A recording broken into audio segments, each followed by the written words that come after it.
Chapter 1. Let the bullets fly.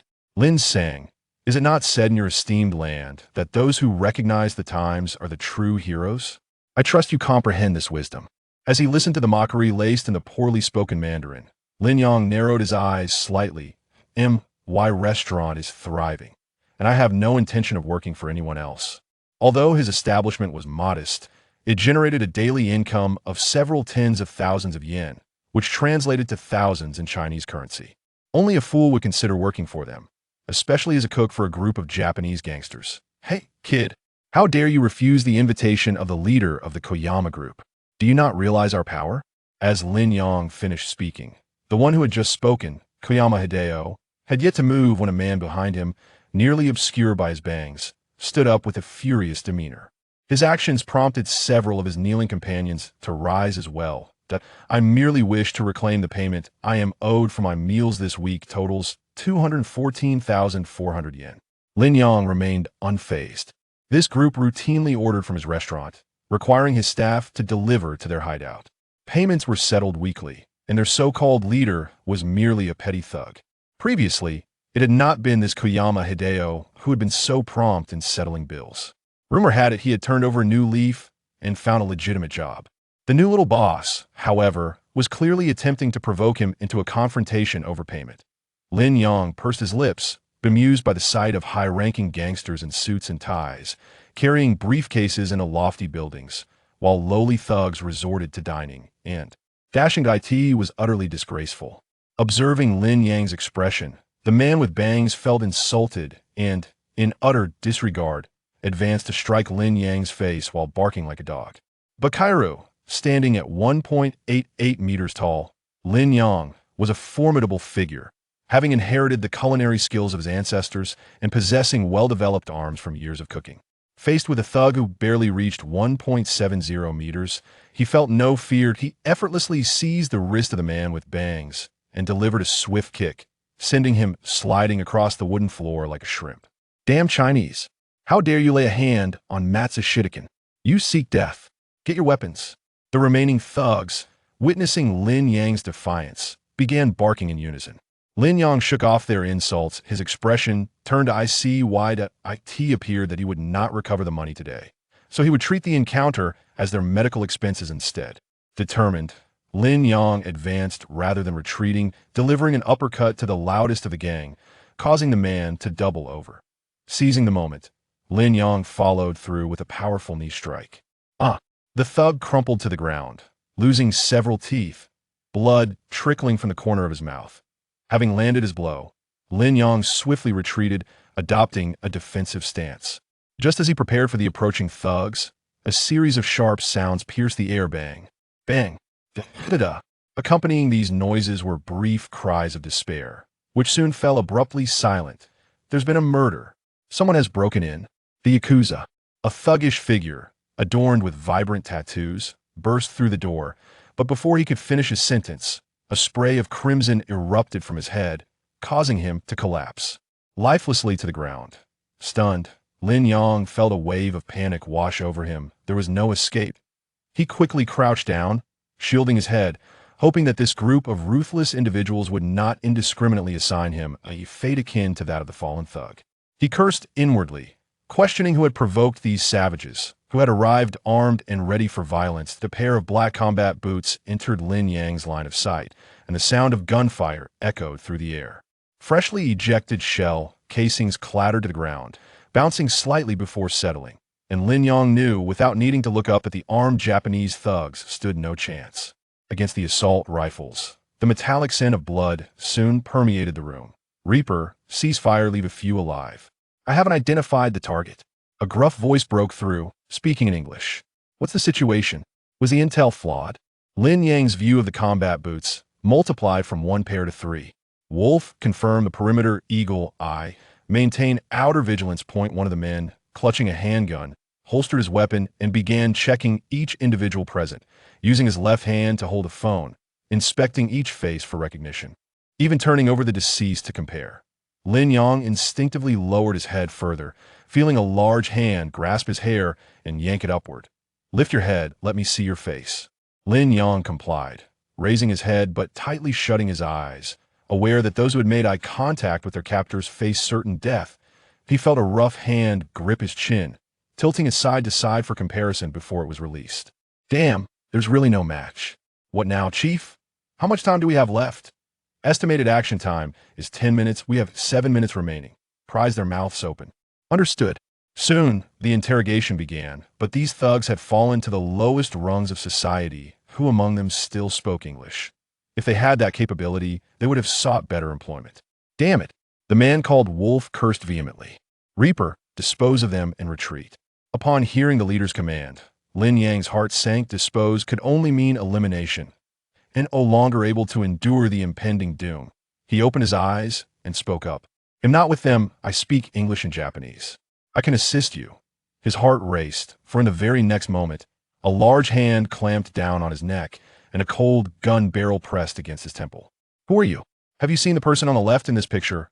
A phone was thrust into Lin Yang's view, revealing a photograph of a typical Westerner, with deep-set eyes and a hooked nose. "I am Chinese, the owner of a restaurant. They placed an order, and I came to collect payment. I have never seen this person, but I can inquire on your behalf." Lin Yang articulated his words clearly, swiftly conveying his potential value to them. "Very well, Wild Wolf, let him rise."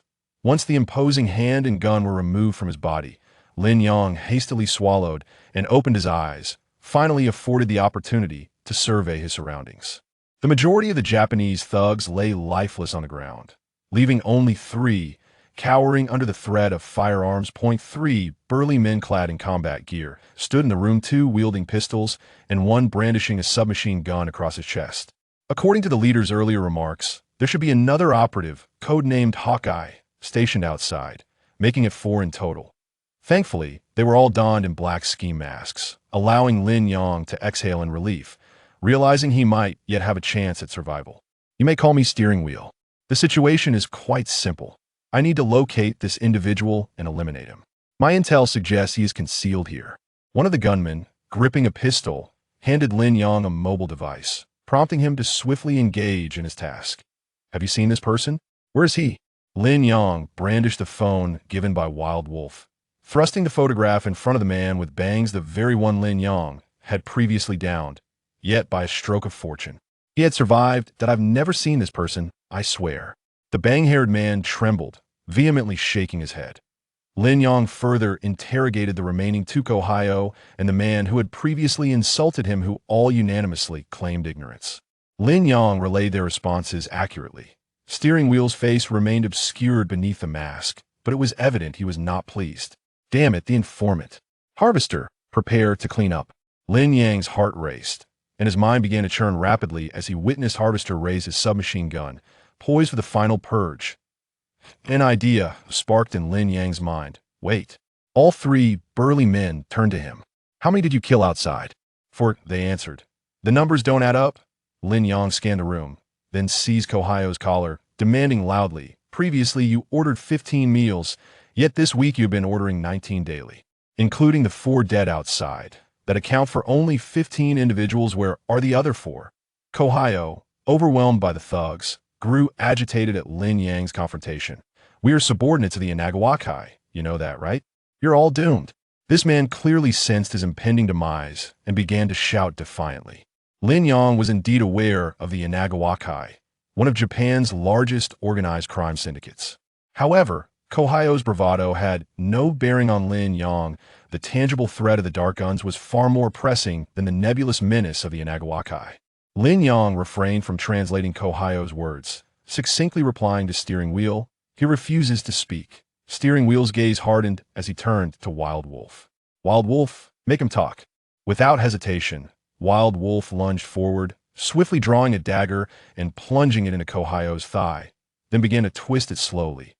Kohio was not as resilient as Lin Yang had anticipated. He immediately erupted in agonizing screams.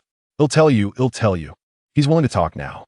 Lin Yang allowed a few additional moments for Kohio to suffer before finally responding. The Wild Wolf halted his movements upon hearing this. "The additional meals are stored in the president's room. Aside from the president, none of us have seen the other 3.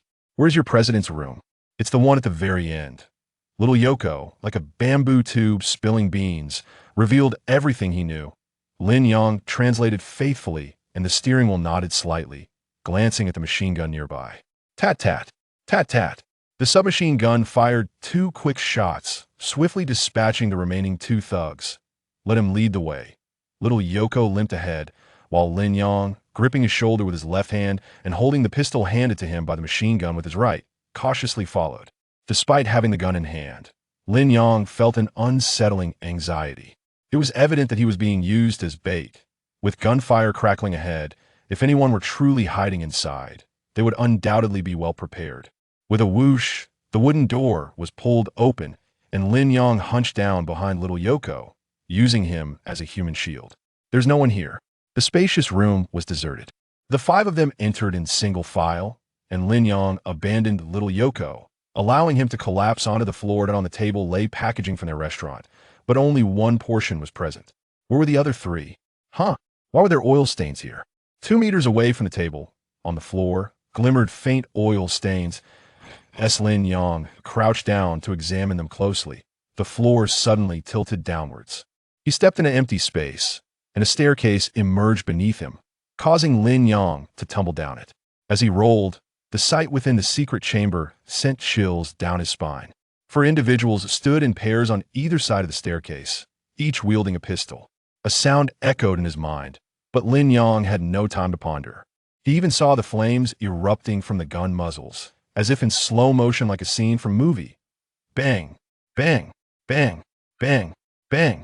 The underground chamber erupted with the explosive sounds of gunfire, only to fall silent once again. Chapter 2. Collecting interest first.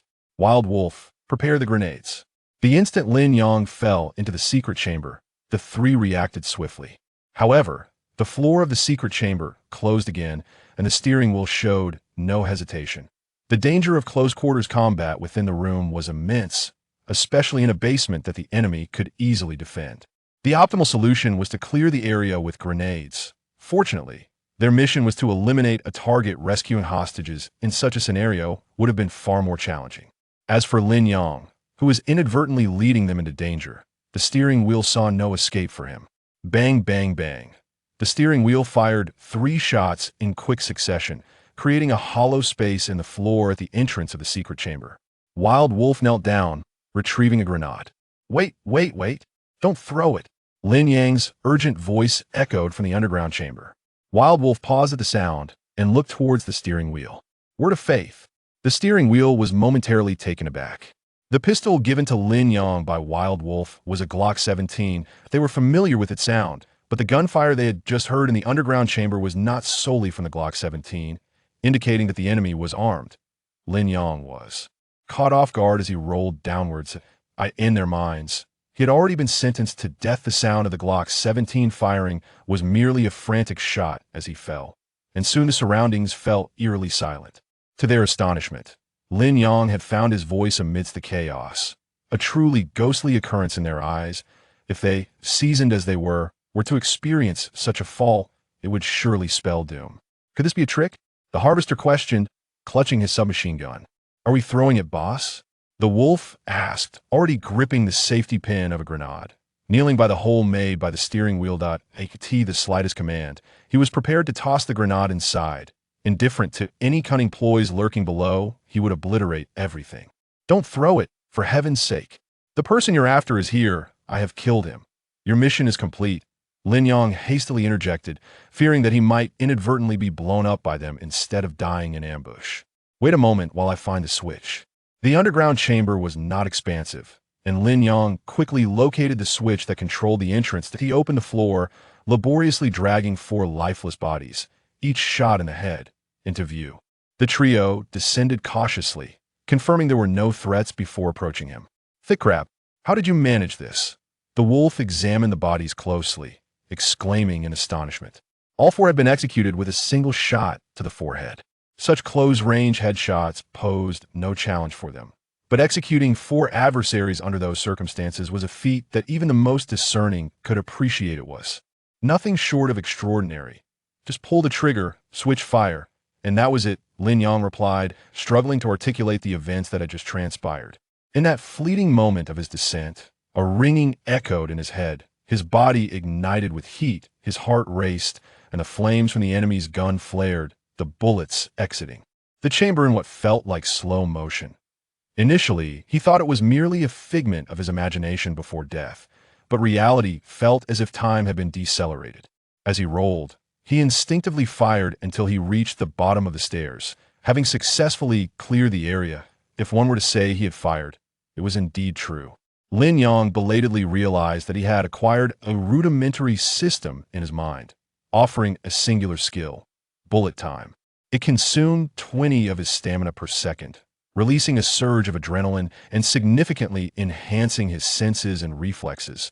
The description may not have sounded particularly extraordinary, but in practice, the surge of adrenaline, heightened senses, and reflexes felt akin to unlocking a genetic potential, becoming superhuman for 5 seconds. Confirming the target. All clear, the steering wheel confirmed, capturing a photograph and exhaling in relief. The mission was accomplished, yet a new dilemma arose: how to deal with Lin Yang.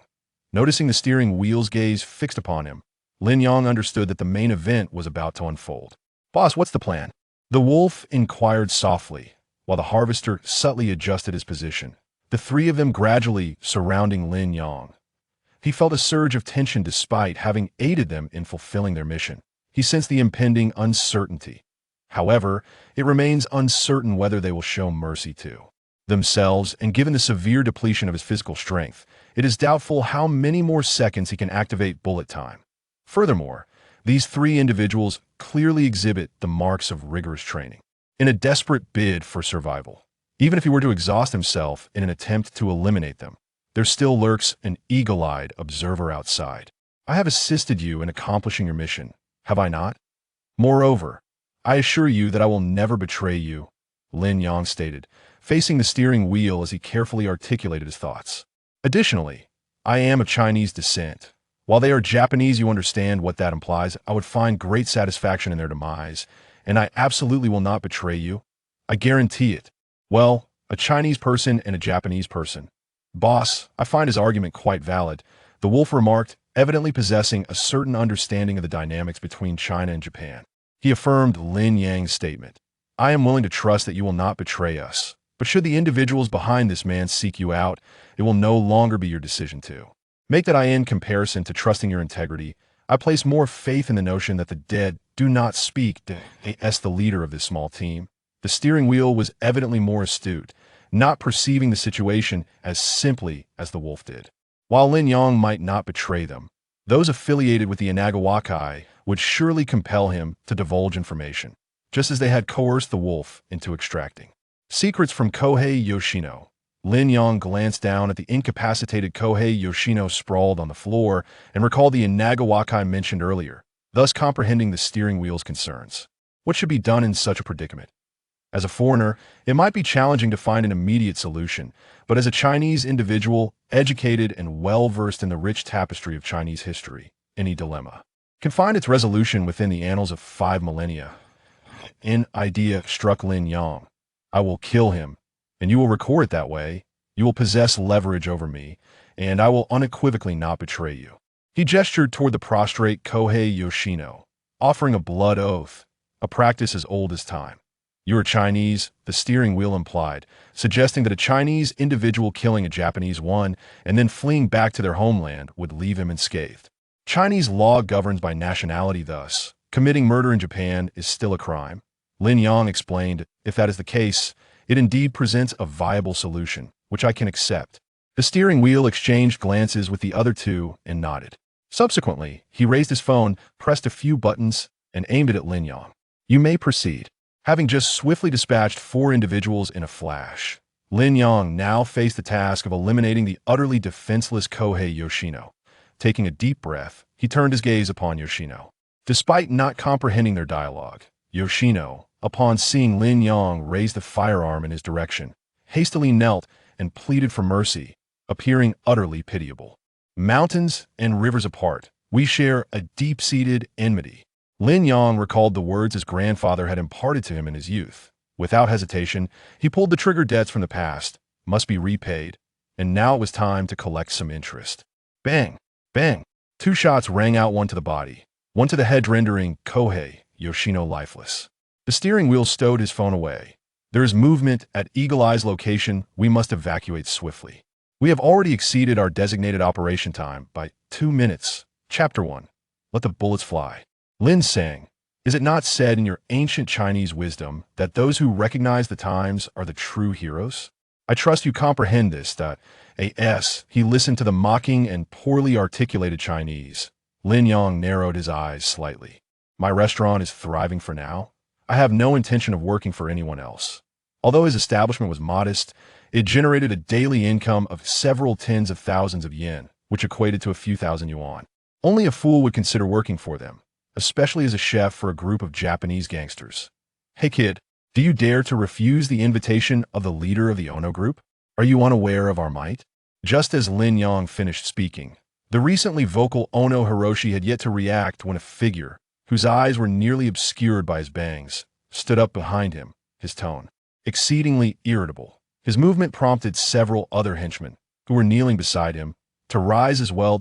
I merely wish to reclaim the payment I am owed for my meals, totaling 221,400 yen for this week. Lin Yang remained unfazed. This group habitually ordered from his restaurant, expecting their meals delivered to their hideout, with payments settled weekly. Their so-called leader was merely a petty thug. The previous Ono Hiroshi had been relatively straightforward with payments, but he had heard that he had turned over a new leaf and found legitimate employment. This new petty leader, however, was clearly trying to provoke a conflict, hoping to get away without paying. Lin Yang curled his lips in disdain. The high-ranking gangsters wore suits and ties, carrying briefcases into skyscrapers, while these lowly thugs still dared to dine and dash truly a disgrace. Observing Lin Yang's expression, the bangs-wearing thug felt insulted that he was being disregarded, that he stepped forward, swinging his arm toward Lin Yang's face, barking like a dog, "You bastard." Standing at 6 feet 2 inches tall, Lin Yang was a formidable figure, well-built from a family of chefs, having wielded a spatula since childhood. He was not intimidated by a thug who barely reached 5 feet 7. With ease, he seized the thug's wrist and executed a swift counterattack, sending the thug sliding across the wooden floor like a shrimp. Curse that Chinese scum, daring to lay hands on Matsushita-san. Seeking death, grab your weapons and join in. The remaining thugs, witnessing Lin Yang's audacity to resist, began to howl in protest. Lin Yang shook his hand, and upon hearing their derisive barks, his expression turned icy.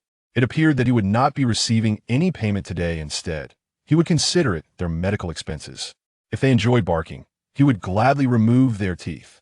Without hesitation, Lin Yang advanced rather than retreated, delivering an uppercut to the loudest of them, the blonde thug, who doubled over in response.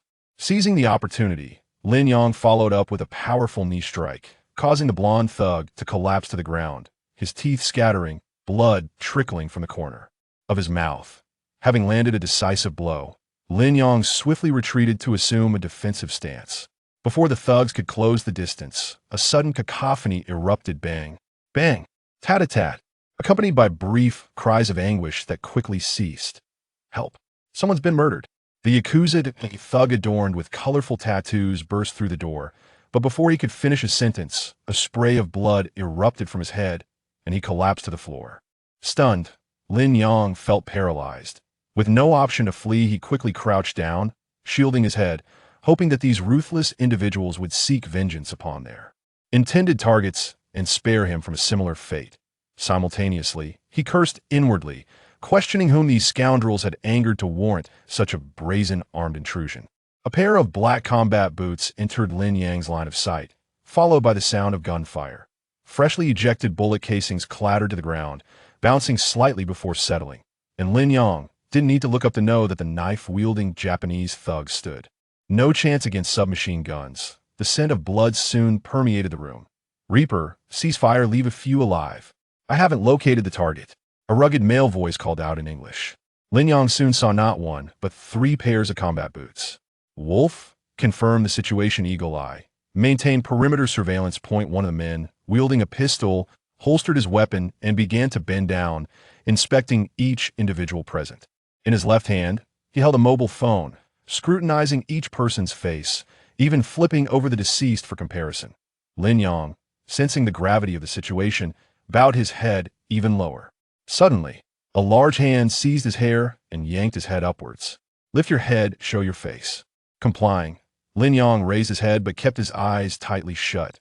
Those who had seen their faces in movies knew that as long as they remained faceless, they might still live revealing their countenance. However, spelled doom.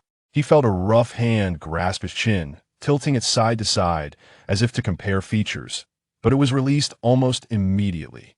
"Damn it, there's really nothing. What now, boss? How much time do we have left?" "Estimated operational time is 10 minutes. We have 7 remaining."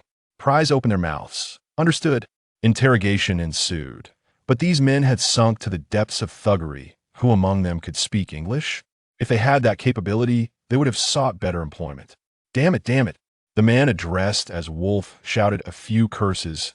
"Reaper, eliminate them," and retreat. At the leader's command, Lin Yang's heart raced. Eliminate could only mean one thing: silencing them for good. No longer able to endure, he opened his eyes and spoke. "I am not affiliated with them. I speak English and Japanese. I can assist you." His heart pounded fiercely. For the moment he spoke, a large hand pressed against the back of his neck, while a cold muzzle was placed against his temple. "Who are you? Have you seen the person in this image?" A mobile phone was thrust into Lin Yang's view, displaying a photo of a typical Westerner with deep-set eyes and a prominent hooked nose. "I am Chinese, the owner of a restaurant. They placed an order. I came to collect payment. I have never seen this person, but I can inquire on your behalf." Lin Yang articulated his value clearly and swiftly. "Very well, Wolf, let him rise." As the large hand and the gun withdrew from his body, Lin Yang swallowed hard and opened his eyes, finally granted the opportunity to survey his surroundings. Most of the Japanese thugs lay lifeless on the ground, leaving only 3 crouched under the barrels of guns. 3 robust men clad in combat gear stood within the room. 2 wielded handguns, while the third bore a submachine gun slung across his chest. According to the leader's earlier remarks, there should be another individual, codenamed Eagle Eye, stationed outside, making a total of 4. Fortunately, they all wore black hoods, allowing Lin Yang to breathe a sigh of relief, as this provided him a chance for survival. "You may call me Steering Wheel. The situation is straightforward. I need to locate this individual and eliminate him. The intelligence I have suggests he is concealed here." One of the men with a handgun handed his phone to Lin Yang, who quickly immersed himself in the task at hand. "Have you seen this person? Where is he?"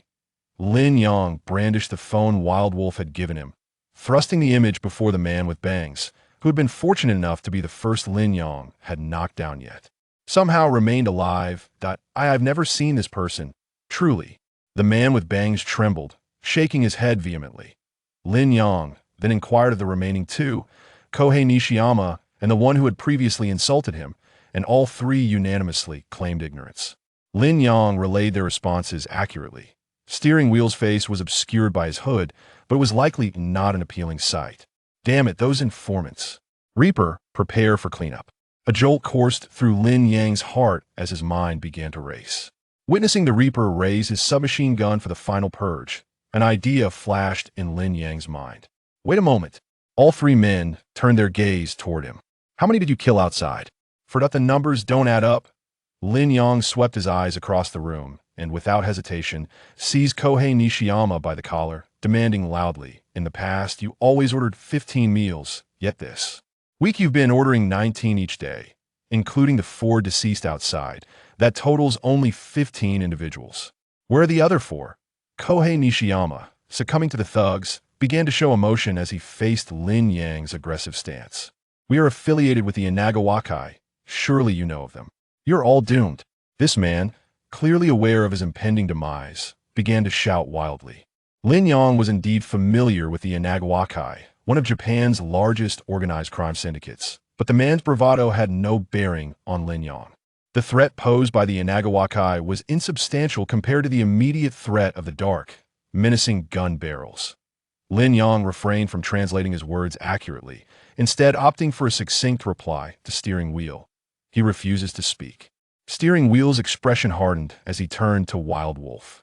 "Wolf, make him talk." Without a moment's hesitation, Wild Wolf dashed forward, drawing a dagger and plunging it into Kohei Nishiyama's thigh, then began to twist it slowly. Kohei Nishiyama was not as tough as Lin Yang had anticipated. He immediately began to scream in agony. He'll tell you. He's willing to talk now. Lin Yang allowed a few moments for him to suffer before finally responding. The wild wolf halted his movements upon hearing this. The extra meals are stored in the president's room. Apart from the president, none of us have encountered the other three. Where is your president's room? It's the one at the very end. The young wild boy, with the demeanor of a bamboo tube spilling beans, divulged all that he knew. Lin Yang translated truthfully, nodding toward the steering wheel, glancing at the submachine gun. Tat, tat. With two bursts from the submachine gun, the remaining two thugs were swiftly dispatched. Let him lead the way. The young wild boy limped ahead, while Lin Yang, gripping his shoulder with his left hand and holding the handgun that had just been passed to him by the submachine gun with his right, cautiously advanced. Despite holding the firearm, an unsettling feeling gnawed at Lin Yang's heart. It was evident that he was being used as bait. The gunfire ahead was incessant, and if anyone were truly hiding inside, they would undoubtedly have been prepared long ago. With a whoosh, the wooden door creaked open, and Lin Yang hunched down behind the human shield that was the young wild boy. There's no one here. The vast room was utterly empty. The five of them filed in, and Lin Yang abandoned the young wild boy to let him collapse to the floor, but on the table lay packaging from their own restaurant. But only one portion. Where were the other three? A curious oil stain caught his eye. 2 meters away from the table, on the floor, there was a faintly glimmering oil stain. As Lin Yang crouched down to inspect it closely, the floor suddenly tilted downward, and he found himself stepping into nothingness. A staircase appeared beneath him, and he tumbled down. As he rolled. The sight within the secret chamber made his hair stand on end. 4 individuals stood on either side of the staircase, each brandishing a handgun. A sound echoed in his mind, reminiscent of a ringing bell, but there was no time for contemplation. He even glimpsed the flames erupting from the gun muzzles, as if in a slow-motion cinematic sequence. Bang, bang, bang, bang, bang. The underground chamber erupted with gunfire, reminiscent of popping beans, only to fall silent once more. Chapter 2. Collecting Interest. Wild Wolf, prepare the grenades. The moment Lin Yang fell into the secret chamber, the three reacted swiftly.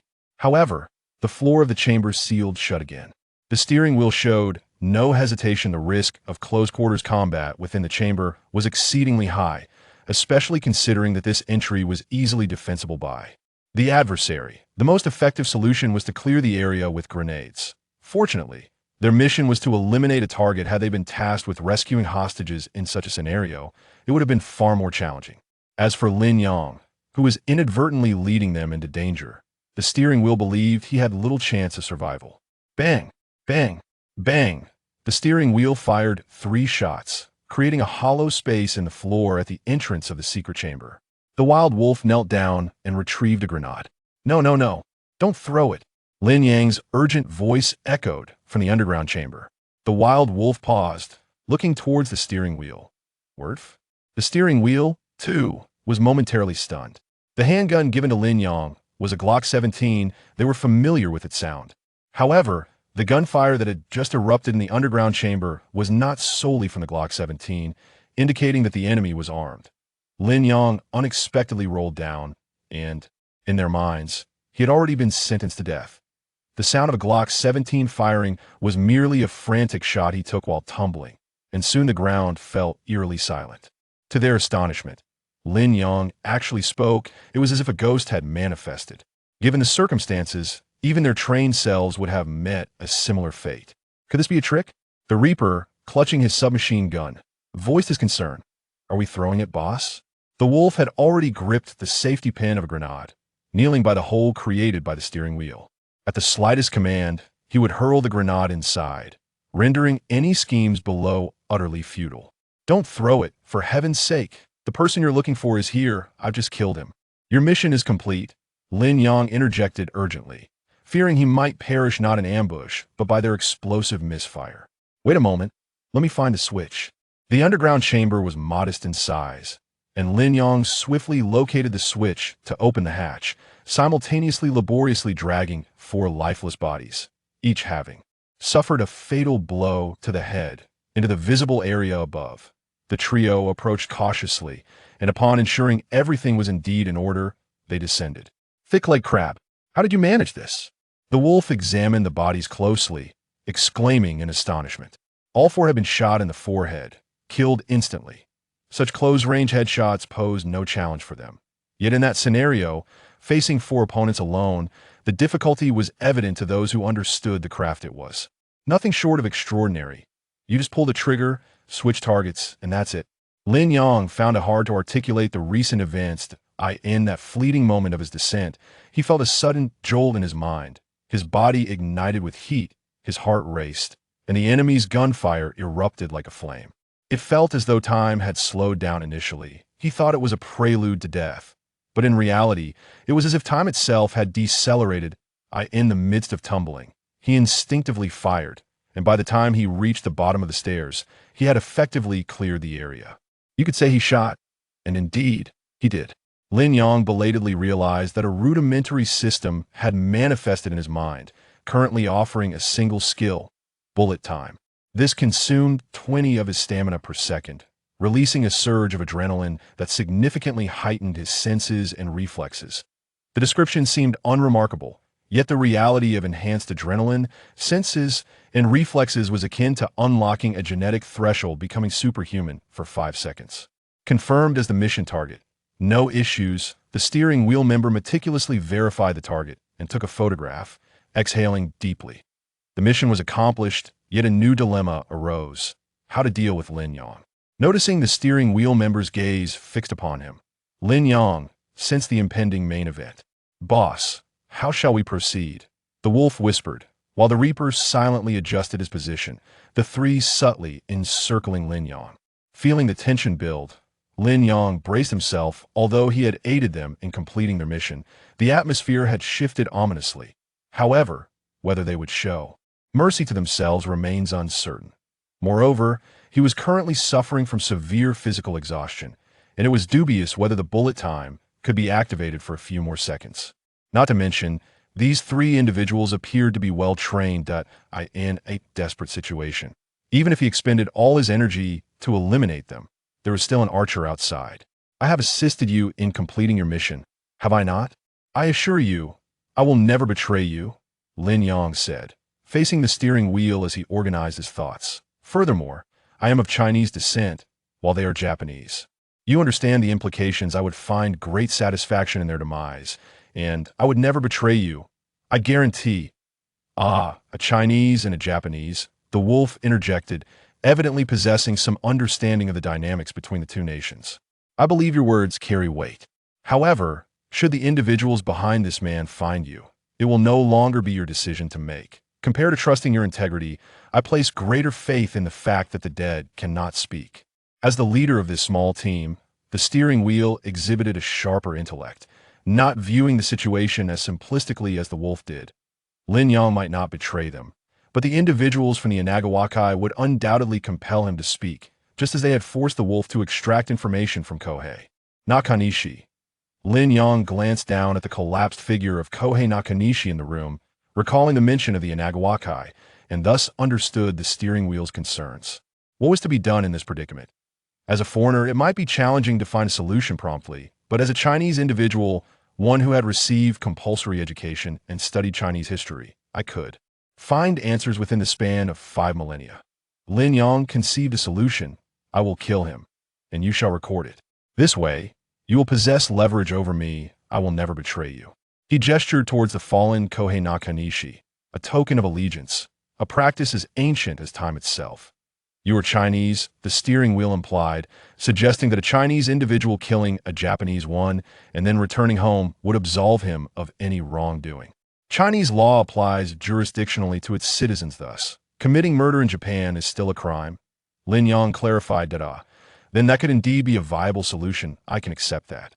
The steering wheel exchanged glances with the other two, nodding in agreement before raising his phone and pressing a few buttons, directing it towards Lin Yang. "You may proceed."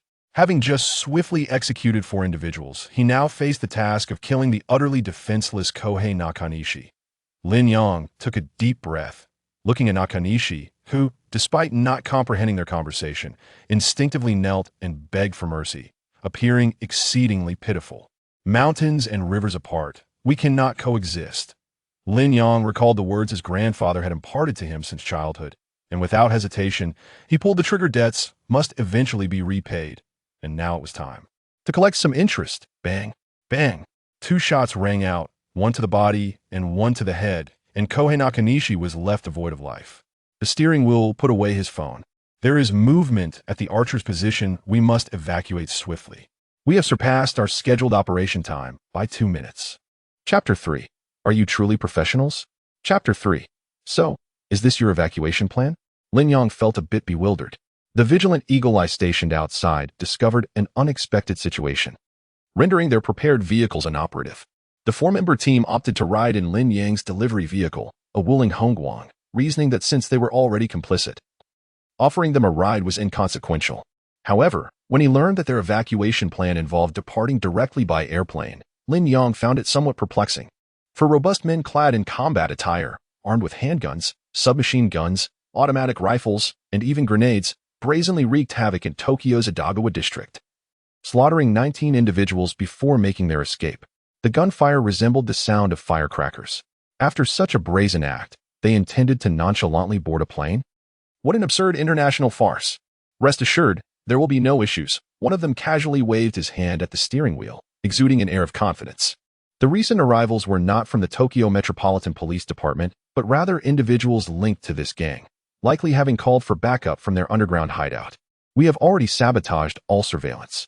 By the time they uncover any leads, we will have already landed in Los Angeles. But what about the Tokyo Metropolitan Police? Lin Yang interjected. This is a serious incident, right? Won't they seal off the area? He felt they were being rather audacious. If they were discovered at the airport, there would be no escape. If they were caught, he would be ensnared as well. Do not worry. Those fellows will not allow the police to intervene extensively. Even if the police respond, by the time they arrive to secure the scene, it will be half an hour later, and they will take several hours to document everything. By the time they begin their pursuit, we will already be at home, asleep. Lin Yang still felt a tinge of anxiety, after all. This was his first encounter with such a scenario, and the sense of crisis weighed heavily on him. Relax. You must understand that the police will conduct ballistic analysis, and they will surely ascertain the nature of our firepower. The deceased are not prominent figures, merely a bunch of gangsters. They could easily explain it to the public as a gang dispute. For a few $1,000s, they would not dare to risk their lives against us. Wild Wolf spoke nonchalantly, appearing quite at ease, indicating that they had experience in such matters. Lin Yang compelled himself to stabilize his mindset. If these seasoned veterans felt confident, then perhaps he need not be so anxious. They would take a plane, while he would depart by boat. As a Chinese residing in Japan for an extended period, he had connections with local Chinese gangs. He had a bit of rapport with a minor leader of the fucking gang and could pay him to arrange a boat for a swift getaway. All right, I have arrived. The rest of the journey is yours to navigate. Lin Yang's route to his home was convenient for reaching the airport. Since he could not take the vehicle with him and had no time to manage it, he decided to leave it for the four to use as transportation to the airport. He hurried back to gather his belongings and prepare for his escape, hoping that luck would favor him and he could secure a boat before they even boarded their flight. Thank you. Remember to hastily find a route for retreat. The house is quite nice, what a pity. The wolf leapt from the rear seat to the driver's position, lowered the window, and waved at Lin Yang, saying, "Hey. Rented it. Safe travels." Lin Yang chuckled softly. It was merely a rented suburban villa, not a purchase. The wolf smiled in response, pressed the accelerator, and sped away. Lin Yang began to hastily gather his essentials: identification card, passport, bank card, and cash. He decided against taking any clothing or shoes, opting for a minimalist approach. As he glanced at his expensive high-performance computer and laptop, he bit his lip, realizing he could not take them with him. Kitchenware was out of the question. He abandoned it all. He packed a single power bank along with some provisions and water into a small backpack. Next, he needed to determine his escape route. Lin Yang pulled out his phone and scrolled through his contacts, eventually dialing a number. "Hello, Brother Hua, it's me, Xiao Yang." "Oh, Xiao Yang, what's the matter?" "Brother Hua, I've run into some trouble and must return home immediately. Could you assist me in arranging a boat?" The call connected swiftly, and Huang Tianhua, on the other end, appeared unfazed. As a minor leader in the Fuzhou gang overseeing logistics, he had encountered many in need, some seeking to cross borders for work illegally, others fleeing from transgressions in Japan. He waved over a subordinate, inquiring briefly, "Xiao Yang, we are all compatriots here. Life outside isn't easy. I won't pry into your affairs. There's a boat to Thailand at 9 this evening from Juji Pier. Just give my name 50,000 yuan, cash, payment upon boarding. 50,000. That felt like a robbery. And Lin Yang winced at the thought. However, he knew the gravity of the situation. His life was worth more than money. Brother Hua, could you also arrange a new phone and SIM card for me? No problem. That will be an additional 10,000. All right. Thank you, Brother Hua. Lin Yang exhaled in relief. As long as he could escape, he would pay whatever was necessary. He certainly could not keep his current phone, as it might lead authorities to him. He needed to be meticulous in his planning. Remaining at home until nightfall to head to the pier was too perilous. He required a discreet place to hide. Fortunately, his current location was relatively secluded with few surveillance cameras, making it easier to find a spot to conceal himself without detection. Suddenly, a series of knocks echoed through the room, jolting Lin Yang upright. Could it be the Tokyo Metropolitan Police? Hadn't they said it wouldn't be so swift? If not the police, could it be members of the Inagawakai? This was troubling. It was indeed a possibility. Criminals act far more quickly than law enforcement, as they require no substantial evidence to pay a visit upon mere suspicion. Lin Yang refrained from opening the door recklessly. Instead, he retrieved a cleaver from the kitchen and cautiously approached the entrance. The knocking grew louder and more insistent, suggesting that the individuals outside were growing impatient. Peering through the peephole, he was astonished to see 4 figures with steering wheels. Damn it! What is happening? Wasn't it said that we would be flying? The more I ponder, the more unsettling it becomes. Could it be that they have returned to silence me? Yet, observing that they have changed into casual attire, it is evident there is a new development. Lin Yang found himself in a tumultuous battle of thoughts, ultimately deciding to open the door. What is going on? Damn it! Cursed airline. Cursed weather anomalies. As soon as he stepped inside, Lin Yang's inquiry was met with an outburst of anger from Wolf, while the wheel merely shrugged, clearly indicating that something had gone awry. The weather disturbances would delay our flight by at least 4 hours, at the very least. Lin Yang rubbed his forehead, feeling rather unlucky. The wheel, now dressed in casual attire, resembled an ordinary man in his 30s or 40s from the west, unceremoniously taking a seat on Lin Yang's sofa. Wolf and the harvester were both robust, muscular men, their clothing unable to conceal their imposing physiques, with necks thickened by muscle. They had already made themselves at home, opening the refrigerator and cracking open a can of beer. The only distinction was that Wolf was slightly shorter with fairer skin, while Eagle Eye was a tall, taciturn figure. Did you not prepare alternative escape routes? Lin Yang never imagined that while he remained unscathed, these seemingly seasoned individuals were facing trouble. No, have you prepared your route? Can we utilize it? Let me check. Lin Yang felt helpless. They could not escape, and he could not flee alone either. Once that video surfaced, he would be doomed. Unable to return home. Huang Tianhua, however, appeared quite pleased. He was indifferent to the number of people involved. As long as he was compensated, he could depart. Receiving a reassuring response, Lin Yang let out a sigh of relief. Surely, this would be without issue. Chapter 4. The unexpected arrival. What did you say, Brother Hua? Why has it suddenly become impossible again? Lin Yang exclaimed, standing up in astonishment with his phone in hand. It was already 8 in the evening, and he, along with his companions, had been lying in wait near the Takeshiba pier, ready to board the ship and make their escape as soon as the time was right. Suddenly, he received a call from Huang Tianhua, who informed him that the ship could no longer take them. On the other end of the line, Huang Tianhua's voice rose in pitch, his excitement spilling over in a flurry of Min-Nen dialect. Lin Yang, don't call me Brother Hua. You are my Yanggu. How was I to know you stirred up such a colossal mess? Lin Yang was taken aback. Had the news spread so rapidly? Yet, he knew he was merely a pawn in this game. He felt that his role in this unfolding drama was minimal. Surely, the rumors had exaggerated the situation. Brother Hua, what have you heard? He inquired. It's south all over the place. A small faction of the Inakawa group, the Baikai, has met with disaster. Everyone from the leader, Beisaburo, down to the lowliest henchman, has perished in a gruesome manner. The scene was littered with bullet casings. It's as if they trampled the Inakawa Group's reputation into the ground. The Inakawa Group has already reached out to various gangs in Tokyo, spending a fortune to track down the culprits. Do you understand what a bounty entails? Your name is on that list, my Yanggu. Huang Tianhua's voice was initially loud, but it dwindled to a whisper by the end. Lin Yang's heart sank. It was evident that the underground forces had the upper hand in this regard. He had spent the afternoon monitoring news from the Tokyo Metropolitan Police, where gunfire had erupted. and the crime scene had indeed been discovered. Yet, there had been no official announcement identifying the suspects. Meanwhile, the Inakawa group had quietly pieced together the facts and included him on their wanted list. This was dire trouble. Was it truly necessary to go to such extremes for a handful of low-level thugs? Brother Hua, I was left with no choice. Is there truly nothing that can be done? Perhaps an increase in payment might help?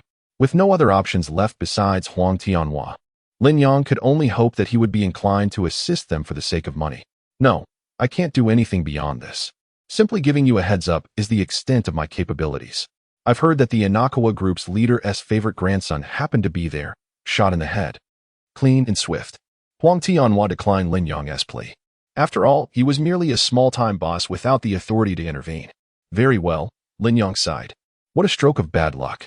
So what if that wretched grandson of the Inakawa group leader was there? Killing him was inconsequential. He was just another dog of Japan. Lin Yang felt no regret. It was simply that the difficulty of escaping had escalated immensely. Please take care of yourself. Our boss will be arriving soon. And I cannot speak with you any longer. By the way, I've left a brand new phone and SIM card for you in the mailbox at the entrance of Shiba Park, east of Takeshiba Pier. That is the utmost I can do. Lin Yang paused for a moment. Thank you, Brother Hua. Thank you for what? If I were capable, I would want to do more. Huang Tianhua, with a vigilant demeanor, glanced around before stepping to the door to ensure no one was in sight. Only then did he continue. If the opportunity arises, I shall take down a couple of those mongrels for you. Brother Hua, I will make it happen. Yang, take care. After hanging up, Huang Tianhua promptly deleted all call records related to Lin Yang and casually exited the premises. Lin Yang, however, bore a grave expression. What's wrong? Upon noticing Lin Yang's troubled countenance, the driver inquired softly. As Lin Yang elucidated the situation, the number of concerned faces transformed from 1 to 5. We must find a secure location at once. The situation has become dire. The driver furrowed his brow, questioning, is that snakehead friend of yours trustworthy? He wouldn't betray you, would he? The wolf began to doubt Huang Tianhua's reliability, but Lin Yang shook his head, assuring, not likely. If he truly intended to sell me out, he wouldn't have warned me. We can simply walk into the trap at the dock by 9 o'clock. The revelation of Huang Tianhua's avarice brought Lin Yang a sense of relief. Amidst national grievances and personal vendettas, Huang Tianhua had made a choice. Had he chosen otherwise, the Zhuji dock would have become their grave tonight. Let us find a place to regroup before retrieving our gear, the driver decided. Under the cover of night, the 5 men moved stealthily. Damn it, old George is truly merciless. He still wants to charge me an additional $5,000. In a long-abandoned residential building, 5 uninvited guests arrived. The harvester entered, carrying 2 large bags. As he unzipped them, they revealed an array of combat gear, some of which Lin Yang noticed bore faint traces of blood. There was no other choice, such was the way of things. Had he known, he would have refrained from returning the equipment today, saving a sum in the process. The driver sighed as the 4 men adeptly armed themselves, leaving Lin Yang with only a set of combat fatigues, a military knife, and a Glock 17. $5,000 for all this? Is it truly that inexpensive? Lin Yang pondered, experiencing such dealings for the first time. Inexpensive? These are items we have used today. They're secondhand. When we first acquired them, they cost us $20,000. The wild wolf adjusted his tactical belt, sheathing his dagger with a huff as he observed Lin Yang's naive expression. The wild wolf and his companions proceeded to enlighten him with some intriguing facts. The price of arms varies significantly across different regions. In places like the Middle East and Africa, one could procure an AK for just a few hundred or even dozens of dollars. However, in countries with well-established social orders, such as Japan, the United Kingdom, and Germany, prices soar. Brand new and used weapons command an even higher price, as their first use leaves no trace, making them the preferred choice for professionals like them. After use, such weapons can either be taken away or returned to the arms dealer for disposal. These are considered second-hand, significantly cheaper, yet they may have been previously employed in crimes. The traces of firearms, gunpowder residue, and rifling impressions are likely cataloged by law enforcement. Carrying such a weapon into an operation could lead one to inherit the crimes it was involved in.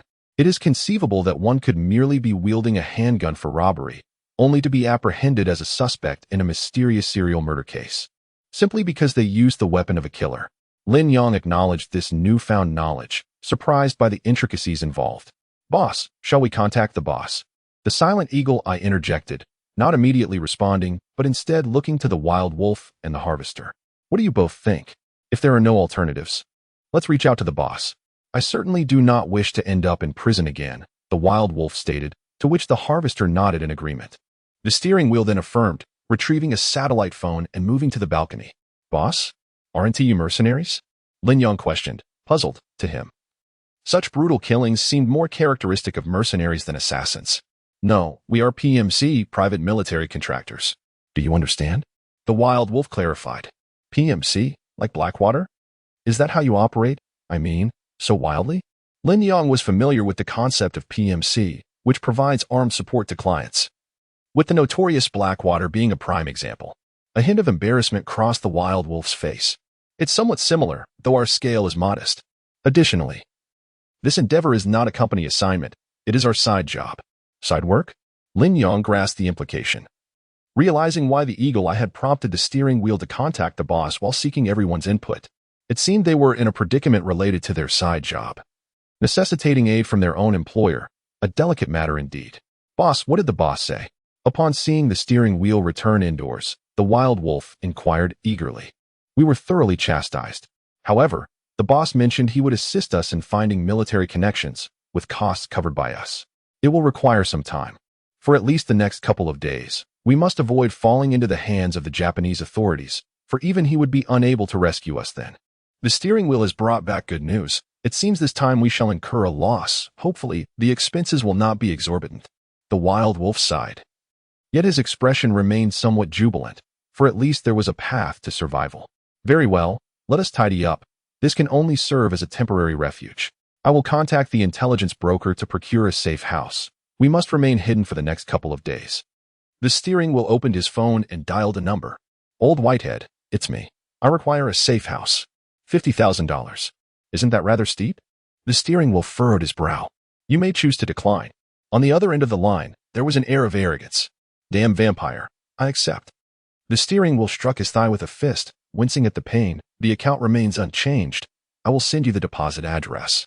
Old Whitehead decisively hung up the phone, lifted his gaze, and looked at the middle-aged man seated on the sofa, Chairman Inakawa.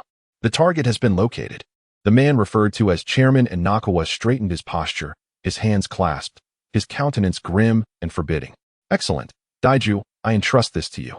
Those who dare to harm my son shall feel the full wrath of the Inakawa family. Chapter 5. Unmasking the ambush and breaking through. Seated in the vehicle en route to the safe house provided by the old man, the wolf posed a critical question. The driver, lost in thought, retrieved his phone to begin tallying the figures. The commission for this mission amounted to 300,000. With the intermediary taking a 20% cut, 5,000 for the airfare, 30,000 for target intelligence, 25,000 for weaponry, and an additional 50,000 for the safe house.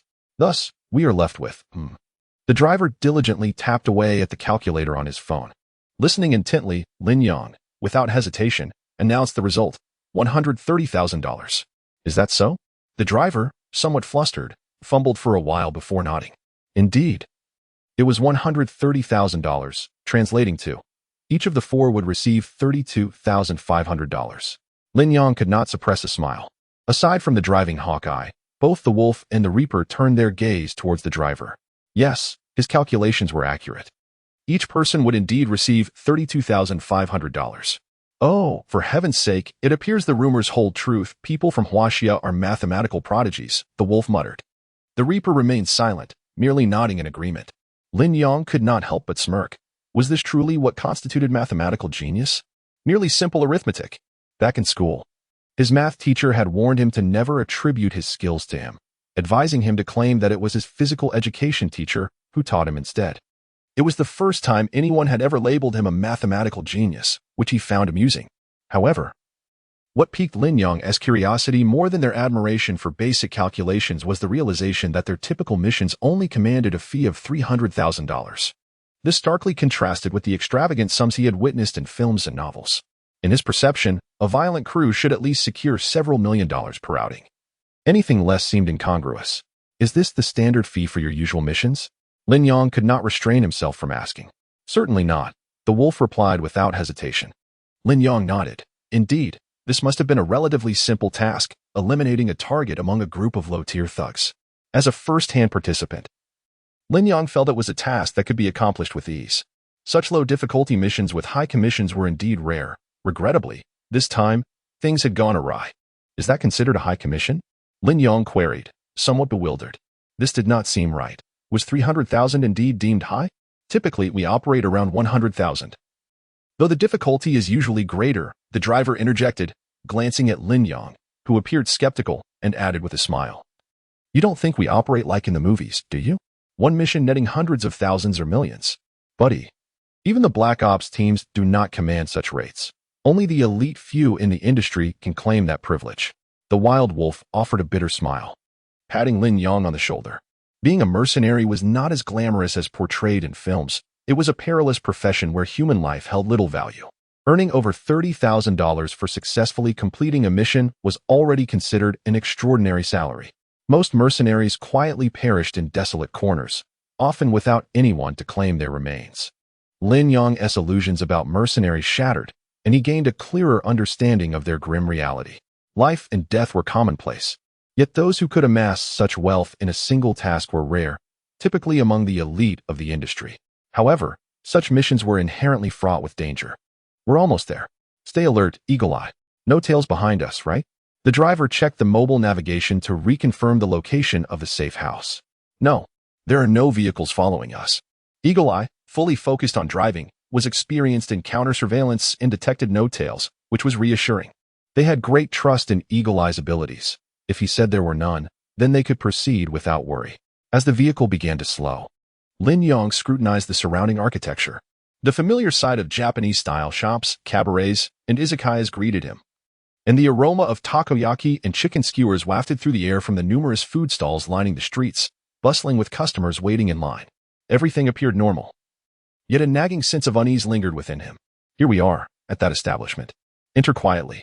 For the next few days, we will eat, drink, and rest within the safe house. No one is to venture outside. Understood? Understood. Understood. Understood.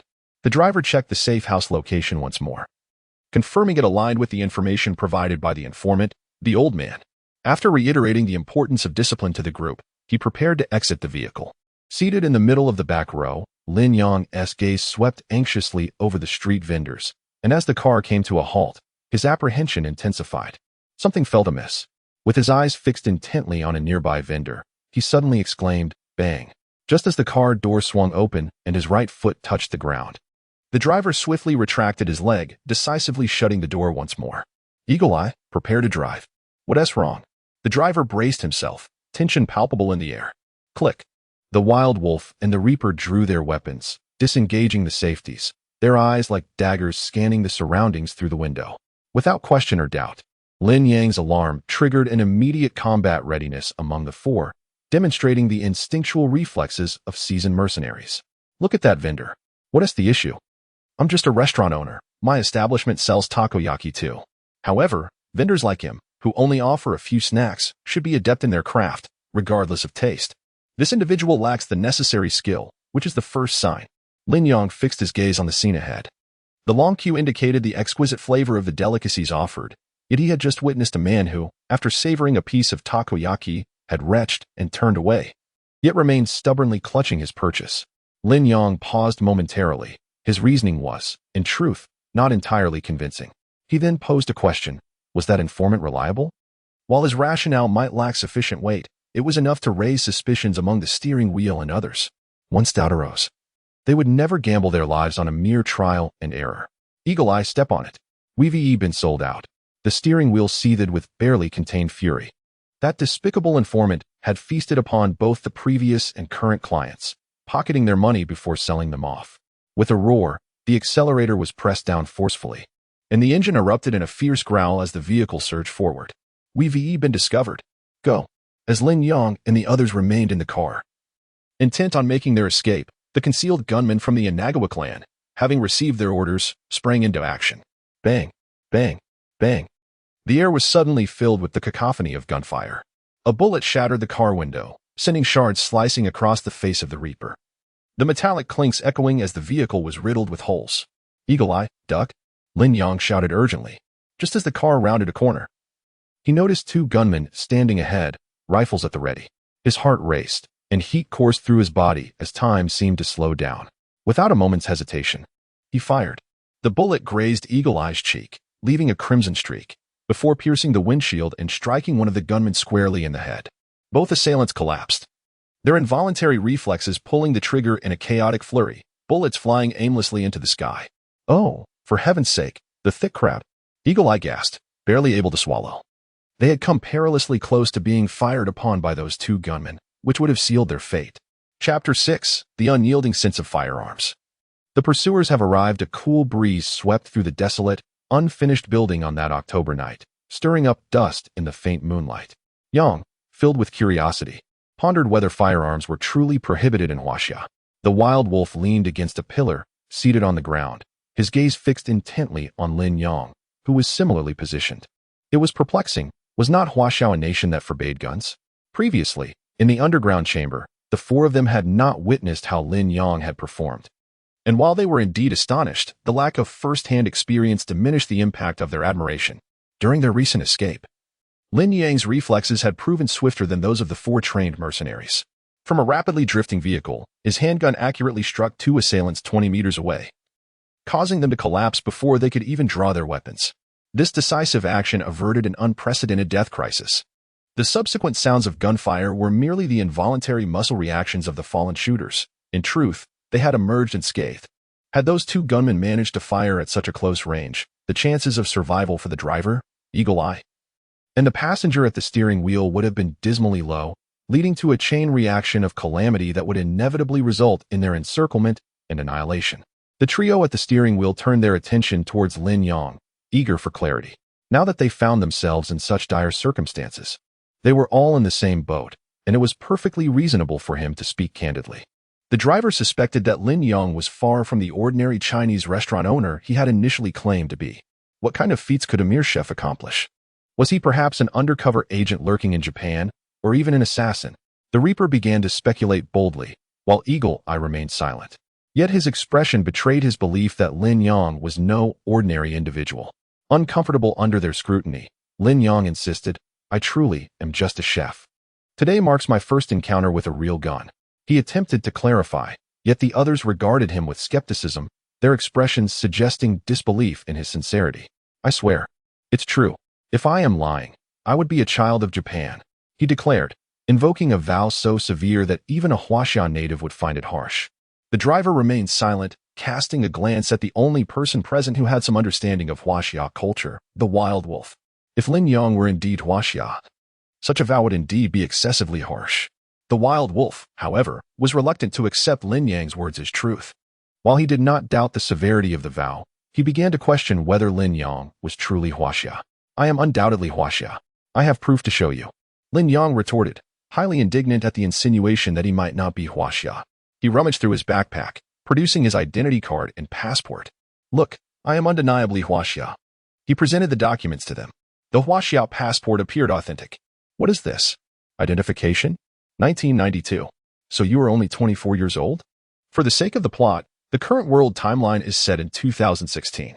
The steering wheel was handed over for inspection before being passed down again. "Well, how do you explain your remarkable marksmanship?" The wild wolf scrutinized the identification repeatedly, finding it increasingly perplexing. If Lin Yang possessed an alternate identity, such sharpshooting might be explicable. However, if he were merely an ordinary youth from Huaxia, where did such skill originate? Lin Yang, too, felt helpless. The system had only bestowed upon him the ability of bullet time, enhancing his senses and temporarily boosting his physicality through adrenaline. This marksmanship was certainly not a result of that ability. He himself could not fathom why he was so accurate. "I don't know. I simply shoot based on instinct," he admitted. Lin Yang was uncertain, and his words lacked credibility. Absolute marksmanship? Surely, such a thing could not exist. Previously, he had thought it merely a narrative spun by the boss. The steering wheel closed his eyes in reflection, uttering a term. "What?" The four turned to him. "I have observed Lin Yang's demeanor and movements, as well as his hands. I can ascertain he has not undergone professional military training. Analyzing his chosen escape routes and the intricacies of his actions, it is highly unlikely he is a spy or an assassin." The wild wolf and his companions nodded in agreement.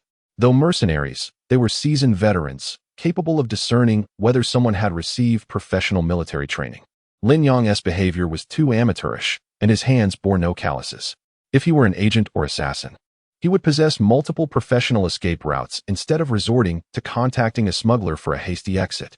Furthermore, while in the vehicle, he was seated between the wild wolf and the reaper in the back row, a position that would undoubtedly feel perilous and uncomfortable for a killer or spy.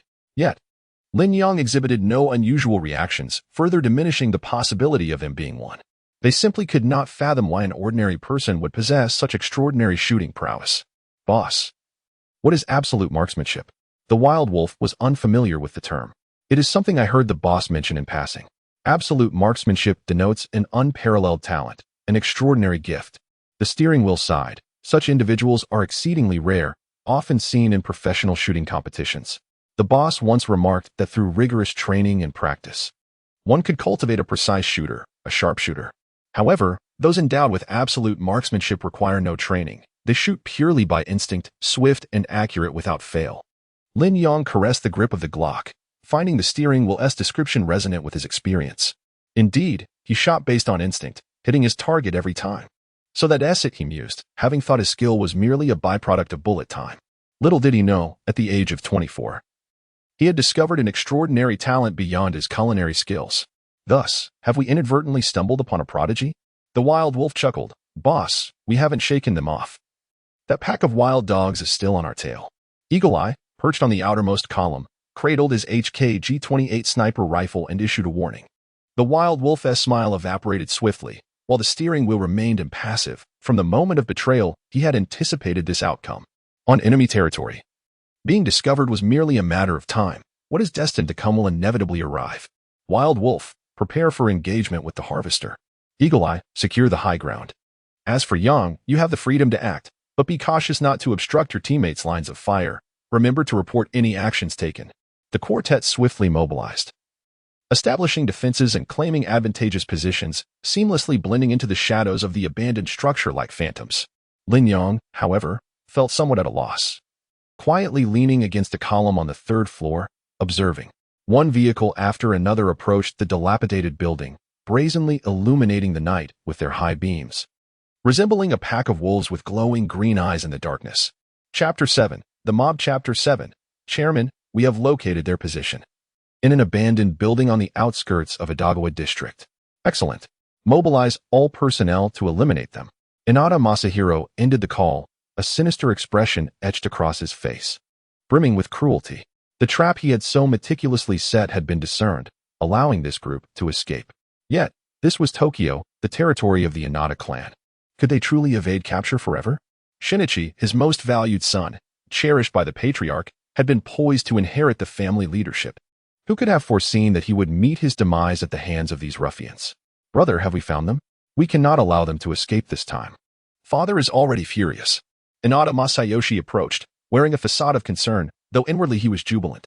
His own abilities surpassed those of his elder brother, and he could not fathom how Shinichi had bewitched their father into believing he was the rightful heir.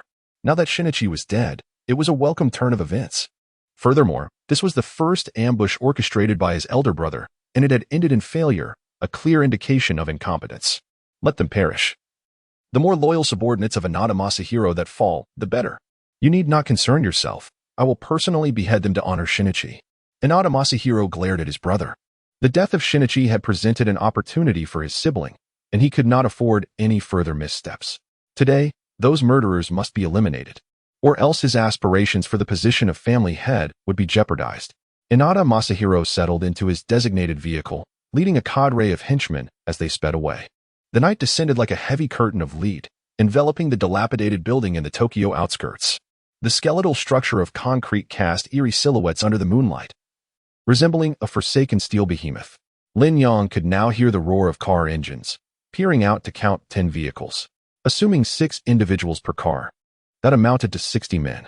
The odds were daunting, and Lin Yang felt his heartbeat quicken. Eagle Eye, report. A calm voice crackled through the earpiece. 10 vehicles. Armed combatants estimated at over 50. Less than half are equipped with rifles, the remainder with handguns. No heavy firepower detected. Over. Eagle Eye delivered his report with precision. Excellent. Wait until they reach the open space in front of the building before initiating the attack. The voice on the earpiece was deep and steady. The absence of heavy weaponry was undeniably good news. Otherwise, this leaky, abandoned structure would not withstand a barrage. A few rounds of RPG fire would be sufficient to bring them to their knees. And the remaining gangsters would surely overwhelm them, just as a dog could take down a tiger. Before the unfinished building lay a heap of miscellaneous debris, serving as a natural barricade that rendered vehicles unable to approach. Without any anticipation from the steering wheel, the gunmen of the Inagawa Kai disembarked from their cars, forming a line as they cautiously advanced toward the darkened structure. Armed and crouching low, they kept a vigilant watch as they moved forward. Yet, in the eyes of the steering wheel crew, these men resembled wild dogs, disorganized, lacking coordination, and devoid of any military discipline. They were nothing more than cannon fodder. The vanguard, consisting of over 20 men, had already reached the open ground in front of the building. Without hesitation, the steering wheel leader issued the command, "Follow my orders, open fire." From the shadows, the concealed reapers had long been prepared, silently unleashing their wrath. 3 tongues of fire erupted in the darkness, and bullets rained down like a torrential storm of steel. The dense barrage instantly tore through the front lines of the gangsters, flesh and blood exploding, their screams echoing through the night. The vanguard fell like headless flies, with more than half of them succumbing before even seeing their enemy. The remaining few scattered in disarray, collapsing at the slightest touch. Lin Yang gripped his Glock 17, refraining from firing recklessly. The steering wheel crew had not considered him a true combat asset when they procured arms, nor had they prepared a rifle for him. It appeared his firepower was unnecessary. The Inagawa Kai gunmen were merely a rabble. While they may have appeared formidable in their typical skirmishes among gangs, they shattered easily against a mercenary squad composed of retired American soldiers, leaving behind a dozen corpses as they fled in disarray. What a bunch of useless fools. Why are you running? Charge. Inagawa Masahiro stood at a distance, binoculars in hand, witnessing his subordinates being utterly overpowered, his anger boiling over as he shouted curses. "You all move forward. Dozens against 5. The advantage is ours. What are you afraid of?" The gunmen beside him exchanged glances, hesitant to advance. They had seen the fate of the vanguard. Numbers meant nothing against a hail of bullets. "Chairman, their firepower is too fierce. We are no match for them." A trusted aide stepped forward to calm Inagawa Masahiro, articulating the crucial issue. "If we truly throw ourselves into this fight, even if we manage to take them down, how many of us will remain? This is detrimental to you." Inagawa Masahiro's expression faltered. These gunmen were his elite, painstakingly cultivated, his trump card. If he were to lose even this asset, with his brother's ruthless nature, it would not only jeopardize his position as head of the family, but could very well lead to his demise. What should we do? Inagawa Masahiro's mind was in turmoil. Caught in a bind, advancing or retreating both seemed unwise. His aide glanced around, then leaned in to whisper in his ear. As he listened, a spark of realization ignited in Inagawa Masahiro's eyes. "Good, very good. You are quite astute. This is all due to your leadership. I do not seek to claim credit." The aide bowed in deference, flattering Inagawa Masahiro, who took out his phone and dialed the number. The night breeze continued to blow, and apart from the dozen or so corpses lying on the ground, everything seemed unchanged. Half an hour had passed, and still, there was no sign of movement. What could be the reason? Are they too frightened to approach? The wolf felt a sense of confusion. It appeared that they were all huddled behind obstacles. With an even tone, Eagle Eye remarked that the initial wave of attack posed no threat, and he refrained from opening fire. "Is this truly the local gang? I had anticipated a fierce battle." The harvester muttered, claiming that this was far inferior to the gangs of Tijuana, where he had nearly lost his life in their hands. Tijuana? Lin Yang pondered for a moment. It must be a city in Mexico, whose gangs were reputedly trained like special forces. How could the Japanese Yakuza possibly compete with such professionals? "What should we do? Boss, shall we retreat, or should we observe a little longer?" After a moment of contemplation, the steering wheel suggested waiting a bit longer. Perhaps they were merely waiting for us to drive away. The vehicle would not provide the same advantageous position as it did now, and once we were on the road, it would be more challenging to manage if they pursued us. Lin Yang nodded. Indeed, it made sense. Without heavy weaponry, this dilapidated building was easier to defend than to attack, and once we got into the car, we would lose that advantage. What sound is that? Lin Yang seemed to detect an unusual noise, and in the next moment, Eagle Eye's frantic shout echoed through the earpiece, accompanied by the sound of machine gun fire. "Damn! It's a helicopter!" Tokyo SAT. Chapter 8. Tokyo SAT, the assault of the counterterrorism task force. The relentless sound of machine gun fire echoed against the derelict building, raising clouds of dust. "Damn it! They are clearing the rooftop. They intend to airdrop. Hawkeye, clutching his sniper rifle, fled in disarray. Fortunately, his camouflage was sufficiently effective. The helicopter's gunner focused on the high-threat areas of the rooftop, failing to pinpoint Hawkeye's position for an immediate strike. This afforded him a brief opportunity to escape. Once exposed, he deftly rolled towards the stairwell, with the gunfire behind him kicking up a storm of dust, nearly tearing him apart. Sat. Lin Yang was unfamiliar with the term, but from Hawkeye's tone, he discerned the gravity of the situation. It was certainly not comparable to the ragtag group of the Inagawa outside. The SAT, a special rapid response unit directly under the Tokyo Metropolitan Police, specializes in addressing hijackings, terrorism, and violent crimes involving significant firepower. The steering wheel explained it succinctly, his expression darkening. We are in trouble. Damn it, it's those guys outside. They VE summoned the SAT. The local gangs are utterly reckless. Wolf cursed vehemently, repeating damn it multiple times.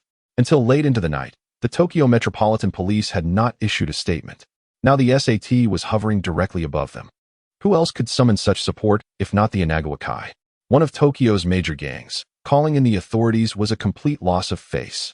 Ha ha, splendid work. Inagawa Masahiro laughed heartily as he watched the flames spewing from the helicopter, striking the derelict building and sending debris and dust flying. It was indeed he who had called in the SAT. The Inagawa family held significant influence across various sectors in Tokyo. Summoning the SAT was no formidable task, merely a matter of doing a favor for the police leadership. Moreover, a group of terrorists who had recently committed heinous acts in Tokyo was indeed hiding here. The SAT's involvement was entirely justified. Eradicating terrorists was their duty and a substantial achievement. Terrorists committing crimes during the day, only to be completely annihilated by the SAT that very night, would be a significant political victory for the upper echelons of the police force, potentially even making international headlines. Who owed whom a favor could be a matter of speculation. Truly commendable professionals, indeed. Inagawa Masahiro beamed at the suppressed, derelict building, laughing with delight. His decision-making was remarkable. Eliminating these few individuals would earn him favor with the police. Even the old man would have to acknowledge the brilliance of his maneuver. Any previous missteps could easily be attributed to the failures of his subordinates. He remained a competent leader. Brilliant, absolutely brilliant. Daku, since we've already been exposed, take a team and drive over to flank them. We must secure a decisive victory. Inagawa Masahiro considered himself a genius. Instructing his most capable subordinate to lead another group towards the derelict building, executing a pincer movement to ensure that their enemies could not defend themselves effectively. This would undoubtedly ensure the demise of those wretched individuals. Silence. Experiencing a moment of paralysis is, in fact, quite typical. Anyone who has undergone standard military training would understand that, in the absence of anti-aircraft weaponry and heavy artillery, it would be utterly foolish to engage in a gunfight with a helicopter. Boss, what should we do? The SAT is preparing for a rope descent, and I require assistance here. The assailants are maneuvering their vehicle around. Open fire, eliminate the driver. There's no time, prepare for engagement. The frantic shouts echoed through the earpiece, prompting an immediate escalation of urgency. The relentless whirring of helicopter blades filled the air as it hovered above, ready to deploy its assault team. Meanwhile, the gunmen from the Inagawa seized the opportunity to navigate around obstacles and charge directly towards the building. They intended to sandwich their target from both above and below. Lin Yang turned sharply and dashed up the stairs. Below, 3 individuals were alternating in defense at the steering wheel. For the moment, they seemed secure. However, on the 5th floor, only the skilled Eagle Eye remained, facing an elite counterterrorism unit. Lin Yang understood that he had to support him. Failure to prevent the SAT from gaining entry would spell doom for them all. With urgency, Lin Yang bounded up the stairs, the sound of rifle fire crackling above him. Suddenly, an explosion resounded, and Eagle Eye tumbled down the staircase, having lost his footing. The staircase of the dilapidated building lacked railings, causing him to roll past Lin Yang and crash onto the 4th floor landing, kicking up a cloud of dust. Lin Yang observed clearly, Eagle Eye's left leg was mangled, presumably from the grenade blast. It was uncertain if he was still alive. Upstairs has fallen, cough cough, I need support, came Eagle Eye's weakened voice. It seemed he had not succumbed to his injuries yet. With great effort, he turned onto his back, facing the staircase. Struggling to raise his weapon to aim at the staircase, determined to fire at any SAT member who dared to show themselves. Just then, as he lifted his gun, He spotted Lin Yang crouching at the corner of the staircase. "Yang, come back. Don't throw your life away. Leave now. I'll cover you," Eagle Eye urged. Still reeling from the blast and the tumble, his voice barely audible, but Lin Yang could hear it. Lin Yang cast a glance at him and then at the staircase. He realized that while he could retreat to preserve his life temporarily, if the SAT descended from the rooftop, Eagle Eye would surely perish. Moreover, if the SAT successfully infiltrated the building, Lin Yang doubted that he, an untrained ordinary person, could survive. Even with heightened reflexes, it was not as though time had stopped. And surrender? That option never crossed Lin Yang's mind. Surrendering to the Japanese was unfathomable. He would rather take a bullet to his own head than submit. Thus, only one option remained: to hold his ground at the stairwell leading to the 5th floor. He would risk everything, as long as he was swift, accurate, and ruthless. The outcome remained to be seen. With each resounding thump, Lin Yang felt his heart race wildly, as if it were poised to leap from his chest. A wave of heat coursed through his body, his breath quickening, muscles tensing, and his pupils dilating. The once dim surroundings seemed to brighten, and the dust swirling on the staircase appeared to settle in slow motion. Thud, thud. He heard a series of footsteps echoing in his ears. 1, 2, 5. No. 6. There was an additional heavy breath trailing behind. The air was thick with the scent of blood. Lin Yang twitched his nose, discerning a subtle difference from the odor he had encountered downstairs. His mind raced with analysis. There were 6 individuals, one severely injured by Eagle Eye, leaving 5 to contend with. As a black combat boot entered his line of sight, Lin Yang sprang into action, bending low and exerting force through his legs. He propelled himself forward like an arrow released from its bow, closing the distance in an instant for a fierce encounter. Chapter 9. A moment between life and death. The annihilation of SAT in an instant, Lin Yang's leg muscles surged with power as he ascended the staircase, crashing into the leading SAT operative like a raging bull. The military knife in his left hand pierced effortlessly through the man's chin, driving deep until the hilt, delivering a swift death. The surge of adrenaline bestowed upon Lin Yang an extraordinary strength. He seized the first SAT corpse as a shield, maintaining his momentum as he collided with the second SAT operative. The force of impact destabilized the soldier, causing him to topple backward.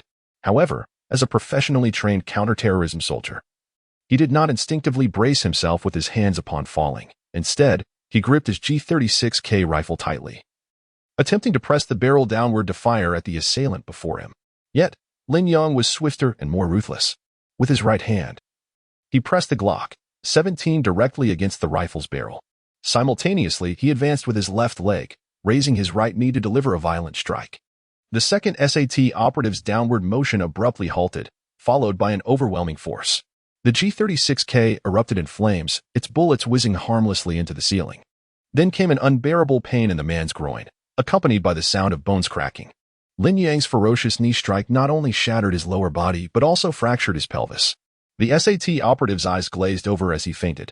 Bang, bang. The Glock 17 fired, the bullet striking the third and fourth SAT operatives with precision, bursting through their foreheads and showering blood, in the span of merely a second. For out of the 5-member SAT team had been decimated, leaving only the last operative standing. Rat-a-tat-tat. True to their reputation as elite urban counterterrorism forces, the sudden turn of events did not elicit any hesitation from him. A second was ample time for him to retaliate. He crouched low, using the corpse of his fallen comrade as cover, curling his body to expose only half his head.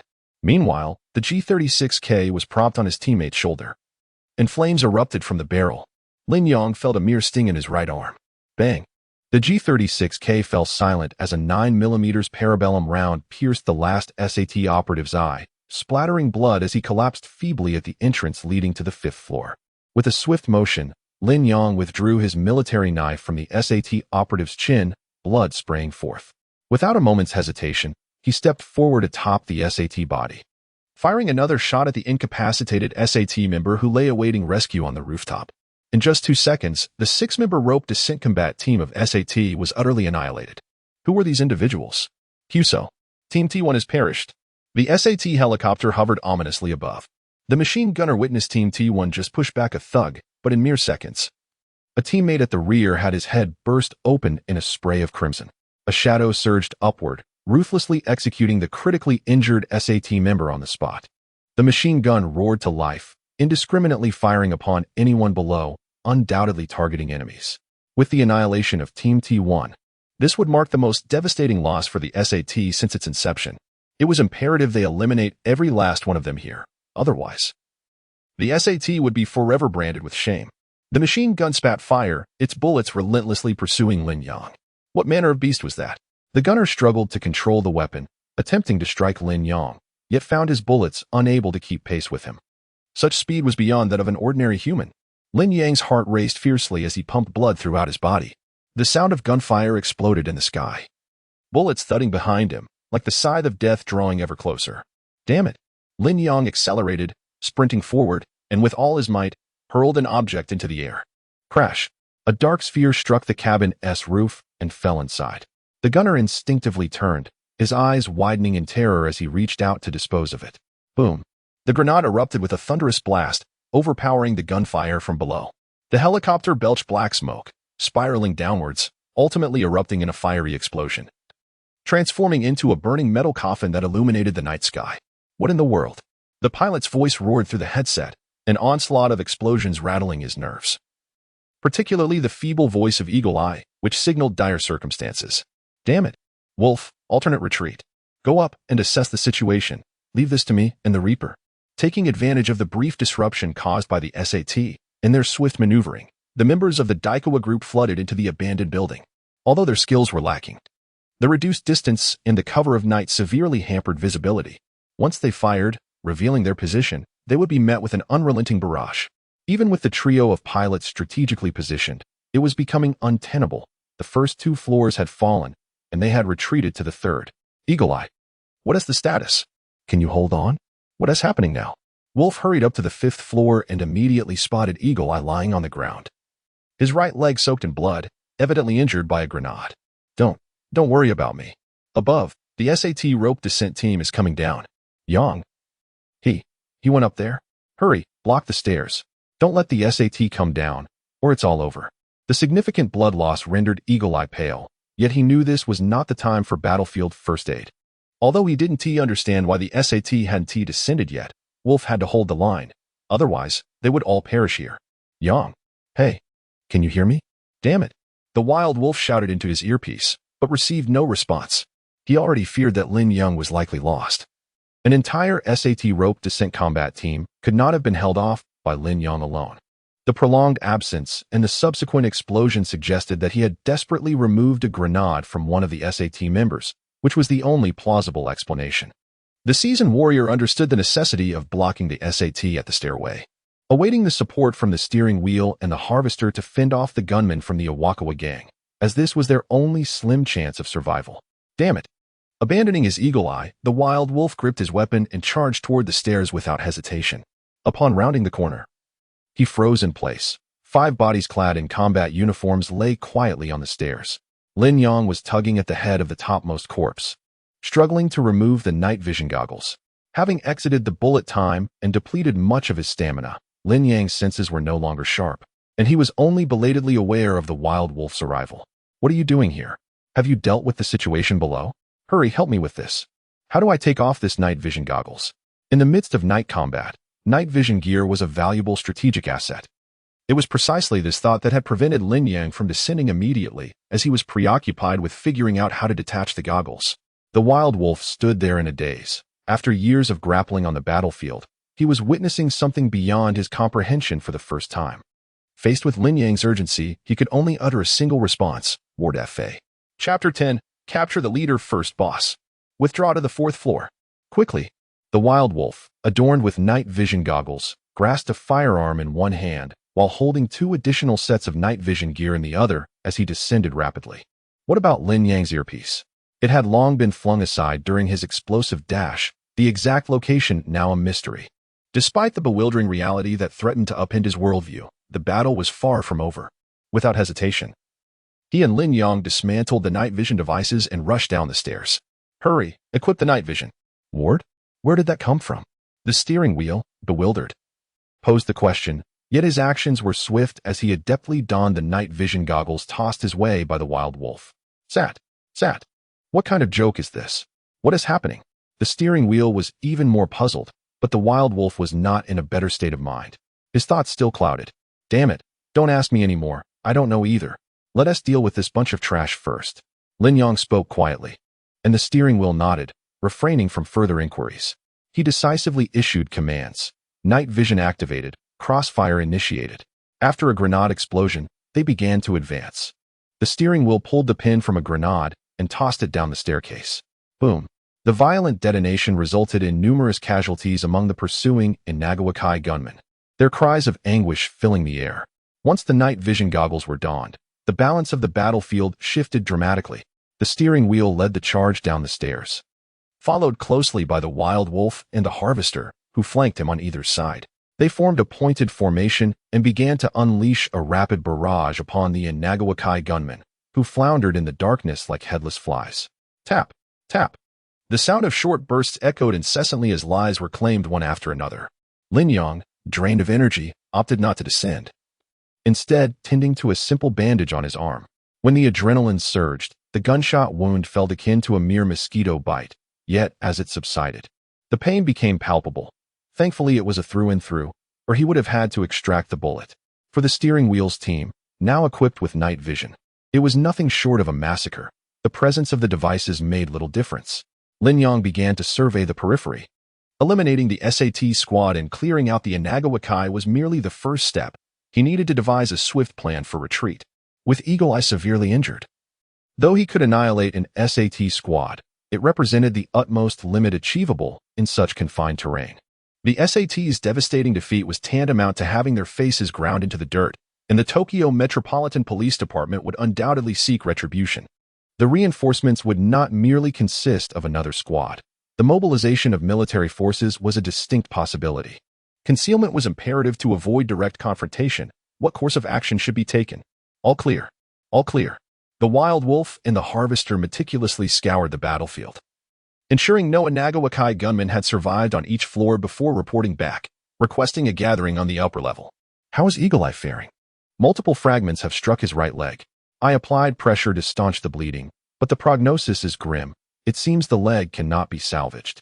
Without immediate and comprehensive medical intervention, as Wild Wolf spoke, he fell silent.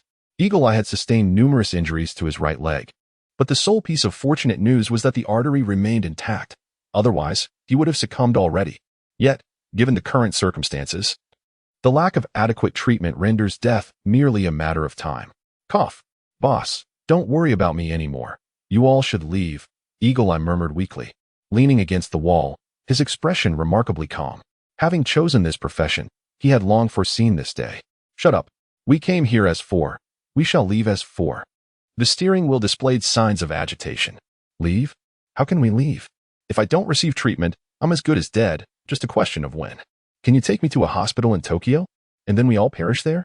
On the brink of death, Eagle Eye's words flowed more freely. The steering wheel fell silent, knuckles whitening around the grip of the gun. We must move.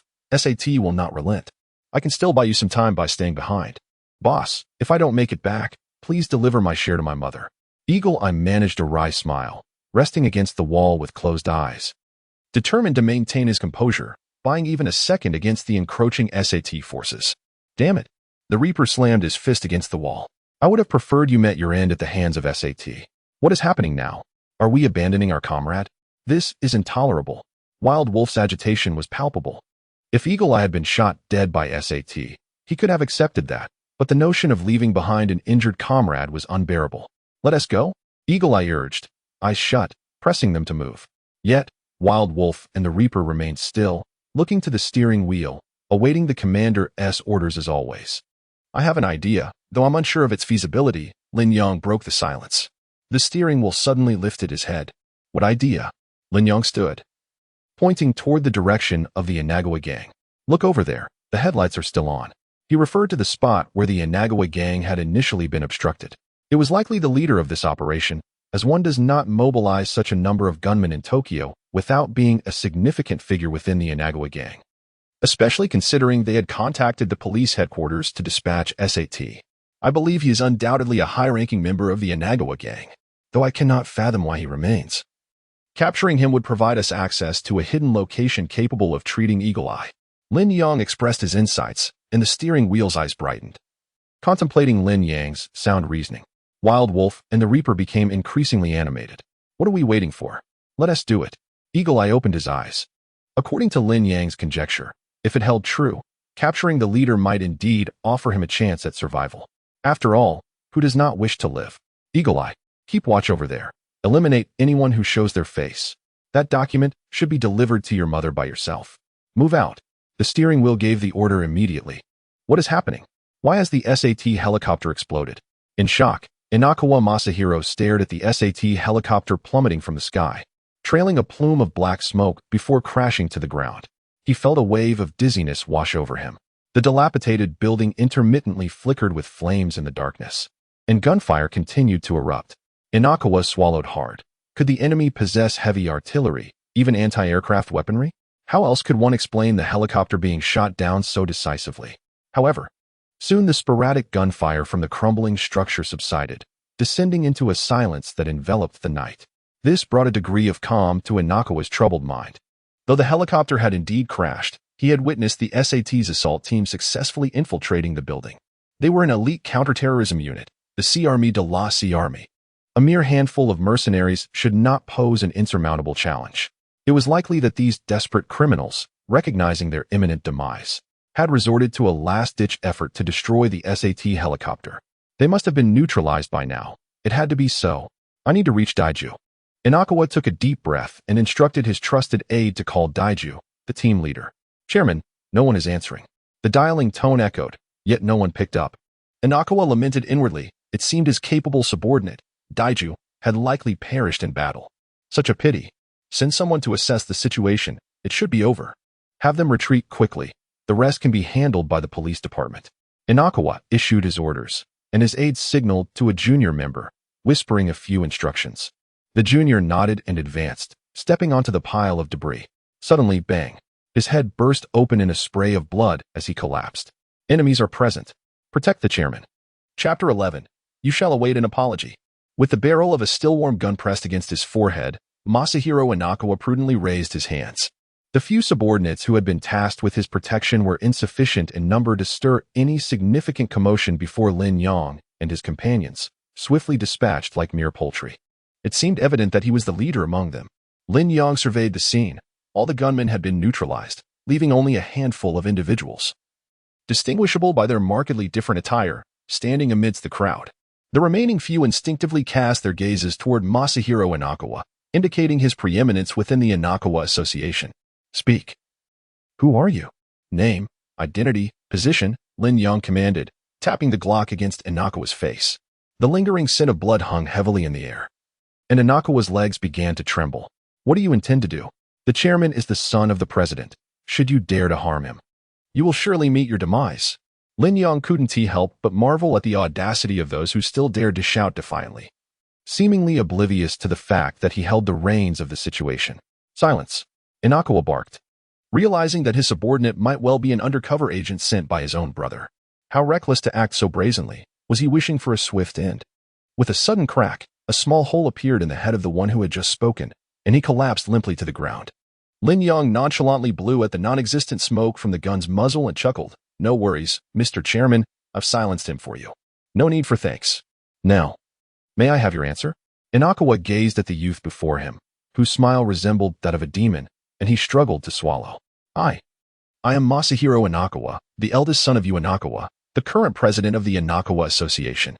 I am also one of the directors and a candidate for the next president. I can provide whatever you desire. Without a trace of hesitation, Inakawa divulged his identity, desperately hoping that his relatively high status might afford him some measure of protection. A smile crept across Lin Yang's lips. Indeed, he was a notable catch, the president's son, wielding considerable influence. If handled astutely, the life of Eagle Eye could be preserved, and they could secure a safe haven for respite after a long day of turmoil. Absolutely. This fellow certainly possesses a significant status, being the son of the president of the Inakawa Association. We can bring Eagle Eye here, Lin Yang declared. The three in the front seat instantly brightened, and without further ado, the driver turned the vehicle around to fetch Eagle Eye. Inakawa Masahiro, fret not. We have no intention of killing you. The mere thought of utilizing SAT indicates that you are indeed a clever individual. Please, step inside. Inakawa jolted, Fearing that Lin Yang was holding him accountable for contacting SAT, he instinctively raised a finger toward his trusted aide. No, it wasn't my idea. It was all him. He said we could reach out to SAT to strike against you. Lin Yang was momentarily taken aback. Wait, I merely mentioned it in passing. And you sold out your own aide? The confidant, who was pointed at, stood frozen in shock, trembling as he raised his hand. Chairman, you. Lin Yang fired his weapon, causing Iwakawa Masahiro to shudder in fear, only to realize that it was his own strategist who had fallen. He breathed a sigh of relief. He cared little for the demise of his confidant, as long as it was not himself who perished. The lives of others paled in comparison to his own. 10 vehicles arrived, yet only 2 departed. The scenery of the outskirts whizzed past the car windows as Lin Yang and his companions journeyed toward their destination. Iwakawa Masahiro, who was exceedingly afraid of death, cooperated willingly, promptly providing a small hospital designated for the treatment of his thugs. How is it? The amputation surgery was successful, and the patient's condition is stable, though he requires rest. The doctor's response brought relief to the group. Eagle Eye's leg injury was too severe, necessitating amputation, fortunately. They had acted swiftly enough to save his life. What now? The wolf felt a sense of confusion. Although Eagle Eye's situation was resolved, they returned to their own pressing dilemma. Eagle Eye could not be moved given his condition. He would have to remain in the hospital for the time being. Lin Yang furrowed his brow as he gazed at the sky, which was gradually lightening. They needed to find a way to leave Tokyo as soon as possible. Though Iwakawa Masahiro was in their grasp, and they could temporarily conceal themselves with his provided hideout, this was not a sustainable solution. The complete annihilation of a special forces unit, along with their helicopter, would not be overlooked by the Tokyo Metropolitan Police Department. This posed a far greater dilemma. Once the government machinery began to operate, they would have no means to resist. Even if he had 5 seconds, 50 seconds, or 500 seconds of bullet time, it would be futile against a fully organized military force. It merely heightened adrenaline and sharpened senses. He was no superhuman. They needed to devise a new escape route. The longer they remained in Tokyo, the greater the risk. Baka, what did you say? The SAT team was completely wiped out. Even the helicopter crashed? At dawn, the Tokyo Metropolitan Police Superintendent Takagi was roused from his slumber by a phone call, still groggy and irritable when he received this dreadful news. With no time to wash or brush his teeth, he hastily dressed and rushed to the police headquarters. Who authorized you to mobilize the SAT without my permission? In the conference room, Takagi erupted in fury, slamming his hands on the table, causing it to rattle. The senior officials of the Tokyo Metropolitan Police Department sat in silence, exchanging furtive glances, none daring to speak. Some had attempted to seize credit behind Takagi's back, believing they could easily resolve the situation with the bandits. Little did they expect such a catastrophic outcome. Immediately seal off the scene. It must not be leaked. Takagi, in a fit of rage, unleashed a torrent of frustration before issuing commands. This represented a monumental error on the part of the Metropolitan Police Department. The situation must be contained. As long as it remains undisclosed, despite the gravity of the matter, it can be concealed internally. However, should it leak and the public become aware of the incompetence of the police, it would spell disaster, jeopardizing one's career. The director lamented that it was likely too late for containment. Footage of the SAT helicopter's crash had been captured, and reporters had already obtained photographs, which were probably now featured on the morning news. A murmur arose from below, and as Takagi's fury subsided slightly, he felt a rush of blood to his head, causing a wave of dizziness. Useless. A bunch of inept fools. To be utterly annihilated in an anti-terror operation is one thing, but to fail at securing the scene and managing information is another. Allowing reporters to seize the initiative is nothing short of shameful. Baka, prepare to publicly bow an apology. Takagi's temples throbbed. At this point, there was no recourse but to bow an apology to all citizens of Tokyo. With a resounding bang, he stood up, forcefully kicked open the door of the conference room, and turned back to command. Issue a wanted notice. A bounty. If you fail to apprehend those terrorists, you shall all commit seppuku in atonement. Chapter 12. Wanted notice. Making money. Dear citizens of Tokyo, this is a special announcement from the Tokyo Metropolitan Government. We must urgently inform you of a significant security matter. We have recently confirmed the presence of an armed gang within the city. This group is suspected of possessing heavy weaponry, posing a grave threat to public safety. To ensure the safety of our citizens, the Tokyo Metropolitan Police Department has intensified patrols and security checks throughout the metropolis. We offer the following safety recommendations. Please avoid going out at night unless absolutely necessary. If you encounter suspicious individuals or situations, refrain from taking impulsive actions and report to the authorities immediately. Lin Yang reclined on the sofa, watching the latest news broadcast. Reports concerning them had begun to surface, yet fortunately, there were no detailed accounts, which was somewhat reassuring. With a flick of his finger, he switched to another channel, only to sit up abruptly, just as he had felt relieved about the lack of specifics. The wanted notice from the Tokyo Metropolitan Police had now been released. Tokyo Metropolitan Police Announcement Order Number T 2016-1019-001 Emergency Wanted Notice. This is to announce that we are currently seeking an armed criminal gang. The group consists of approximately 4 to 5 members, well-equipped and exceedingly dangerous. Description of wanted individuals. Image, wearing tactical combat gear, carrying high-risk firearms, criminal activities, endangering public safety. Organizing acts of terror, illegally possessing weapons, and executing acts of terror in the Edagawa district, resulting in the death of 19 civilians, with 8 police officers having already sacrificed their lives. Reward information. For valid information leading to their capture, 5 million yen for assistance in apprehending the main suspects, 20 million yen for voluntary surrender, leniency in sentencing. Important note: the gang is armed and dangerous. Citizens are advised not to approach any suspicious situations.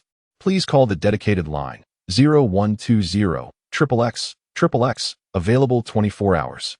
The police assure that the identities of those providing information will remain strictly confidential. We kindly urge all citizens to remain vigilant and assist the police in maintaining public order.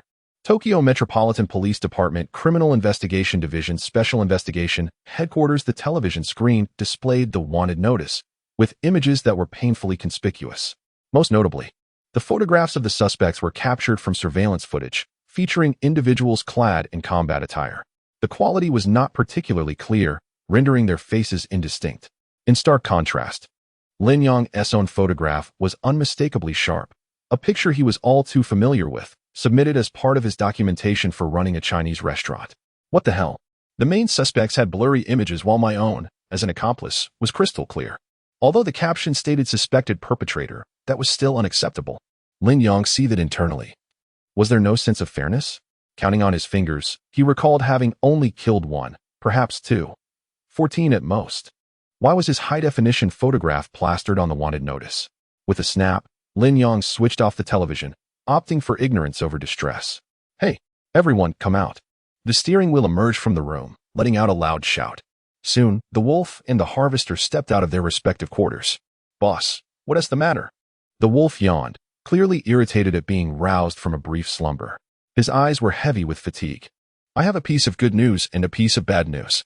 Which would you prefer to hear first? The steering will plop down on the sofa. Let us start with the good news. It might lift our spirits. Lin Yang shrugged, believing a touch of good news could soothe his troubled heart. All right. The good news is that the boss just returned my call and has found us a way out. As soon as the words left his mouth, the wolf and the harvester visibly brightened. This was indeed splendid news. Finally, a chance to escape this wretched place. However, Lin Yang noticed that the steering wheel's expression remained devoid of joy, indicating that trouble likely loomed. And what is the bad news? Lin Yang leaned forward, propping his elbows on his knees, and gazed intently at the steering wheel. The bad news is that the route the boss found leads to AU's military logistics base in Japan, and the toll for passage is a staggering $300,000 per person. The steering wheel's voice sank, and the faces of the wolf and the harvester fell instantly. They knew that the total commission for their current mission was only $300,000. After deducting various expenses, they'd be left with merely $130,000. Now, with a toll of $300,000 per person, they couldn't even afford the fee for one. Lin Yang bowed his head, calculating his own savings. Converted to dollars, he realized he had barely over 100,000. Not to mention that as a wanted individual, his accounts were undoubtedly frozen. Accessing those funds was out of the question. Looking up, he found the faces of the wolf and the others shrouded in despair. Can you not afford it either? Do you have no savings? The wolf glanced at Lin Yang and replied helplessly, Buddy, that's not 30,000. That's 300,000. If I had 300,000, would I still be in this line of work? The harvester weakly echoed his sentiment, lamenting that ordinary Americans rarely save money, let alone people in their profession. One never knew if they might perish on the next job. If they had money, they spent it. Damn it, those bloodsuckers. 300,000? Why don't they just go rob a bank? The wolf muttered under his breath. Lin Yang reclined backward and picked up the remote control. Guys, I have no good news, only one piece of bad news. As the television flickered to life, a scrolling list of wanted posters filled the screen. Oh damn. The already dire situation became even more precarious. Lin Yang rubbed his temples in frustration. There must be a way out of this. He just needed to think carefully. Suddenly, an idea struck him. He sprang up from the sofa, catching everyone's attention. You have money? The wolf looked at Lin Yang, puzzled by the sudden shift in demeanor. No, I don't have any money. Even if I did, it's frozen now. Then what do you have? No money? We need to find a way to make some. This room isn't filled with broke folks. Lin Yang spoke with a pointed implication. Indeed, the members of the Wild Wolves had also come to realize the dire financial situation they were in. To speak of 300,000 for each person, or 150,000 for 5, was utterly ludicrous. They could scarcely gather enough to facilitate the departure of a single individual. However, as the eldest son of the Inagawakai's president, Inagawa Masahiro surely could not be lacking in funds. How could anyone believe that the heir of one of Tokyo's largest factions was devoid of money? Before long, the tightly bound Inagawa Masahiro was brought forth. Upon noticing the 4 individuals surrounding him, their eyes glinting with predatory intent, he felt a chilling sensation creep over him. Mr. Inagawa Masahiro, as the firstborn of the Inagawakai's president, I presume you are not short on finances? Lin Yang spoke with a sinister edge in his eyes. Inagawa Masahiro appeared as a plump, golden-hued pig. Yes, I have money. Inagawa Masahiro hastily nodded, his anxiety evident as he met the voracious gazes of the 4. Lin Yang, satisfied, remarked on his compliance. However, the dialogue soon spiraled into chaos. $1 million. Are you attempting to dismiss a beggar? Inagawa Masahiro asserted he could only summon $1 million, prompting Lin Yang to deliver a resounding slap, taken aback by the young man's sudden obstinacy regarding finances. I truly have no more, I swear. Inagawa Masahiro pleaded, but Lin Yang dismissed his claims, turning his attention to the Wild Wolves. Wild Wolves. This fellow insists he possesses merely $1 million. Do you believe him? Rising to his feet, Wild Wolves cracked his neck and revealed a malevolent grin. I do not believe him either. Allow me, and I shall compel him to relinquish all his wealth. Having glimpsed a glimmer of hope for a return. To assert he could only produce 1 million, barely sufficient for 3 individuals, was nothing short of deceit. The sound of anguished cries echoed, revealing the unexpected resilience of Inagawa Masahiro, which posed a significant dilemma. Wild Wolf shook the blood from his hands, furrowing his brow, while Lin Yang meticulously observed Inagawa Masahiro, who had divulged every detail of his life to this point. Inagawa Masahiro had but 2 sons. Although he was the nominal successor, his younger brother, Inagawa Masayuki, possessed greater capabilities. Were it not for the favor his son, Inagawa Shinichi, enjoyed with their father, he would struggle to assert dominance over his sibling. To secure his position, he allocated a substantial portion of his funds to maintain private soldiers and bribe officials, indulging in luxury cars, lavish residences, and beautiful women, which left him with minimal cash flow. At times, he even found himself needing to ask his son for money, believing that once he ascended to the position of president, all would be within his grasp. Lin Yang sensed that Inagawa Masahiro was not as formidable as he appeared, furrowing his brow as he voiced his suspicion. He seems, perhaps, genuinely only able to produce $1 million. Damn it, is it possible for the son of a gang leader to possess such meager savings? What shall we do? The sensation of fleeting hope, only to gradually dissipate, is rather unsettling. Wild Wolf sensed a slight elevation in his blood pressure. Lin Yang closed his eyes, reflecting for a moment before posing a question. How much wealth do you believe an intelligence broker might possess? Chapter 13. Breaking the rules brings consequences. You're still in Tokyo. It seems you have significant business at hand. What do you desire? A figure clad in traditional Western cowboy attire, a quintessential redneck elder, scrutinized the group at the steering wheel. Hey, old Jack, the wolf greeted the elder. Who is he? Is he trustworthy?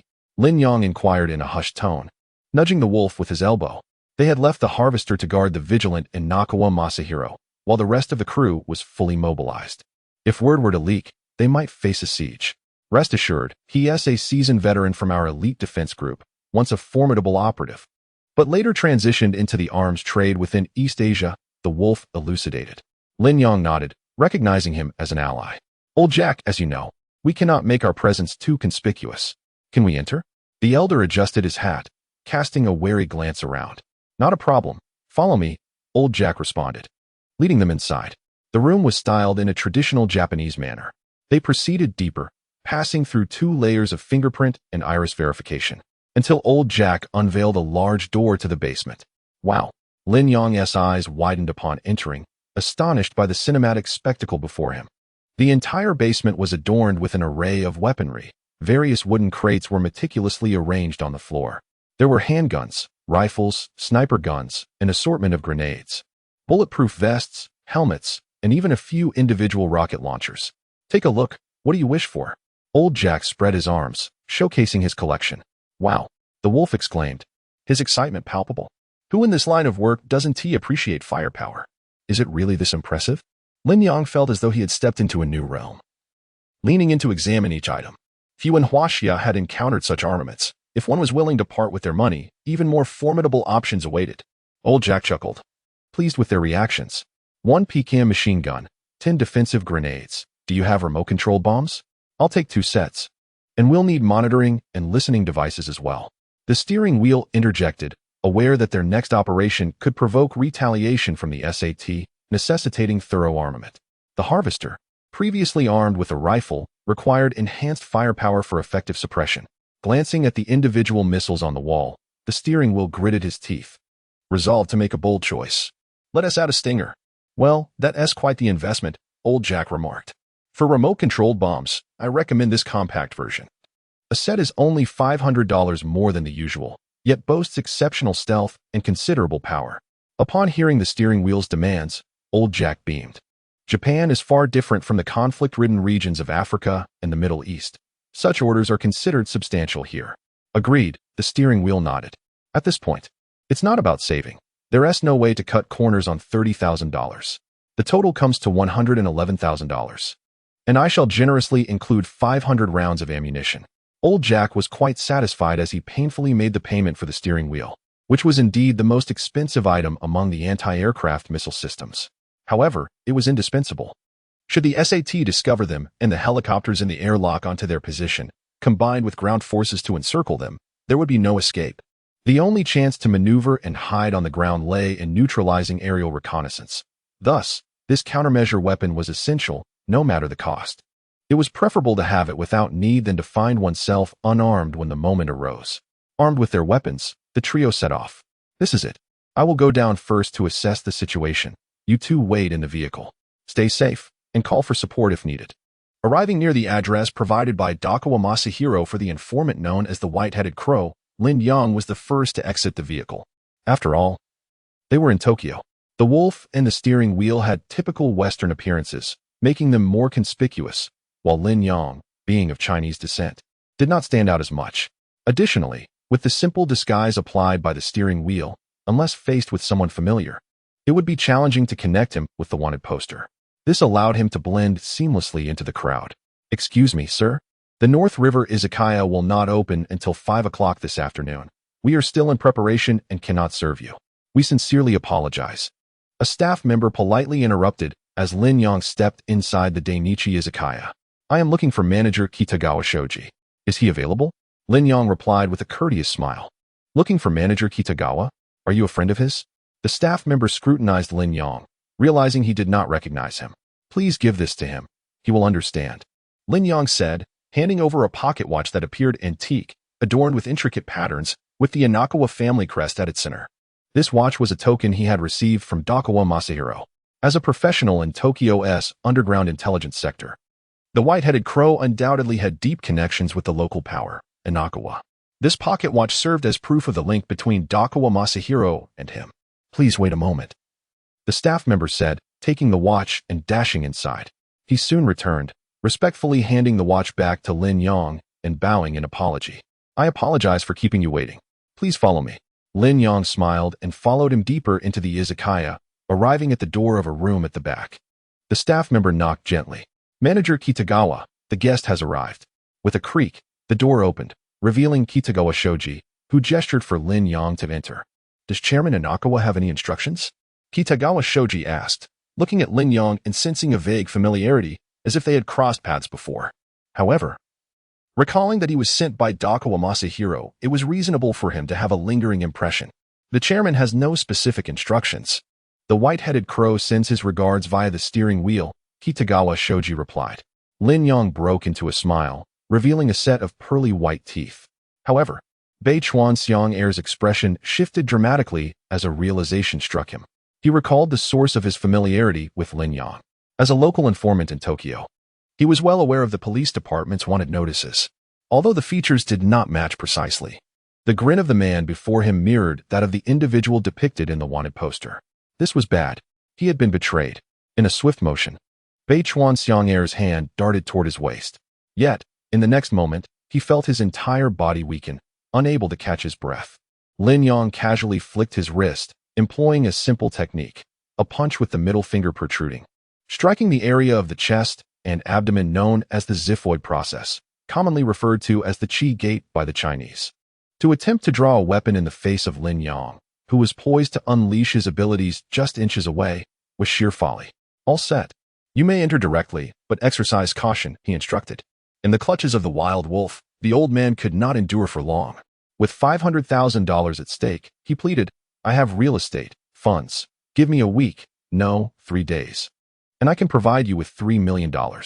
Please, spare my life. The old man's face turned pale as he begged for mercy. With a sharp twist of the steering wheel, the light faded from his eyes. Having broken the rules, he should have anticipated this day. Chapter 14. You truly are a genius. Chapter 14. $1.5 million. Enough, we can go back. The wild wolf felt a surge of excitement. He had initially believed that returning was impossible. Yet, within a mere half day, they had amassed sufficient funds.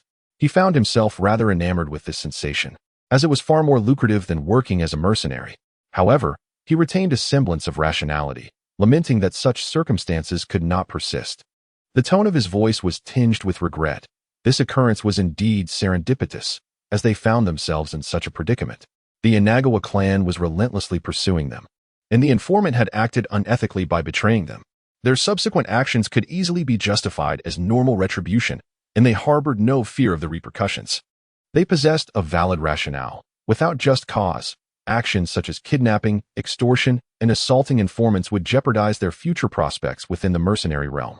The likelihood of informants being willing to collaborate with them again would be exceedingly slim, for if one instance occurred, countless others could follow. People would hardly believe that they would limit themselves to just that one transgression.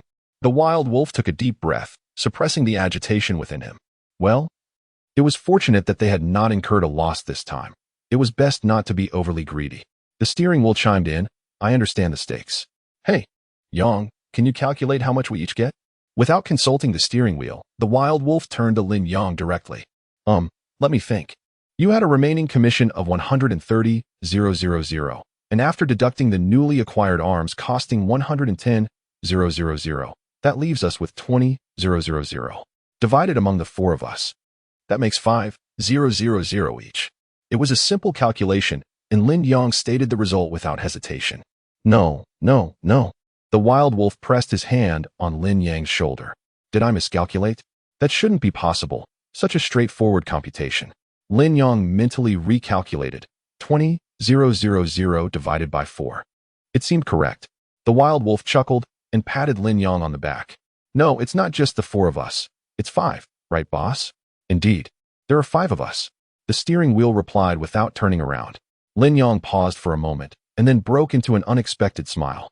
So, does this mean I'm officially part of the team? Of course, mate. Without you this time, we would have met our end. The wild wolf held a considerable regard for Lin Yang. When Eagle Eye was injured, Lin Yang had unhesitatingly stepped in to neutralize the SAT threat and devised a plan to rescue Eagle Eye. Ultimately, he also managed to secure the necessary funds for their escape. Although Lin Yang still retained an air of mystery, particularly regarding how he had dealt with that SAT squad and destroyed the helicopter, the wild wolf found it hard to believe Lin Yang's account of rushing in, taking down one adversary after another, and lobbing grenades at the aircraft. Nonetheless, Lin Yang insisted on his version, and the others refrained from pressing him further. After all, everyone harbored their own secrets. That means each person gets $4,000. Lin Yang corrected the figures. The difference wasn't substantial, yet $4,000 felt pitifully meager, especially considering they had nearly lost their lives. The wild wolf sighed, gazing absent-mindedly out the window. Money could always be earned, but life was singular. They could always earn more in the future. Lin Yang took it all in stride. His losses were far greater than mere thousands of dollars. His shop was undoubtedly shut down, his card was likely frozen, and he would have to flee to America alongside them. The future remained uncertain, yet at this moment, he finally glimpsed a ray of hope. The rationale was clear. They could still continue, but Eagle Eye would surely be unable to. For the sake of $4,000.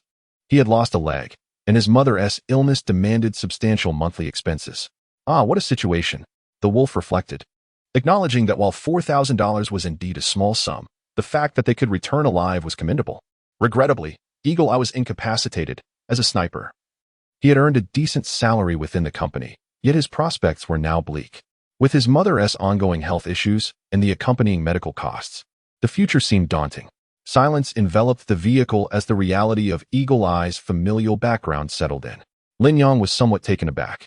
He had always held a favorable impression of the typically taciturn sniper.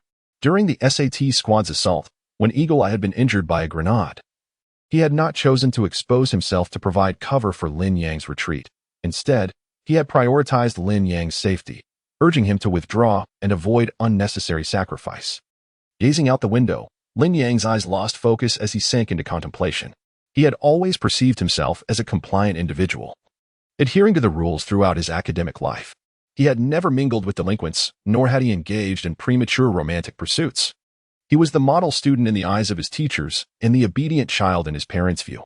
The only deviation from the ordinary had been his decision to forego taking over the family restaurant in favor of studying abroad. However, the events of the past few days seemed to ignite a fire within him. Suddenly, he felt that his previous life had been too monotonous and dull.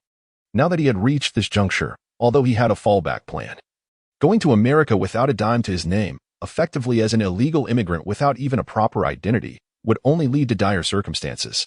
Why not secure some funds before leaving? An idea emerged in Lin Yang's mind, one he would have never contemplated before. After all, they were in Tokyo, and he was about to depart. One justification after another, like kindling, fueled the flames of his newfound ambition. Wolf, driver, I have a plan to procure some funds. Are you willing to trust me? Lin Yang blinked, his eyes regaining their spark. The wolf observed Lin Yang, sensing a change in his demeanor. Yet, the proposal resonated deeply with him.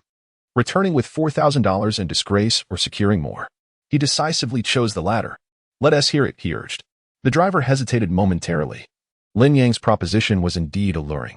They were all in the same boat now, and it seemed unlikely that Lin Yang would lead them astray. After all, was the essence of mercenary work not to earn money? If Lin Yang's scheme proved advantageous, what harm would there be in executing one more job? Could the Tokyo Metropolitan Police truly pursue them all the way to America? When had dogs ever dared to bark at their masters? Lin Yang articulated his thoughts one by one, and the eyes of the wild wolf and the steering wheel sparkled with excitement. Wow, Yang, you are truly a genius. How on earth did you conceive such an idea? The wild wolf exclaimed, astonished by Lin Yang's ingenuity, which shattered his preconceived notions. This method indeed possessed feasibility, yet it also entailed certain risks. The steering wheel could not suppress his astonishment either. Lin Yang's imagination was truly boundless, and upon deeper reflection, the idea proved to be quite viable. After all, they had not yet departed from Tokyo, and danger lurked at every corner, did it not? However, the correlation between risk and reward was evident. I am in. What about you? Lin Yang smiled. I agree. I will provide support. Let's do it. The wild wolf exclaimed enthusiastically, striking the seat with a fist. The trio returned to their safe house, and Lin Yang proceeded directly to the room where Inakawa Masahiro was detained. Soon, he emerged holding a mobile phone, waving it at the wild wolf. The two then drove off in a blur. Chapter 15. A dual advantage. Who goes there? Halt. The vigilant guards at the villa scrutinized the vehicle that had come to a stop before the entrance. A young man alighted and strode directly towards the grand gate of the villa. As the guard spoke, the bodyguard at the entrance had already positioned himself, hand resting on his waist. I am a guest of Chairman Inakawa Masayuki, Lin Yang replied with an unfazed demeanor. The guards advanced, forming a subtle encirclement around him. Go inquire, one of the leaders commanded, eyeing Lin Yang, whose attire was exceedingly plain, perhaps even cheap. Could someone like him possibly know the chairman? Yet, observing Lin Yang's composed and confident expression left them uncertain of his background. With a dismissive wave, He ordered one of the guards to seek clarification. However, the guards soon returned, reporting, "Captain, the chairman has no scheduled visitors today and is unavailable. Surround him." The guard captain scoffed at the audacity of someone daring to deceive them in such a manner, determined to teach him a lesson. As the guards drew their weapons, Lin Yang leisurely extended his right hand, opening it to reveal a pocket watch that fell and swung gently. "Do you recognize this?" Presented to Chairman Inakawa Masayuki. "I believe he would be quite eager to meet with me." The guard captain raised a hand, halting his subordinate's actions, and peered intently at the pocket watch in Lin Yang's hand, which seemed familiar. Wasn't it the same as the one the chairman possessed? "Please wait." Taking the pocket watch, the captain hurried to the main entrance and whispered to a bodyguard, handing over the watch. Shortly thereafter, a bodyguard entered, and the captain soon returned, admonishing his men.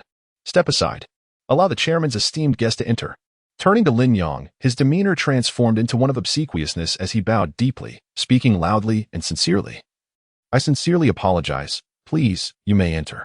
Lin Yang disregarded him and advanced towards the door. "Sir, my apologies, a routine inspection," the bodyguard interjected, blocking Lin Yang's path. After a thorough check confirmed Lin Yang bore no weapons, he was permitted to proceed. Before long, Lin Yang was escorted to a reception room. "Mr. Lin Yang, greetings." A middle-aged man greeted him, kneeling by a tea table and gracefully preparing tea. Soon, a cup of steaming tea was presented before Lin Yang. "As I hear you are from Huaxia, please, sample my Wui de Hong Pao and share your thoughts." The man bore a resemblance to Inakawa Masahiro, suggesting he was indeed Inakawa Masayuki. His poise and hospitality subtly eclipsed that of his elder brother. Lin Yang, unfamiliar with the art of tea and disinterested in critiquing a Japanese man's brew, silently observed Inakawa Masayuki. After sipping his tea, Inakawa Masayuki set down the cup. His smile warm, yet his words laced with a chill. "I never anticipated that my dear brother was still alive. How peculiar." Masahiro Inagawa, accompanied by his private soldiers, was annihilated in a confrontation with ruthless bandits, and he himself had vanished without a trace, a piece of news he had long been aware of. He had assumed that his dear elder brother had perished and had even prepared a eulogy, only to be taken aback when Lin Yang appeared today, bearing his brother's pocket watch. It seemed the situation was not as he had envisioned. Thus, Masahiro Inagawa could no longer be regarded as his beloved brother. After all, for Yoshiyuki Inagawa, only a deceased brother could be deemed a good brother. Of course, if he were not dead, did that imply that in your eyes, we are nothing more than bloodthirsty bandits? Lin Yang chuckled, asserting that such fortunate circumstances were hardly to be found. Yoshiyuki Inagawa shook his head. While Lin Yang and his companions had indeed taken many lives, those were merely his brother's subordinates. To him, they could not be labeled as bandits, rather, they were undoubtedly good people. Therefore, Lin, what brings you here for a sudden visit today? Yoshiyuki Inagawa fixed his gaze on Lin Yang, even altering his form of address. Inagawa-kun, you are indeed different from others. Your insight is sharp as a hawk's. We are certainly not bandits. We are businessmen, Lin Yang replied with a smile. Does that imply that you wish to engage in business with me? In response to Yoshiyuki Inagawa's inquiry, Lin Yang did not answer directly. Instead, he retrieved his phone, unlocked it, manipulated it for a moment, then turned it towards Yoshiyuki, gradually pushing it across the table with a gesture of invitation. As Yoshiyuki leaned down to glance at the screen, he was confronted by a video featuring his elder brother, Masahiro Inagawa. With a trembling hand, he pressed play. And the familiar voice resonated. "We can collaborate. What do you think? If you kill my brother, Yoshiyuki Inagawa, I will pay you $5 million. Once he is dead, I will be the undisputed next patriarch of the Inagawa family, the president of Inagawa Association. I can provide whatever you desire." Yoshiyuki gazed at the desperate visage of his brother in the video, his eyes icy, and he spoke without lifting his head. "Therefore, Lin, you have come to kill me?" As his words fell, two figures clad in black stealthily emerged from behind the screen in the room. Lin Yang glanced up, reminiscent of a ninja from a film.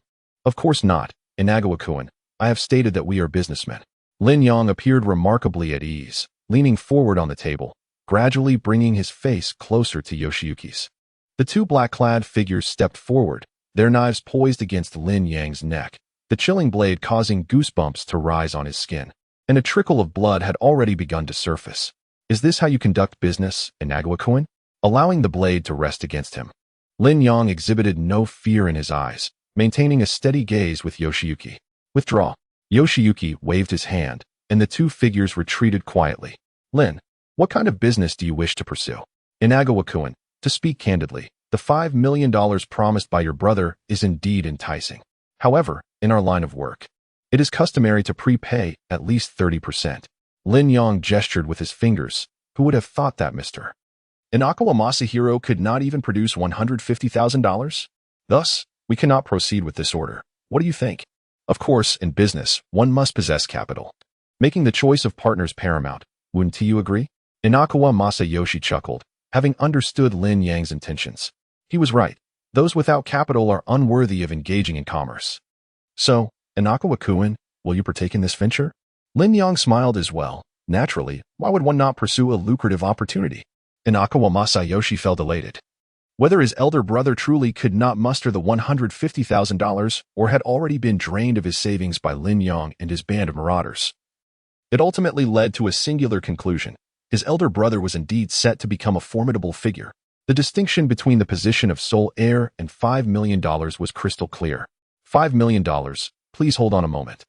Inakawa Masayoshi gestured for Lin Yang to wait. But no, according to protocol, a prepayment of $150,000 would suffice. Lin Yang suppressed his inner greed and replied with a smile. Oh?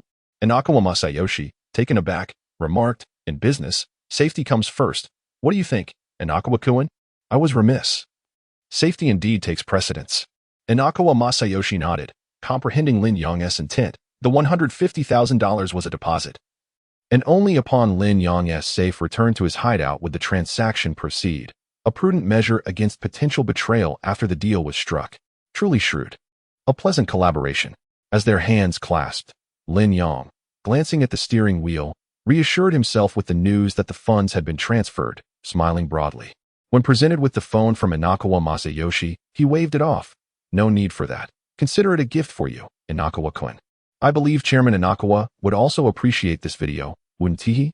After being escorted to the door by Inakawa Masayoshi, Lin Yang entered the Wild Wolf's vehicle and vanished into the streets. Chairman, are we truly letting them go? As the taillights faded around the corner, Inakawa Masayoshi's expression grew cold. He turned and instructed his trusted aide, follow them. Once they have eliminated my dear brother and discovered the hideout, inform Director Takagi. Chapter 16. Retribution. The persistent spirit of SAT. Chapter 16. Keep up with them, locate their hideout, and then inform Director Takagi. Lin Yang, equipped with an earpiece, listened to the disdainful voice of Inakawa Masayoshi and curled his lip in contempt. Another rogue who disregarded the rules, unwilling to settle the outstanding payment, yet expected to treat him and his associates as favors to the Metropolitan Police? Did he think he was unprepared? A single phone was worth a significant sum. Did he truly believe he was generous enough to offer it to him? However, Inakawa Masayoshi was indeed much more capable than his brother. He adeptly played both sides and exuded a commanding presence, embodying the demeanor befitting a high-ranking figure in the underworld. Yang, you truly are extraordinary. How did you conceive the idea of selling Inakawa Masahiro to his brother? Your intellect is simply remarkable. Wild Wolf gripped the steering wheel, foot pressed firmly on the accelerator, bubbling with excitement. That was $150,000. He had calculated it several times. Splitting it among 5, each would receive $30,000. They were about to strike it rich. The mere thought of having previously toiled for a few $1,000s seemed trivial in comparison. This was the fruit of cleverness. And it was simply too enticing. Once they returned, he would buy a car, a luxury car. Wild Wolf visibly exhilarated, his body vibrating with enthusiasm as he drove. All right. Wild Wolf, focus on the task at hand. Don't let anyone tail us. Eliminate Inakawa Masahiro, and there's still the outstanding balance of 355.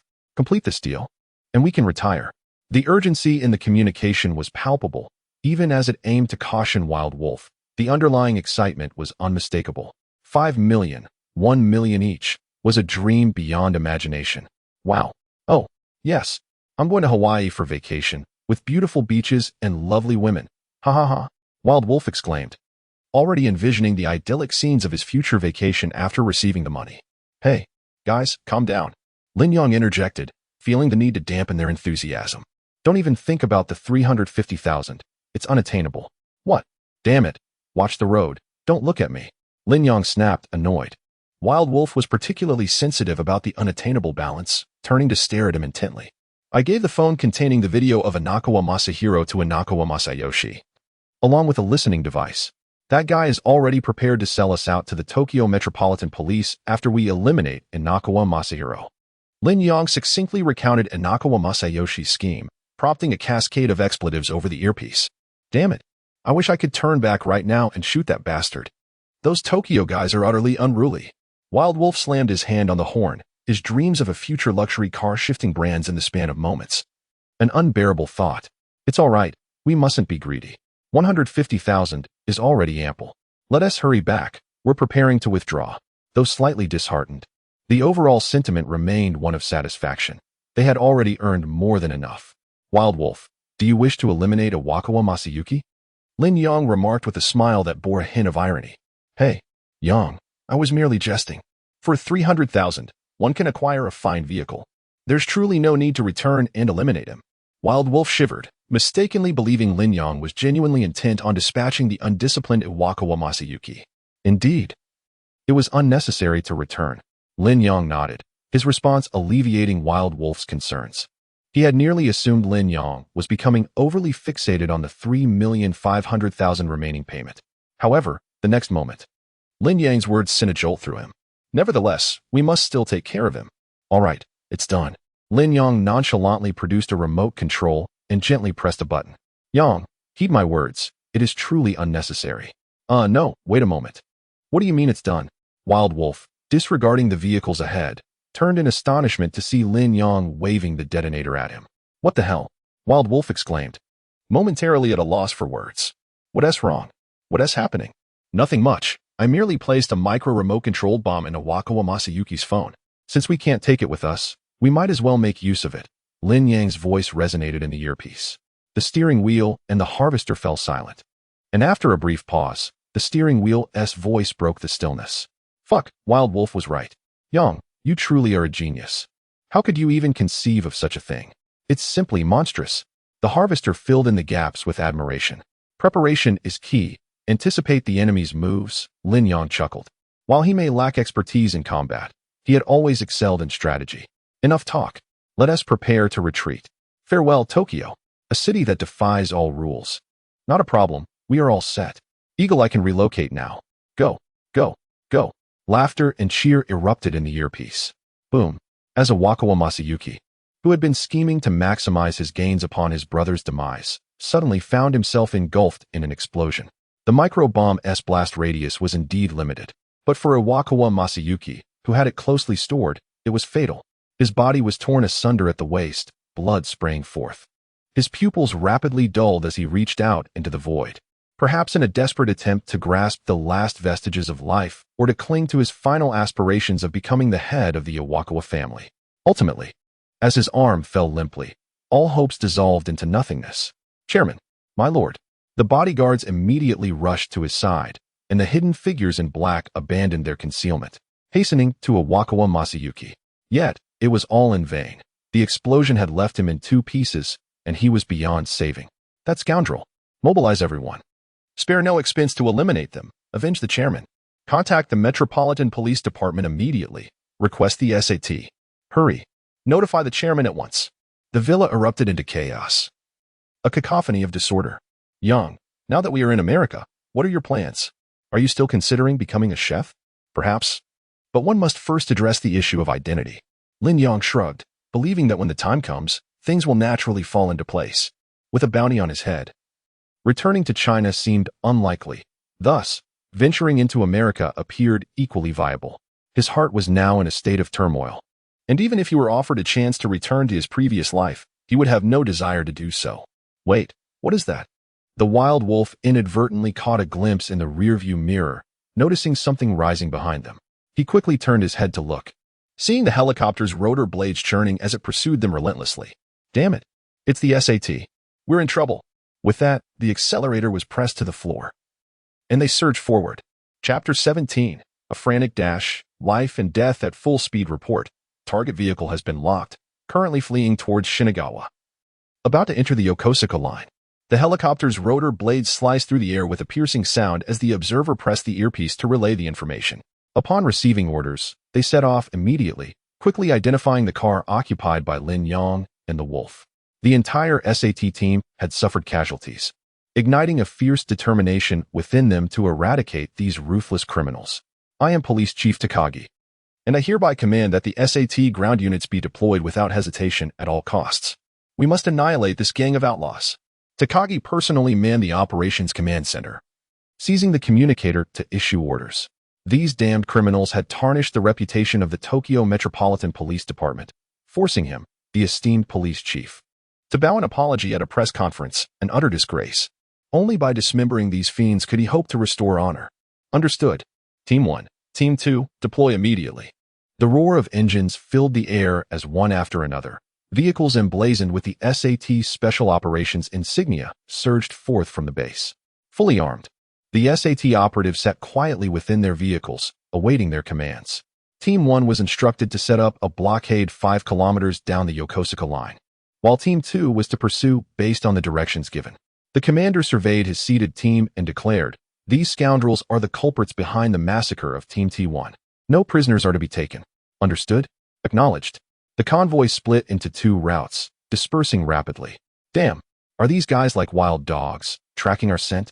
The Wolf yanked the steering wheel, executing a drift that sent smoke billowing from the tires as he veered onto an alternate path, attempting to use the towering buildings to obscure the helicopter's view.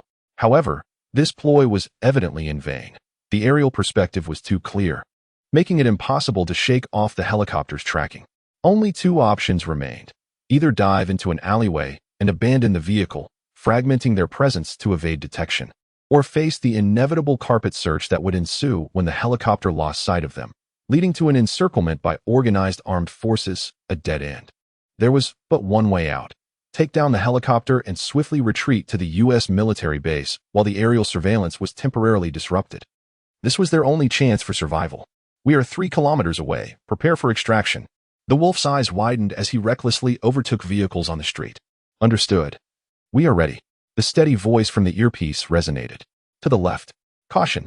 Damn. Boom. A combat vehicle emblazoned with the SAT insignia surged forth from the left-hand side, audaciously attempting to intercept them. The Wild Wolf swerved right, but the front of the vehicle was inevitably struck, spinning the entire machine clockwise. With a fierce stomp on the accelerator, the engine roared violently, tires screeched as they spun, and the vehicle surged forward once more. Gunfire erupted, echoing as bullets struck the chassis with a resounding clang. Damn it! Lin Yang was tossed about within the vehicle, his head buzzing from the impact.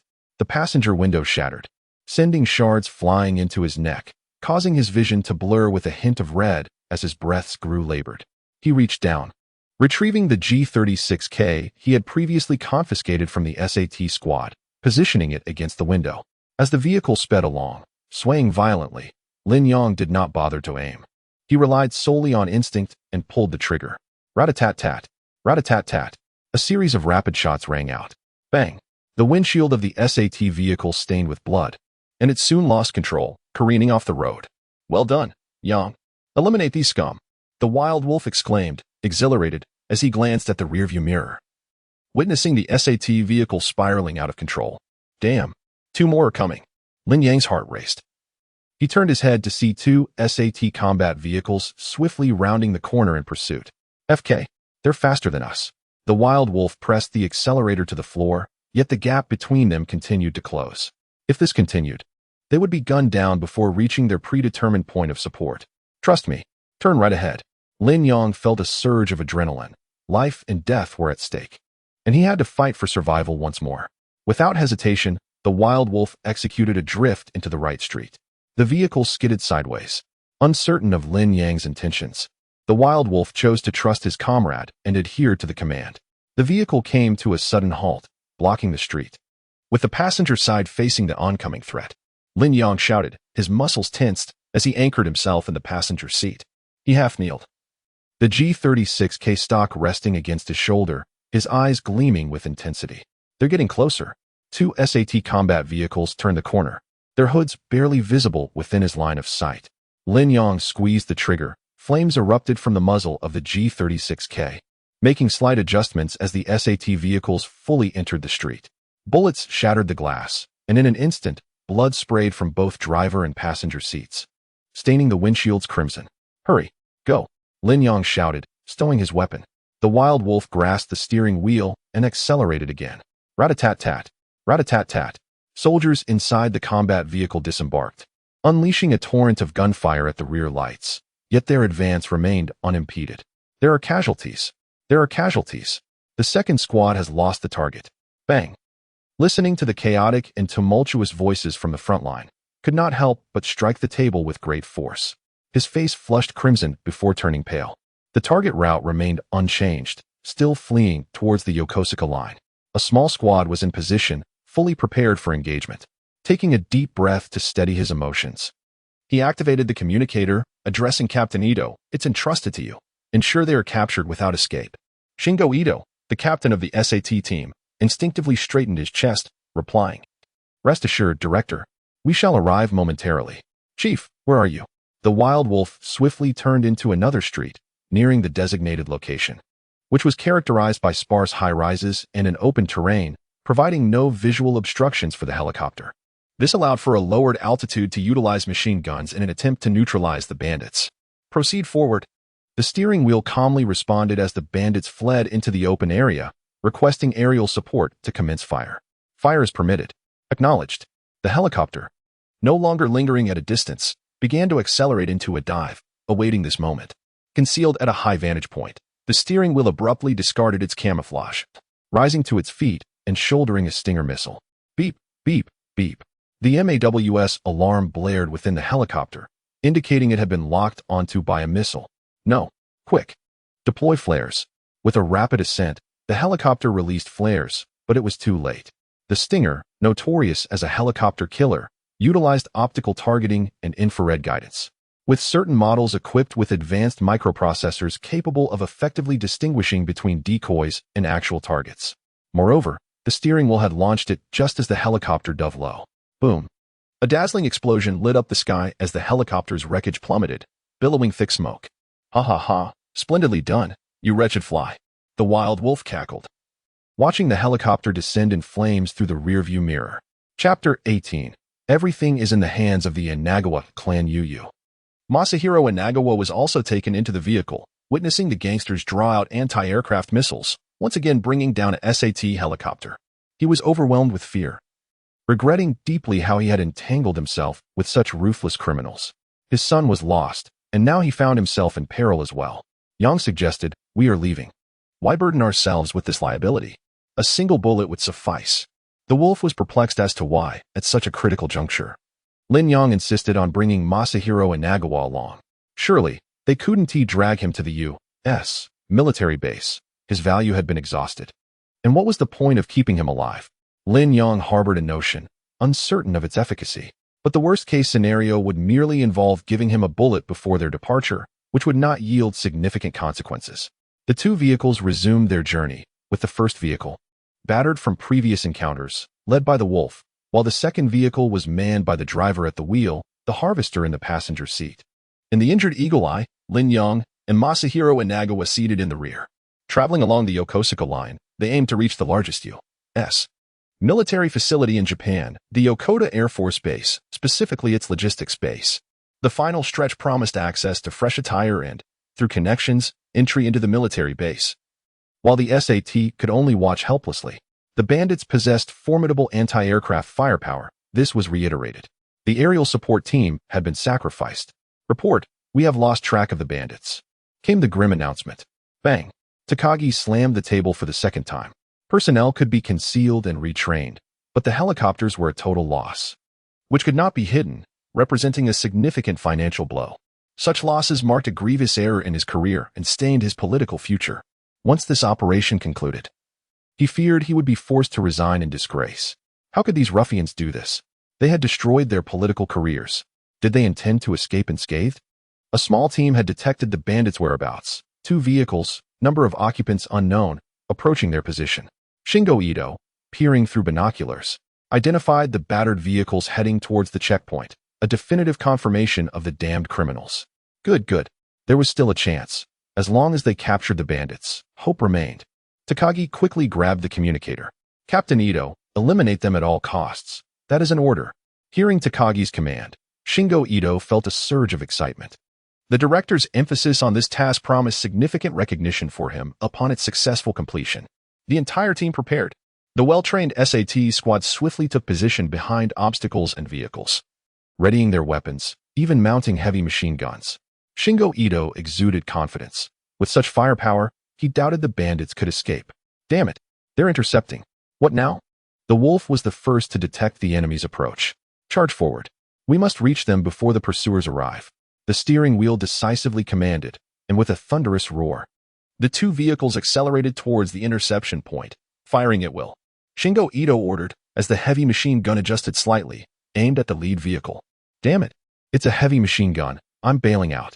The keen-eyed wolf noticed the opposing machine gun and unhesitatingly opened the door, leaping from the speeding vehicle.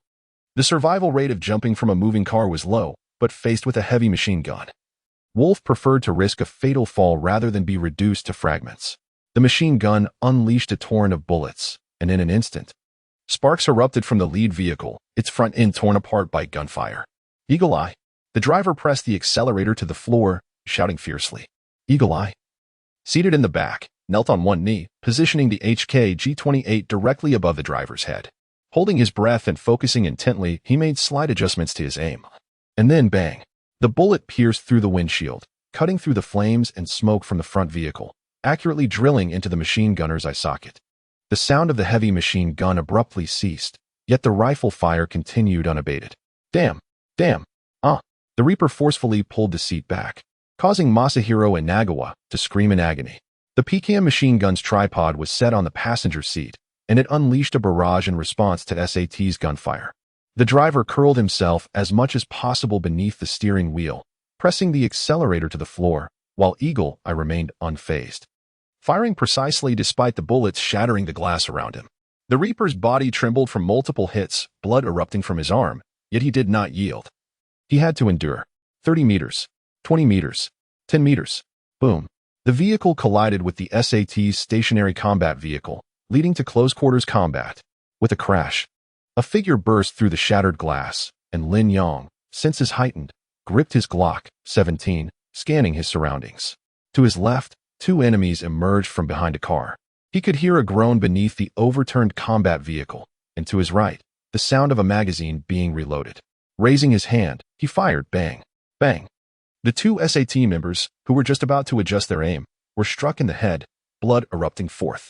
Without looking back, Lin Yang swung his weapon towards the rear, and the SAT soldier who had just poked his head out from behind cover collapsed without understanding what had happened. He swiftly moved to finish off any remaining foes, cleansing the battlefield. It wasn't until he confirmed the complete annihilation of the SAT squad that he paused. Hello? Captain Ito? Please respond if you can hear me. Lin Yang's ears perked up as he picked up a communicator from a corpse's chest, sensing emotional instability from the other end. Hello? Who are you? Where is Ito? Takagi's voice crackled with a sense of foreboding upon hearing the unfamiliar voice. If you're referring to this SAT team, I'm afraid you'll have to go down to find him. No, that's impossible. How dare you?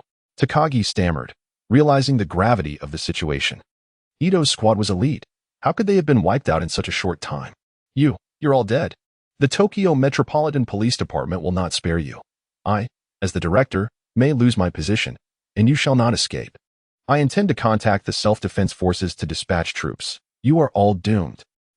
So it is the director of the Metropolitan Police, the top authority, Lin Yang chuckled. Is it true that the Tokyo Metropolitan Police cannot handle the bandits and must humbly request assistance from the self-defense forces? Are you, dear director, considering resignation? If it weren't for you, how could I have fallen to such depths? Takagi, in a fit of rage, was about to speak when Lin Yang's next words left him stunned. I have a plan that could secure your position. Would you care to listen? One cannot trust the words of a bandit. Takagi shook his head, yet the allure of the proposal was too tempting to resist. Let us hear what this fellow has to say. Speak. Masahiro Inakawa is in my possession. He, the worthless scion of the Inakawa family, is of no use. I possess a video that shows Masahiro Inakawa hiring us to murder his brother, Yoshiyuki Inakawa. And I also have an audio recording of Yoshiyuki hiring us to kill his brother. Director Takagi, do you comprehend my implication? Takagi narrowed his eyes. Those who attain his level may be mediocre, but they are certainly not foolish. He understood Lin Yang's words. This was merely a matter of shifting blame and framing someone else. I understand. What is it that you desire? There is no such thing as a free lunch. To preserve your position, one must pay a price. This entire situation stems from Masahiro Inakawa and Yoshiyuki Inakawa's battle for inheritance. Seizing this opportunity to eliminate the Inakawa clan, a blight on society, would safeguard the citizens of Tokyo. It should greatly assist you in solidifying your position, while we simply aid the Metropolitan Police in capturing the true culprits. Wouldn't you agree, Director? This encapsulated Lin Yang's objective in involving Masahiro Inakawa.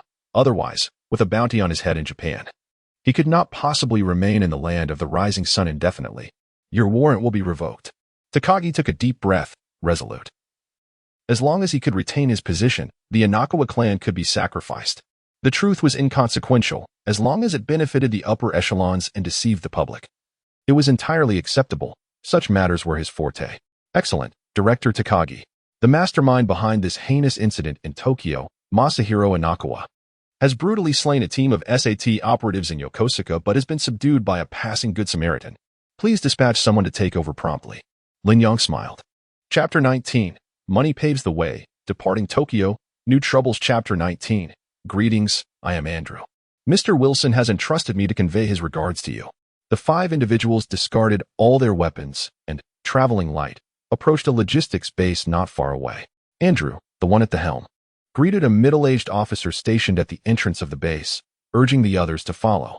The officer scrutinized them briefly before turning away, prompting the 5 to hastily keep pace.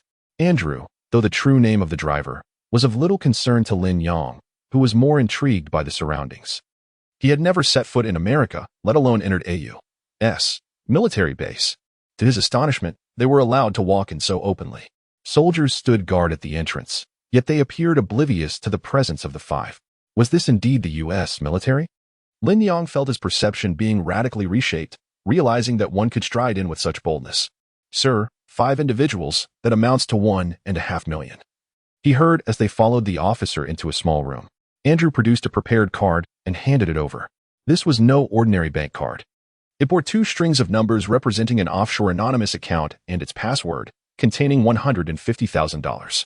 The officer waved his hand, and his aide stepped forward to take it, commencing operations on a computer.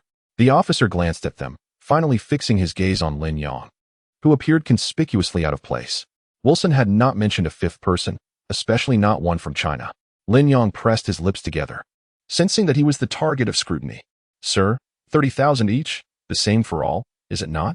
Andrew ventured forth, speaking in hushed tones. No. That is not the case.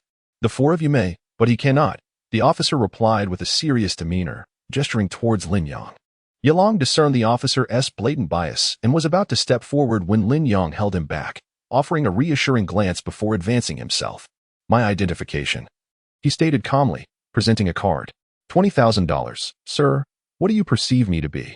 A logistics officer engaging in corrupt practices, how loyal could he truly be? Did he only accept Americans? Lin Yang held little faith in the officer's loyalty, suspecting it was solely to the dollar. I misjudged. You must be one of us, the officer remarked, tilting his head. The aide approached once more, taking the card. Soon, he whispered something into the officer's ear, causing a smile to spread across the officer's face. All right, everyone follow me. They boarded a military transport aircraft, flying directly from Yokode Air Base to Los Angeles, carrying military equipment and documents. Lin Yang had never experienced such a dreadful flight in his life. The foldable seats and the immense noise upon takeoff were excruciating, far removed from the comforts of a civilian aircraft. The violent ascent nearly induced Lin Yang, experiencing military aviation for the first time, to retch. Under such circumstances, sleep eluded him, leaving him to endure the discomfort. Damn. $30,000 per person. These individuals are so miserly that they couldn't even provide a pair of noise-canceling earmuffs. Truly vampires.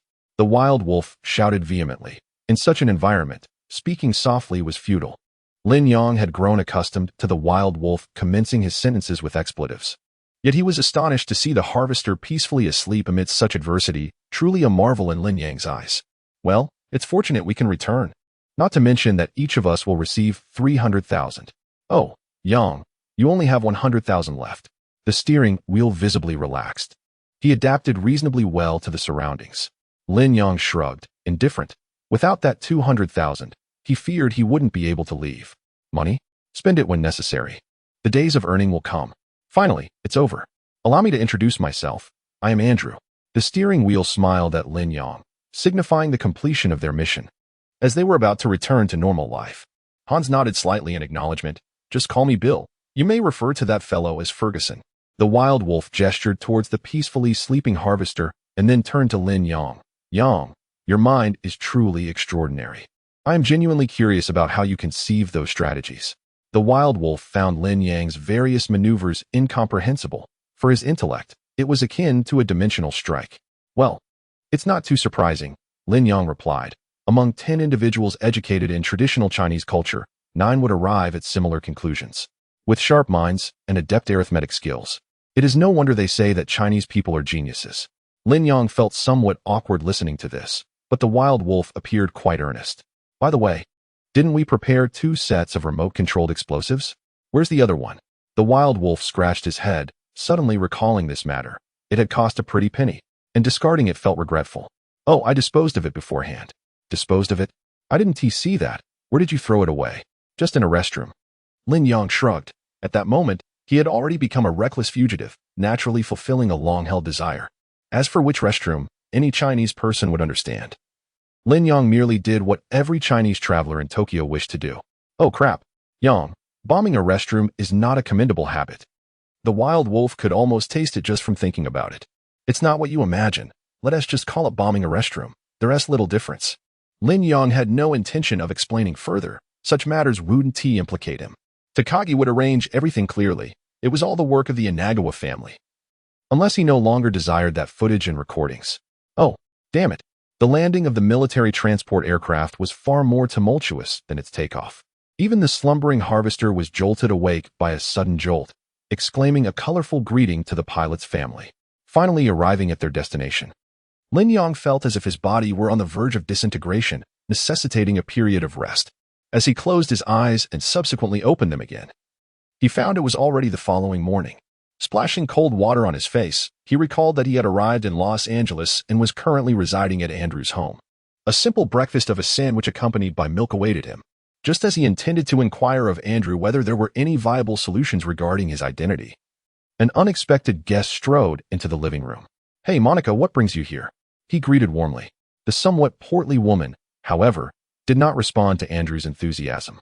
Instead, she glanced at Lin Yang before turning her attention back to Andrew. Do you have any idea of the trouble you've caused the company? Bring him along. Along with everyone from your team, to the office. The boss wishes to see you.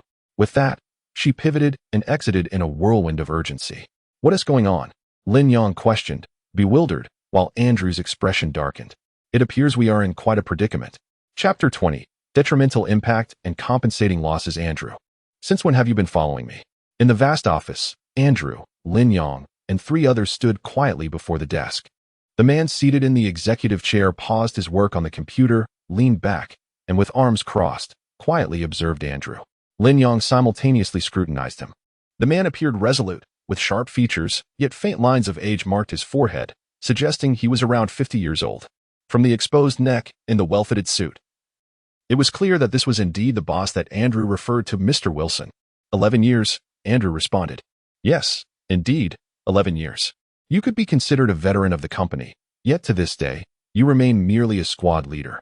Have I not provided you with opportunities? The man reflected momentarily. Andrew pursed his lips and shook his head. No, you have granted me numerous chances. It is I who failed to seize them. Do you know why? The man sighed. Not waiting for Andrew's reply, he gestured to Monica who stood nearby. Because you lack intellect. Your mind is consumed with brawn, aside from targeting and pulling the trigger. You excel at nothing else.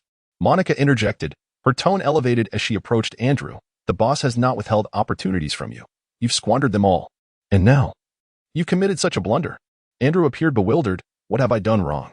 His question nearly provoked Monica into losing her composure. What have you done wrong? How can you utter such words? We merely undertook a part-time job. That is quite normal, isn't it? Although an unforeseen incident occurred, which required you to call in many favors, we also compensated for it. Bill, along with the others, felt they had not committed any grave error. It seemed to them as if they had stirred up a storm. Do you all feel the same way? Hans and Ferguson nodded in agreement. No wonder you form a cohesive unit. Can the 4 of you collectively muster a single brain? Monica could hardly tolerate their folly and reminded them, "What kind of company are we? We are a PMC, a defense group. You are employees of the company. Look at what you've done and still believe you are blameless?" The four men exchanged glances, enveloped in silence. The PMC provides armed support to clients who prioritize military prowess and security above all. Their recent actions had significant repercussions, potentially inflicting grave damage to the company's reputation. Lin Yang then voiced his perspective. "Indeed, well said. Finally, a voice of reason. You must be the Chinese individual, correct? Do you comprehend the magnitude of this incident?" Monica turned her attention to Lin Yang. "Do you realize how your operation in Tokyo has been classified? As a terrorist act. Employees of the Sharp Blade Defense Group, perpetrating acts of terror. Do you understand the implications of this?" Monica was exceedingly furious. Wilson, the head of the company, had minimally intervened in the business affairs, leaving the primary responsibilities to others. The actions of these individuals had caused her considerable distress. While there were numerous private military companies, Sharp Defense barely managed to qualify as a second-tier entity. Reputation was paramount. If employees of a PMC engaged in terrorist activities, which significant client would ever consider partnering with them? With so many alternatives available, they were not indispensable. Major clients possessed substantial assets, and ensuring their safety was of utmost importance, thereby necessitating risk mitigation. Fortunately, the actions of Andrew and his associates had not made it to the international news. Yet many within the industry were already aware, resulting in a profound impact on the company's operations. Had it not been for the owner intervening, you would have already been dismissed from your positions. Andrew began to realize the gravity of his misdeeds. "I'm sorry, boss." Wilson waved his hand dismissively, and Monica shot them a glare. There is no need to address him as boss anymore.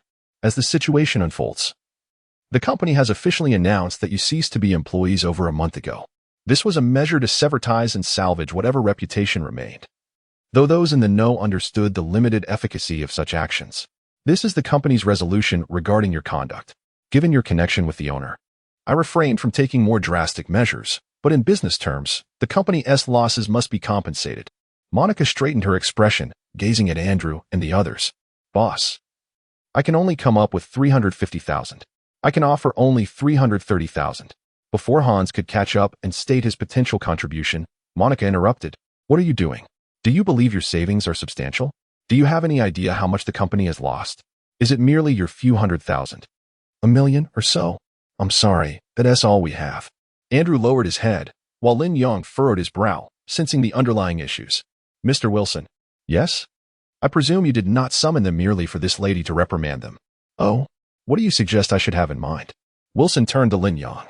"Even if you were to sell Andrew and the others to me, it would hardly compensate for your losses. Thus, I surmise you have tasks for us to undertake to amend the company's damages. Otherwise, upon our arrival in Los Angeles, you would have dispatched personnel to deal with us. Surely, this would be a more effective way to restore the company's reputation, wouldn't it?" One played the villain while the other the hero. It was a classic tactic.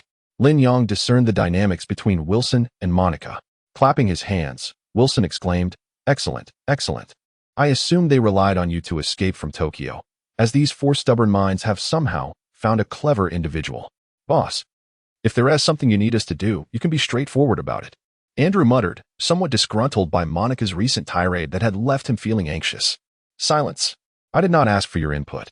A client has recently found himself in serious trouble, having offended a Mexican cartel that has dispatched numerous assassins to target him and his family. He has sought my assistance to resolve this perilous predicament." Wilson posed a question to Lin Yang, which left Lin Yang visibly troubled. He was at a loss for how to respond, as he had never engaged in this line of work and was unfamiliar with market standards. "May I inquire about the typical going rate?" he asked. "The standard rate is around 50 million, but my client has stated that if his issue can be resolved swiftly, he would not hesitate to pay up to 100 million. If we are to earn 100 million, then we should indeed aim for that amount." Bill interjected abruptly, only to be met with a reprimand. "You should remain silent." Lin Yang refrained from hastily answering. Instead, he continued to inquire, "What business does this client operate in? Is it a sole proprietorship or a family business?" "It's a mining enterprise, a family-owned business." Lin Yang opined, "I believe 40 million is a reasonable price. And the quicker we resolve this issue, the better, as we should strive to exceed the client's expectations." Andrew and Bill appeared somewhat perplexed. If the client was willing to pay 100 million, why not seize that opportunity? Why quote a figure lower than the market rate? In their line of work, achieving both speed and quality necessitates considerable resources and skilled personnel, which certainly comes at a high cost. Wilson regarded Lin Yang with increasing approval, asking, "Why not seize the opportunity for 100 million instead of settling for 40 million? The client indicated he could accept 100 million. So earning that amount would be feasible. However, that would amount to taking advantage of the situation. Completing this task would likely preclude any future orders from this client.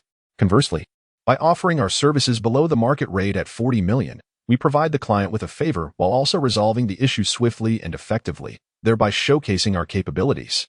In the mining sector, particularly within a family enterprise, I believe the orders for security services will be plentiful, leading to more than just a single 40 million contract. A stable major client, I contend, holds far greater significance than a mere 100 million. Lin Yang articulated his thoughts in one breath, prompting Wilson to rise and applaud once more. Do you see? This exemplifies the gap between you and astute individuals. You may function well as an effective strike team, but you will not excel as leaders. In business, whether large or small, the essence remains quite similar, Lin Yang mused, akin to running a restaurant. The objective is to cultivate repeat customers. When patrons enter and find the prices on the menu lower than anticipated, and the service and flavor surpass their expectations, a steady stream of clientele will follow. What then is there to fear regarding profitability? However, Wilson abruptly shifted his tone, stating, "Now, it is time for you to rectify the company's losses by eliminating the leader of the cartel, Carlos." Chapter 21, Reporting Safety. Yang. Why must the boss insist that Monica reprimand us harshly before revealing what we are to do?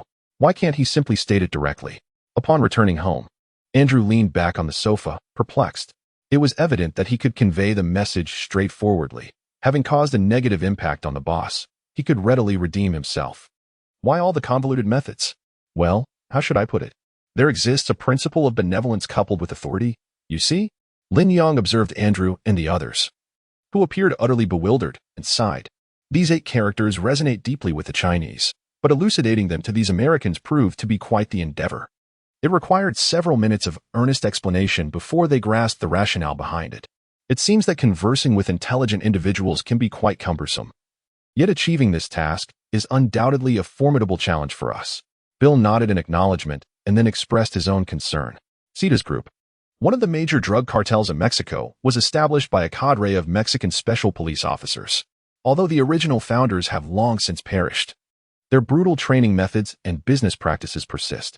While they may not be the most highly trained, they are certainly not to be underestimated compared to the gangs in Tokyo. There is a vast difference between mere thugs who can fire a weapon and those with basic military training who can operate in concert. One can easily surmise how difficult it would be to eliminate the leader of such a gang within the enemy's stronghold. With just a few of them, it would be akin to throwing eggs against a stone. Lin Yang, understanding the complexities of the situation, acknowledged by even Bill's intellect, realized the reality they faced. However, they still acquiesced to the request. We cannot refuse, can we? Lin Yang shrugged. We have indeed inflicted considerable losses upon sharp defense. Mr. Wilson has provided this avenue, and it is not one we can simply choose to ignore. Just imagine, if we were to decline, would sharp defense not declare tomorrow that they have dealt with a group of terrorists? Lin Yang felt certain that they lacked the leverage to negotiate. I am well acquainted with Mr. Wilson. He would not act in such a manner. Andrew disagreed with Lin Yang's perspective. Well, your relationship with Mr. Wilson runs deep. Perhaps he would refrain from issuing orders. But what of Monica? If she were to give the command, would Mr. Wilson intervene or stand idly by? Andrew fell silent. If they opposed, based on his understanding, that cold-hearted woman, Monica, would undoubtedly prioritize her interests above all else and would order their elimination to recover the company's losses as much as possible. Yet, we simply cannot achieve that. It would be tantamount to seeking death. Boss, how about we? Ferguson suggested, mimicking walking with 2 fingers, implying a retreat. Where to? Andrew retorted. Our families are here, and the losses are indeed ours to bear. The boss has already extended us an opportunity. Andrew shook his head. Escape was not an option. Moreover, given the decade-long relationship with Wilson, he had chosen not to dispose of them outright, and naturally, he could not betray that trust. Lin Yang, though alone, found himself in a precarious situation as an undocumented individual in unfamiliar territory. His options for escape were non-existent, compelling him to see this endeavor through to the end. The silver lining was that Wilson held a favorable view of him, promising that upon successful completion of the task, he would assist Lin in resolving his identity issues. This assurance was a significant motivation, as a legitimate identity would grant him the necessary latitude to operate. The initial phases of the operation would be managed by company personnel, who would provide intelligence and equipment, while the execution would fall to them. It was no wonder Monica consented to this arrangement. Few within the company possessed the capability to undertake such tasks, often necessitating the involvement of black operations teams. This miserly individual was eager to save a fortune, potentially over $10 million. Bill expressed his frustration, questioning the nature of these black operations. Lin Yang had encountered this term for the second time and explained that they were a legitimate PMC firm engaged in lawful security services. Yet, in this line of work, there would inevitably be unsavory tasks which the black teams undertook. Their identities were shrouded in secrecy. Should complications arise, the company would remain untainted. Moreover, they were fearless, albeit costly. Isn't this akin to hiring mercenaries? Lin Yang pondered, recognizing that his description echoed the idea of hiring mercenaries who, once compensated, accepted the responsibility for their actions. However, there was a distinction. Mercenaries worked for whoever paid them, while black teams required continuous financial support, exclusively serving their patron. They boasted high combat capabilities and efficiency, but one had to ensure funds were available prior to deployment, including advance compensation for any potential casualties. Lin Yang reflected on this, likening it to the concept of nurturing death warriors in Chinese culture. The cost was steep. For this mission, which demanded speed and precision, a force of at least 50 was essential due to the high likelihood of a direct assault. The casualty rate was alarmingly high, with compensation for each individual set at $500,000, totaling a baseline of over $20 million. He rubbed his jaw, acknowledging their acumen in business, realizing the intention behind their engagement was to potentially save tens of millions. After tidying up, he resolved to get a good night's sleep before departing for Tijuana the following day. Andrew, unwilling to dwell further on the topic, retreated to his room. Lin Yang, having just escaped the clutches of Tokyo, now found himself diving headfirst into Mexico. The thrill of these few days surpassed the excitement of his previous 20-plus years. Once he calmed his racing thoughts and adjusted his expression, Lin Yang decided to check in with his family. He was uncertain if he would return alive from Mexico, but thankfully, Takagi had kept his word, lifting the bounty on him, allowing him to pass through undetected. Lin Yang, you troublesome child. I've been trying to reach you for days, and your phone has been off. Are you trying to give me a heart attack? What have you been up to? What illegal activities have you engaged in to land on a wanted list? As soon as the video call connected, Lin Yang was met with a barrage of scolding from his parents. Hearing his mother call his full name sent a shiver through him, even after navigating through the perils of Tokyo. No, it's all a misunderstanding. Dad, Mom, please listen to me. Lin Yang recounted the explanation he had meticulously prepared, hoping to placate them first. After all, the arrest warrant had been lifted, and they should believe him. Oh, let me check. It seems to be true. Those incompetent officials really mishandled the arrest warrant. Your mother has been frightened and has slept well for days, thinking something had happened to you. Honestly, there is nothing to wait for with those fools. Just hurry back. Returning home is indeed my desire, but alas, it is not possible at the moment. Lin Yang sighed inwardly, maintaining his composure. This situation has been quite overwhelming. I'm heading to the United States for a brief respite, just to unwind for a while. You needn't worry. What a wasteful child. Why are you off to America again? Do you have any idea how much that costs? Leave me be. My son can go wherever he pleases. Given the gravity of the situation, a little relaxation is warranted. Besides, it won't cost you a dime. Yang, enjoy yourself and eat whatever you desire. Don't be frugal, and if funds run low, just let your mother know. Lin Yang felt a swell of emotion, fighting back tears, and smiled as he replied, Of course, I would never deprive myself. Is there news about Yang? An elderly gentleman, stooped and frail, appeared on the screen. Dad, it's all right. It was a misunderstanding. Look, your grandson is doing fine and even managed to video call you. Yang, say a few words to your grandfather. All right, you two go about your business. I want to chat with Yang for a bit. The old man settled down, supporting himself. Grandpa, Lin Yang greeted respectfully. The elderly man, having seen many battles, fought against the Japanese during the war and even engaged the Americans in Korea. Lin Yang's father was the old man's youngest son, and he had been quite fond of Lin Yang in his childhood. However, since Lin Yang's departure to Japan, the old man had grown dissatisfied. You've grown quite capable, haven't you? You've accomplished things even I haven't. The old man's unexpected words startled Lin Yang. Grandpa, what are you talking about? I don't understand. Don't play coy with me. Have you forgotten what I did for a living? The killing intent around you is unmistakable. You cannot hide it from me. Your right arm appears somewhat deformed. Did those Japanese bite you? Rest assured, your mother and I are not around. So speak the truth. How many of those Japanese did you take down? Lin Yang hesitated for a moment. The notion of killing felt surreal. Realizing he could no longer conceal the truth, he decided to be honest, trusting that his grandfather would not betray him. I haven't counted precisely, but it must be over 20. Good. That's my grandson. I saw the news. Even that infamous lavatory dedicated to war criminals was blown up. Tell me, was it your doing? The old man smiled broadly, revealing his teeth, though few in number. Since the conversation had commenced, Lin Yang decided to be forthright, standing tall with a sense of pride. Indeed, grandfather, it is your beloved grandson who has accomplished this. But how did you deduce it was I? He exclaimed with a chuckle. The wanted notice lists only one individual of Chinese descent, if not me. Could it possibly be those Americans? Well done. You have brought honor to your grandfather. The old man's face flushed with delight, as if rejuvenated. Grandfather, please be cautious. Let us keep this matter from my parents. It is sufficient for you to revel in your joy without sharing it with outsiders.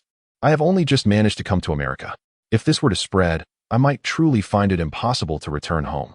Lin Yang hastily added this precaution, fearing that his grandfather, in his elation, might boast to his remaining comrades. Though it was indeed a source of pride, such actions could lead to serious repercussions. As murder is a crime, and to escalate it further, it could be deemed terrorism.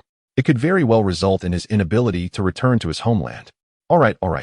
I understand the gravity of the situation. Well then, grandfather, I have matters to attend to. We shall converse again later. Lin Yang quickly found an excuse to end the video call, anxious that the old man might become overly excited and strain his health. He set his phone aside and reclined on his bed, seeking solace in silence. The criminal organization, CEDAS, and its leader, Carlos, posed a significant dilemma. To survive in America, he must first navigate this immediate challenge. Chapter 22. You are truly a genius. To be frank, I find our task quite daunting. In a hotel in Tijuana, Bill lamented while munching on a traditional Mexican taco. It is no wonder Bill harbors doubts about his team. The adversary is formidable, and the objective seems exceedingly challenging.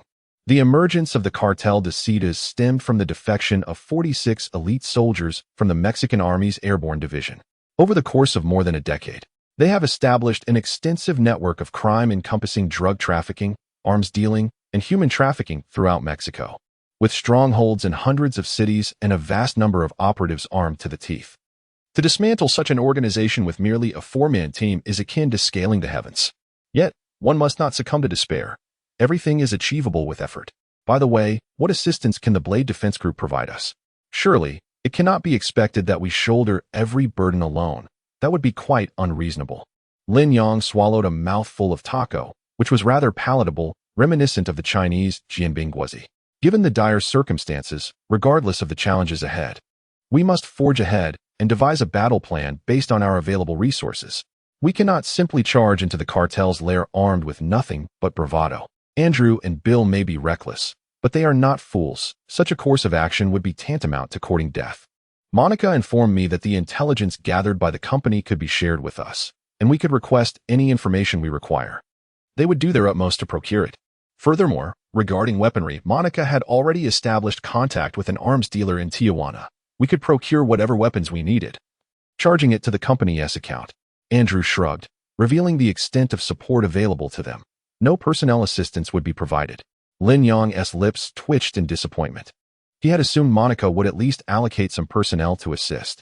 Little did he know, she was indeed unwilling to provide manpower. You've overestimated things. Do you think Monica's nickname the Miser is unwarranted? She wouldn't part with a single cent of compensation. Bill clearly harbored deep resentment towards Monica. No worries.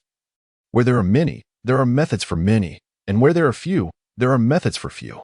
We will surely find a suitable approach. As for intelligence regarding the cartel, I shall have a look first. Lin Yang reclined on the bed, while Andrew tossed him a tablet. Here, this is what we have. Knowing oneself and knowing one's enemy ensures victory in 100 battles. Lin Yang rose and began to scrutinize the details. Since its inception, the CEDAS group had steadily expanded, yet with growth came the accumulation of internal strife. 6 years ago, in 2010, a civil conflict erupted, leading to a violent clash between two factions that ultimately splintered into two criminal entities, Cetas and Cartel. Their overlapping operations, coupled with long-standing grievances and incessant conflicts of interest, set the stage for turmoil. The employer of the current mission, Tyran Robert, possessed considerable mining assets in Mexico. Following an armed confrontation, he inadvertently killed Juan, the nephew of the current Cetas leader, Carlos. In retaliation, Carlos demanded exorbitant compensation from Robert, but negotiations faltered, resulting in ongoing armed conflicts. Tyran's mining company suffered attacks, leading to the death of several executives. As a formidable figure in the mining industry, Tyran refused to yield and sought to eliminate Carlos. However, in the process, he inadvertently allowed Carlos's younger brother to escape, prompting Carlos to retreat to his stronghold and seek vengeance by dispatching Mexican gunmen to assassinate Tyran and his family. Even in the United States, Tyran's family faced relentless assaults, with his son sustaining injuries from a gunman at school. Now, the entire family remained confined at home, protected by a substantial security detail. This predicament elucidated why Tyran was willing to invest far beyond market value to eliminate Carlos. The situation grew increasingly complex, causing Lin Yang to furrow his brow. It was alarming to learn that Tyran had previously hired individuals to assassinate Carlos, only for them to fail. Consequently, Carlos was likely well prepared for any further attempts on his life, remaining hidden within the stronghold where an estimated 100 armed Cetas members were stationed. The building's intricate layout posed a significant challenge. Even 400 operatives might struggle to breach it. The only viable strategy was to lure Carlos out of the building to create an opportunity. However, it was reasonable to assume that Carlos would not venture forth without a considerable entourage for protection. The operation thus necessitated rapid and decisive action, as any delay on enemy territory could summon reinforcements, complicating matters further. The task had escalated from hellish to exceedingly difficult. What to do? Lin Yang's mind raced. In such a daunting scenario, where the disparity in strength was profound, a strategy of outsmarting the enemy was essential. The 36 stratagems flashed through his mind, and the sole advantage lay in the fact that while the enemy was aware, they remained oblivious to his own presence. So, Lin, what are your insights? Bill inquired, having finished his third taco and wiping his mouth. To him, the situation seemed nothing short of an impossible mission. He was already contemplating a candid discussion with Monica, pondering whether it would be better to eliminate Tyran altogether, for should he fall into the hands of Mexican drug traffickers, finding a swift end would be far from easy. I possess a rather immature notion that requires further precise intelligence support before a decision can be made. Lin Yang liberated himself from contemplation, suddenly struck by an idea.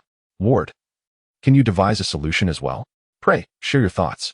Bill leaped directly to Lin Yang's side, while Andrew also rose, gazing intently at Lin Yang. Calm down. Sit down. It's merely an unrefined idea, and its feasibility is yet to be determined. Allow me to present my thoughts, and you may assess their viability. Lin Yang articulated his general concept, and as Andrew listened, he nodded in agreement. Oh, damn it. Yang, you truly are a genius.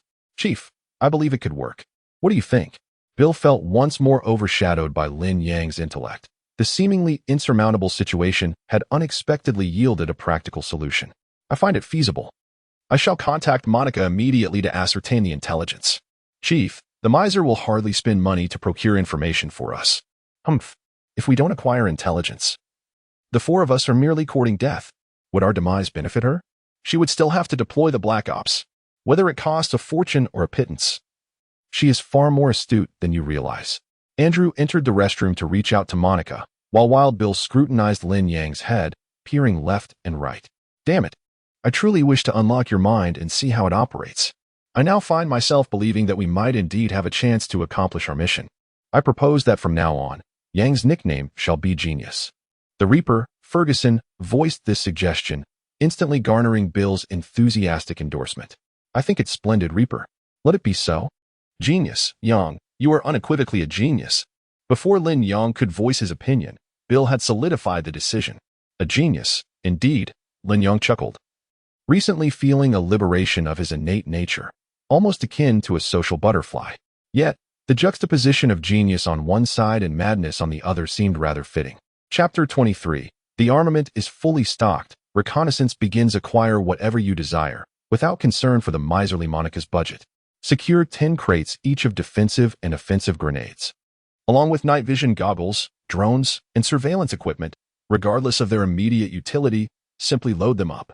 With a grand gesture, Andrew commenced a significant procurement in the eager gaze of the arms dealer in Tijuana.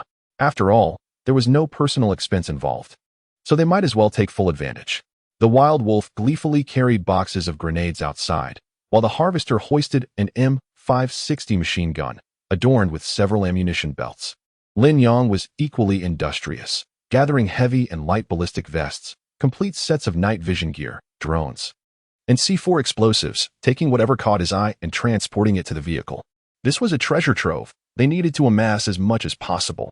The steering wheel called out within the warehouse, and when Lin Yang returned with another load of equipment, he discovered the steering wheel had already directed the Wild Wolf and Harvester to begin moving rocket missiles.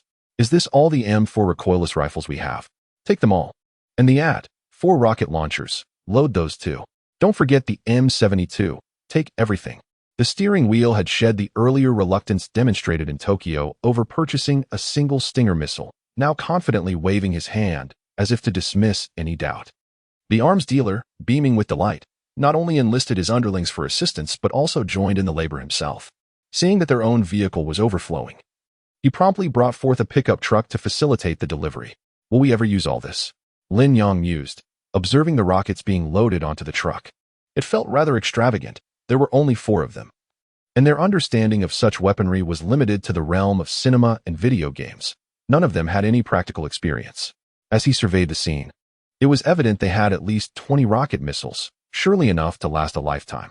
These were valuable assets. One could never have too many. In Mexico, drug lords typically engage in gunfights relying on firearms, with heavy artillery being a rarity. Given their limited numbers, they needed to compensate with superior firepower.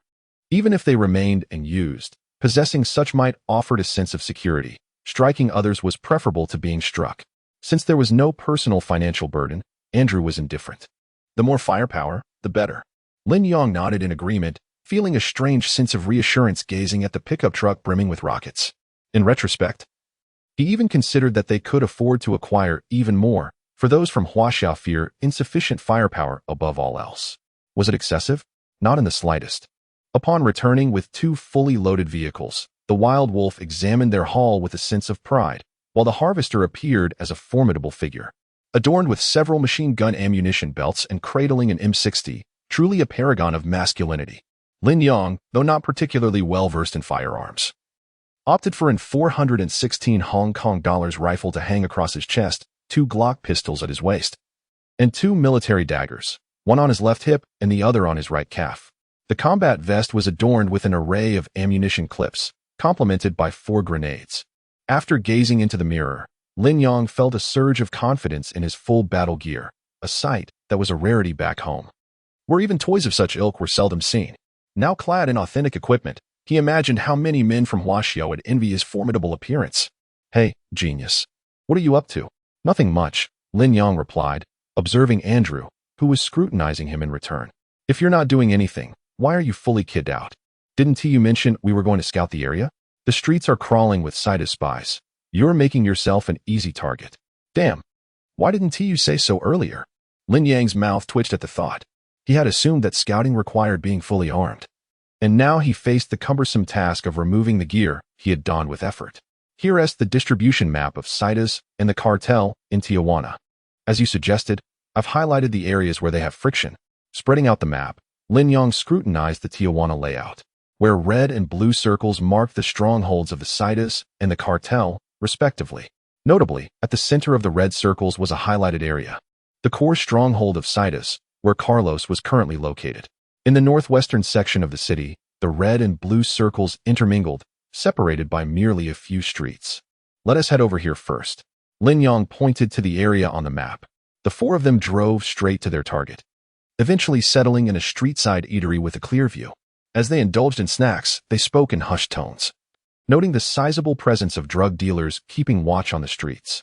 Feigning nonchalance, Lin Yang observed the dealers brazenly carrying AKs, completely unmasked. Approximately 10 vehicles were parked both inside and outside the stronghold, suggesting a presence of at least 40 individuals. Such a number was unusual, it appeared that, Given the proximity to rival gang territories, reinforcements had been dispatched. The wolf, feigning a casual pass, relayed his observations. Taking down such a stronghold would be a tall order, let alone Carlos's main base. The Reaper concluded, they are employing a human wave tactic. Let us switch to another target and assess the situation further. Lin Yang continuously refined his strategy, recognizing the need for further observation. After a day of reconnaissance in the city, the four returned to their base, where each stronghold housed a minimum of 20 to 30 individuals. The other locations were less fortified, with fewer than 10 personnel. Damn, are all Mexicans part of gangs? The wolf lamented, realizing the strength of even the ordinary strongholds could indicate the formidable defenses of the main base. Our numbers are insufficient. Genius, can you devise another plan? Taking a deep breath, Andrew reflected on the journey back, having failed to formulate a viable solution. He resigned himself to the reality of their manpower shortage. We need more hands. You all used to work as mercenaries, right? Tijuana should have a fair share of mercenaries available. Lin Yang contemplated for a moment. Indeed. The scant number of personnel posed a significant challenge. However, one could always procure assistance through financial means. Naturally, even in the absence of numbers. As long as one is willing to invest, mercenary groups would be inclined to travel to Tijuana. Yet, mercenaries work for monetary gain and would not recklessly sacrifice themselves. To compel them to assault the stronghold of Cetas would require an offer too enticing to refuse. Monica would never allocate such funds, and we are even less capable. Andrew dismissed Lin Yang's proposal, having considered this strategy long before. Unfortunately, Monica had opted for their assistance precisely to conserve funds. It was implausible that she would spend money on this endeavor. No, you misunderstand my intention. Lin Yang waved his hand. Then what do you mean? The cunning wolf, aware of his own limitations, spoke candidly. Hiring individuals to assault the Cetas stronghold and eliminate Carlos is certainly beyond our means. However, what if it were merely a fade? If we could create the illusion that we intended to assassinate Carlos, that should not be excessively costly, right? Lin Yang's remarks left them further perplexed. If it's merely a feigned attack, then it would indeed be affordable, but what purpose would it serve? Patience. Allow me to elaborate. Lin Yang chuckled, retrieving a map to commence his analysis. Chapter 24. The Genius's Plan. This is the stronghold where Carlos resides. If you were Carlos and suddenly faced an unknown number of mercenaries launching a fierce assault with overwhelming firepower, what would you do? Lin Yang pointed to the prominently marked red circle on the map. I would opt to call for reinforcements from the perimeter, executing a pincer movement to eliminate the enemy. Indeed, you would summon support. From where would you dispatch these reinforcements? Lin Yang continued his inquiry. Without hesitation, Andrew extended his hand, his robust finger landing on the intersecting red and blue circles. Here, precisely, Carlos is most likely to gather his forces from this location, as these strongholds are well manned. There is no need to mobilize everyone. Simply drawing half of the personnel from each stronghold would assemble a formidable team capable of flanking and resolving the issues at the main base. Lin Yang affirmed Andrew's response. However, we still cannot resolve Carlos's predicament. He need not even emerge. Given the intensity of the assault, he certainly would not expose himself. The reinforcements he calls may remain stationed at the stronghold, thereby increasing the defensive strength. The wolf expressed his confusion, questioning the purpose of such a strategy. Do not rush. Listen to me. If you can conceive of the reinforcements being stationed, Carlos can undoubtedly think of this as well. Lin Yang urged the wolf to remain calm. The wolf scratched his head, pondering what it meant that if he could think of it, so could Carlos. Something felt amiss. Before the wolf could delve deeper into his thoughts, Lin Yang continued to elucidate his plan. If the reinforcements are stationed at the main base, would that not render this area vulnerable? Each stronghold can muster no more than 20 personnel. By simultaneously launching assaults on these frontline strongholds, we can eradicate them all and then swiftly retreat. Lin Yang again pointed to the intersecting red and blue locations. And then? Andrew queried, somewhat bewildered. Then we merely need to wait. Wait. For what? To await the arrival of the cartel's forces. The cartel? But how can you be certain they will intervene? The ensuing gunfire will undoubtedly be substantial, and the cartel may choose to observe rather than hastily seize territory. Lin Yang smiled faintly, raising a finger in emphasis.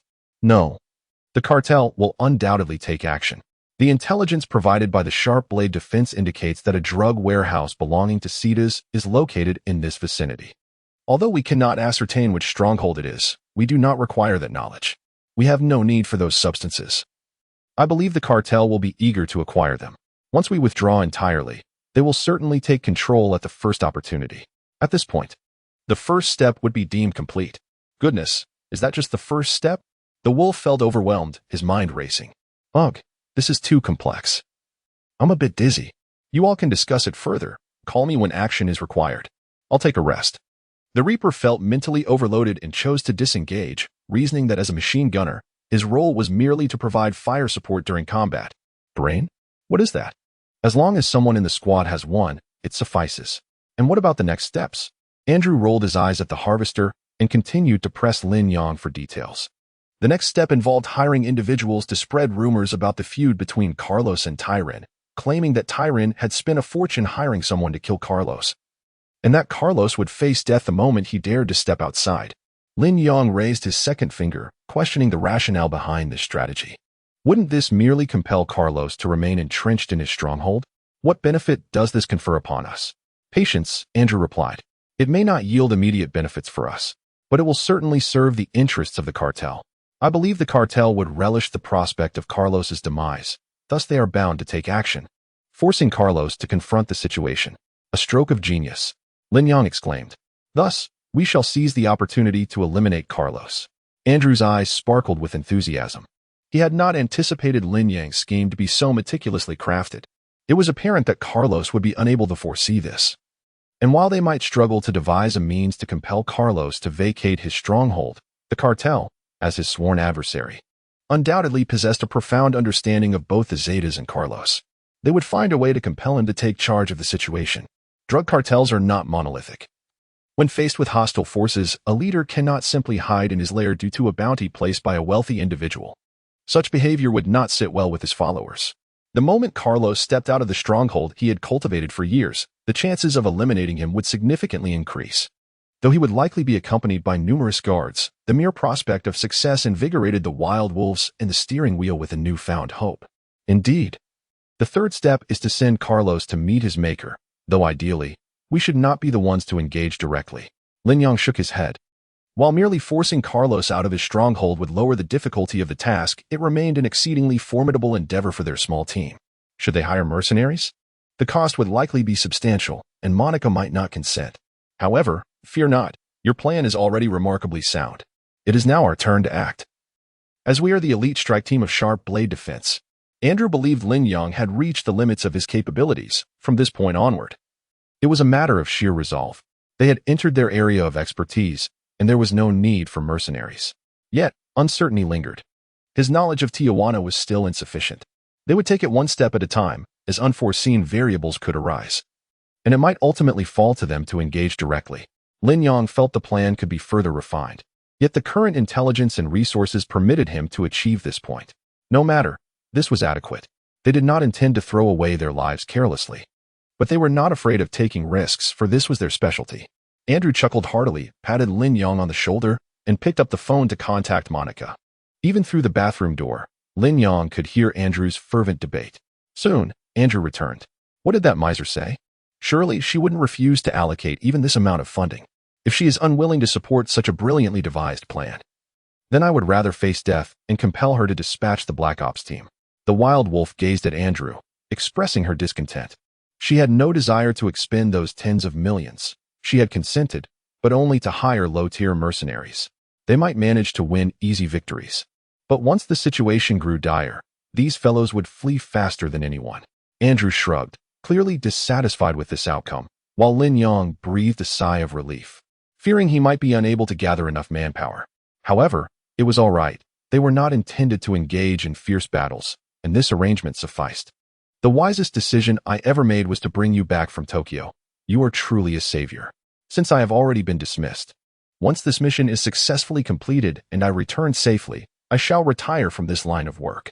Genius, I intend for you to become the godfather of my daughter. With your guidance, I trust she will grow wise. You must not refuse me. It's settled then. I shall return to my room now and rest well. Andrew, having made his decision, turned and exited, leaving Lin Yang with his mouth agape, hesitating to speak. Chapter 25. The Destitute Mercenary Guild. Wherever there is wealth, mercenaries can be found, yet their combat prowess is invariably dictated by the amount of coin at hand. 3 mercenary bands comprising a total of 98 members.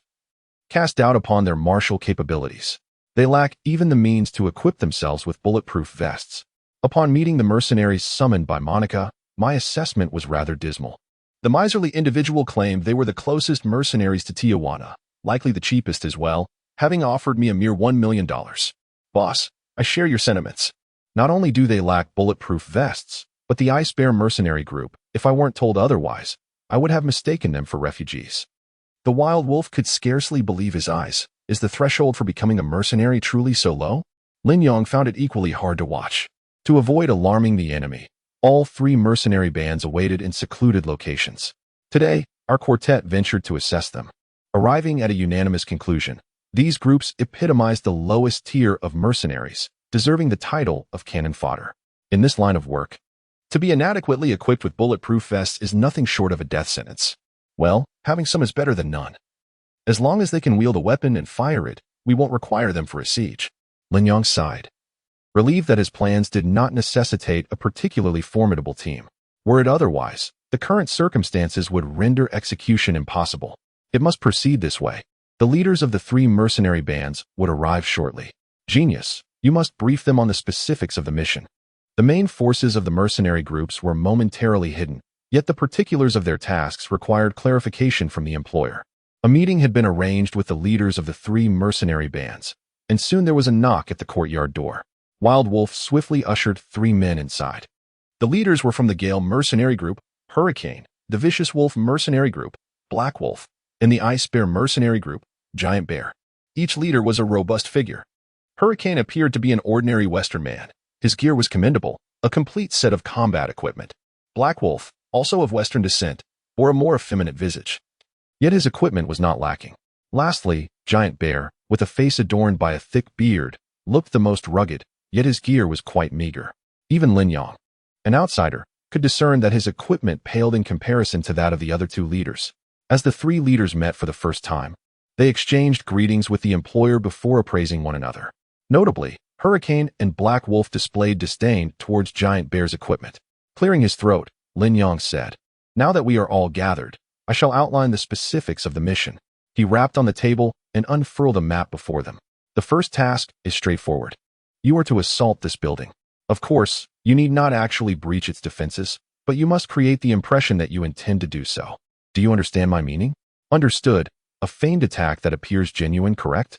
Boss, I would like to inquire about the approximate number of adversaries and the configuration of their firepower.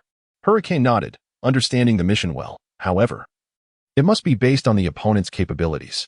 The adversary is the Tijuana-based gang known as the Zetas, which will likely consist of at least 100 armed men. While the exact nature of their firepower remains uncertain, it is expected to include heavy weaponry. Lin Yang disclosed the target information without any intention of concealment. The Zetas are indeed a fearsome presence in Mexico. Yet, for these mercenaries who operate under the principle of one shot, one place, as long as the payment is assured, the identity of the opponent is of little consequence. Understood. How long shall we maintain the assault, and by what criteria shall we judge the completion of the task? The voice of Black Wolf was somewhat hoarse. There is no time constraint. However, we must await the arrival of their reinforcements for the mission to be deemed complete. The enemy reinforcements are expected to approach from the northwest, at which point you may disperse and withdraw. Are there any questions? If not, I shall proceed to outline the second target. Lin Yang surveyed the room, and the 3 commanders nodded in agreement, indicating their consensus. Excellent. The second task is even more straightforward. These 4 locations are all Zetas outposts. Once they allocate personnel for support, your objective will be to eliminate all Zetas operatives stationed at these sites. Lin Yang produced a stack of photographs detailing the exteriors of the 4 outposts. Each outpost will not exceed 30 individuals. Are there any issues? The 3 men picked up the photographs, which depicted rather ordinary residential buildings, no taller than 3 stories, lacking heavy fortifications. Are we confirming the intent for total annihilation? Hurricane frowned.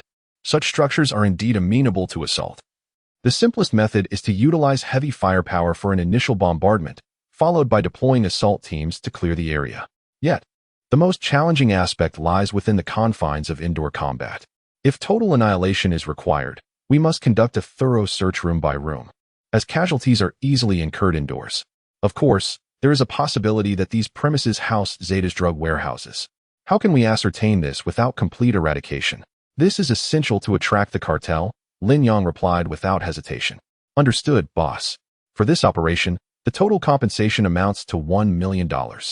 How shall we divide it among our 3 mercenary groups? This brings us to the crux of the matter, the financial aspect. For the initial feigned assault, the sum is $600,000, to be equally divided, granting each of you $200,000. For the remaining 4 outposts, each captured will yield $100,000. You may deliberate amongst yourselves regarding the distribution. It is clearly defined. For collective tasks, an equal split is prudent to avoid any discrepancies in effort due to varying commissions. The elimination of these outposts will depend on individual capabilities. Those who achieve greater success shall reap greater rewards. Very well, boss. I have no objections. If there are no further arrangements, I shall return to assemble the team. Hurricane rose, finding this task relatively uncomplicated, with reasonable compensation, and deemed a straightforward endeavor. Black Wolf soon followed suit, taking his leave. Ultimately, only Grizzly remained in the room, his demeanor indicating a hesitation to speak. Lin Yang took the initiative, saying, "Hey, is there an issue? Feel free to ask. Do not wait until the operation to raise concerns." The formidable visage of the giant bear displayed an unexpected sense of embarrassment. Boss. I realize this is rather presumptuous and against protocol, but could you possibly advance me $200,000? Lin Yang furrowed his brow. The standard procedure dictated an advance of only half the payment. They had already provided each of them with $100,000 as a deposit for the steering wheel. The remaining balance would only be dispensed after the completion of the feigned assault and the elimination of the stronghold. The giant bear rose and took a couple of steps closer, allowing Lin Yang to discern the truly dismal state of his equipment. The bulletproof vest he wore bore the marks of previous encounters, which was rather unacceptable. Lin Yang was confident that their gear paled in comparison to that of the rival gang members. We require additional equipment. I can assure you with my life that we will not abscond with your funds. The notion of mercenaries requesting an advance to procure gear was perplexing, and Lin Yang instinctively rubbed his forehead. Yet, in order to ensure the operation proceeded smoothly, it was a matter that needed addressing. What equipment do you currently possess? And what else do you lack? The bearded giant bear began to tally on his fingers. We have a total of 25 men, each armed with a rifle, 15 bulletproof vests, 5 boxes of grenades, 8 rockets, and 5 night vision goggles. Is that all? The wild wolf's face contorted with concern. That's it. However, we are not a unit that requires fully equipped gear to demonstrate combat effectiveness. In any case, boss, you can trust our fighting capability entirely. The giant bear defended his position, but trust? How could one place trust in a team that could not even ensure each member had a bulletproof vest? Especially when their leader were one riddled with bullet holes. Without adequate equipment, how could they expect to execute their mission? The wild wolf could barely contain his disbelief. This hardly resembled a mercenary group, but rather a band of refugees. Despite the apparent inadequacies in their gear, the giant bear remained obstinate. As long as the assault team has bulletproof vests, we have the capability to complete the mission. Are you implying that you are unafraid of death? Lin Yang unhesitatingly pierced through the giant bear's implication. Yet, mere courage was insufficient. What he sought was the successful completion of the mission, not a display of reckless bravery. I cannot provide you with the funds. The giant bear's resolute demeanor crumbled, as his request was indeed in violation of established norms, and rejection was to be expected. However, Lin Yang's voice rang out once more, yet I have an alternative proposal. Let us see what you think. Chapter 26. All said, do you like it? Lin Yang inquired, patting the dazed giant bear. Are you arms dealers? The giant bear gazed at the boxes of grenades, the piles of bulletproof vests, the reconnaissance drones, and the heap of rockets before him. He distinctly remembered that his employers were merely 4 individuals. How could the house contain such an arsenal? It was sufficient to equip multiple combat teams. Well, you still haven't answered me. Do you like this equipment? The giant bear swallowed hard. While he had encountered fine gear before, ever since being compelled to leave the military, he had not laid his hands on anything of this caliber. I do like it. Do you want it? I want it, he replied candidly.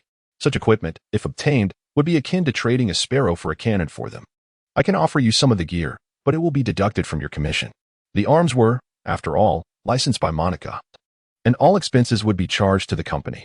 Thus, Lin Yang and his team had procured a significant stockpile. They had no need for so much. But the giant bear mercenary group certainly did, which was fortuitous. All right, But the price cannot be too steep. Not a problem. It will be at black market rates. Since it wasn't his own money being spent, Lin Yang began to tally the costs. Level 3 bulletproof vests, $2,000 for a set, $20,000 for 10. Reasonable, isn't it? Having perused the price list while dealing with arms dealers in Tijuana, he quoted a fair price. The giant bear nodded in agreement. The RQ-11 tactical drone. $50,000 for a set. Absolutely a bargain. Lin Yang lifted the drone. In urban combat, this aerial perspective was invaluable, providing early warning and significantly reducing casualties. The giant bear gritted his teeth and nodded. I'll take a set. Essential for indoor combat. Grenades. I'll charge you $5,000 a box. How many boxes do you need? Lin Yang asked directly, not even bothering to inquire if he wanted them. Given the giant bear's meager finances, he had no choice but to acquire such items unless he truly wished to gamble with his life. 6 boxes, he decided, though he wished to procure more. The remaining commission would not suffice. Rockets, various models available. A barrage of rockets can facilitate an assault team's approach to their target area. Have you considered it? Lin Yang lured the giant bear like a devil tempting a soul. How could the giant bear not desire them? However, the remainder of the payment was a hefty $100,000. Yet the utility of the rockets was undeniable. How much? Armor-piercing explosive projectiles, delayed high-explosive fragmentation rounds. Your choice, all at $30,000 each. While they might be cheaper elsewhere, in Tijuana, such heavy firepower came at a premium. 3.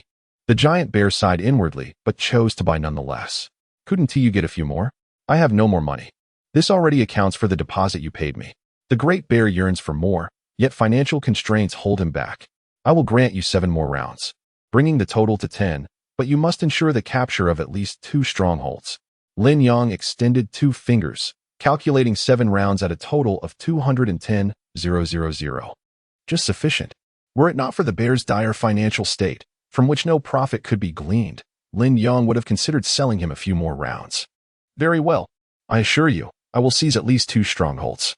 The bear, with a fierce determination, thought to himself that with such formidable weaponry, failing to capture 2 would render his existence meaningless. In fact, were it not for the presence of 2 other mercenary groups, he might have contemplated taking on the entire operation himself for additional profit. The bear picked up the phone and unleashed a torrent of rapid-fire Russian. Soon, a dilapidated pickup truck arrived, delivering the previously arranged deposit of 100,000 and collecting the purchased weaponry. The driver's face betrayed an unmistakable glee. Why do this? Wolf asked, perplexed. This could be considered full payment. Is such a ragtag mercenary group truly worth it? Aren't you afraid they will abscond with the equipment? Though he did not voice his dissent, his confusion lingered until the bear and his team departed. Enhancing the combat capabilities of the bear's team will significantly aid our mission. And I believe they will not flee, Lin Yang replied, gazing into the distance. The bear was impoverished, as was his mercenary group. If a fully prepaid mercenary group were to take the money and vanish, they would have no future in this line of work. No one would hire them again. What they obtained from us were not funds but equipment, which cannot be consumed as sustenance. Therefore, I am confident they will not run. In fact, they will be the fiercest of all. Why? Wolf could grasp the first part of Lin Yang's reasoning, but struggled to comprehend why he believed they would be the most formidable. Simply put, it is their poverty. Poverty? What does that have to do with combat prowess? Do the impoverished fear death less? Because of their impoverishment. As long as the bear and his men wish to make a living in this field, they must prove their worth and establish their reputation. They have no alternative. Unlike the leaders of the other 2 groups, who have more options, if danger truly arises, I believe they would be the first to flee. That makes sense, Wolf conceded. Moreover, Lin Yang added, the most crucial point is that we extracted 400,000 from the miser. So, are you pleased? He turned his gaze towards Wolf, who finally realized the implication. By God. Genius. Haha. You are the first person I have ever seen to make money from that miser. The arms deal would be recorded under the company, and then using the weapons as commission for the bear, Lin Yang would pocket 400,000 from the 1 million Monica had for the steering wheel. After this series of transactions, he had secured a windfall of 400,000. Wolf's eyes widened. Not only was there money to be made, but it was also from the wretched miser he despised most, sheer bliss. $100,000 per person, alas.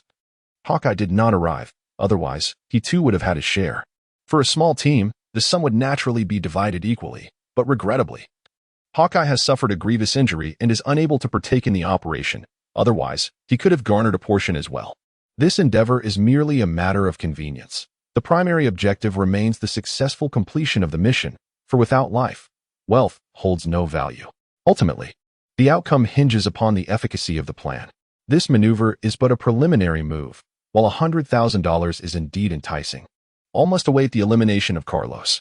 I am confident that success is within our grasp. Genius, your strategy is impeccable. I firmly believe that Carlos will meet his demise at our hands. The Wild Wolf harbors unwavering faith in Lin Yang's plan, but we shall see. Lin Yang gazed at the darkening sky. Tomorrow marks the day for action as per the plan. Although every step has been meticulously prepared, the more intricate the scheme, the greater the potential for unforeseen complications. May everything proceed smoothly. Chapter 27. Hurrah! The hurricane is in position. The Black Wolf is in position. The Ice Bear is in position. The voices of the three mercenary leaders crackled through the earpiece, indicating they were fully prepared. As the employers, Lin Yang and his companions had no intention of joining the fray just yet. Their role was to adjust strategies based on the unfolding situation and issue commands. With 10 seconds left to initiate the assault, the countdown began. 10, 9, 8. As the final number echoed, 15 vehicles surged towards the target building from 3 different angles. Hey, who goes there? Stop. The members of the Cetus gang, stationed on the street, raised their AKs in alarm at the sudden appearance of the convoy. Their response came in the form of a hail of bullets, rat-a-tat. The sentinels outside fell, and as gunfire erupted, civilians scattered in all directions. The convoy showed no intention of concealing its movements, boldly announcing its arrival with horns and drums. Encircling the block where Carlos's tower stood, the heavy machine gunner at the entrance didn't even have time to pull the trigger before a sniper's bullet struck him down. The mercenaries swiftly took cover against the walls surrounding the building, and inside, chaos erupted as shadows flitted about. Boss, it's bad. They're attacking. Carlos, engrossed in his dalliance with a voluptuous Mexican beauty, was interrupted by an anxious lieutenant. What is the panic? Speak clearly. Carlos remained unfazed, his hands still roaming, giving a disgruntled reprimand. The enemy is fierce and numerous, at least 100. Our men on the street have been taken out, and they've destroyed the machine gun nest at the entrance. It looks like they intend to storm in. Are they from the cartel? Do they mean to wage an all-out war against us? Carlos's first thought turned to the cartel, Cetus' arch-rival in Tijuana, the only group with such formidable capabilities. No. It seems not. Many of them don't even have Mexican features. Is that so? Assemble our forces and open the armory. Anyone daring to wreak havoc in my territory shall see what we're made of. Carlos exuded confidence. Having operated in Tijuana for many years, this building served as his stronghold, impenetrable and fortified, with an arsenal stocked with weaponry and a well-trained crew capable of coordinated maneuvers. The only way to breach such a fortress would be through aerial bombardment. Otherwise, they would need to pay with their lives. Hurry, hurry, hurry. With Carlos's command, the armory, brimming with heavy artillery, swung open, and weapons were distributed, machine guns, grenades, RPGs, you name it. The drug dealers, armed and raucous, took positions by the windows, unleashing a torrent of fire upon the outside. This is too staged. Let us create a real ruckus. Lin Yang frowned.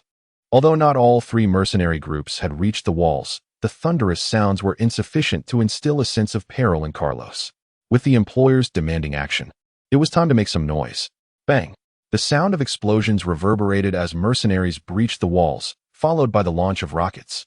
Whoosh, whoosh. A barrage of 4 or 5 rockets was unleashed towards the windows, which were ablaze with gunfire. Boom. A thunderous explosion ensued, bricks cascading down like rain. And in an instant, a cloud of dust filled the air. The members of the Cetus were not the type to simply endure. They promptly retaliated, firing an RPG that sent enemies tumbling. The battlefield plunged into chaos, a scenario that Lin Yang had not wished to witness. Although they had ample firepower, it failed to instill any sense of danger in Carlos, who would not divert reinforcements from other strongholds. Push inside, breach the first floor, Lin Yang commanded, only to be met with defiance. Hey, boss, the mission doesn't require us to enter, came the voice of Black Wolf. I'm sorry, but I won't send my men to their deaths. The payment you provided only suffices for our current efforts. Hurricane also voiced his refusal. It was evident to all that breaching the first floor would come at a cost. Entering was easy, but exiting posed a grave challenge. Once enemy reinforcements arrived, the mission would be deemed complete, and those who lagged would face the consequences. Those trapped inside the first floor would be staring death in the face. This meager commission was insufficient to compel them to undertake such risks. Damn it, you'll never complete the mission like this. You bunch of cowards. Wild Wolf exclaimed in frustration. Forget it, Grizzly, can you handle it? Silence echoed in the earpiece, prompting Lin Yang to furrow his brow. We are not like those cowards. We can certainly accomplish it, but we need support. I refuse to be encircled and killed by the enemy. Grizzly spoke in a low tone. We will provide you with support. Then I'll have to do it myself, Lin Yang declared fiercely. If we can't even execute the first step of the plan, we are doomed. We must act. There are only 4 of you. How can you provide support? Though we are few, we are well equipped. Lin Yang responded decisively. The firepower possessed by the 4 was indeed considerable, which left Grizzly momentarily silent. I will breach the first floor. I hope you uphold your promise. Grizzly looked around at his comrades. Brothers, we must get inside. Those cowards won't dare to go. We shall. If we complete this job and demonstrate our strength, countless orders will follow, and we can earn substantial money, allowing our families to live better lives. Grizzly's words, though simple, resonated deeply with his brothers. They had all come from the East, united by Grizzly, engaging in this line of work primarily to earn money and improve their circumstances. Aside from combat, they possessed little else in terms of skills, so what more was there to say? Leading the charge, Grizzly formed an assault team and glanced at the mercenaries from the Storm and Wolf factions, casually firing from behind the walls. Spitting in disdain, he cursed, "Damn it."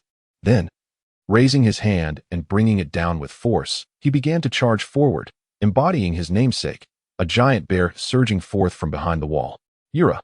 The roar of the colossal bear reverberated across the battlefield as he hurled 2 grenades straight into the entrance of the first floor. Yura echoed continuously from behind the giant bear, a fearless charge led by groups of 5, comprising 2 assault teams. In a mere 12 seconds, they surged into the first floor, leaving 3 lifeless bodies in their wake. Having only witnessed such fervor in films or literary descriptions, Lin Yang trembled slightly as the rallying cry reached his ears. Now tangible and real, he continued to fire his precision rifle, methodically targeting the unfortunate souls who dared to reveal themselves at the windows, wielding heavy weaponry. Boss, we're in trouble. They breached the first floor. It seems they are Russian mercenaries. No reminder was necessary for Carlos. The thunderous Yura was unmistakable. Renowned for their fearlessness, the Russian mercenaries instilled a sense of unease within him. In light of his own safety, he resolved to summon Sanchez and their team to regroup, implementing a pincer maneuver to eliminate the threat. Chapter 28. The outcome is clear. This group of madmen, risking their lives for such a meager sum, truly embodies the essence of desperation, valuing money over life. Hurricane watched as the roaring Ice Bear mercenary team stormed into the lobby on the first floor, his lips curling in disdain. In his view, the paltry commission was merely enough for him to fire a few rounds by the wall. Had it not been for the low difficulty of the task, he would not have even considered it. Who could blame him? If they wished to court death, so be it. A bunch of impoverished cannon fodder from the East, dragging down the market rates. Black Wolf expressed his discontent, reminiscent of some unpleasant memories. In Africa and the Middle East, their presence was ubiquitous, willing to risk their lives for a mere $2,000 to $3,000. Damn it. That amount is not per day, but per month. I have never encountered such a work ethic. The Eastern region consistently exports highly skilled combatants. These individuals know nothing beyond wielding a weapon, relying solely on this trade. Indeed, those barefoot fear not the shod. While their services are undeniably cheap, their combat prowess is equally formidable. Black Wolf had been undercut numerous times by this group, even suffering physical assaults, harboring a deep-seated resentment towards them. Currently, not engaging the giant bear's black market operations was the extent of his capabilities, let alone expecting them to provide cover and support. Genius. Success. The forces from Cetas in the northwest have arrived. 10 vehicles, approximately 50 individuals. Wolf was controlling the drone, constantly monitoring the target's stronghold. The members of Cetas showed no intent to conceal themselves, racing towards their rendezvous with windows wide open, with several drug traffickers visible in the back of the trucks. AKs in hand. Excellent. The explosives are in place. Let us initiate an ambush, then allow the giant bear to withdraw. Executing the entire act to lead Carlos to believe reinforcements had arrived and were forced to retreat. Lin Yang rubbed his face.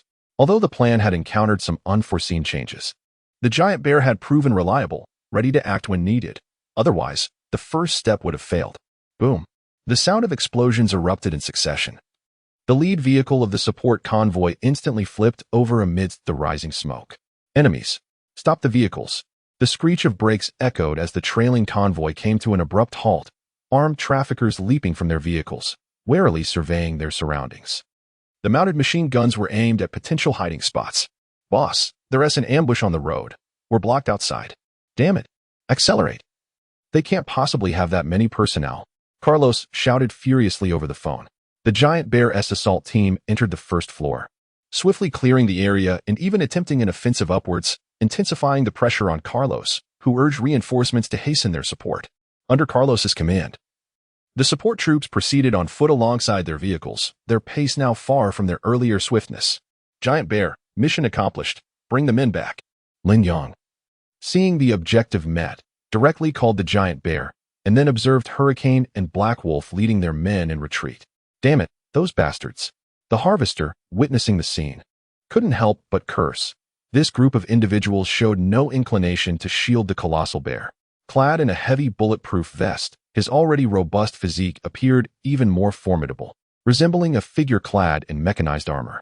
With a rhythmic clatter, the Harvester raised his M60 general-purpose machine gun, methodically squeezing the trigger to deliver short bursts at threatening windows, maximizing suppression, an act of brilliance. Subsequently, he readied the launcher, aligning it with the pressing of the launch button. The steering wheel was handed to Lin Yang. Equipped with a rocket launcher, now switched to launch mode. Having experienced handguns, rifles, and sniper rifles, the rocket launcher was a first for him. He hoisted it upon his shoulder, mimicking the poses seen in films, positioned the launch device before his eyes, and pressed the trigger. Whoosh. Boom. A surge of thrust erupted. Albeit not overwhelmingly powerful, the target was a building, a vast structure that was difficult to miss. Fortuitously, Lin Yang succeeded in sending the projectile directly into a window ablaze with gunfire, resulting in a resounding explosion that silenced the gunfire momentarily. Meanwhile, the steering wheel and Wild Wolf were not idle, launching successive rocket projectiles, the fierce assault momentarily stalling the firepower of the drug dealers within the building. The colossal bear, with exceptional timing, swiftly exited from the first floor, yet returned with only 5 companions. Retreat. Without hesitation, they boarded the vehicle and departed. The skirmish, though not lengthy, was far from brief, as gunfire echoed across the sky. However, Lin Yang and his team did not encounter the Tijuana police until they had traveled at least 5 kilometers. When they spotted the first patrol car idling by the roadside, several officers casting their gaze in their direction. The Mexican police vehicle was unlike any Lin Yang had seen before in the countries he had visited. None featured a pickup truck armed with a mounted machine gun and ammunition belt. Without any exchange of fire, the officers merely observed their departure, granting Lin Yang a sigh of relief, as he had anticipated another confrontation. Rest assured, they would not open fire. They were well aware of the commotion that had transpired, and for a few $100 to $1,000 a month, they were not inclined to risk their lives. The driver maintained a steady hand, driving nonchalantly, dismissing the Mexican police entirely. In the past, had a small squad encountered such officers on a mission, fear might have struck him, yet now, with an entire convoy, those officers wouldn't dare to fire. As for settling the final payment, it was time to move on to the next task. Although Hurricane and Black Wolf had encountered numerous issues during previous missions, no alternatives were available at this juncture. The driver, visibly displeased, settled the final payment. Casting a glance at the 3 commanders. $10,000 per stronghold, payment upon completion of the mission. Any objections? None whatsoever. The Black Wolf waved his hand. Although the commission was indeed meager, they had already discerned the firepower of this group of drug traffickers from previous missions. The remaining strongholds were merely residential buildings. 2 rocket-propelled grenades would pave the way, followed by grenades to clear the area. Their weapons were all self-supplied, and it calculated to at least $50,000 per stronghold. Even the smallest gains were worthwhile. Why not seize the opportunity? The Black Wolf and Hurricane had made up their minds. They would capture the easier targets with vigor, while the heavily fortified ones would be left to those cannon fodder from the east. Let us proceed. Now is the perfect moment to strike, as the personnel at the strongholds are providing support to Carlos's main base. They will not return until they are certain of their safety. Be cautious, Big Bear. These fellows are unreliable, Lin Yang reminded. I am aware, he replied with a scoff. They're the scum of the mercenary world. only engaging in battles where they hold the advantage. At the first sign of trouble, they flee, betraying their comrades and employers alike. It's no wonder they accept such paltry fees. Presumably, no one wishes to hire them. Big Bear, however, remained unfazed. In battle, he would only trust his own brothers. Despite their recent entry into this line of work and their incomplete basic equipment, he believed they were far superior to those two miscreants. What did numbers matter if they were mere cowards, ready to abandon their comrades at the first sign of danger? If they dared to play dirty, he would eliminate them himself. Chapter 29. The spoils belonged to you. As the clock struck 7 in the evening, darkness enveloped the sky, marking the time for dinner. Suddenly, a resounding boom echoed through the air as a rocket's bright tail streaked across the night, swiftly followed by the clattering of several grenades rolling into the room. The ensuing explosion sent shards flying, devastating the drug dealers within, and the assault began. Leading the charge was the formidable giant bear, equipped with night vision goggles. Upon entering, he swiftly cleared the hall, ensuring that every human figure, whether alive or deceased, was dealt with.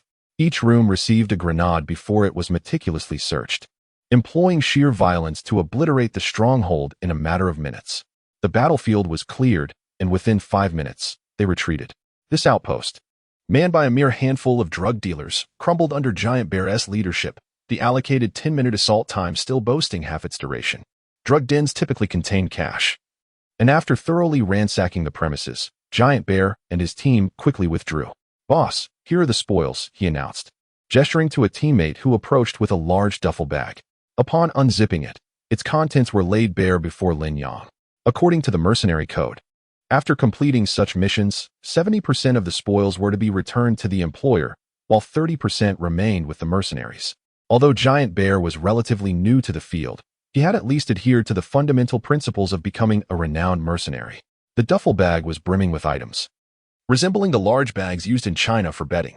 Lin Yang inspected the contents. While there was a considerable quantity, few items held significant value. Approximately 1 million pesos lay within, equating to around $50,000, alongside an assortment of miscellaneous objects, several not overly aged AKs, a handful of handguns, and even some daggers. There were various pieces of gold jewelry, the purity of which remained uncertain, along with a few watches that appeared to lack prestige.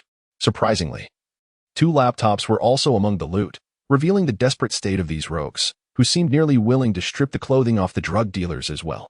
Lin Yang could not help but clutch his forehead, bemused by the actions reminiscent of desperate bandits. Giant Bear, puzzled by Lin Yang's reaction, misinterpreted it as distrust. "Boss, I assure you, all the spoils are here. None of us have hidden anything. We've all turned our pockets inside out." Taking the lead, Giant Bear emptied his pockets to demonstrate his honesty, aware that many small items could hold considerable worth, such as gold rings. "Hey, there's no need for that," Lin Yang replied, exasperated. He had no interest in these items, all of which had been stripped from the deceased, their worth diminished in his eyes. He preferred not to sully himself with such possessions. Lin Yang halted Giant Bear from continuing to undress to prove his transparency, as the sight was becoming increasingly awkward. After counting the pesos without meticulous detail, Lin Yang took approximately half, leaving the remainder for his team. This allocation brought a broad smile to Giant Bear's face. In addition to the 10,000 commission, they had earned a substantial sum. "Boss, you truly are generous. We shall proceed to the next stronghold. Please consider us for any suitable missions in the future." In moments of joy, one's spirit is invigorated. With newfound wealth, the atmosphere among the team led by the formidable Bear has noticeably brightened.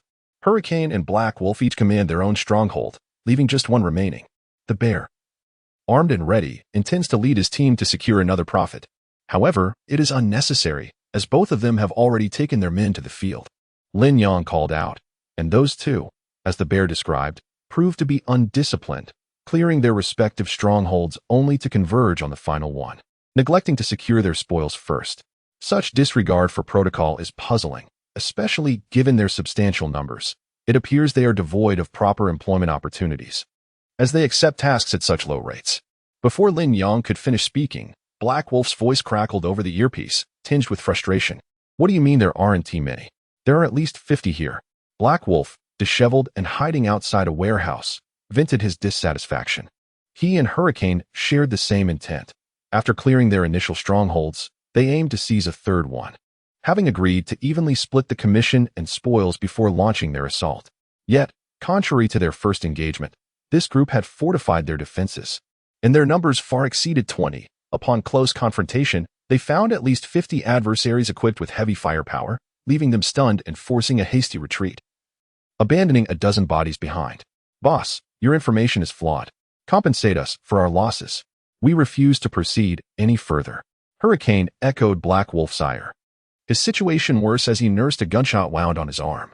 With only one thought in mind, they resolved to take the commission from the earlier stronghold, forfeiting the spoils as a form of compensation, and thus, they planned to withdraw, considering it a modest loss. A direct confrontation is out of the question. Lin Yang soon arrived with reinforcements, the bear trailing behind him. Upon seeing the disarrayed Black Wolf and Hurricane, he smirked disdainfully. Boss, this is your fault. You must bear our losses. Black Wolf and Hurricane stood firm, seemingly ready to unite against Lin Yang.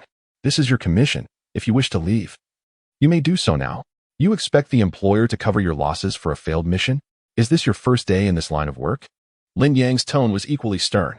These individuals failed to exert proper effort, completing tasks merely to collect payment, yet when complications arose, they sought the employer to absorb the losses. Is there such a paradise on earth?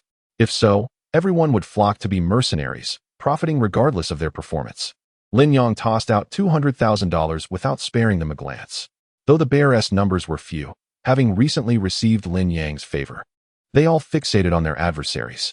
Were Lin Yang to command them to eliminate Black Wolf and Hurricane, the $200,000 would be theirs without hesitation. Humph, we're out. Black Wolf and Hurricane, eyeing the bear and his men with trepidation, though outnumbered, dared not escalate the situation. Their faces darkened as they took the money. Planning to retreat, what could have been a modest profit had now turned into a significant loss with many lives lost. The mighty bear, can you undertake this task? There are more individuals than intelligence in this place because it serves as a drug warehouse for Cetus, concealing goods worth at least $50 million. If you bring it down, half of that will be yours. Lin Yang proclaimed loudly. $50 million. Upon hearing this figure, the mercenaries present began to breathe heavily, while Black Wolf and Hurricane also paused in their tracks. $50 million. Completing this job would allow them to return as wealthy individuals. When the allure of profit is substantial enough, even the timid are compelled to take risks. As Lin Yang anticipated, Black Wolf and Hurricane exchanged hushed words before returning. Boss, are you certain about what you said? Is there truly $50 million worth of goods inside? What benefit would I gain from deceiving you? Do you think I've been toiling for this long for no reason? However, that is of no concern to you. If you wish to leave, then depart. Boss, we were merely jesting. Since we have accepted the task, we shall undoubtedly see it through. Just leave it to us. Black Wolf and Hurricane exchanged glances with Lin Yang, sensing no deceit in his demeanor. Upon reflection, it became clear that Lin Yang had hired them to stage a feigned attack, intending to draw away the guards for the sake of the $50 million in goods. Everything fell into place. An assault was inevitable. As for whether they would share the spoils, Black Wolf and Hurricane shared a knowing glance, their unspoken agreement evident. They positioned themselves on either side, and those who disagreed could meet their demise. Prepare for the assault. Black Wolf and Hurricane began issuing commands, and the morale of the entire team surged instantly under the promise of $50 million. Hey, genius, is there truly $50 million worth of goods inside? Where did you source this intelligence? Is this part of your plan? Wild Wolf leaned in close to Lin Yang and whispered. Lin Yang whispered back into Wild Wolf's ear. I am merely guessing. Chapter 30. Protecting the boss. The Wild Wolf gazed at Lin Yang, swallowing hard as he turned to observe the Black Wolf and Hurricane, who were eagerly preparing to launch their assault. Taking a deep breath, he murmured to himself, fortunately, genius, I'm on your side. Otherwise, I would surely be at your mercy. Lin Yang shook his head, remarking that this could hardly be termed as mere play. This was the warehouse of Cetus, and the number of defenders was a testament to that fact. Could one truly assert that there were not heaps of goods within? I merely assisted them in confirming the approximate value of the cargo. Everything was done voluntarily, he clarified. The Wild Wolf regarded Lin Yang, finding his reasoning somewhat plausible. Yet an unsettling feeling lingered in the air. However, since he was not the one bearing the brunt of the firepower, he chose not to dwell on it further. He traced a few lines across his chest, observing the valiant charges of the Black Wolf and Hurricane teams, who faced mounting casualties. May God bless you all. The allure of $50 million proved irresistible. The Black Wolf and Hurricane had evidently emptied their coffers, launching a relentless barrage of rockets. In a mere moment, they unleashed a dozen rounds, utterly annihilating the fire points at the warehouse entrance. With a fierce advance, they left numerous bodies in their wake. Yet it was evident that they cared little for the loss of life. After all, the more that perished, the fewer shares they would have to divide later. Through the battlefield communication earpieces, the roars of the Black Wolf and Hurricane echoed. Assault team, move out. Throw the grenades, hurry. Suppress with machine guns. They had retreated to the basement, where the goods were likely hidden. Quick, C4, breach the door. Their assault was relentless. The guards at the warehouse could not withstand the sudden surge of firepower and were forced to retreat to the basement. Boom. The explosives shattered the basement door. And fearing the destruction of the goods, they dared not unleash heavy fire within, plunging the battle into a state of fervor. Let us go, it's our turn. Lin Yang beckoned. Behind the warehouse stood a small building, illuminated by the glow of the recent explosion. He spotted several drug traffickers escorting an individual inside. Are we to join them? The wild wolf hesitated, recalling that they were meant to let these individuals fight amongst themselves. If they sought to seize the so-called 50 million in goods, then let them. Boss, should we wait for them to clear out the traffickers below before we? The giant bear misinterpreted Lin Yang's intent, thinking he aimed to reap the benefits once the Black Wolf and Hurricane dealt with the traffickers. What nonsense is this? I am referring to that building. Do you see it? Following Lin Yang's pointed finger, they discerned their objective amidst the flickering flames of the warehouse. As a seat as warehouse, it was uncertain how many goods lay hidden within. After all, this was Tijuana. Even if they succeeded in obtaining them, cashing them out would prove challenging. But cash is a different matter. With the goods concealed underground, where do you think the cash would be? In a drug trafficker's hiding place. The warehouse contained not only goods, but also money, most likely in cash. While the products were generally stored underground under guard, the cash typically rested in the hands of the leaders. Observing the group moving not downward, but instead toward the back building, Lin Yang understood that they had found their target. Upon hearing Lin Yang's explanation, the giant bear felt a surge of excitement. So, it seemed there would be additional income? The group quietly approached, unnoticed as the warehouse buzzed with activity. Boss, it seems the warehouse cannot be held any longer. What should we do? Should we fight? Fight for what, you foolish pig? The warehouse is certainly lost. Should we wait for Boss Carlos to send reinforcements? Reinforcements? Humph. Do you think that waiting for help will save us? If we lose the goods, we are all doomed. What then? Load the money and let us leave for America. Pablo, wounded in the leg, was gritting his teeth as he performed a hasty bandaging. He tossed the keys to his subordinate, instructing them to open the safe and fill their bags with cash. Bundles of dollars were hastily thrown into the bags. Boss, we're going to get rich. Who? Pablo abruptly turned, only to be met with a bullet that created a small hole in his head. The lookout from the Cetas had already been stealthily approached and had his neck snapped by the giant bear. A throng of individuals surged in, their smiles widening upon seeing the open safe and bags brimming with cash. Everyone, stand still. Don't move. Let the boss count the money. The giant bear reprimanded his eager subordinates who were itching to grab the cash. He gestured for Lin Yang to proceed. Lin Yang reinserted the Glock into his waistband, crouching down to quickly tally the amount. $1,800,000 and 1,600,000 pesos. Based on the current exchange rate between the Mexican peso and the dollar, that totals approximately $2,600,000. The dollars belong to me, and the pesos to you. The mission concludes here. Any objections? Crouched on the ground, Lin Yang glanced up, his hand subtly resting on his waist, not for the purpose of deceit, but to guard against the giant bear's treachery. No objections, boss. The giant bear calculated briefly, realizing he would receive slightly more than 30%, which satisfied him immensely. That amounted to $800,000. With this sum, the families of the fallen brothers would be secured, and the surviving ones would also receive a substantial share. Let us retreat then. With the gain secured, it was time to depart. As for the Black Wolf and Hurricane, they could perish. Boom. A rocket-propelled grenade exploded again in the warehouse. The anguished cries of Black Wolf and Hurricane echoed through the earpiece. Behind us, enemy attack. Giant bear, do you hear us? Help us. I'll pay you. Help us fend them off, damned. The sounds of explosions and gunfire were incessant through the automatic pickup earpiece. It was the cartel. They had arrived faster than anticipated. As he maneuvered the drone for reconnaissance, the gravity of the situation grew increasingly dire. Enemies surrounded them from all directions. dozens of vehicles encircling the warehouse. They knew this was the Ceda's warehouse and had plotted meticulously.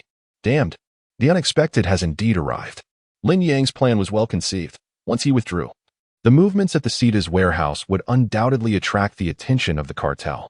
As soon as they sent scouts, they would ascertain that this was Ceda's storage facility. Given the vast quantity of goods, the cartel would be unable to restrain themselves and would promptly dispatch operatives to seize the warehouse and consume everything within. However, the situation has exceeded all expectations. The cartel has arrived far too swiftly. There is but one explanation. The cartel had acquired intelligence long before, already prepared to dismantle this Ceda's warehouse. They merely seized the opportunity and now find themselves trapped inside. The cartel pays no heed to whom may be within. Their sole intent is annihilation. The machine gun-laden pickup truck advanced from the periphery, its fiery tongues of flame engulfing the warehouse. The Ceda's members inside, believing reinforcements had arrived, launched a counterattack. The Black Wolf and Hurricane, caught in a pincer movement, suffered instant casualties. I beseech you, Big Bear, save us. I'll offer $1 million. No, $1.5 million. The anguished cries of the Black Wolf echoed, while Hurricane fell into silence. Big Bear, though impoverished, was not foolish under the current circumstances.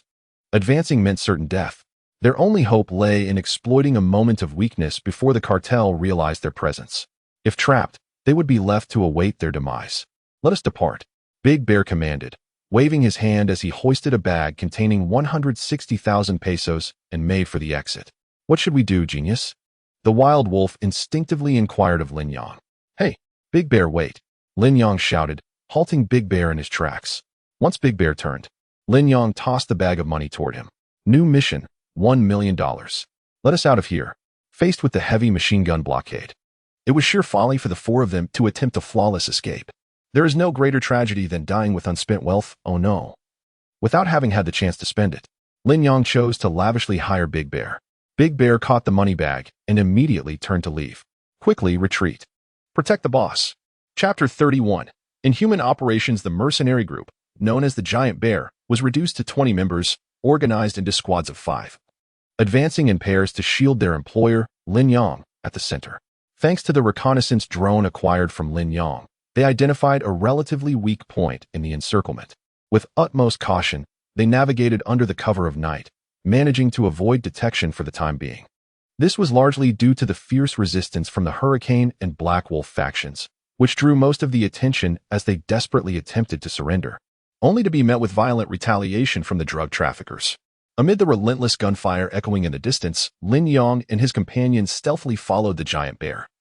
Emerging from behind a building towards the warehouse, Giant Bear raised his hand in a fist, signaling the advancing team to halt.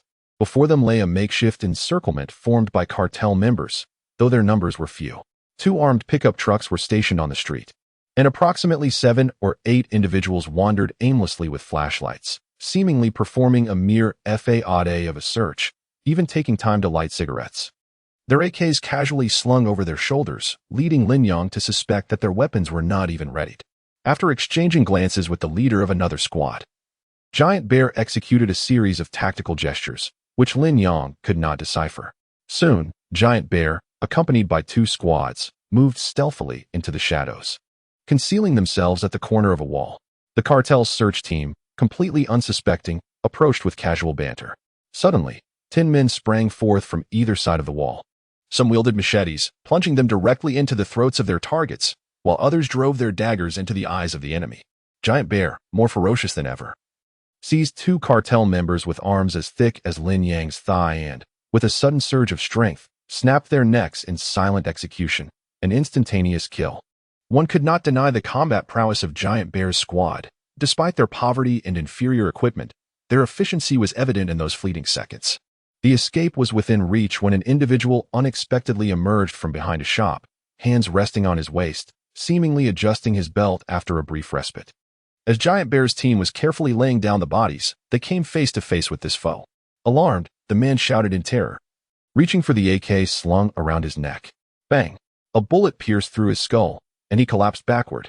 The fallen body inadvertently triggered the weapon, unleashing a series of gunfire that exposed their position. This was unfortunate.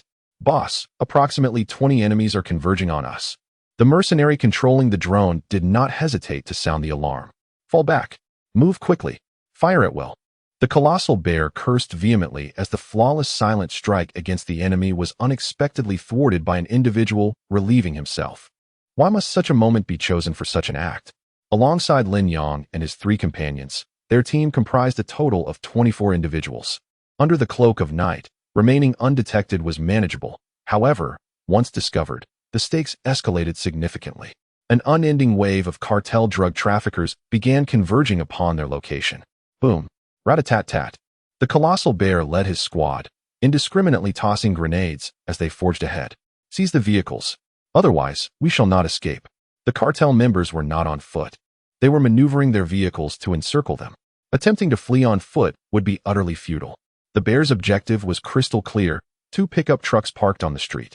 Although 2 vehicles for 24 individuals was a tight squeeze, at this juncture, concerns of overloading were trivial. The pickup trucks lay a mere 100 meters away at a crossroads.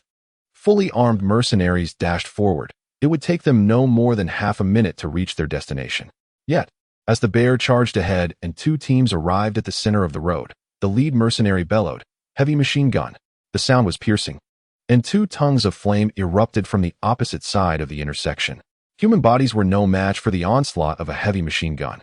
Even clad in bulletproof vests, they were torn apart, akin to wheat being harvested. The mercenaries, exposed on the road without any cover, were mercilessly shredded. Lin Yang felt a chill run down his spine. In an instant, the dread of impending death enveloped him. The terrified gazes of the mercenaries ahead, the splattering of blood, all these scenes flashed before Lin Yang's eyes. To evade was futile. The bullets from the machine gun traveled at speeds of 800 to 900 meters per second. Unless Lin Yang could somehow transform into Superman, outrunning the bullets was an impossibility. This was a reality that even the seasoned mercenaries understood. On the spot, one mercenary turned and opened fire. The only path to survival lay in eliminating the machine gunner. Clang, clang, clang. The sounds of despair echoed. The 2 pickup trucks mounted not only heavy machine guns but also protective shields. Bullets ricocheted, sparks flying, yet they did nothing to stifle the relentless roar of the weapon. "Quick! RPG!" Someone in the rear assault team shouted. Casualties were inevitable. Only a rocket-propelled grenade could effectively neutralize those machine gun trucks. In front of Lin Yang stood 6 mercenaries. The first 2 had no time to react and were instantly slain. The next 2 were torn apart the moment they turned their heads. The penultimate one raised his weapon but was reduced to fragments before he could fire. The last managed to raise his gun and squeeze off a few rounds, but before he could fire more than 5 shots, he too shattered before Lin Yang's eyes. At that moment, Lin Yang raised his 416 Hong Kong dollars. Before he could even stabilize his grip, he unhesitatingly pulled the trigger. Rat-a-tat. Lin Yang's senses heightened dramatically. He could hear the bullets from the heavy machine gun whizzing past his ears. Just as the deadly beam was about to envelop him, it abruptly ceased. Phew! Good gracious! Lin Yang emerged from the fray as if he had just been pulled from water, instinctively exclaiming a traditional phrase, drenched in cold sweat. This was the closest he had come to death in over 2 decades.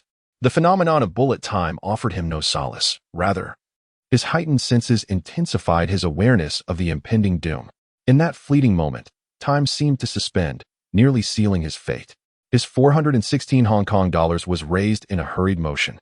Lacking stability, yet he fired with unparalleled speed and precision, his innate marksmanship saving his life once more.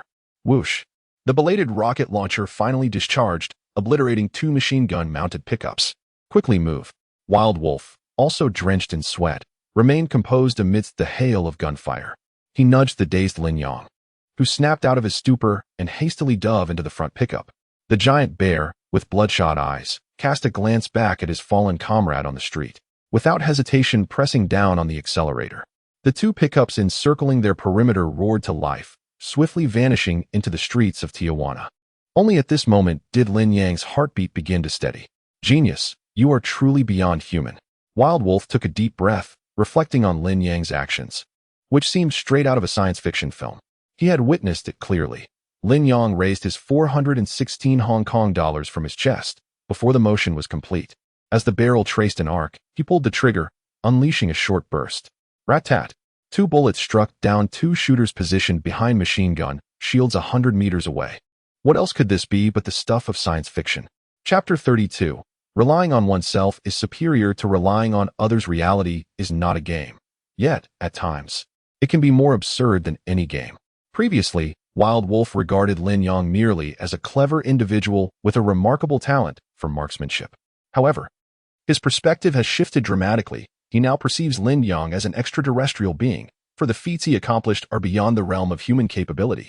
In the darkness of night, behind a machine gun barricade 100 meters away, one would struggle to locate a target even with ample time. The notion of reacting swiftly in an unexpected ambush is almost unfathomable.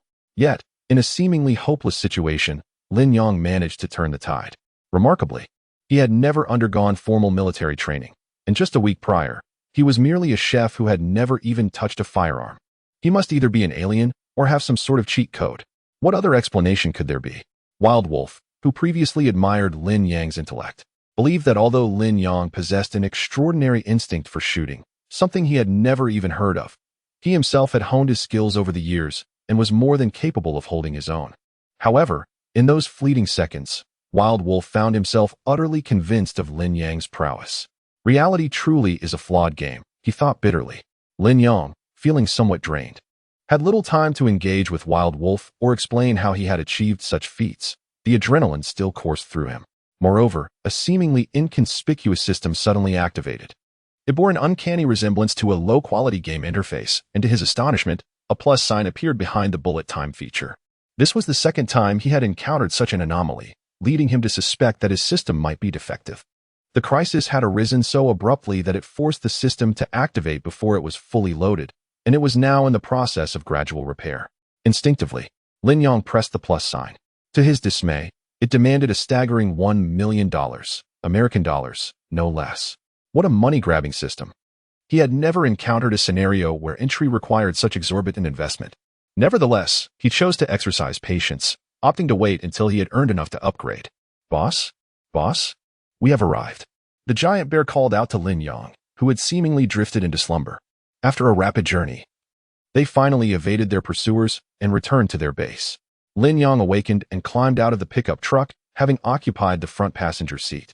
The thrill of life and death had left him somewhat fatigued, causing him to doze off momentarily. Boss, here is the remaining $800,000. Our task concludes here. The giant bear handed Lin Yang a bag containing the commission of $1 million. He returned the bag to Lin Yang, stating that the payment was fair and would not be increased due to the loss of his men, nor would he exploit Lin Yang and his team's weaker position. The giant bear was a mercenary who abided by rules. As Lin Yang accepted the money, the giant bear turned to his remaining subordinates. They had started their journey with 25 men, but now only 14 remained standing. Ivan and Alexei had stayed behind, yet they had earned their families the means to survive. For their families, their sacrifice was worthwhile.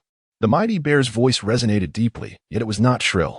His mercenaries bowed their heads in silence as he raised the pouch of coins.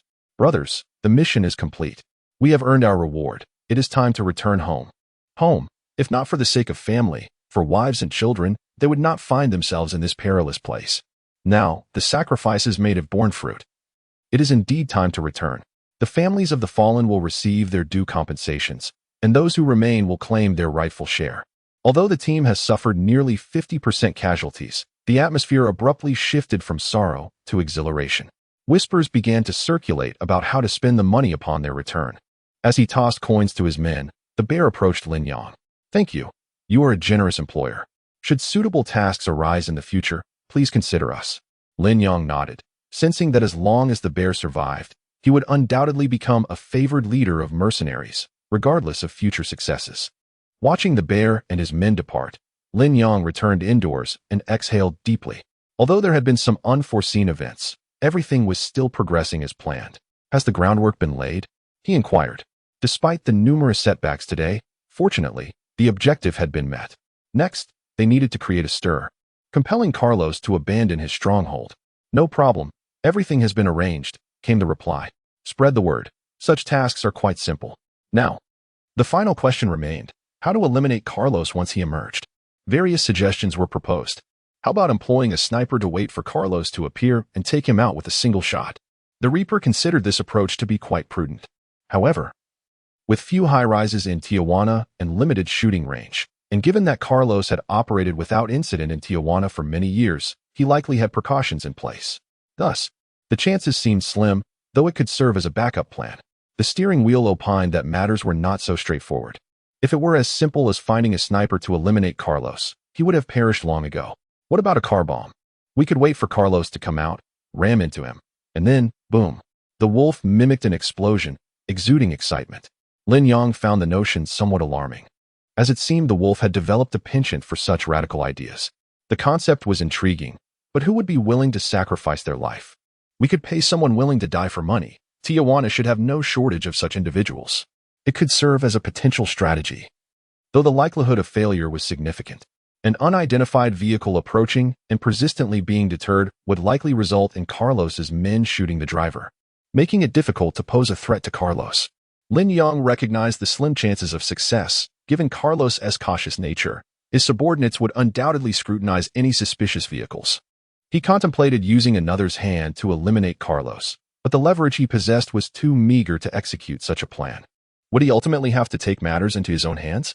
After all, Carlos was the leader of the cartel, and attempting to eliminate him amidst heavy protection could be tantamount to courting death. Indeed, it was a perilous endeavor, fraught with near-certain demise. Thus, it is decided. We shall make preparations, and if all else fails, we shall forge our own opportunities. Relying on others pales in comparison to depending on oneself. With a decisive grip on the steering wheel, we have navigated through years of perilous trials, accomplishing numerous daunting tasks, and vanquishing formidable foes. One Carlos. Dealing with him is straightforward. It is a matter of either his demise or mine. The trio returned to their rest as usual, yet Lin Yang found himself unable to sleep. For the first time, he felt the caress of death upon him.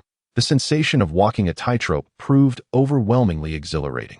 Lin Yang pondered whether he had indeed lost a fragment of his sanity, feeling a peculiar thrill in this dance with mortality. Chapter 33. Finally emerging from the shell, do you have any idea of the value of the goods in that warehouse? A staggering 21 million. All of it has fallen into the hands of the cartel, and now Carlos has no choice but to emerge. The steering wheel sought out individuals to disseminate the news and unexpectedly returned with a piece of favorable information. The 21 million worth of goods has been seized, and by none other than his sworn enemy. The financial loss, compounded by new grievances and old resentments, has made it impossible for Carlos to remain holed up in the building like a timid turtle. While 21 million may not be fatal for the Cetas, it is undoubtedly a severe blow, encompassing the profits of numerous factions within the gang.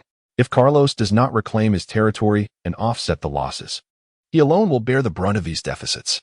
After all, the threats posed by Lin Yang and his associates are merely latent. Tijuana is Carlos's domain. With a bit of caution, they do not pose an overwhelming threat. Over the years, as a major drug lord, many have sought his life. Yet he has continued to thrive. Internal strife and factional rivalries within the gang are not the proverbial sword of Damocles hanging overhead. They are a sharp blade resting upon one's neck. In Tijuana, a fierce confrontation between the Cetas and the cartel is imminent, and this is precisely the opportunity Lin Yang and his companions await. The storm is brewing, and undercurrents are swirling. The streets of Tijuana have seen a decrease in foot traffic, while armed gang members have become increasingly prevalent. Gunfire can be heard intermittently. As friction between the two rival gangs intensifies, the four of them bide their time, having discreetly installed several surveillance cameras near the building where Carlos is located. There is no need to approach too closely. They merely require a vantage point to observe the vehicles entering and exiting the building. According to intelligence regarding Carlos, his vehicle is a modified bulletproof Hummer.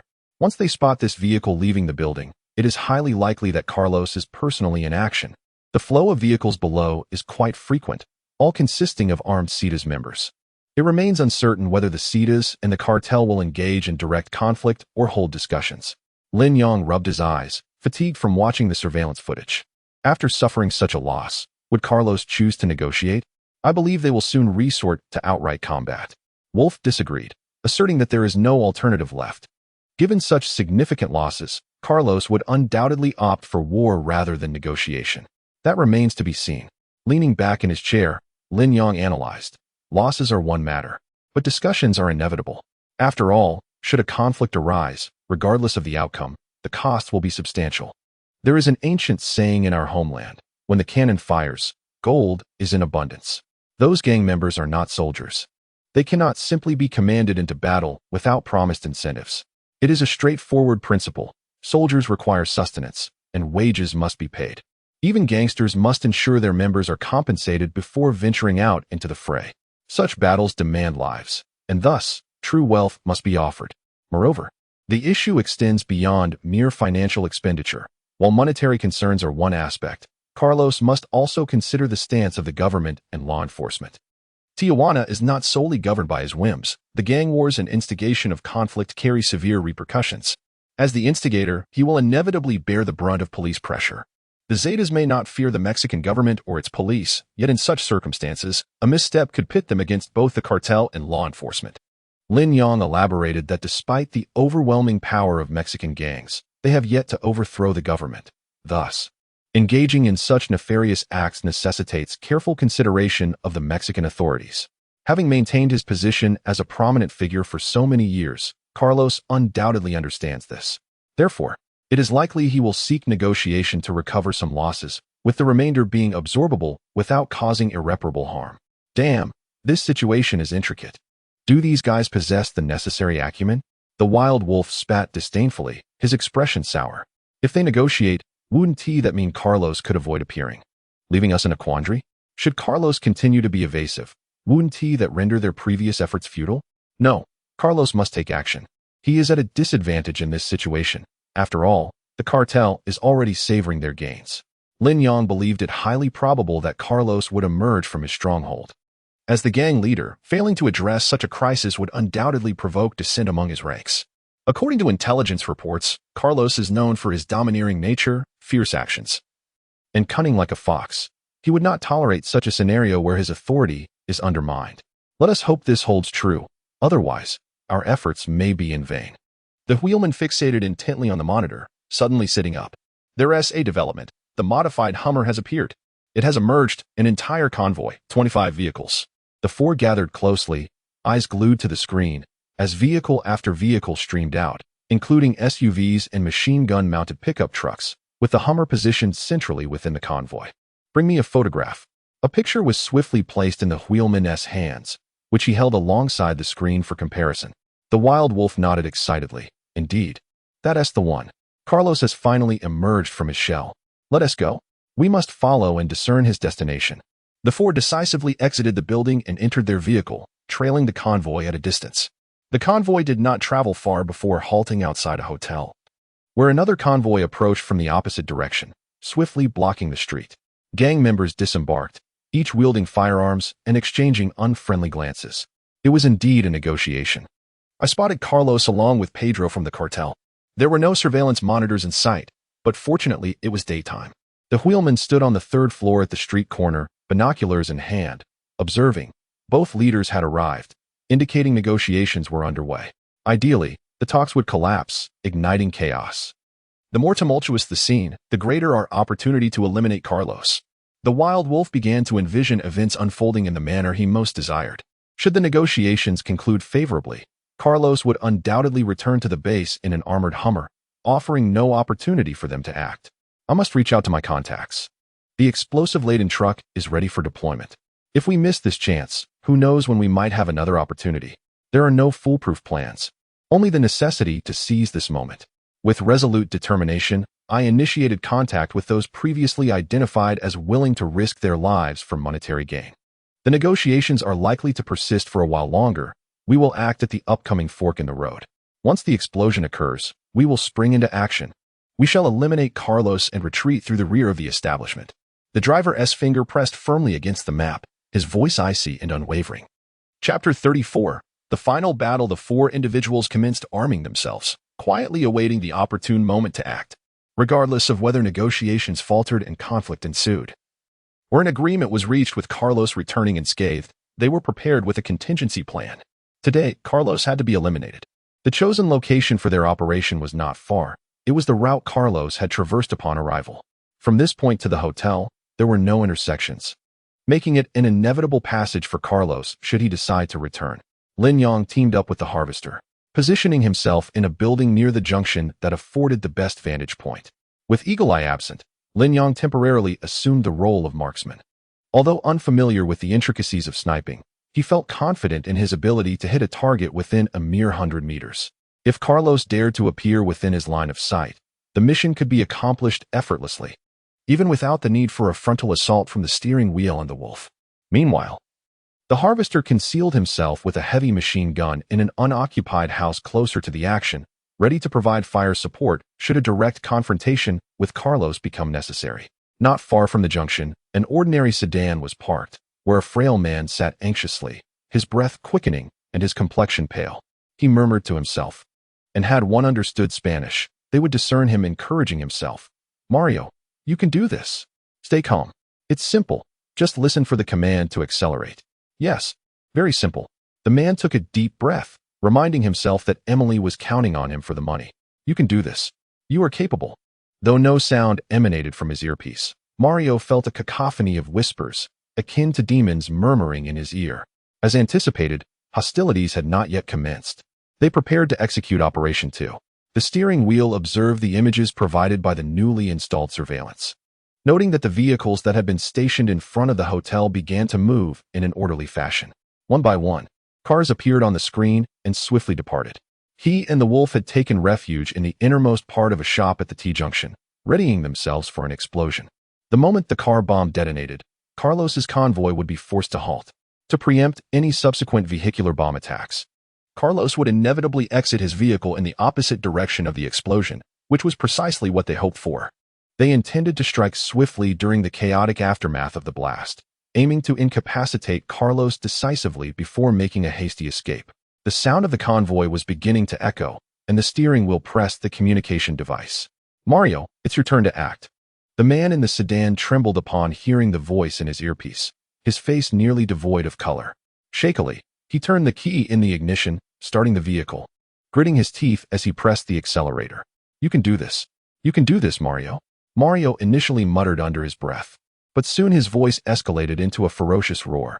Vehicles passed by the intersection, their windows rolled down, as menacing drug dealers, armed with AKs, peered from their cars.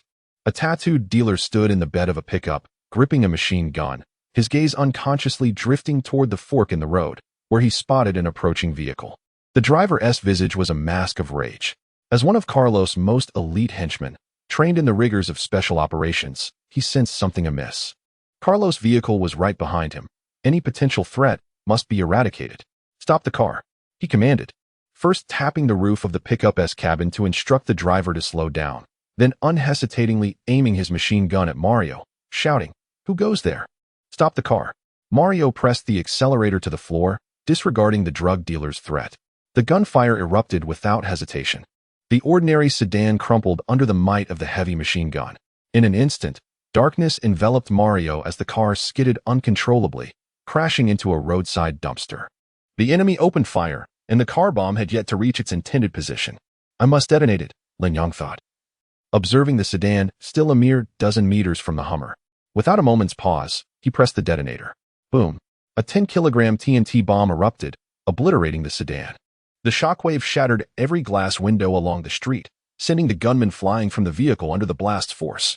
The pickup's door, facing the explosion, crumpled inward, and shards of glass rained into the cabin like shrapnel from a grenade, instantly painting the interior with blood.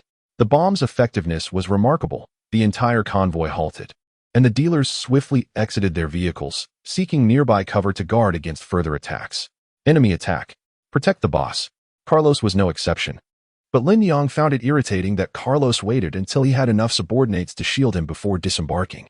With layers of bodies concealing him, all clad in bulletproof vests, Lin Yang struggled to spot Carlos through the scope. Yet, he had no choice but to fire. The chaos from the explosion created an opportunity. If he did not establish further threats quickly, the drug dealers would soon regroup, and it would be impossible to eliminate Carlos under the protection of nearly 100 trained operatives. Bang! Lin Yang's SVD sniper rifle fired. The bullet arcing downward to pierce the skull of a dealer standing in front of Carlos, striking the bodyguard meant to protect him. The 7.62mm round effortlessly penetrated the bodyguard's level 3 bulletproof vest, but failed to emerge to strike Carlos, its energy expended against the human shield. Carlos remained unscathed. Yet the sound of the sniper rifle instilled a sense of unease within him. Sniper, find him. Eliminate him. Boss, quickly, into the building. The bodyguard, tasked with the close protection of Carlos, bellowed as he swiftly maneuvered him into the nearby building. Lin Yang felt an urge to curse. For had it not been for the multitude of human shields, that single shot would have surely claimed Carlos's life. However, he found himself bereft of any further opportunities to fire. The heavy machine gun mounted on the pickup truck erupted, showering the rooftop where he stood with debris. Without a moment's hesitation, Lin Yang abandoned his position, forgoing even his SVD, and descended the stairs with urgency. Just as he slid down, an RPG struck above, sending a cloud of dust cascading downwards. Emerging from the rear of the first floor, Lin Yang sprinted down the alley without a second thought. The group of drug traffickers, possessing considerable military acumen, would undoubtedly encircle him in no time.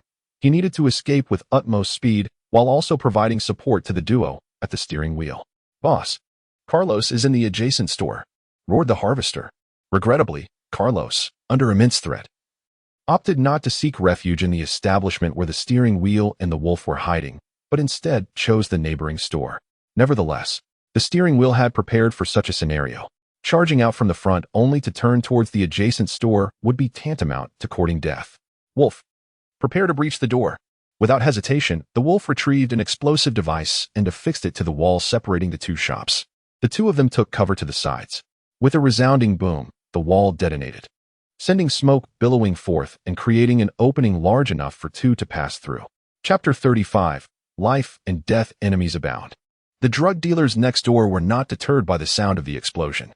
Well-trained, they did not succumb like the criminals depicted in films. Instead, they fired their AKs without hesitation toward the breach, the gunfire erupting in the enclosed space like a cacophony of exploding beans. It was no longer a time for strategy. They had entered their realm of expertise. The wolf and the steering wheel exhibited a remarkable synergy. After the breach, they refrained from charging in immediately. As anticipated, the gunfire from next door intensified. Each of the two was equipped with a grenade, which they promptly pulled the pins from and hurled into the fray. The ensuing explosion was met with anguished cries from the adversaries, a resounding success. However, the steering wheel and the wolf did not rush through the opening. The wolf merely darted from the left side of the breach to the right. Rat-a-tat-tat. As expected, gunfire erupted again. Some adversaries still possessed combat readiness, remaining ever vigilant of the breach. Yet, they could not afford to delay any longer. Carlos's subordinates could arrive at any moment, and the enemy would only multiply. Time was not on their side. They must initiate an offensive. Reaper, destroy the power box, suppress their fire, and prevent anyone from entering, commanded the steering wheel with unwavering composure. "I'm heading to the back door. Do not fire." Lin Yang sprinted over, desperate to deliver information lest he be mistaken for an enemy and shot by the steering wheel and the wolf. Panting, Lin Yang had come without his rifle, carrying only 2 Glocks at his waist and night vision goggles. The steering wheel tossed the night vision goggles to Lin Yang. In an instant, the shop plunged into darkness as the Reaper detonated the bomb placed in the street's power box, severing the electricity. "I can hold this for 5 seconds. No one will enter." The Reaper roared, unleashing a torrent of gunfire that sealed off the shop's entrance, shredding several dealers who were poised to enter. Shell casings ejected incessantly, clattering to the ground, while bullets struck the cover, sending debris flying. The Reaper remained unfazed. This 5 seconds represented the limit of his capability. "Prepare the flashbang, move." The dealers, momentarily blinded by the sudden darkness, were caught off guard by an eruption of blinding light and deafening noise. Those within the shop, fixated on the breach, were rendered momentarily sightless and disoriented. In moments of uncertainty, one must remain still. When action is required, decisiveness is paramount. The steering wheel and the wolf swiftly crouched and charged through the breach. Amidst the chaos, the panicked dealers, disoriented by their temporary blindness and ringing ears, began to fire wildly. The breach could accommodate only 2 individuals simultaneously. Lin Yang, lacking CQB experience, opted to wait a moment before slipping through the opening. Upon entering, he scanned the room and discovered that apart from the steering wheel and the wolf, no one else was standing. "Hurry, confirm the target." The steering wheel bellowed. With the power cut and the enemy neutralized, they still needed to ascertain whether Carlos lay among the fallen. "No, he is not here." As Lin Yang entered bullet time, his senses heightened beyond the ordinary. He detected a commotion emanating from the partitioned area behind the shop. Time trickled away, leaving him with no choice but to launch an all-out assault. Without hesitation, he prepared to kick open the door. "Step aside." Lin Yang had already caught wind of the disturbance within. Grasping the steering wheel firmly, a bullet pierced through the wooden door, narrowly missing him. Time was of the essence. He had to breach the interior. Casting a glance at Lin Yang, the steering wheel realized his impatience. Yet time was relentless, offering them merely fleeting seconds. Damn! Damn! Damn! Follow me. Under the glow of the night vision, the wild wolf's eyes glowed a fierce red, akin to a ravenous wolf, as he charged headlong into the door. Damn it! Lin Yang cursed silently, but he followed suit without hesitation, realizing the wild wolf was using himself as a shield. As the wild wolf lunged forward, Lin Yang observed him shudder midair before collapsing motionless on the ground. Fortunately, there was no sign of blood gushing from his head, indicating a glimmer of hope for survival. The steering wheel slid in after the wild wolf, kneeling as he raised his firearm, swiftly eliminating 2 armed drug dealers. At that moment, a figure was seen attempting to scale the window. Carlos. He was trying to escape. The last drug dealer met his end with a bullet from Lin Yang. But a spherical object slipped from his grasp, a grenade. In the blink of an eye, Lin Yang spotted the grenade. The cramped partition left him with a dire choice: retreat and allow Carlos to flee through the window, or face the grenade's explosion to eliminate Carlos and secure their safety. Albeit at great cost. The steering wheel made a decision. Carlos was the target ahead, while the fallen wild wolf lay on the ground, sharing the stakes of life and death. To retreat meant certain death for the wild wolf, and Carlos would escape back into the clutches of heavily protected drug dealers, rendering their efforts futile. There was no choice. Genius. Fire. The steering wheel shouted, mirroring the wild wolf's resolve. He lunged forward, pressing the grenade against his chest. Boom. The sounds of gunfire and explosion erupted simultaneously. The force of the blast jolted the steering wheel slightly into the air, while Carlos tumbled headfirst from the window. With Carlos's demise, their objective was achieved. Lin Yang flipped the steering wheel over. The robust figure was now spewing blood, his lips trembling as he gasped. Hurry. Get out. Reaper. Prepare the car. Quickly. Lin Yang inhaled deeply, hoisting the steering wheel onto his shoulder with his right hand, then using his left to lift the wild wolf as well.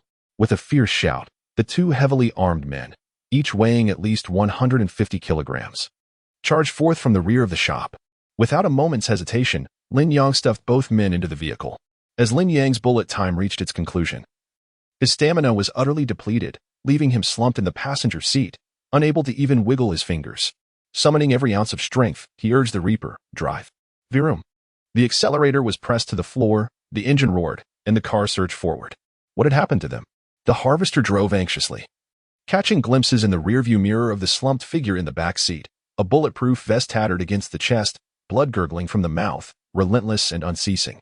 The wolf lay unconscious, his legs soaked in crimson. For the first time, Lin Yang had exhausted all his strength in a moment of bullet time, now utterly drained, barely able to muster the energy to speak. Where was this? What had transpired? What of Carlos? Was he dead? I feel as though I am on the brink of death. The harvester navigated the vehicle through a tumultuous ride, while the wolf began to regain consciousness, instinctively speaking, his body aching all over. I don't know, you should still be able to hold on, but the boss seems to be in dire straits.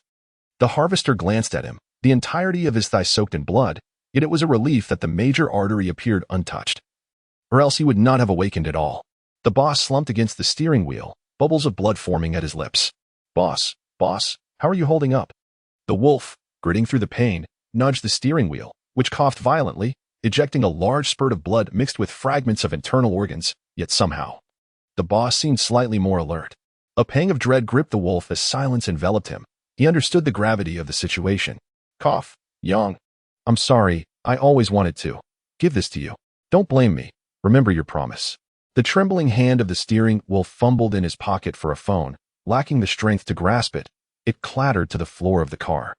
Please take care of Mia for me, and those 2 fools. Another spurt of blood escaped the boss's lips, his head slumping to one side.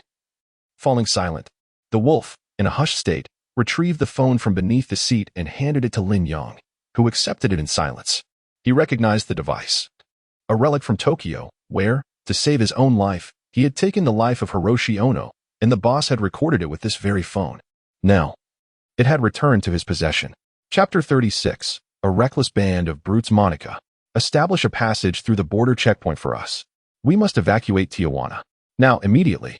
The tone of the wild wolf was harsh, brimming with hostility, akin to a powder keg ready to explode. Bill, mind your tone when speaking to me. You intend to abandon Tijuana? Do you recall your mission? Have Andrew communicate with me. Upon answering the call, Monica was jolted by the irate voice of the wild wolf. Equally displeased, she retorted with a stiff demeanor, "Damn it. Monica, Carlos is dead. Andrew is also dead. Are you satisfied now? Or do you wish for all of us to perish before you find contentment?" The wild wolf unleashed a torrent of expletives, directing his fury at Monica. After a brief silence on her end, she refrained from retaliating against his demeanor. "Carlos is dead? And Andrew too? Damn it. Do you truly believe I would deceive you? Is your mind filled with nonsense? Can't you verify this? Establish a passage through the border checkpoint immediately. I will confirm the situation myself. If it is accurate, you shall use the 19th border route, unimpeded." Monica did not contest the wild wolf's coarse language, nor did she take his words at face value. She hung up, summoned her assistant with a wave, and whispered a few instructions. Then, leaning back in her chair, she rubbed her temples. To think that the four of them accomplished a monumental task, spending less than $5 million to secure a deal worth $40 million. Truly, it was astonishing. Monica had never anticipated that the quartet would indeed complete the assignment. The task was essentially intended to challenge them. Andrew was one of the original comrades in Wilson's initial team. Despite their widening gap in status, their relationship had remained amicable. However, as the corporation expanded, Andrew had committed egregious errors that severely impacted its growth, necessitating stringent consequences. One could not allow his transgressions to undermine the organization's principles. Otherwise, how could one manage such a vast entity? Thus, Wilson devised this plan, ostensibly punishing Andrew and his team by expelling them from the corporation and assigning them a near-impossible mission. Meanwhile, under Wilson's directive, Monica had already prepared to seize the perfect opportunity to eliminate Carlos, thereby affording her old comrade a chance at redemption, with minimal repercussions for the group. Yet before Monica could act, she received this shocking news. How long had it been? Just a few days. And they had indeed accomplished the task. Truly reckless, truly fearless. While the completion of the mission was commendable, the pressing question remained: how to report back to the boss. Monica rubbed her temples and sighed in resignation. On the other side, the harvester continued its journey, the atmosphere inside the vehicle heavy with gloom. The mission had been accomplished. Yet as captain, Andrew had perished in battle, leading to an extended silence within the vehicle. Lin Yang fiddled with his phone, which was not password protected. He unlocked it and opened the photo gallery, clicking on a video that displayed the scene of himself shooting Kohei Hoshi. The video was brief, lasting only 4 or 5 seconds, but his face was distinctly visible on the screen. Should this video leak, he would find himself in dire straits, with no hope of returning to his homeland. He had not anticipated that Andrew would hand him his phone under such circumstances. It was truly a predicament. With a sigh and a shake of his head, Lin Yang selected the option to delete the video. He meticulously disassembled the phone, using a knife to scrape and damage the chip and circuit board, ultimately discarding the fragments out of the car window. A piece of evidence that could incriminate him was thus successfully obliterated. Yet Lin Yang felt no sense of liberation. Instead, he was met with an increased, intangible pressure. The vehicle sped towards the border checkpoint of Tijuana, with the United States just beyond. When he had arrived in Tijuana from the U.S., he had faced no inspections, but traveling from Tijuana to the U.S. involved stringent checks, aimed at preventing Mexicans from attempting to cross illegally. Now, Lin Yang and his 2 companions, along with Andrew's lifeless body, were clad in bulletproof vests, armed with weapons, and Wild Wolf was stained with blood. They hardly appeared as innocuous travelers. They resembled a criminal gang, certainly not the sort to pass through a border checkpoint without scrutiny. Wild Wolf pulled out his phone and checked the messages, stating, "Channel 19, Black Chevrolet, partner of the company." The harvester turned the steering wheel, veering away from the queue of vehicles awaiting inspection, and headed straight for an empty lane. There, a solitary Chevrolet sat quietly in the center. The harvester slowed the vehicle, and Wild Wolf lowered the window, addressing the occupant, "Mr. Con Hank, Sharp Knife Defense Group."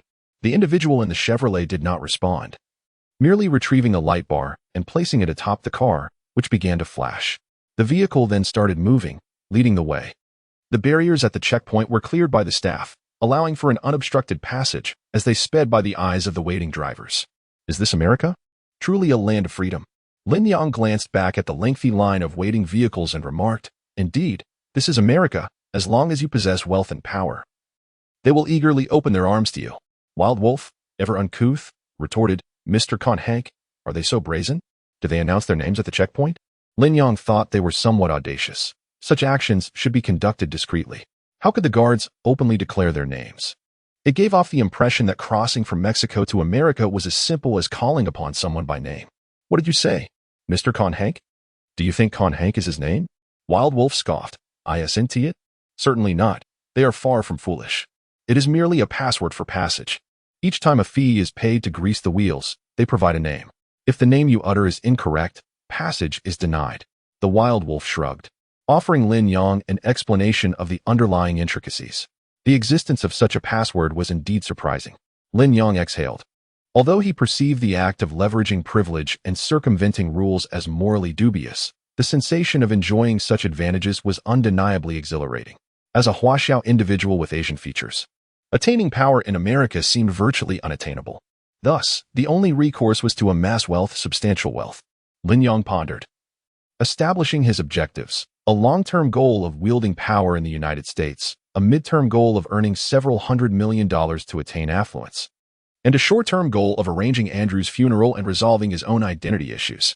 Chapter 37. The Funeral. Investment. Andrew's funeral was neither grand nor particularly elaborate. In fact, it could be described as brief and hasty. After a succinct address by the priest in the chapel at the cemetery, the pallbearers, including Wolf and others, carried the coffin out of the church. There were no eulogies offered by family members, nor any additional ceremonies. The coffin was directly placed into the grave that had been prepared in advance. As the earth was laid to rest over him, Andrew found his eternal slumber. Lin Yang silently followed the crowd. The attendees were few, some of whom he recognized: Wolf, Eagle Eye, and a few others. Also present were Wells, Monica, and several composed men whose demeanor bore the faint scent of gunpowder. They bid farewell to Andrew and offered a final moment of silence. The most visibly emotional was a young girl with golden hair, whose cherubic features betrayed her sorrow. Though she did not cry out, tears streamed uncontrollably down her face. Behind her stood a middle-aged woman, also with golden hair. Despite her slightly plump figure, her face bore a striking resemblance to the girl, revealing her as Andrew's ex-wife and daughter, Mia. The funeral concluded swiftly, leaving Bill in a somber mood. Hey, Yang, let us grab a drink tonight. Count me in. Me too, added the Reaper, who approached with a heavy heart. The taciturn Eagle Eye, leaning on his cane, also joined them. Just as Lin Yang was about to speak, he felt a gentle pat on his shoulder. Lin Yang, do you have a moment? Mr. Wilson wishes to speak with you. Turning around, he found Monica standing behind him, disregarding the hostile glares from Wolf and the others. You all go ahead. I'll catch up shortly, Lin Yang instructed Wolf. He nodded at Monica and soon followed her to the Lincoln car parked outside the cemetery.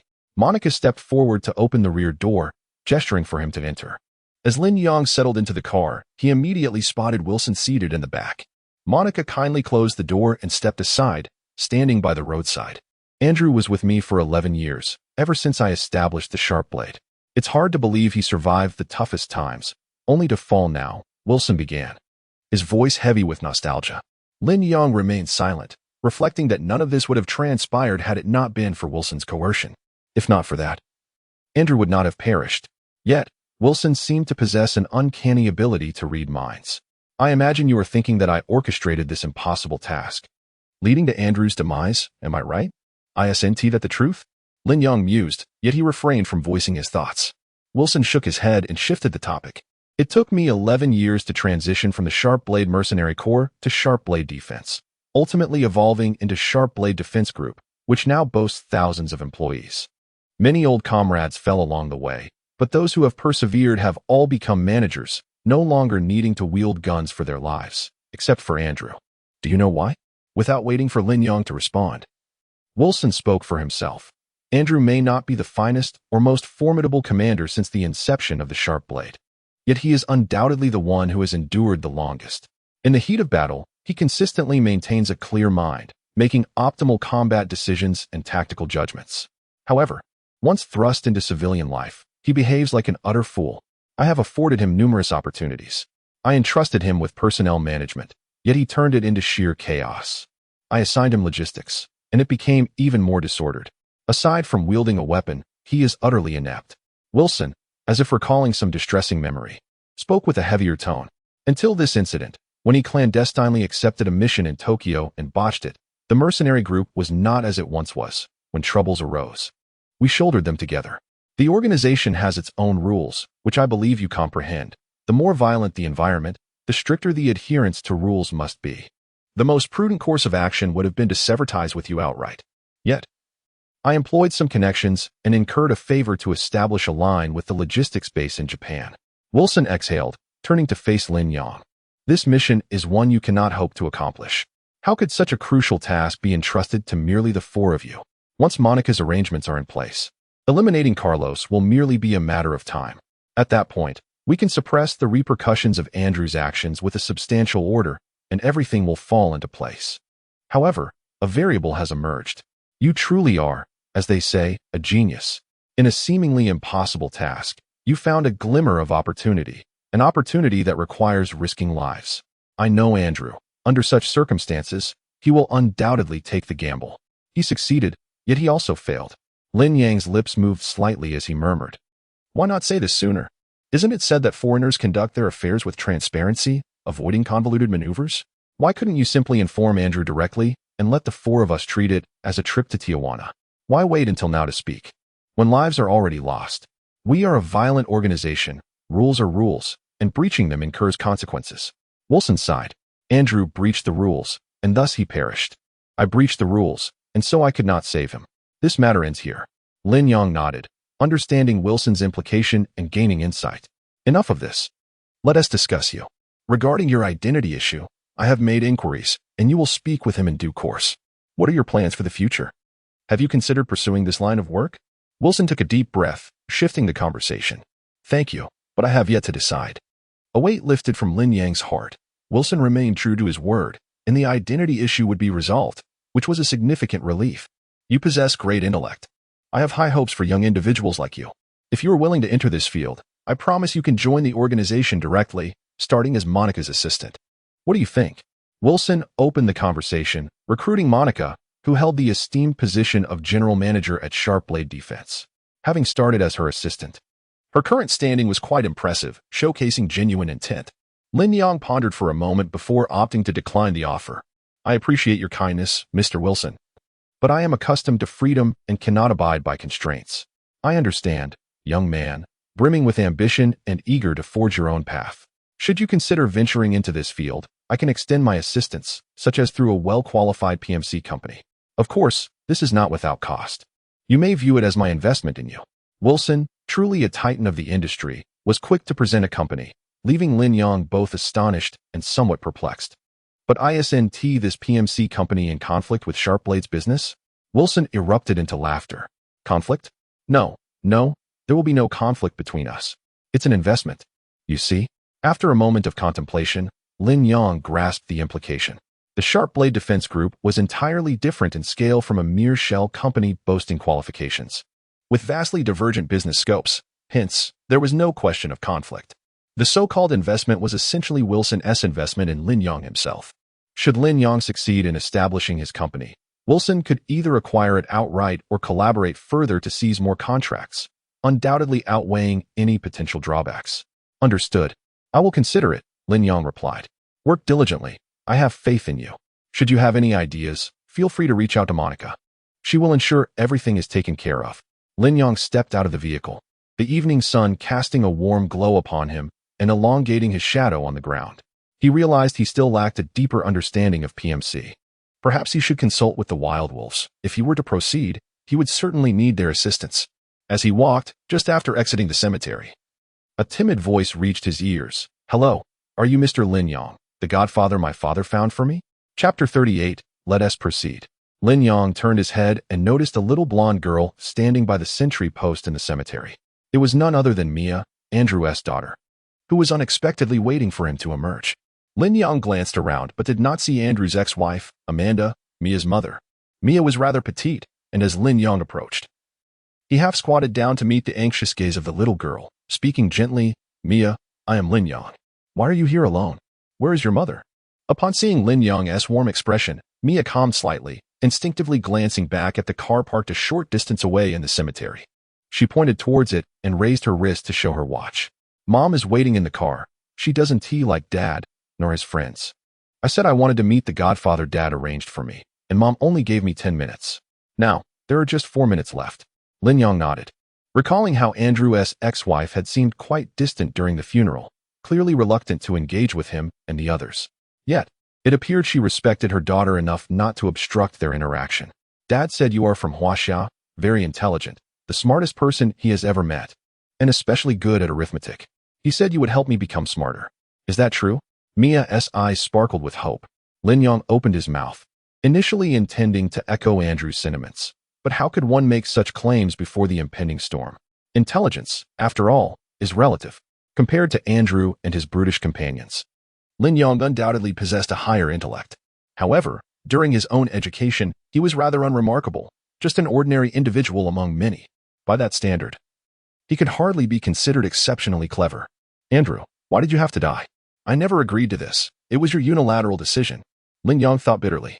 Yet, looking into Mia's bright eyes, he found it impossible to voice the truth that he could not fulfill the role of her godfather.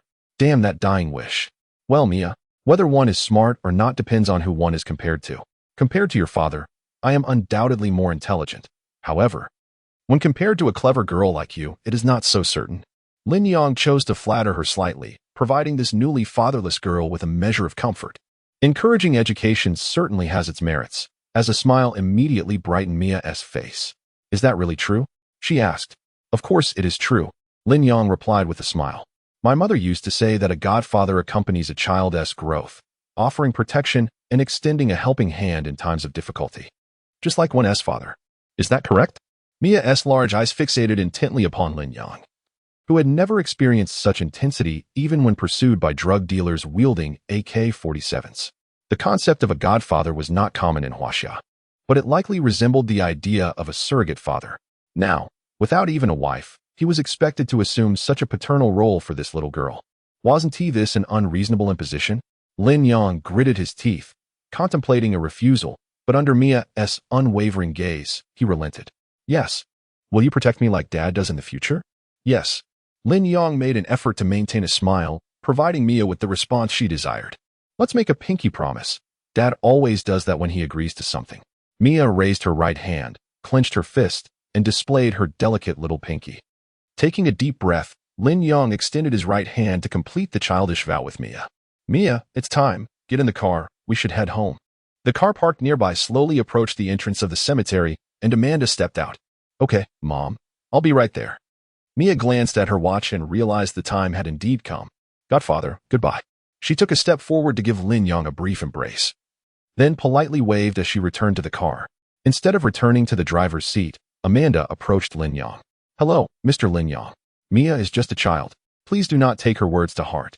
Although Amanda initiated the greeting, Lin Yang perceived no warmth from her expression, only a chilling distance.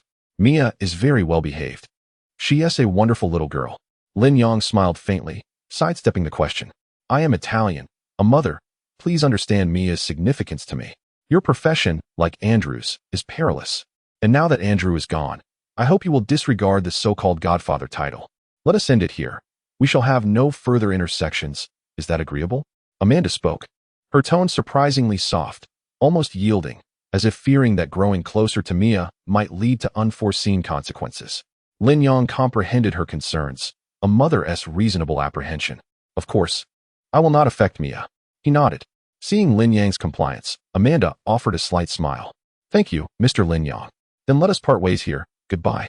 Swiftly, Amanda turned and returned to the driver's seat, driving away.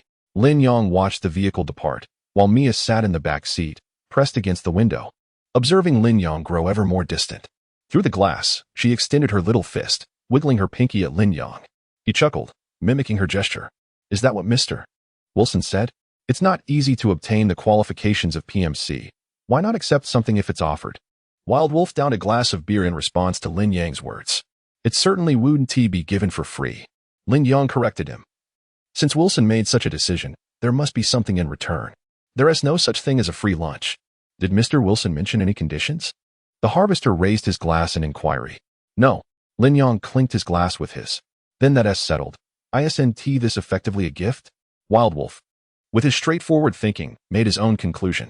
He asked for nothing, made no demands, What else could it be if not free? Lin Yang chuckled and shook his head, opting not to elaborate further. The notion that something free is the most expensive rings true. If monetary compensation or equity were involved, the terms would be clear-cut. This debt is one of human sentiment, a significant favor that cannot be quantified in mere currency. As long as the time for repayment has not arrived, all remains tranquil. However, it is the moment of reckoning that is truly daunting. Gulping down the contents of his cup, Lin Yang made a resolute decision. Let us do it. Even before establishing a shell company, contemplating the future seemed premature. When the time comes that Wilson truly requires his assistance, he would likely have become a formidable figure in his own right. For now, he resolved to take on this company, declaring, "Bill, Ferguson, Hans, I need your support." Wiping the corner of his mouth, he slammed his hand on the table to announce his resolution. "It appears we must alter our titles from here on, boss. The assault trooper Wolf reports to you." Wolf tossed aside his cup, patted the Reaper and Eagle Eye, and stood at attention to salute Lin Yang. "Oh, come on," Lin Yang retorted, raising his middle finger in response. Chapter 39, The CIA's Underhanded Prophets. Greetings, you must be Lin Yang. A tall, slightly portly middle-aged Caucasian man clad in a suit extended his hand toward Lin Yang. "You can call me Rosen." Lin Yang shook his hand and then seated himself opposite him. Rosen was the individual Wilson had procured to assist Lin Yang with his identity issues. It was rumored he had ties to the CIA. "I shall pose a few inquiries. Please respond truthfully." Rosen was remarkably direct and efficient. "You hold Chinese nationality, correct?" "Yes." "Do you have a criminal record?" Lin Yang hesitated momentarily. Would committing a crime in Japan count? However, since the warrant had been rescinded, it should not be a concern. Right? Observing Lin Yang's uncertainty, Rosen scrutinized him without any discernible change in his expression. "Do you have a prior conviction? What offense were you charged with?" His tone was as casual as if he were asking whether Lin Yang had eaten breakfast that morning. "Well, it's a long story. Allow me to briefly explain." Lin Yang recounted the entire sequence of events. Rosen listened attentively. "Just a moment, let me check." Rosen raised his hand to signal and then took out a mobile device. Operating it for a moment. "No issues, you have no criminal record. You can even access records from Japan?" Lin Yang was somewhat astonished, and the promptness of the result suggested that the Japanese police system posed no barriers to them. "It's all minor matters, nothing to worry about." Rosen perceived no irregularity in this. "Would you prefer a green card or citizenship?" "A green card will cost 150,000, while citizenship is 250,000. This is part of the CIA's informant protection policy, a fast track for exceptional talents, with results in 3 months. Which option do you choose?" Indeed, it was the familiar scent of freedom in America. Only wealth could afford such liberty. "I choose the green card." Lin Yang's decision was not motivated by a desire to save money. Rather, a green card signifies permanent residency, whereas citizenship entails becoming an American citizen, which requires an oath. Lin Yang had no intention of changing his nationality, especially since China does not recognize dual citizenship. Acquiring American citizenship would complicate any attempts to return to his Chinese nationality. He merely wished for a legitimate identity to remain in the United States, not to reside there for a lifetime. "No problem, 150,000. With a processing time of 3 months, during which you can legally reside in the United States." Rosen swiftly and efficiently produced a form. "Please fill in your information. Mandatory fields are marked. Once completed, please provide your fingerprints." Lin Yang accepted the form, picked up a pen, and began to fill it out. The required information was minimal, resembling a standard report, albeit in English format, including fields such as name, date of birth, nationality, and so forth. After completing the form, Lin Yang pressed his fingerprints onto the designated area. "All set. Now look up at me." Rosen took the form, glanced over it, and nodded in approval. He then raised a small camera, and as Lin Yang looked up, a flash illuminated the moment. After Rosen's nod indicated that the process was complete, Lin Yang suddenly recalled an important matter and inquired, My green card has yet to arrive. Will this affect my ability to invest in property in the United States? For instance, taking over a company? Additionally, can I obtain a driver's license or a gun permit during this waiting period? After all, I have decided to acquire the company mentioned by Wilson. Will the absence of my green card pose any issues?" Rosen assured him that while taking over the company would not be problematic, the lack of a green card would impose numerous restrictions, the specifics of which he was uncertain about. Both the driver's license and gun permit required a green card, and such limitations could indeed prove troublesome. Lin Yang was not keen on waiting 3 months. That duration felt excessive. Is there any way to expedite the process? He asked. Rosen placed the form into his briefcase, glanced at Lin Yang, and replied, Of course, you can expedite it for an additional fee, $50,000. As Lin Yang had anticipated, expediting was indeed an option, and the conditions were distinctly American. He chose to pay this fee to save time, as he had already spent a considerable sum of $150,000. After all, it wasn't just about him. Bill and Hans had decided to join him, and he couldn't let them wait idly for 3 months. The funds Lin Yang had brought from Tijuana remained in cash due to his lack of identification and had not yet been deposited in a bank. He counted out $200,000 and placed it into a bag, handing it to Rosen. Rosen accepted it, counted the money, nodded, and a fleeting look of joy crossed his face. All right, no problem. The green card will be expedited. Come back here in 3 days to collect it. With one hand holding the briefcase and the other carrying the bag of cash, Rosen rose to leave.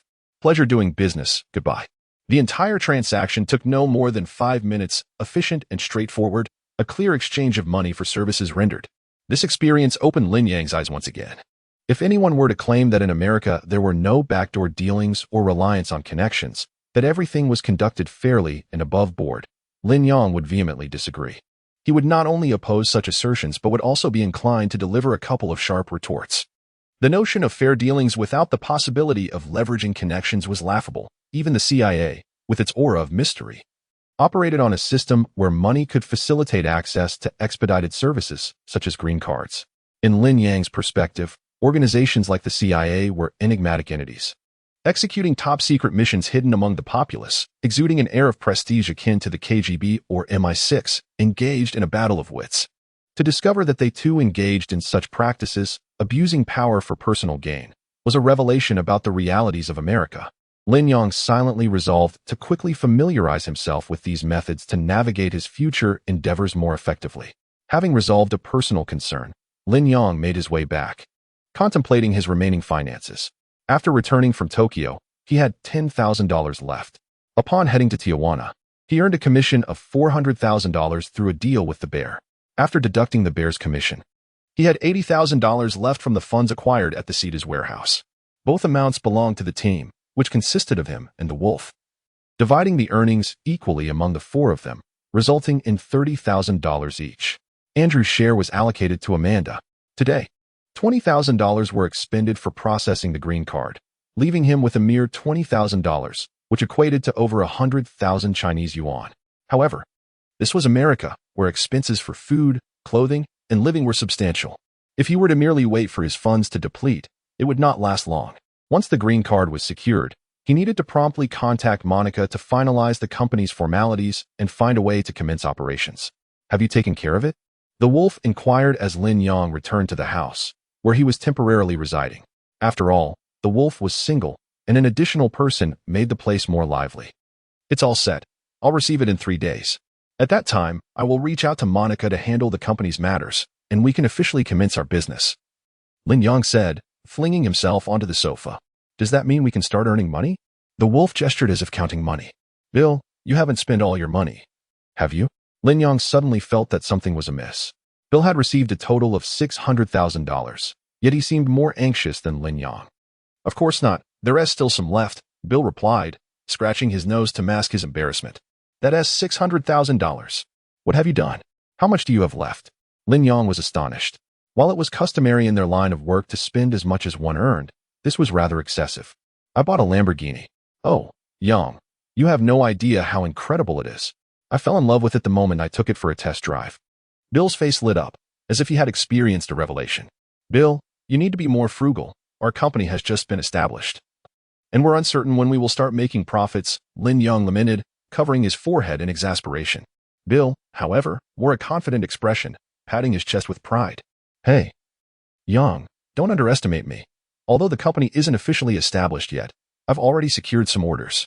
Chapter 40, the new security mission. Hey, it's me. Open the door. Bill, accompanied by Lin Yang and Ferguson, approached a yard and knocked on the door. After a moment, a young man in his 20s opened the door, eagerly exclaiming, Bill, how's it going? Can you protect me? Lin Yang scrutinized the young man, who appeared to be of Asian descent, nervously clutching a handgun.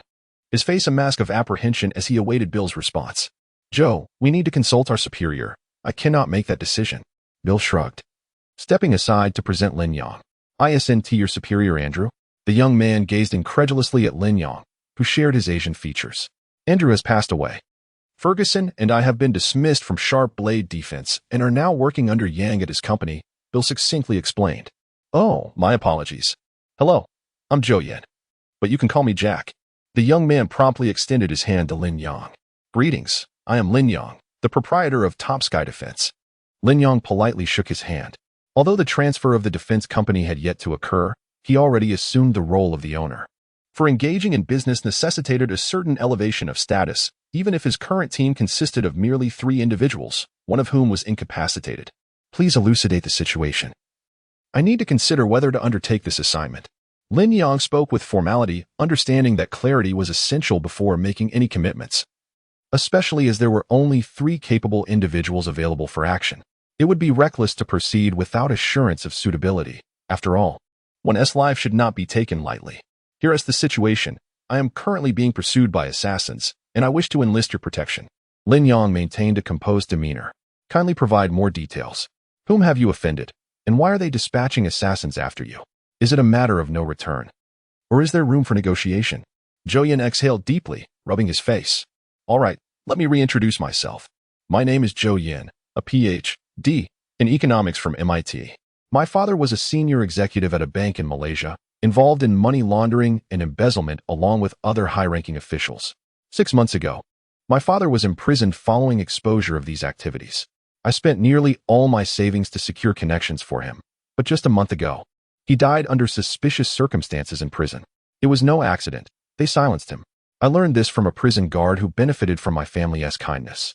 And now they believe my father must have left behind incriminating evidence, prompting them to send assassins after me to eliminate the threat. Lin Yang comprehended the gravity of the situation. You possess leverage against them, yet they are still intent on your assassination. Do they not fear the exposure of the evidence? Bill found himself bewildered, clutching a formidable weapon. In the worst-case scenario, they could perish together. Xiao Yin rubbed his disheveled hair, his mind in turmoil. The explanation was intricate and far from straightforward. I possess evidence, but for it to hold weight, time is essential, and the right individuals must be engaged to ensure its efficacy. Furthermore, I remain unaware of who dispatched the assassin, as my evidence does not encompass all parties involved. This uncertainty plagued Xiao Yin. Had he known precisely who sent the assassin, he could have negotiated using the evidence at hand. If the evidence were to be disclosed, would they face death or merely imprisonment? Lin Yang calmly inquired. They will not die, but they will lose their current positions and face incarceration. Thus, they seek to eliminate any potential threats by troubling me. That complicates matters. Your leverage is not balanced on both sides, Lin Yang said, furrowing his brow in contemplation. Moreover, you are oblivious to who hired the assassin. It could very well be those corresponding to the evidence, as you mentioned, aiming to eradicate future risks. Alternatively, it might be individuals not implicated in the evidence, attempting to compel you to produce it for their own advantage or to seize it for themselves. Xiao Yin found himself at a severe information disadvantage. Lin Yang's analysis intensified his anxiety. If the individuals targeted by the evidence were responsible for the assassination, negotiating with them could lead to deception and delays. They might prepare for a hasty escape abroad while employing an assassin to dispose of Xiao Yin and destroy the evidence. Conversely, if the assassins were not sent by them, Xiao Yan's rash attempts at negotiation would likely reveal his intent to obtain the evidence, prompting them to dispatch someone to eliminate him, ensuring that incriminating evidence did not fall into the hands of the mastermind. Regardless of the scenario, they would leave no escape route for Xiao Yan. I do not wish to die. I can offer money. You must protect me. Xiao Yin was taken aback by Lin Yang's analysis, realizing that he faced certain doom. Yet, who would desire death when life remained an option? Excellent. It seems we are in a seller's market now, Lin Yang said with a slight smile. Protecting you poses no issue, but how much are you willing to offer? When the topic of money arose, Bill feigned disinterest, yet his ears perked up. $300,000. I will offer $300,000. Xiao Yin boldly declared, prompting Bill to glance at Lin Yang, urging him to accept the offer. Lin Yang, however, disregarded Bill's gestures and pondered for a moment. $300,000, you say? There is one question.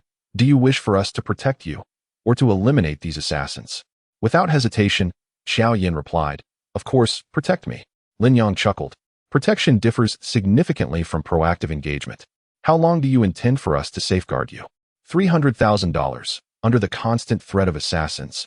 Would at most cover a month's worth of service. Xiao Yan's expression faltered. A month? Who could predict how long those assassins would wait?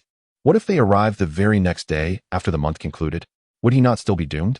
Eliminate those assassins. The number of killers remains unknown. Their equipment is uncertain, and their locations are shrouded in mystery. This signifies that we must assume full responsibility. 300,000 is insufficient. Lin Yang raised a finger and stated, I only possess $500,000. This is all I have. Xiao Yan displayed a troubled expression. What holds more value, money or life? 500,000 is inadequate. You may seek assistance from others. Upon Lin Yang's words, Bill nearly sprang to his feet, exclaiming, 500,000. Why not proceed? Yet, a mere glance from Lin Yang quelled him. Xiao Yan's acting skills were rather mediocre at this juncture. He still refused to be forthright. Your demands are exorbitant, Bill. Given our friendship, I implore you to assist me. Though Bill was unaware of Lin Yang's reasons for refusal, he chose to place his trust in him. With a shrug, he replied, apologies, friends are friends, but business is business. Moreover, I am merely an employee and lack the authority. Since you are familiar with Bill, I assume you have approached Sharpblade Security, correct? I believe their quotation would undoubtedly exceed 500,000. Lin Yang fixed his gaze intently upon Xiao Yan, who ultimately conceded. His spirits diminished. Indeed, I consulted them. Their total offer was 3 million, ensuring my safety while eliminating those assassins. However, I genuinely cannot procure more in the short term. 1 million is the utmost I can manage swiftly. I will need to liquidate fixed assets in the United States, gathering the funds within a week. 3 million was once a sum Xiao Yan could have mustered. Unfortunately, most of his cash had been expended to facilitate connections for his father. The remainder consisted of fixed assets, and given the current circumstances, he could not return to Malaysia to manage those assets, as that would be tantamount to courting death. Hey, Xiao, you never mentioned this to me. Bill's displeasure became apparent, realizing that Xiao Yan had clandestinely approached Sharpblade Security before seeking his help, only to find their price unacceptable. 1 million, then we can only guarantee your protection for a month while resolving this band of assassins. Beyond that time frame, additional payments will be required. As a person of Chinese descent, you surely comprehend the adage that there are no guarantees against thieves forever. Lin Yang raised a finger, affirming. Understood, I accept. Xiao Yan let out a deep sigh, appearing somewhat haggard. I look forward to our collaboration. Lin Yang rose to shake his hand. Chapter 41. Spending money to make friends. Please check your credentials. In the familiar setting, Rosen retrieved a green card from his briefcase and slid it across the table towards Lin Yang. Lin Yang picked it up, verifying the photograph and name, confirming that all details were accurate. He nodded, indicating there were no issues. Very well, our collaboration concludes here. My work is finished. Farewell. Rosen exhibited a commendable sense of integrity, waiting until Lin Yang had thoroughly inspected the document before rising. Noticing that Rosen had no intention of lingering, Lin Yang called out to him, Hey, Rosen, could you share your contact information? Although he had received the green card and could promptly initiate the transfer of the company, he understood that he was essentially starting from scratch. Wilson had provided him with a company, albeit a shell, which held considerable value. Until he possessed sufficient capital to demonstrate his worth, it would be imprudent to trouble Wilson further. Even if a request arose, there was no guarantee Wilson would extend his help, as true assistance is often predicated on perceived value and potential returns. Lin Yang never entertained the notion of unreciprocated support. After all, Wilson was not his father and would not squander resources on someone deemed without merit. Thus, everything that lay ahead depended on Lin Yang himself, necessitating the cultivation of a network of connections. Rosen was the only CIA member he had encountered thus far, and while it was evident that Rosen occupied a lower echelon within the agency, he still had affiliations that could prove beneficial. Even if Rosen lacked stature, he undoubtedly had friends and superiors who might lend assistance when the need arose, making it prudent to maintain a line of communication for future collaboration. Rosen paused, glancing back at Lin Yang with a polite smile. I'm afraid I cannot. Lin Yang discerned the impending rejection etched on Rosen's face, which was anticipated. After all, if Rosen was a minor figure within the CIA, then Lin Yang was hardly even a minor player, merely a nameless entity in Los Angeles. Had it not been for Wilson's intervention, he would never have crossed paths with Rosen. However, Lin Yang was prepared. He retrieved an envelope from his pocket. A small token of appreciation, a modest gift, as a gesture of goodwill. During their previous encounter, Lin Yang had noticed a fleeting glimmer of delight on Rosen's face when he received cash, indicating a need for financial support. In such under-the-table dealings, it was often the one in the limelight who received the least, while those orchestrating from the shadows took the lion's share. Lin Yang had begun to grasp the essence of the American way. As anticipated, Rosen hesitated, his words trailing off as he reached for the envelope, squeezing it gently. "You don't mind if I take a look inside, do you?" Lin Yang smiled silently and gestured for him to proceed. Observing Rosen, it was evident he had not received much in the way of funds, as he audaciously chose to inspect the envelope in person to ascertain the amount offered. A person of sound judgment would typically discreetly accept the envelope, provide their contact information, and only examine its contents once they were alone. If the sum proved satisfactory, the contact details would facilitate future communication. If not, one could simply sever ties. This, indeed, is the proper course of action. Nevertheless, Lin Yang found Rosen's bluntness rather amusing, for such eagerness indicated a genuine need for money, thus enhancing the likelihood that his endeavor would succeed. As anticipated, Rosen opened the envelope and his satisfaction was palpable. "My friend, you are quite generous," he remarked. Lin Yang had presented a sum of $10,000, while Rosen would only receive $5,000 from this transaction. "You are worth every penny. I believe this marks a promising beginning, does it not?" Lin Yang chuckled, having achieved his objective. After exchanging phone numbers, Rosen's demeanor transformed from one of stoicism to a genuine smile. "If you encounter any issues in Los Angeles, feel free to call me. Although the CIA lacks enforcement authority domestically, we can still provide substantial assistance." The impact of money was immediate and unmistakable. Without Lin Yang having to broach the subject, Rosen himself initiated the conversation about potential collaboration, clearly intent on earning additional income. After all, the significant sums involved in securing green cards and passports were often siphoned off by intermediaries. However, partnering with Lin Yang meant that all proceeds would remain intact. Rest assured, should any issues arise, I will reach out to you. Your remuneration will be more than satisfactory.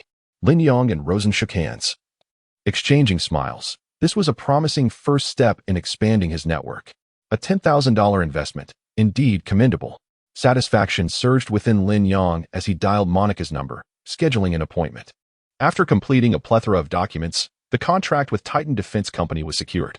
"Mr. Wilson has high hopes for you," Monica remarked as she organized the papers and handed them to Lin Yang.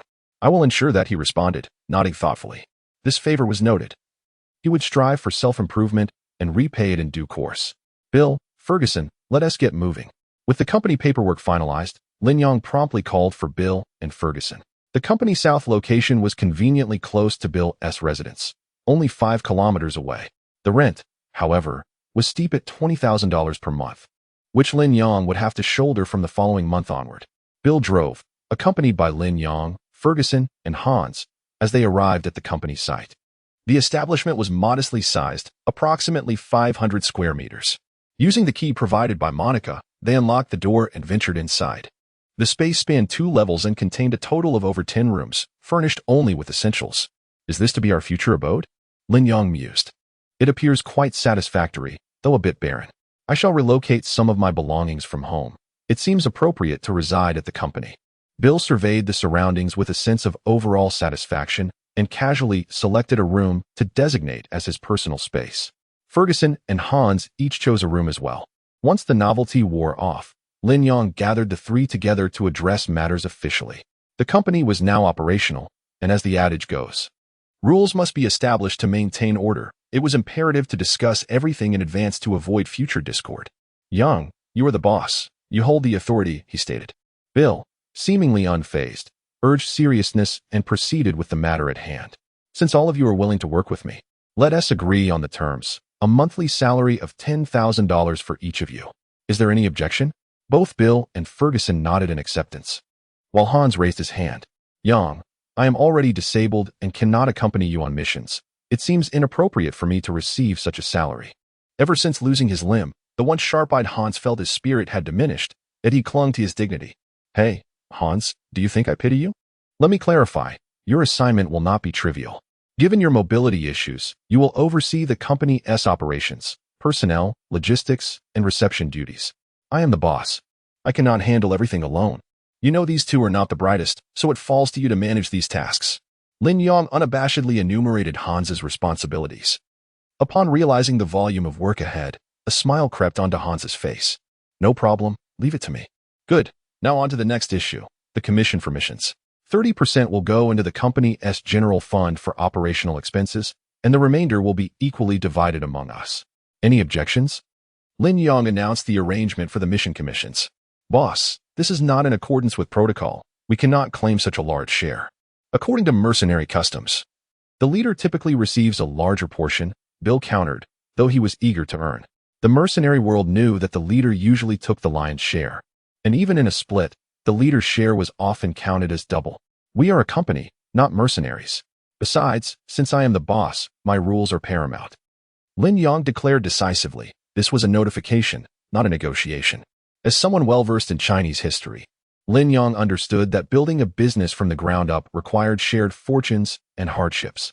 A prime example was Liu Bang, the founding emperor of the Han Dynasty, who epitomized this principle during his rise to power, demonstrating solidarity in both prosperity and adversity. Lin Yang was at the initial stage of his venture. Future heights were considerations for another time, but for now, this approach was essential. The individuals present had all faced life and death situations together and deserved this treatment. Should they succeed in the future, they would be recognized as founding contributors, deserving of the associated privileges. All right, let us not linger here. We have a mission to attend to. Bill, take the company credentials to procure weapons and equipment. Ferguson, come with me to install essential surveillance at the employer's residence. Hans, find a house nearby with a clear line of sight for support. Gentlemen, let us spring into action. Chapter 42. No pain, no gain. Everything was proceeding smoothly. A routine report from Hawkeye echoed through the earpiece. At the end of the street where Xiao Yan resided, there was a hotel. Hawkeye occupied the topmost room, which boasted a panoramic view of Xiao Yan's abode. Any suspicious individual could be detected at once, and should the enemy choose a frontal assault, they would face an ambush from both sides. Within the room, Lin Yang and his companions were closely guarding Xiao Yan, while the premises were surrounded by surveillance cameras. Received? Lin Yang replied. It had already been 10 days since they had taken up residence in Xiao Yan's home, and the atmosphere remained tranquil. Not a single assassin had been sighted, yet the four remained ever vigilant. A sudden knock on the door interrupted the stillness. Lin Yang instinctively placed his hand on the grip of his firearm. Wolf, he murmured. Wolf first glanced at the surveillance tablet in his hand before rising and approaching the door, hand poised at his waist. Hello, McDonald's delivery, came the voice from outside. Another knock followed, accompanied by the inquiry. Is there a delivery for anyone? Lin Yang whispered. Did anyone order takeout? The Reaper shook his head. That was me. Xiao Yan observed the tense demeanor of Lin Yang and the others, awkwardly raising his hand. Although he had always been of considerable means, his strict upbringing had deprived him of indulging in such fast food delights. It wasn't until he traveled abroad that he developed an insatiable fondness for them. For the past 10 days, Wolf had been responsible for procurement, while Lin Yang prepared meals for him, which he considered a luxury. However, without a taste of fried chicken, Xiao Yan felt something was amiss, prompting him to secretly order delivery. Hawkeye, maintain vigilance, commanded Hawkeye as he aimed his sniper rifle, surveying the street for any threats. After confirming the absence of danger, he trained his sights on the delivery person. Received. Once the Reaper and Lin Yang had concealed Xiao Yan behind the sofa, Wolf approached the door and opened it. The delivery person handed over the order, saying, Hello, that will be $25. Wolf carefully accepted the package. Peering inside to confirm its contents, indeed, it was merely fried chicken and cola, devoid of any anticipated explosives. He produced cash to pay, and the delivery person departed without incident. Wolf scanned the surroundings once more to ensure there was no threat before returning with the food. Would you like some? Xiao Yan eagerly stepped forward to grab the delivery, inviting Lin Yang and the others to partake. No, I suggest we stick to the food we prepared. Consuming such items at this time is not safe, Lin Yang cautioned. Aware that poisoning was a common assassination method, subtle and risk-free. Unfortunately, they had no means to test for toxins. Don't worry, I am well acquainted with the taste of McDonald's. I can detect any unusual flavors, Xiao Yan reassured them. Despite recognizing the possibility of being poisoned, he could not resist his culinary cravings. With a finely tuned palate honed over years of indulging in fried chicken, he believed he could discern any foul taste and promptly reject it. Delightful. Xiao Yan cautiously took a bite of the fried chicken, savoring the familiar flavor. It was delightful. Encouraged, he took a larger bite. And the crispy exterior gave way to tender meat, filling his mouth with a long-missed taste that prompted an involuntary exclamation of delight. In a matter of moments, he had devoured 2 pieces of chicken. He believed that fried chicken without a cold cola lacked soul. Grabbing the cola, he took a hearty gulp, only to sputter and spit it out the next moment, his face paling significantly. What's wrong? Lin Yang immediately noticed something amiss and inquired. This cola tastes slightly off, just a hint, but definitely wrong. Xiao Yan's expression turned glum. I swallowed a bit. Is something going to happen to me? The instinctive act of swallowing while drinking cola had betrayed him. Despite sensing the odd taste, he had already ingested a small mouthful. Damn it! The wolf pointed at him. At a loss for words. How do you feel now? I feel a bit unwell. Am I going to die? No, I don't want to die. Help me. Take me to the hospital. I need my stomach pumped. Upon Lin Yang's inquiry, Xiao Yan suddenly felt increasingly unwell, his anxiety escalating. Damn it, wolf, prepare the vehicle. We need to get him to the hospital, ready for action. Lin Yang cursed under his breath, but there was no time to waste. They had to rush their client for medical attention. Approaching the nearly collapsed Xiao Yan, Lin Yang swiftly delivered 2 sharp slaps. Calm down. Discussing dosage without considering toxicity is nonsense. You only drank a small sip. You want to die that quickly. Any toxin intended to be undetectable in the cola would undoubtedly be in a small quantity. Otherwise, a normal person would immediately discern the unusual taste and not swallow it. Consuming an entire cup could be lethal, but a mere sip should not lead to rapid demise. It seemed the assassins had a profound understanding of Xiao Yan's habits, knowing his preferences, and had bided their time for the perfect opportunity. Fortunately, Xiao Yan's acute sense of taste had saved his life. Had he consumed the entire drink and waited for the poison to take effect, even gastric lavage would not have been able to save him then. Boom. The wolf drove directly to the entrance of the room, and the harvester assisted the weak Xiao Yan into the back seat. Lin Yang quickly took his place in the front passenger seat. Drive, let us go. Gripping the Glock in hand, Lin Yang engaged the safety while scanning the surroundings vigilantly. During this time, Lin Yang and his team had thoroughly familiarized themselves with the terrain around Xiao Yan's residence. The nearest hospital was 8 kilometers away, with full throttle. They could reach it in 5 minutes. However, those 5 minutes would also be the moment their enemies might strike, presenting the most perilous time for Lin Yang and his team. Reversing, he slammed on the accelerator, and the vehicle shot out of the yard like an arrow. Eagle Eye, Lin Yang called out. I'm observing. There's south movement at the street corner. A black Cadillac. I have no shot. Hawkeye observed with a calm demeanor. Yet the adversary proved to be exceptionally cunning, lying in wait on the same side of the street. Only after Lin Yang and his companions passed did they spring into action, accelerating their vehicle to pursue without granting Hawkeye a chance to retaliate. Bang, bang, bang. Upon receiving the intelligence relayed by Hawkeye, Lin Yang did not hesitate to lean out, aiming his firearm at the driver's seat of the black Cadillac behind them. In response, the passenger of the Cadillac also leaned out to open fire.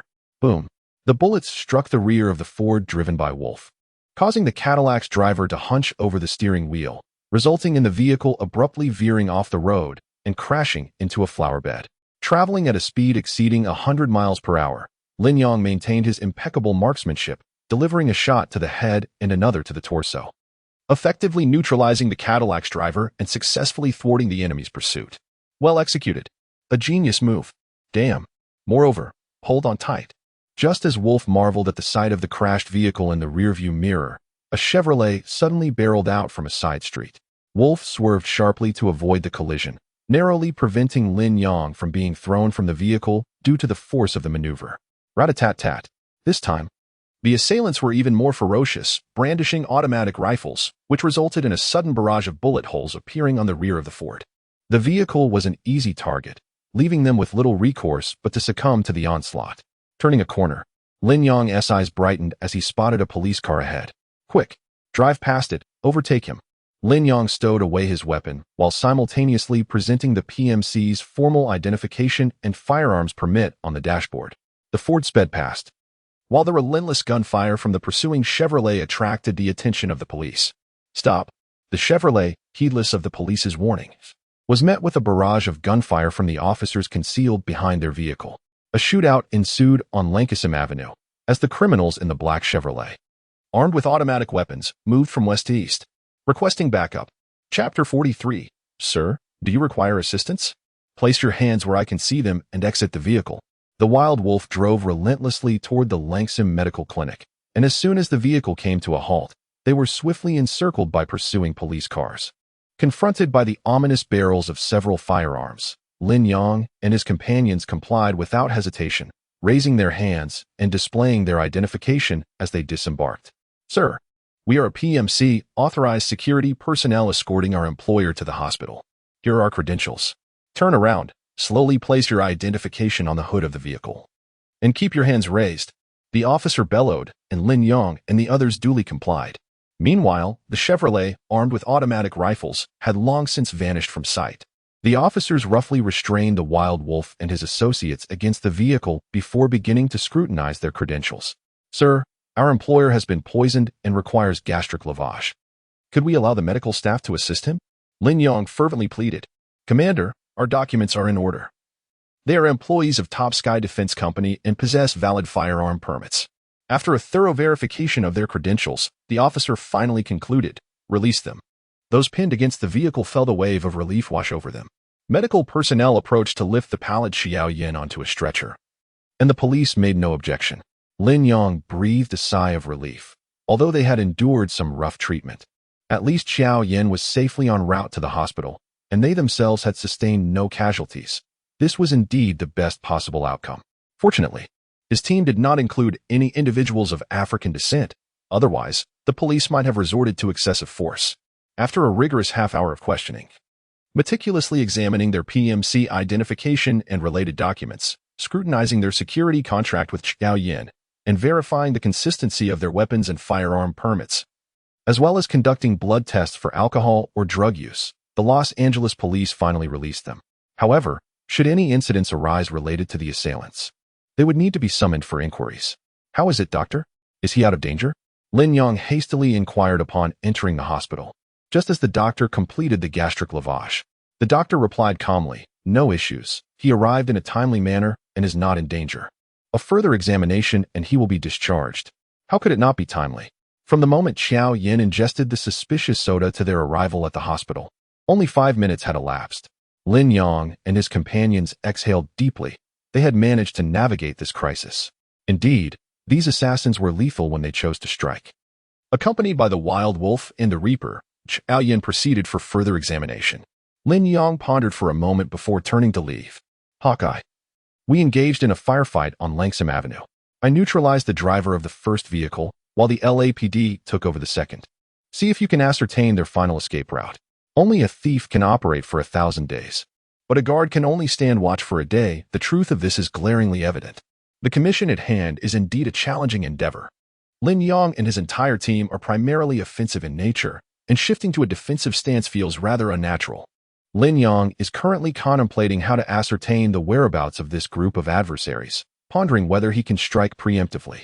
Since it is impossible to provide comprehensive protection for the employer, eliminating these assassins directly could serve as a viable solution. Previously, they had remained elusive. But now that they have revealed themselves once, seizing the opportunity to apprehend them all at once becomes imperative. Understood. I am already inquiring about this. There are numerous gangs along Langsom Avenue, and I will see if I can procure any information. All right, the hospital is secure for now.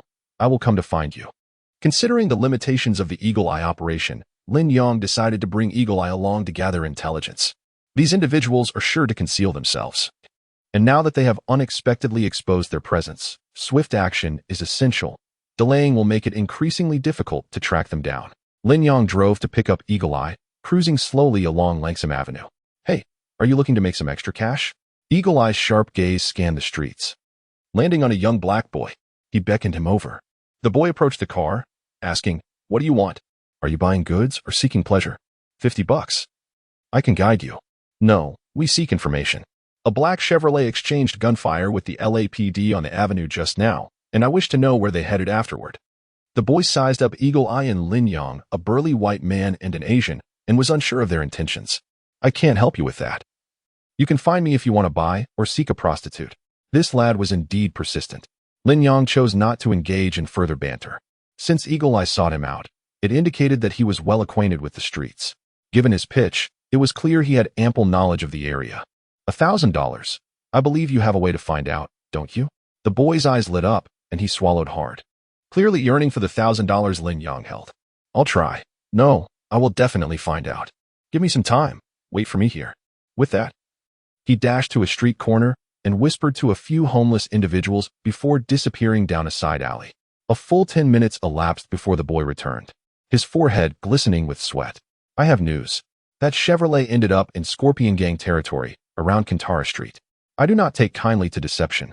Lin Yang withdrew his Glock and placed it firmly on the steering wheel, witnessing the flicker of fear in the boy's eyes before handing over the $1,000. I assure you I am not deceiving you, but I cannot guarantee if they're still there. Do not come looking for trouble because of this. The boy snatched the money and quickly pocketed it, taking care to secure his own safety. Lin Yang paid him no further heed and set off toward Kintara Street. Sir, remember to seek me out if you require goods or companionship, the boy called after the departing Ford, not forgetting to make one last pitch. As Lin Yang approached Kintara Street, the sound of intense gunfire reached his ears, familiar, unmistakably the crackle of an AK-47.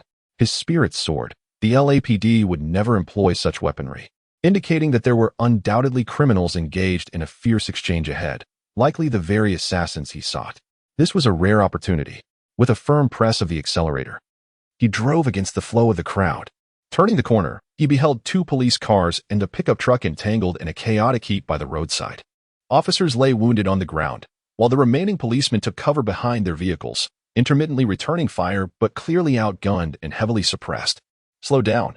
Hawkeye urgently grasped Lin Yang, who was poised to leap from the vehicle. Do not fire directly. Report your security identity to the LAPD and inquire if they require assistance. Only engage in battle after receiving a clear affirmative, and ideally record it. Otherwise, it could lead to a myriad of complications, troublesome complications. Hawkeye imparted his wisdom to Lin Yang. As a PMC, firing during a security operation was permissible, yet in such circumstances, police consent was imperative. Otherwise, one would be inundated with various predicaments. Heeding the advice, Lin Yang, who had initially intended to plunge directly into the fray, nodded in agreement. Sir, greetings. I am a security personnel from Dingtian Defense Group, equipped with legitimate credentials and a firearm permit. May I inquire if you require my assistance? He called out from the street corner to the officers valiantly returning fire from behind their police vehicles, his phone in hand, already set to record. Yes, we need assistance, came the affirmative response. Lin Yang saved the recording. With preliminary arrangements complete, it was time for the LAPD to witness his prowess. Chapter 44. A leisurely stroll. In this chapter, Lin Yang tentatively peered around the corner and quickly withdrew, managing to avoid attracting the attention of the assailants who continued to direct their fire towards the police vehicles. The officers concealed behind the cars were unable to raise their heads, resorting to sporadically firing back with meager force. Repeatedly, the call echoed over the radio from the vicinity of the AM convenience store on Kintara Street. An officer has been shot. We require backup. An ambulance is needed. There are 7 suspects armed with automatic weapons. Hurry. The officers shouted into their radios with urgency. Taking a deep breath, Lin Yang drew his 2 Glock 17 pistols. Seizing the opportunity when the assailants paused to reload, he dashed from around the corner, firing rapidly.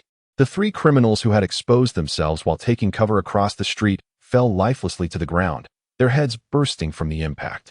The retaliation from the AK-47s came swiftly, bullets striking the ground and sending sparks flying. Lin Yang executed a roll, finding safety behind the police vehicle. Thank you. Do not act rashly. Our reinforcements will arrive shortly. A few officers leaned against the police car, and with Lin Yang's counterattack, the pressure significantly eased. A quick glance revealed that 2 police cars and a pickup truck had collided, forming a lengthy barricade. Otherwise, the 4 officers would have struggled to find cover. One officer lay on the ground, having sustained a gunshot wound to the leg, blood soaking through his trousers, his face pale with fear. The officer who expressed gratitude to Lin Yang was a man of resolute countenance, exuding a presence that surpassed that of his 3 companions, remaining the only one composed amidst the evident tension. Hello, officer. What is the situation? Lin Yang, having joined the fray midway, was uncertain whether these individuals were the same as the previous assassins, so he inquired for clarity. They are drug traffickers from the Scorpion Gang. We intercepted a shipment of theirs in this pickup truck. Lin Yang understood, realizing they had successfully seized the trafficker's cargo. Typically, drug dealers would abandon their goods and flee. But it was astounding that these traffickers displayed such audacity and firepower, intent on reclaiming their merchandise, truly mad. It appeared that this was not the group he had been searching for, which was unfortunate. Nevertheless, given the circumstances, Lin Yang swiftly assessed that these assailants needed to be neutralized. Firstly, this area was indeed the territory of the Scorpion Gang, as the young black man had indicated. Capturing one of them alive might yield leads on the assassins. Secondly, having already intervened to assist the LAPD, it was only prudent to see it through. Establishing a good rapport with the LAPD in Los Angeles would yield benefits rather than drawbacks. They had also encountered the assassins that day, and perhaps they possessed intelligence unknown to him. Given his assistance to their colleague, they might even be inclined to share information, without any established connections. Seeking information from the LAPD would be nothing short of a pipe dream. "Officer, do you require my assistance in dealing with them?" Lin Yang inquired. Before the leader could respond, another portly officer hastily interjected, "Hey, buddy, do you wish to meet your demise? You possess but 2 handguns, while they are armed with AKs. We ought to hold our ground and await reinforcements." The chubby officer's face was drenched in sweat, whether from fear or otherwise was uncertain. "Adam, their narcotics are in the pickup truck. This is already a significant achievement. We needn't take unnecessary risks. Peter is still awaiting urgent medical attention." A female officer swallowed hard, noticing a flicker of indecision on her superior's face, and quickly spoke up to dissuade him. The leader, Adam, glanced at Lin Yang, then at his subordinates. "Our firepower is insufficient, and there are injured personnel. It is far too perilous, sir. We appreciate your goodwill." It seemed they were unwilling to engage in a life-threatening struggle. Lin Yang realized he had fallen into a misunderstanding. From Tokyo to Tijuana, he had always been risking his life. To him, a few gang members merely pulling triggers were hardly a challenge. However, for these officers, it was a matter of life and death. It was only natural to avoid unnecessary peril. Nevertheless, the favor of alleviating some pressure could hardly compare to delivering the accolades directly, since he had already intervened. This situation could not merely be seen as an embellishment, it was indeed a timely assistance. Having initiated his involvement, he resolved to escalate his efforts. "Officer, as a PMC, I cannot tolerate such audacity from drug traffickers. Allow me to divert their attention while I handle them," Lin Yang asserted with righteous conviction. "Hey, are you out of your mind? Do you think you're Superman?" The rotund officer was bewildered by Lin Yang's audacity. While his colleagues had chosen not to engage, he intended to confront 4 adversaries single-handedly. 2 Glocks against 4 AKs? "David, calm down. This gentleman is risking his life to assist us." The female officer reprimanded the chubby officer before addressing Lin Yang. "Sir, you have already performed admirably. We are grateful for your goodwill. But please do not sacrifice yourself in vain." Lin Yang smiled faintly. "Rest assured, I value my life greatly. Adam, could you remove your jacket?" Adam, perplexed, complied and shed his police jacket. "Follow my lead. I will count to 3, and you shall toss the jacket to the left." "Hey, you don't need to go to such lengths." Adam now understood that Lin Yang intended to use the jacket as a distraction. Since they were reluctant to engage, he would undertake the task alone, a display of extreme confidence and recklessness. 3, 2, 1, toss. Lin Yang crouched behind the car, guns drawn, and began the countdown. With no other option, Adam gritted his teeth and flung the jacket away. Tat tat tat. 4 AKs erupted in a cacophony of gunfire, instantly perforating the officer's attire with a multitude of bullet holes. This was the moment Lin Yang had awaited. Rising from behind the vehicle, his extraordinary vision swiftly illuminated the positions of the 4 assailants. Despite the distance of an entire street, Lin Yang could discern the look of astonishment on the criminals' faces and the shape of their mouths as they shouted in fury, attempting to redirect their weapons towards him. Yet, it was too late. Had he remained stationary, he might have had a chance to engage Lin Yang. However, faced with Lin Yang's awakened abilities, attempting to react was akin to chasing a mirage. Bang, bang, bang, bang. Lin Yang unleashed his Glock, simultaneously firing at both sides, and 3 of the thugs collapsed, their heads erupting in a spray of crimson. The 4th assailant remained unscathed, not due to Lin Yang's inaccuracy, but rather his intention to capture a live target. The trigger of the AK in the thug's hand, along with his right index finger, flew away. Ward, Adam, who had just resolved to support Lin Yang, stood up only to witness the opposition fall silent. "Officer, do we need to take them alive?" Lin Yang emerged from the cover of the vehicle with an audacious swagger. Both guns aimed directly at the last thug's hiding spot, striding forward. What? Adam's mind reeled from the shock, momentarily paralyzed. Bang! As a pistol peeked out from cover. Its muzzle still elevated, Lin Yang's shot sent it spiraling away. The crisp report of the Glock made the female officer and the corpulent officer, who had just poked their heads out from behind the vehicle, retract in surprise. Realizing it was Lin Yang who had fired, they cautiously emerged once more. Witnessing Lin Yang advance with the composure of a casual stroll, gun in hand, the female officer gasped, covering her mouth in astonishment, while the plump officer gaped. His mouth agape, as if accommodating an entire donut. What is happening? Get down. Cover your heads. Adam finally regained his wits. Capturing both the culprits and the stolen goods were two entirely different matters, and he hurried to follow Lin Yang, weapon drawn towards the cover. Bang! Another handgun was sent flying. Die. The last remaining drug dealer brandished his dagger, charging out from behind cover. Yet, as he stood, bang, bang, bang, Lin Yang fired 3 shots, 1 to the wrist, 2 to the knee, without a flicker of hesitation, and the drug dealer crumpled to the ground. Chapter 45. Engage your mind and seek solutions. Adam Smith, LAPD Sheriff, and Lin Yang, President of Ding Tian Defense Corporation, clasped hands. I sincerely appreciate your assistance.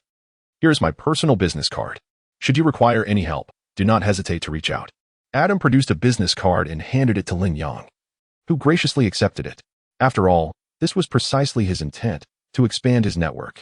Although Adam was merely a sheriff, he appeared quite youthful and had already attained such a rank. It was evident that he would ascend further in his career. By nurturing this connection, Lin Yang was securing a formidable ally for the future. Actually, I do have a matter that requires your assistance. Earlier today, there was a shootout on Langsam Avenue, and the criminals managed to escape. Could you help me investigate any leads on their whereabouts? Lin Yang seized the opportunity.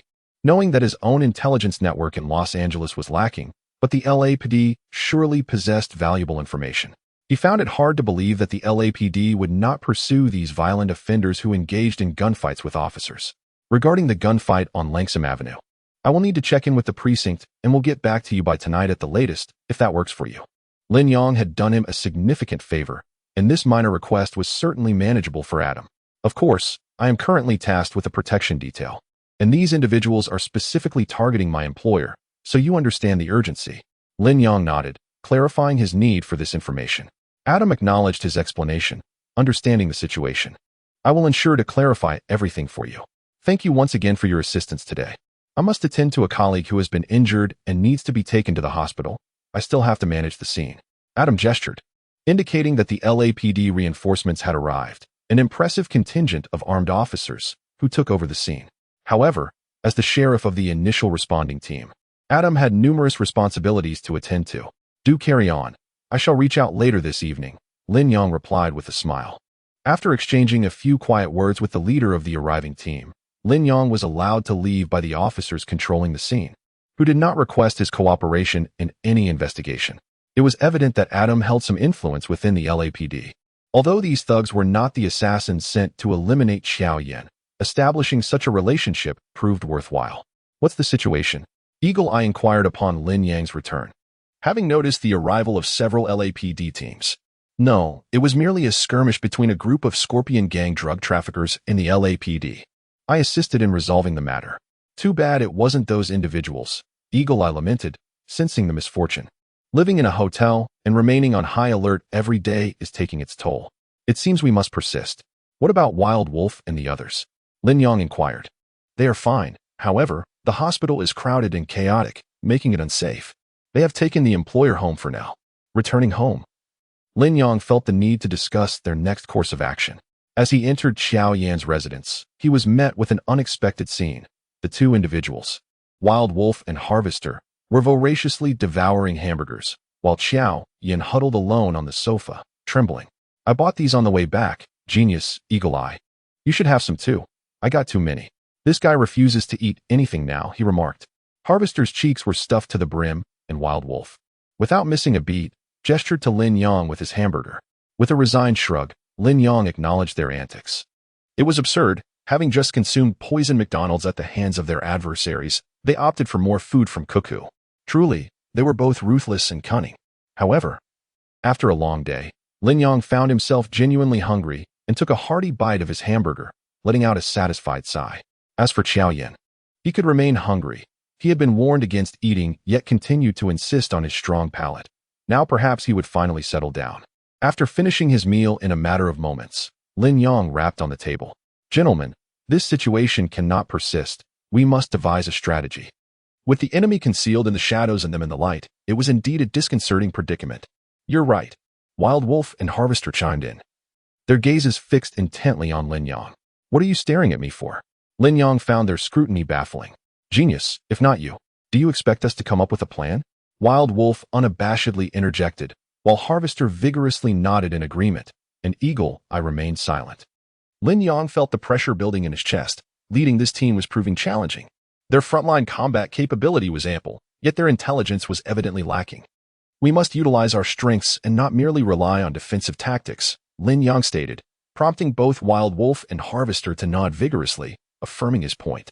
Today, I made a connection with a sheriff from the LAPD. I've asked him to assist us in locating that group of individuals.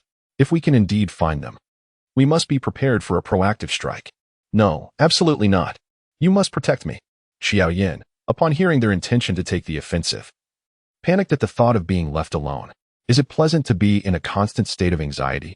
Should we remain here to safeguard you while waiting for them to stealthily find an opportunity to assassinate you? Or should we take the initiative to eliminate them? You choose. Lin Yang was not one to indulge Xiao Yan. Despite being their employer, they were responsible for his safety, not obliged to follow his commands. Clearly shaken by the day's assassination attempt, Xiao Yan took a step back but still held firm to his stance. You may proceed with your offensive, but the condition is that you ensure my safety.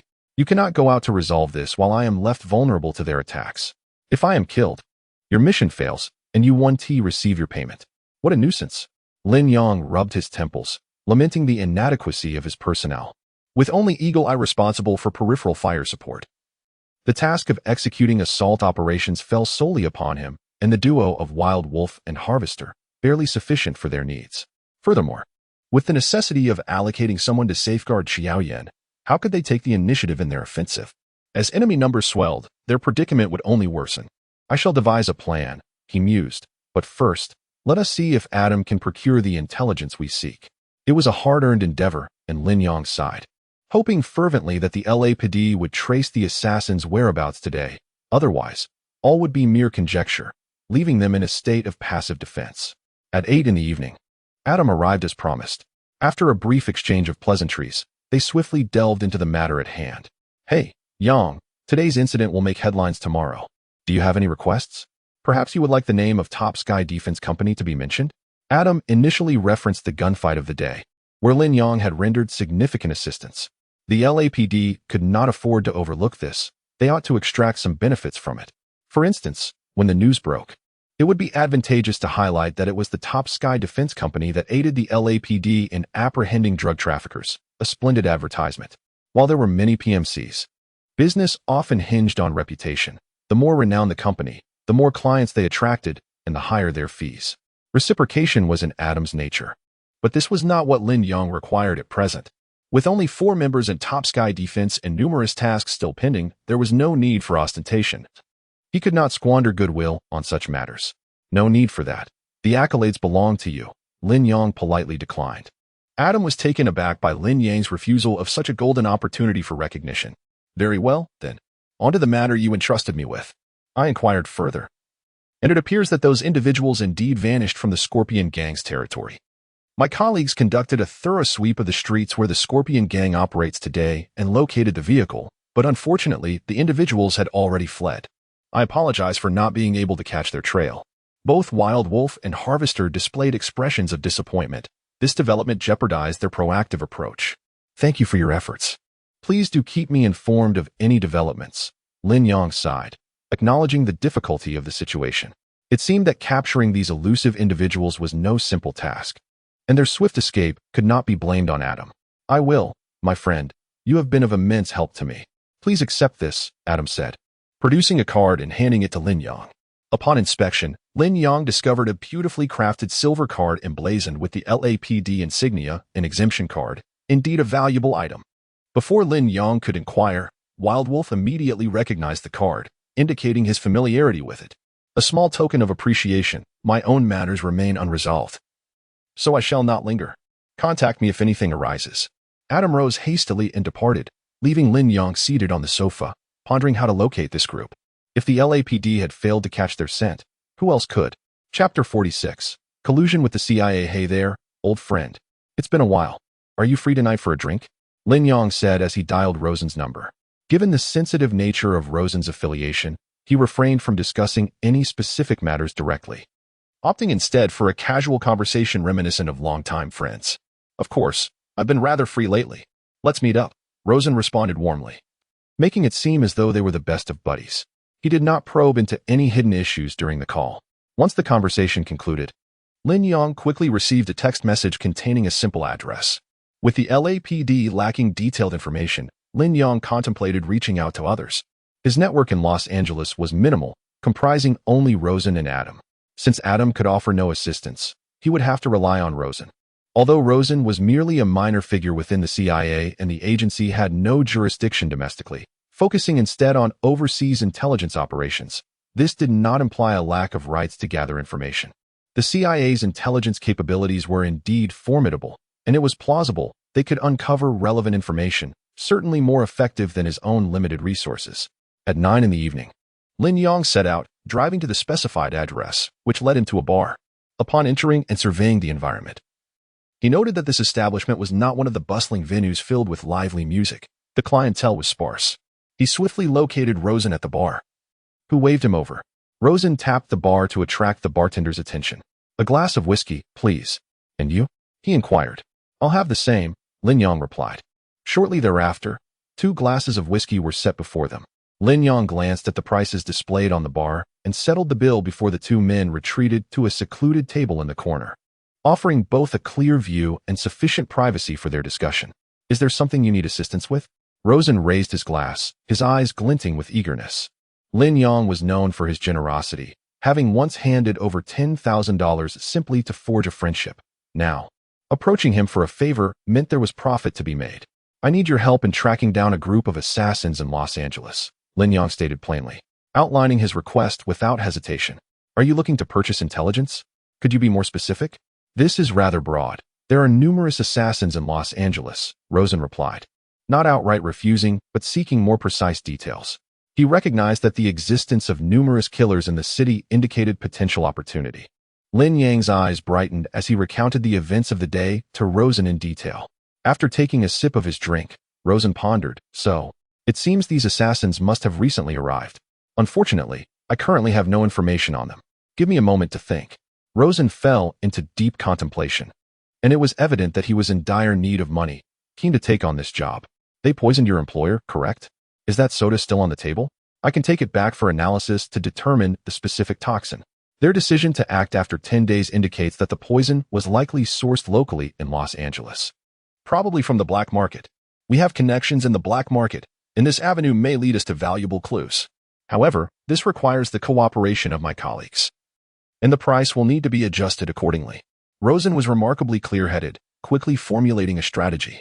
It is no surprise he is involved with the CIA. Despite being a minor player, his capabilities are not to be underestimated. Everyone has colleagues and friends, and when united, they form a formidable force. What is the cost? And how long will it take? Lin Yang considered this an excellent approach. As long as the price is reasonable, he is willing to allocate part of his commission to expedite the completion of this task. $50,000, and I will have news for you within a week. Rosen disclosed his price, which is quite modest, even considered low. $50,000 to initiate CIA assistance in tracking down assassin intelligence is undoubtedly a bargain. However, the time frame seems lengthy. He wonders if it could be shortened. He is willing to pay more. Noticing Lin Yang's changing expressions, Rosen presumed that Lin Yang found the price excessive. Gritting his teeth, he proposed, "This is our first collaboration. I can forego my share, but my colleagues must be compensated. What do you think?" It appears that Rosen is genuinely in need of funds. He believes Lin Yang's hesitation stems from the price. To pave a profitable path, he is willing to sacrifice his commission from this initial partnership. No, the price is quite reasonable. It should be as it is, and we must uphold the rules.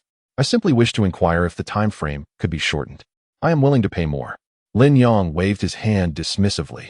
There was no need to compromise principles for a slight financial gain. Friendship is friendship, and business is business. They should not be conflated.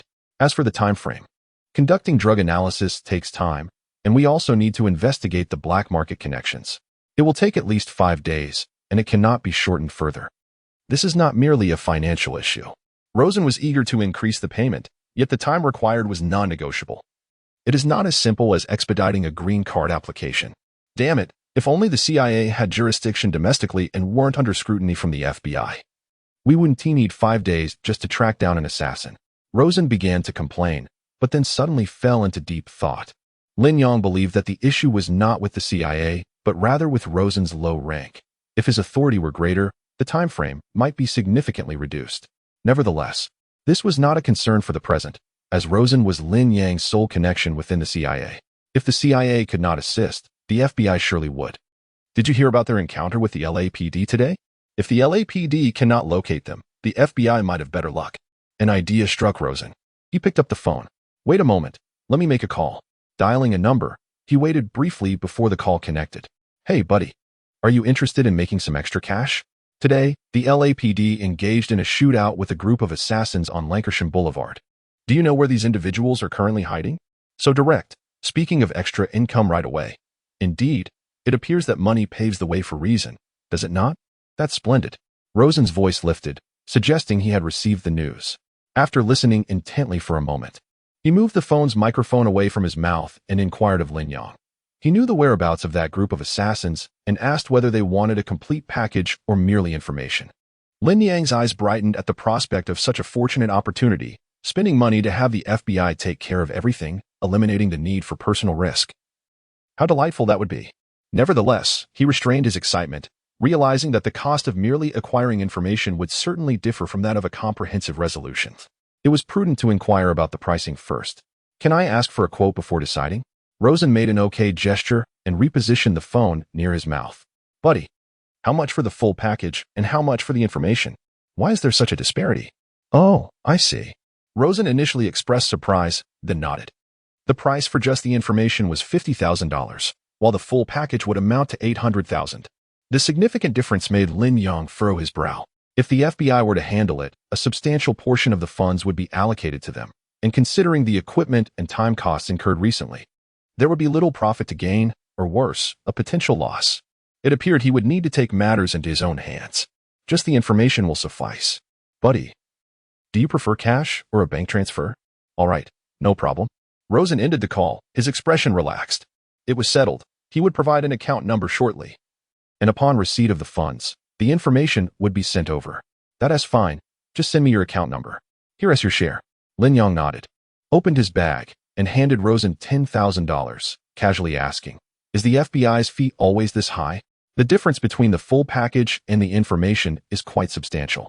Chapter 47. The emergence of the profit chain. Upon seeing Qian, Rosen's face brightened with an extra hint of joy, and he was naturally inclined to assist Lin Yang in unraveling his queries. This time, the circumstances were distinctly different.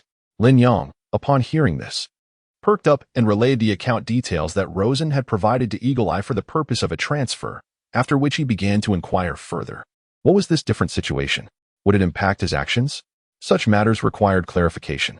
The FBI primarily oversees domestic violations of federal law, and their intelligence within the country is undoubtedly more comprehensive than ours. However, due to jurisdictional conflicts, overlapping responsibilities, and competition for resources, local law enforcement often finds itself at odds with the FBI. As for the assassins, according to Rosen, they were currently residing in a gang-controlled area under the close watch of the LAPD. Should they handle the situation entirely, it would inevitably lead to disputes between the FBI and the LAPD. Without bribing his superiors, approval for action would be nearly impossible. Thus, the price was exceedingly higher than usual. In light of the intermediary fees, Rosen elaborated on why the cost for full intelligence was several times more than the standard rate. However, specifics regarding the location of the assassins, the gang providing them shelter, and the reason for LAPD's heightened surveillance in that area would only be available once the funds were received. Is that so? No wonder. Lin Yang nodded, glancing at Rosen, who was gleefully counting the money before tucking it into his pocket. Rosen, may I pose a question? Are CIA agents all like you? Financially constrained? Lin Yang hesitated to directly imply that Rosen was impoverished, yet Rosen grasped the underlying sentiment without a hint of embarrassment. Instead, he raised his glass and downed its contents in one gulp. Of course not. But who am I to complain, being stationed domestically? Aside from having my superior facilitate my green card and citizenship and earning a meager income, I have no other avenues. Rosen lamented his predicament, pouring out his grievances. The CIA deals with overseas intelligence, yet I find myself marooned in Los Angeles for over a decade. I have no one seeking my intel. And the FBI possesses far more information than we do. Frankly, you are the first to approach me for intelligence, and even that transaction has yet to materialize. I still need to reach out to my contacts at the FBI. If only I could serve overseas. Not necessarily in the Middle East, but even Baghdad would suffice. My colleagues there are making a fortune while I remain trapped in Los Angeles. Lin Yang nodded in understanding. It was quite clear how certain departments within an organization could be lucrative while others were not. Rosen was evidently stationed in the less profitable division, merely watching as his more fortunate colleagues reaped the financial rewards, while he was left with a meager salary. Staying in a less lucrative position does not imply a lack of capability, but it certainly suggests a lack of support. Otherwise, one would not remain in the same role for over a decade. As for the notion of bribery or networking, it was apparent that, given Rosen's modest salary, he could barely sustain himself, let alone afford any form of graft, thus creating a vicious cycle. When an individual confides their woes to you, the wisest course of action is to empathize with them, aligning yourself with their sentiments to foster a sense of intimacy and goodwill. This is precisely what Lin Yang did. In today's world, those with genuine talent often find themselves at a loss for opportunities, while the inept among us exploit connections to reap financial rewards, filling their pockets to the brim. The fact that individuals of your caliber remain underutilized merely signifies the obscurity of true talent. Flattery may be insincere, yet Lin Yang's agreement and praise were well received by Rosen. Placed in their position, I am confident I could perform far better than this swarm of money-grubbing parasites. Rosen, filled with indignation, vented his frustrations. While this is indeed the case, I believe you cannot persist in this manner. A transformation is necessary to showcase your abilities to those in higher positions, don't you think? Lin Yang began to devise strategies for Rosen. I have long desired to take such actions, yet as you know, I lack the capital, and my superior would never grant me the opportunity or the platform. After spending over a decade in Los Angeles, Rosen undoubtedly harbored some ideas, but the lack of financial resources hindered his endeavors. Just then, a notification chimed. Rosen received a text message. He glanced at it and forwarded it to Lin Yang. Upon reviewing the detailed information within the message, a plan began to take shape in Lin Yang's mind. Rosen, there must be numerous individuals like you within the CIA in Los Angeles. Why not unite them? Many hands make light work. Rosen shrugged, acknowledging the truth of this statement, yet lamented, I am well aware, but there lies the issue. We lack funding. Those remaining in Los Angeles, whether in intelligence or operations, have resigned themselves over time. They seek neither transfers nor promotions, only monetary gain. If opportunities are absent, then one must create them. This current situation presents an excellent opportunity. Lin Yang began to elaborate. I must resolve this group of assassins. But according to your friend S. Intel, they are currently hiding in a blood gang stronghold, surrounded by several LAPD teams monitoring the area. The LAPD has refrained from taking action because, although the blood gang is involved in drug trafficking, these individuals are cunning, employing undocumented Mexicans throughout the process. These lower-tier mules possess no knowledge of whom they truly serve, and even if apprehended, they leave no trail that could lead to a conviction. The current scenario dictates that, under the vigilant scrutiny of the LAPD, I have no opportunity to act, as I am a legitimate PMC. Rosen nodded in agreement with Lin Yang's assessment. Indeed, if you wish to continue your PMC, you cannot operate beneath the LAPD's watchful gaze. Are you suggesting that I collaborate with colleagues from the CIA's operational team in Los Angeles? We lack the enforcement authority that exists domestically. This would be far more serious than an FBI operation. While we may not gain much financially, none of us desire to lose our jobs or face imprisonment. Lin Yang waved his hand dismissively.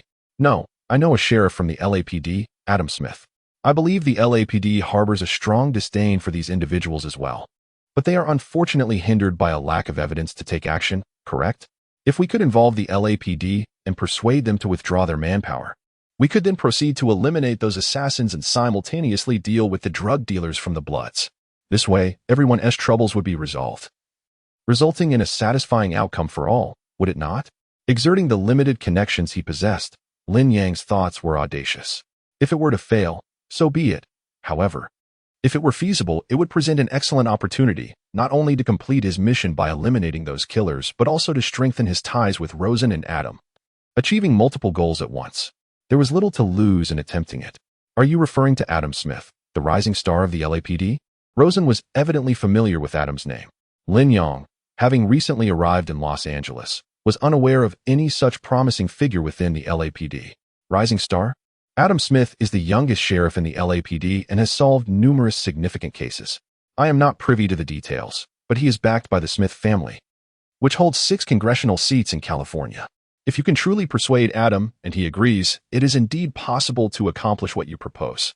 Adam is the most outstanding representative of his generation within the Smith family and is eager for achievements to advance his career. Rosen's years in Los Angeles had not been spent in vain, as he readily shared information about Adam. Lin Yang was surprised by the connections he possessed, realizing that this plan might truly be achievable. Time was of the essence. He decided to make his move immediately. Lin Yang, now enlightened by the complexity of Adam's family background, felt even more compelled to pursue this opportunity. Should it succeed, his relationship with Adam could deepen, potentially allowing him to harness the influence of Adam's family to further enhance his own network. Without hesitation, he took out his phone and dialed. Hey Adam, it's me, Lin Yang. Do you have time to chat? Chapter 48. Framing and pleasant cooperation, brother. Tonight's drinks are on you. Otherwise, I might just hold a grudge against you for making me crawl out of my cozy bed after a long day. Adam, a true elite from a prominent family, understood the gravity of the conversation that Lin Yang wished to have over the phone. Despite Lin Yang lacking any significant background, Adam was willing to make the late-night trip. Though his words carried a hidden meaning, he wasn't genuinely expecting Lin Yang to foot the bill for drinks. Lin Yang was well aware of this, recognizing that if the matter at hand did not involve any mutual interest, this visit would exhaust any favors owed for today. Of course, it has to be on me. Without you, this gathering simply wouldn't happen. Lin Yang gestured for the waiter to bring over several more drinks, introducing his companion. Allow me to present Rosen, an agent from the CIA's Los Angeles Bureau. As the intermediary, Lin Yang felt it necessary to introduce Rosen to Adam. Hello, I'm Adam. Adam nodded and extended his right hand in greeting. Nice to meet you, the rising star of the LAPD. I often see you on television, Rosen replied. He was astonished that Lin Yang had managed to summon an elite from the Smith family with just a phone call, elevating Lin Yang's standing in his eyes. After a round of toasting and consuming their drinks, Lin Yang continued, now that everyone is here and the hour is late, I shall speak candidly. Adam, the LAPD is currently monitoring the Blood Gang's territory. Yes? Have you considered collaborating with us? Glancing at Rosen, Adam understood why Lin Yang was aware of the LAPD's surveillance on the Blood Gang. Please, go on.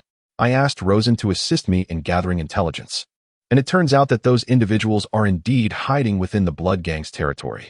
Although I am unsure of their relationship with the gang, I must deal with those assassins. However, we are also aware that the LAPD is monitoring the Blood Gang.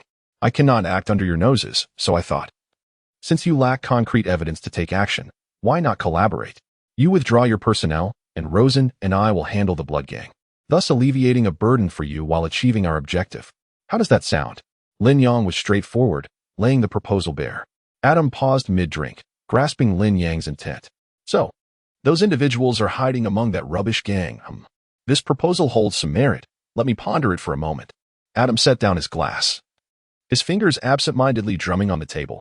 However, eliminating the Blood Gang does not particularly benefit me. It merely reduces some hassle. I believe this plan requires further refinement. The implication was clear. The benefits were insufficient. After a brief moment of contemplation, Lin Yang, drawing upon his understanding of the American ideals of freedom and democracy, devised a strategy. Adam, if you could procure some goods for us, we could place them as evidence after we eradicate the Blood Gang. You could then lead a team in to create the appearance of a significant drug bust. How does that sound? The American style has always been characterized by scapegoating. A prime example being the initial claim that laundry detergent constituted weapons of mass destruction. Lin Yang has mastered this art with remarkable finesse. Adam, coming from a wealthy family, certainly does not lack financial resources. However, what this young and privileged sheriff currently lacks is the capital for promotion. As long as he can accumulate achievements through cases, supported by his family, he can ascend effortlessly beyond reproach. Adam's eyes brightened at this thought. It was indeed a clever idea. The gang had consumed considerable manpower and time without yielding evidence. Any rash action would likely result in casualties among his men, and a deficient evidence chain would complicate matters. If it were you who resolved this issue, providing ample evidence to incriminate them, and then allowing the subordinate officers to wrap things up, it would ensure safety while also securing credit for the accomplishment. However, I must also account for my men who have been involved for so long. They deserve a share of the accolades. Let me contemplate how else I might leverage this situation. It appears Adam's appetite is rather large. Solving a significant case is not enough. He wishes to extract further utility from it. Yang, are you not tasked with dealing with those assassins? In that case, I shall furnish you with some evidence to ensure you dispose of them appropriately. By analogy, since we can eliminate drug dealers and then plant sufficient contraband as evidence, the unsolved cases within the LAPD could be addressed similarly, making those assassins quite fitting targets. Lin Yang gave a thumbs up, recognizing Adam as the elite from a prominent family who considers every angle. He takes the lion's share while ensuring his subordinates receive their due. A win-win situation. No problem. Prepare the evidence, and I will arrange everything post-operation. Such matters are straightforward. They do not require technical expertise, and Lin Yang readily agreed. This will be entrusted to you, as procedural integrity must be maintained. We need to have the recording device operational throughout the operation, making it inconvenient to engage in such activities. Adam appeared pleased. Lin Yang had assisted him on the streets today, leading to a significant victory against the Scorpion Gang. This evening, Lin Yang provided him with yet another opportunity for credit, a promising ally indeed. He perceived this as not merely a one-time transaction. If their initial collaboration proved successful without any hitches, future partnerships could certainly follow, especially given the abundance of drug dealers in Los Angeles. Having resolved to collaborate long-term, Adam grew more amiable, openly stating, "Should you require assistance, feel free to ask." Of course, financial compensation is out of the question. The LAPD cannot provide funds, as you well know. However, drug dealers typically possess substantial cash and valuable items, which you may take after your operation. You can transport them at your leisure. We will wait until you have everything sorted before we enter the scene. Adam displayed great understanding. As they both sought mutual benefit, he would gain credit on behalf of the LAPD, while Lin Yang and Rosen would resolve their troubles and earn additional income. For a successful collaboration, sincerity must be demonstrated, and he intended to claim everything this time. How could they collaborate in the future otherwise? The beginning is always the most challenging. With a positive start, a continuous flow of accolades would follow. He could not allow a mere trifling amount of money to hinder his ascent in the political realm. Here's to a fruitful partnership. 3 wine glasses clinked together, and the trio promptly drained their contents. Upon exchanging glances, they all broke into smiles. It's settled then. I must take my leave for now. Tomorrow, I shall resolve everything and present the evidence to you all before the evening's operation. Having concluded their discussion, Adam rose to prepare in advance. No problem. Once Adam departed, only Lin Yang and Rosen remained. Rosen, we can now deliberate on how to divide the spoils. I need to involve our colleagues. Rest assured, they are all capable members of the action team and can lead the charge. Your connections with the LAPD will be invaluable, so let us split it evenly. What do you think? Rosen, though excited, displayed wisdom in his proposal for an equal division. It was evident to any discerning observer that such collaboration would not be a one-time affair. It was crucial to ensure that one's partner remained satisfied. No, let us divide it into 3 portions. I shall take 1 share, you shall take 1, and your colleagues will receive the last. Lin Yang proposed a distribution plan that caused Rosen's heart to race. I take 1 share alone? No, that is inappropriate. Adam is your associate. You should receive a larger portion. Though Rosen was not affluent, he was not blinded by greed. So it's settled then, my friend. It's an investment. Do you understand? Do you wish to remain in Los Angeles until retirement? Lin Yang's decisive tone rendered Rosen momentarily speechless, but he quickly grasped the underlying meaning. Thank you, brother. I understand now. The glasses clinked once more, and an unspoken understanding enveloped the air. Chapter 49, The Dual Gun Ranger. After a night had passed, Lin Yang found himself in an unprecedentedly favorable situation. He was no longer in a state of passive defense, constantly on high alert for the elusive killer's lethal strike. With the exact locations of the assassins now in hand, and the preliminary reconnaissance work having been expertly conducted by the LAPD, the enemy's positions, numbers, and firepower had all been meticulously uncovered. The CIA's Los Angeles operations team would spearhead the mission, allowing professionals to handle professional matters. Lin Yang would merely need to adapt and tidy up the aftermath, which posed no challenge whatsoever. Not only would he eliminate the group of assassins and fulfill his contract, but he would also seize the drug dealer's fortune as an additional source of income. The sheer exhilaration of it all was intoxicating. This was the power of a network. Lin Yang had begun to relish the joy of a nascent alliance and had secretly resolved to continually expand his connections. Soon, there would be no need for him to charge into the fray himself, just a few phone calls, and matters would be effortlessly resolved, earning money while reclining. In the land of the free, a network was akin to a divine force. What's with that lewd grin so early in the morning? Did you indulge last night? Wild Wolf remarked as he stepped outside, spotting Lin Yang reclining on the sofa with a vacant gaze and a mysterious smile. Some people think of certain things, Lin Yang retorted, raising a middle finger. By now, he had come to know Wild Wolf well enough to understand his character, obsessed with cars and women. His wealth spent solely on those two pursuits. What has brought you such joy? Have you found a solution to the assassins? Wild Wolf, unashamed, showed no signs of recognizing any impropriety in his revelry. I didn't expect you to still have some wits about you. Lin Yang shot him a glance. What do you mean by what's the solution?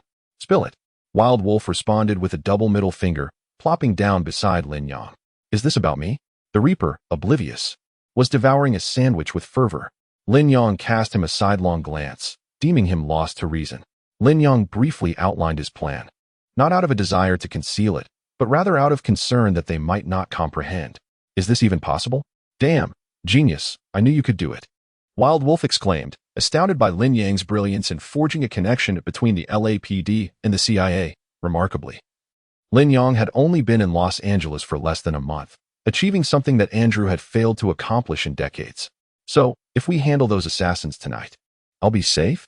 Xiaoyan understood that if Lin Yang and his team eliminated the group of assassins, his safety would be assured. Safe? Well, for the time being. Lin Yang shrugged. Once the assassin's employer realizes their team has been wiped out, one can only hope they won't seek out new killers. He added that he expected a considerable delay before a second wave of assassins would arrive, at which point it would no longer concern him, as he would have fulfilled his obligations under the contract. You promised to ensure my safety.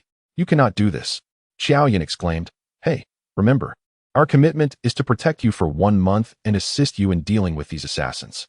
If another batch of killers arises, it will likely fall outside our contractual obligations. Do you understand?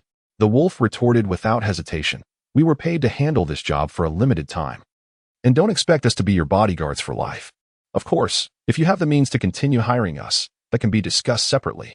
Xiaoyan fell silent, and Lin Yang, observing this, decided to leave him be. After all, they would take him along during their operation tonight. They would hand him over to Adam, who was waiting outside, alongside the LAPD, which would be far safer than leaving their employer unaccompanied and risking an unfortunate incident. The inaugural assignment for their defense company could not afford to fail. It needed to be executed flawlessly. It wasn't until dusk that Lin Yang received a call from Adam. Hey, I've got everything sorted out. You can come and collect the items. It seemed the time had come to mobilize. The vehicle exited the premises and headed straight for the destination. Soon, Lin Yang encountered Adam, dressed in police attire. Adam appeared somewhat fatigued, yet his spirits were notably high. 52 kilograms of narcotics along with several pieces of evidence. Just place them carefully and remember not to leave your fingerprints on the evidence. As Adam spoke, a burly officer approached, carrying a luggage bag. He unzipped it to show Lin Yang the neatly packaged drugs, their origin unclear, and a few pieces of evidence, thoughtfully accompanied by several pairs of gloves, indicating thorough preparation. The robust officer specifically advised Lin Yang, do not discard the drugs carelessly or open them recklessly. At most, separate them into 2 piles. 1 will suffice. Ensure you wear gloves when handling the evidence, and keep the gun and dagger in hand, firing a couple of rounds if necessary. With this considerate guidance, Lin Yang nodded in acknowledgement. He picked up the luggage bag and turned to leave, but after taking only a few steps, he heard the officer unexpectedly speak up. Hey, are you the dual-gun ranger? What? Lin Yang turned back, bewildered. What is this dual-gun ranger nonsense? Yes, that's you. I couldn't be mistaken. Your angle is identical to the footage from the surveillance. It was definitely you on Kantara Street yesterday. The officer suddenly became animated. I don't quite understand what you mean by dual gun ranger. Lin Yang was filled with questions, and the officer continued. Look at this. It's you, isn't it? Absolutely impressive. How did you manage it, moving and shooting? All headshots, such absolute control. The last guy didn't even have a chance to lift his gun in front of you. Dual gun ranger. So cool. Can we take a picture together? The officer spoke in rapid succession, yet he managed to clarify Lin Yang's confusion as he held up his phone to show a video. It appeared to be surveillance footage from outside a shop on Kantara Street, capturing Lin Yang's suave execution of drug dealers while wielding dual guns. Have I become this famous? He was given the moniker of Dual Gun Ranger. Observing the officer's exuberance, Lin Yang chose not to dampen their spirits and posed for a photograph with them. All right, Tom, go on and attend to your duties. This is merely their playful banter, and it shouldn't be a cause for concern. As Adam approached, having waited for his subordinates to finish their photo session and eager to engage in conversation, he promptly dismissed them. With a resigned gesture towards Lin Yang, he explained, following the conclusion of the operation, we must certainly review the surrounding surveillance footage. Consequently, the officers witnessed this incident and, with great seriousness, bestowed upon you the nickname Dual Gun Ranger. It's rather amusing, though slightly overwhelming. Lin Yang waved his hand dismissively, asserting, I am a legitimate PMC, not an unlawful entity. Gaining recognition is advantageous as it enhances our company's reputation. Very well then, the responsibility is yours for tonight. At 8 o'clock, we will deactivate the surveillance, allowing you to proceed with your plans. Just inform me once it is complete, and we will step in to clean up. Absolutely. Lin Yang hoisted his duffel bag and vanished around the corner. It was time to contact Rosen. The operation to generate profit had commenced. Chapter 50. The breach and the onset of carnage. Rosen met with Lin Yang, accompanied by a formidable contingent of 10 individuals. Their faces obscured, but fully equipped with bulletproof helmets, night vision goggles, and body armor, armed with an array of automatic weaponry. In stark contrast, Lin Yang's own firepower seemed woefully inadequate, as he was accompanied only by the wolf and the harvester. Eagle Eye remained with Qiao Yan, stationed beside Adam, ensuring that Lin Yang and his team could swiftly communicate should any issues arise. In Los Angeles, the regulation of automatic firearms is notably stringent. Although they were registered as a private military company, their modest number permitted them to obtain only 2 licenses for automatic weapons, assigned to the wolf and the harvester. Consequently, Lin Yang was left to rely solely on his dual Glock handguns. However, as the initiator and intermediary of this collaboration, he found no reason to feel diminished by the disparity in armament. After all, their roles were inherently different. Quite the assembly you've gathered, Lin Yang remarked, bemused by the CIA's deployment of 10 operatives for what appeared to be a mere gang confrontation. Rosen, slightly sheepish, rubbed his nose and offered a quiet explanation. Initially, I intended to request just 1 assault team, but 2 were fortuitously available at the operations center. Since we were in this together, it seemed only fair not to favor one group over another. It's better to have everyone involved, even if it means a smaller share for each. Lin Yang nodded in agreement. Rosen's reasoning was sound. If profit were to be made, it would be unjust to exclude any individuals from the endeavor, leaving them to merely watch others reap the rewards. In an operation of this clandestine nature, any jealousy could lead to dire consequences, warranting penalties for all involved. It was wiser to ensure everyone's participation, even if it meant a reduced payout for each. Rosen's intelligence was evident. In such undertakings, safety was paramount. A unified front was essential. Earning less on one occasion would pave the way for future collaborations. With numbers on their side, he reasoned, they need not fear the prospect of financial gain. Adam had already made the necessary arrangements, providing Lin Yang with the contraband, including drugs and related evidence. Lin Yang gestured to the bag in his hand, inquiring, when do we proceed? At 8 o'clock, Rosen replied. Adam will deactivate all surveillance, and once the operation concludes, I will notify him to bring his team in. Rosen glanced at his watch, noting they had 10 minutes remaining. I'll inform them, he stated. The operatives from the operations center remained quietly in place, and Lin Yang refrained from greeting them, allowing Rosen to relay the details. Though it might seem cumbersome for Rosen to reiterate the message, such was the protocol. As the organizer, Lin Yang held the reins. Rosen understood the importance of this hierarchy and would not bypass Lin Yang to communicate with Adam, who likewise would not seek Rosen out privately. Any collaboration would strictly be channeled through Lin Yang, rooted in trust and adherence to protocol. Deviating from the intermediary was a breach of decorum in any profession. At present, the personnel from the operations division were summoned by Rosen. Thus, Lin Yang would not take the initiative to establish contact with others. All communications were required to go through Rosen. In the future, whenever assistance from the CIA operations division was needed, Lin Yang would first consult Rosen to mobilize the necessary manpower. This is what a sensible individual ought to do. Clearly, everyone involved in this operation understood their responsibilities. As the clock struck 8, the LAPD would disable all surveillance systems. The operation had to be swift, leaving no traces behind. Every threat inside had to be eliminated without exception. They were aware of their purpose. Would they need to act in unison? If so, they would integrate into the channel and follow commands. Rosen briefly explained, and then signaled Lin Yang with an OK.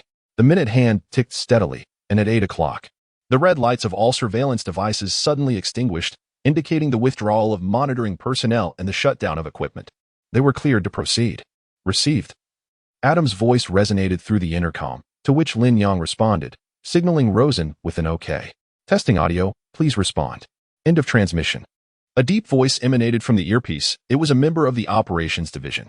Received. End of transmission. The audio quality was clear. The test concluded. And they were prepared to act. Most houses in Los Angeles are standalone, often accompanied by yards. Although night had fallen by 8, and the streets of Los Angeles were unsafe, this area belonged to a gang, with several members lingering on the streets. An offensive could invite retaliation from these gangsters. Lin Yang was curious to witness the professional conduct of the CIA operatives. Action! Came the comm command through the earpiece. 2 vehicles suddenly roared to life, swiftly traversing the streets while maintaining a distance of about 30 meters. As they approached the target residence, the lead vehicle accelerated abruptly, drawing the attention of the gang members on the street and in the yard. Hey, who are you? This is not your territory, get out. Several gang members brandished handguns, shouting at the lead vehicle. However, they were met with a hail of gunfire from fully armed CIA operatives emerging from the windows. The automatic fire rained down, and the gang members in the yard collapsed before they could even pull the trigger. Enemies. The street gang members, hearing the gunfire, drew their weapons and closed in. The second vehicle then launched its attack from behind them, with gunfire erupting in the street. The vehicles continued onward, windows ablaze with fire as the gangsters proved no match for the trained CIA operatives. Inside the house, shouts erupted, and soon windows on the upper floors were flung open. Armed with automatic rifles, drug dealers prepared to fire from their elevated positions. Yet, across the street, gunfire erupted from a sniper. Multiple windows in the drug dealer's building opened, but none of the dealers managed to fire a shot successfully. Lin Yang and his companions followed in the wake of the second vehicle, providing covering fire. Open the door. A CIA operative, clad in tactical gear, swiftly affixed an unidentified device to the door. Bang! The front door burst open with a resounding bang, followed by a series of precise shots that extinguished the lights within the room. Subsequently, several stun grenades were hurled inside, illuminating the space with blinding flashes and unleashing a cacophony of anguished cries. Without the slightest hesitation, the lead assault team member bent low and surged forward, rhythmic bursts of gunfire erupting in the air. By the time Lin Yang reached the first floor, the night vision apparatus revealed no living souls apart from the CIA operatives. The house's third floor was now devoid of life. According to intelligence, the group of assassins was stationed on the second floor. The assault team initiated their advance. The enemy's fire on the second floor was not overwhelmingly fierce, yet their suppressive fire was markedly superior to that of drug traffickers. Caught off guard, one of the operatives was struck and staggered backward, fortunate to be wearing a bulletproof vest, thus sustaining only minor injuries. Cover me. The intense gunfire temporarily forced the assassins on the second floor into retreat. Let me handle this. Lin Yang stepped forward, finally having a chance to confront these assassins.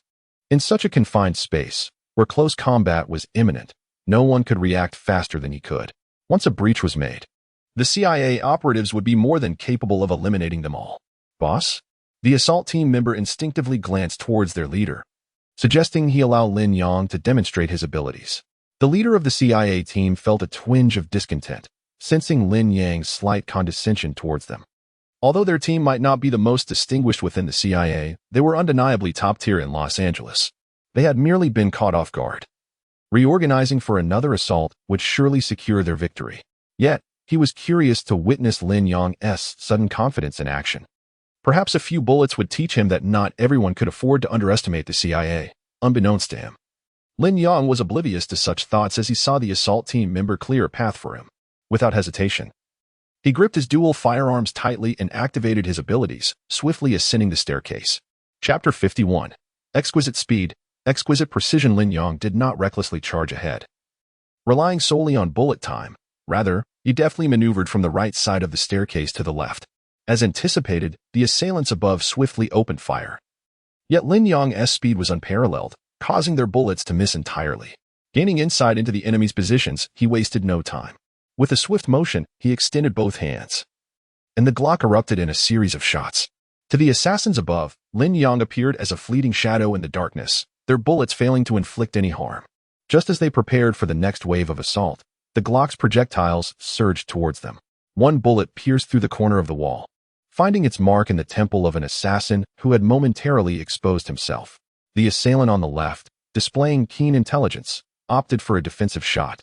But Lin Yang's bullet severed the finger poised on the trigger with alarming precision.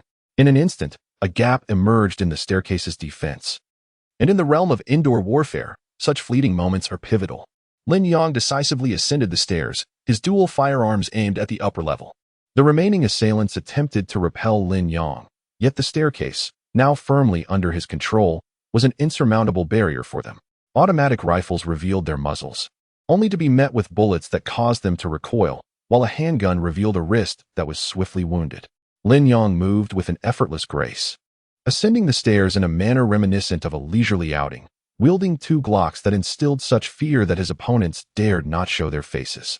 Even the seasoned CIA operative, Ward, found himself gasping in astonishment. It was not uncommon for one individual to breach such defenses, especially for a man of his experience. Nonetheless, Lin Yang's actions bore no semblance of military training. He shot with nonchalance and ascended the staircase with ease, a sight that even the CIA team leader had never witnessed. Despite his surprise, the operatives retained their professionalism, instinctively aware of their roles when a teammate initiated the attack. Even though the CIA captain struggled to comprehend Lin Yang's audacity, he chose to follow him in a swift assault on the second floor. His subordinates, trained and synchronized, positioned one to secure the third-floor stairs while another guarded the door at the second-floor landing. Lin Yang continued to advance steadily, both hands gripping his weapons. Every time an enemy attempted to retaliate, they were repelled by the relentless bullets from his Glock. "Reload," he murmured quietly. The CIA captain stood firm at the door, weapons at the ready. Offensive grenades, flashbangs. Two sleek grenades were tossed into the room, followed by a thunderous explosion. The primary function of offensive grenades is to inflict damage through the shockwave generated by the explosion, making them ideal for offensive maneuvers with minimal risk to the thrower. They primarily disrupt enemy formations, while defensive grenades rely on shrapnel for lethality, typically used by defenders behind cover to inflict mass casualties upon attackers. Boom. Bang. The shockwave erupted in the second-floor room, causing the assassins, who had relied on the room's cover for defense, to be thrown into disarray. Those at close range were instantly killed by the blast, while those slightly farther away were left dazed, struggling to focus on the doorway in a futile attempt to resist. Before they could regain their composure, the stun grenade detonated, blinding them with an intense light that scorched their retinas. In the confined space, such a combination rendered them utterly vulnerable. The CIA team's leader sought to demonstrate his prowess by tossing two projectiles, which soared past Lin Yang, who was reloading. Amidst the enemy's agonized cries, he launched a counterattack. Once Lin Yang had finished reloading, he followed closely behind, entering the room, surveying the area from left to right. He immediately opened fire. The remaining adversaries were few, one in the left corner, two behind the sofa, one by the window, and another near the television cabinet. Bang, bang, bang, rat-a-tat, rat-a-tat. Lin Yang was swift and precise. Aside from the two behind the sofa that the CIA leader dispatched, he eliminated the rest with remarkable speed. He then fired a superfluous shot for good measure. His movements were astonishingly quick and exquisitely accurate. The CIA operatives behind him witnessed Lin Yang stepping in, his left hand flicking forward as if delivering a slap, all the while firing continuously, effectively clearing the second floor. Such speed.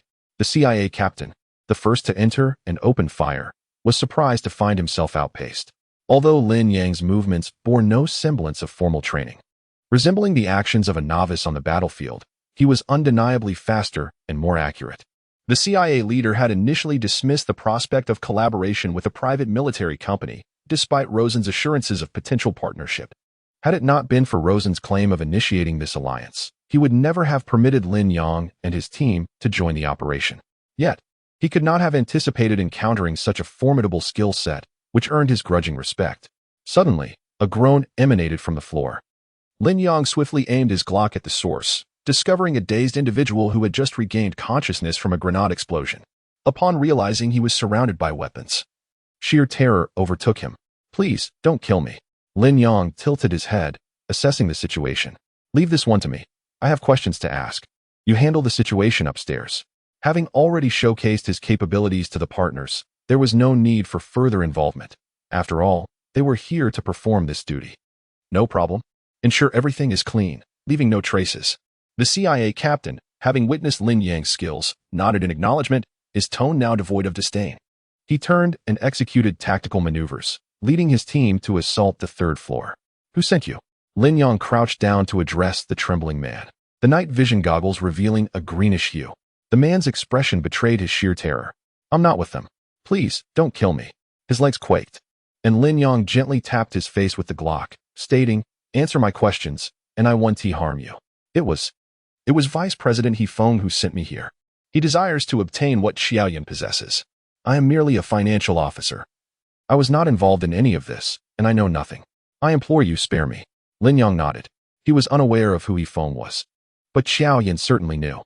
The purpose of sending this individual was undoubtedly to verify the authenticity of the leverage Xiaoyan held.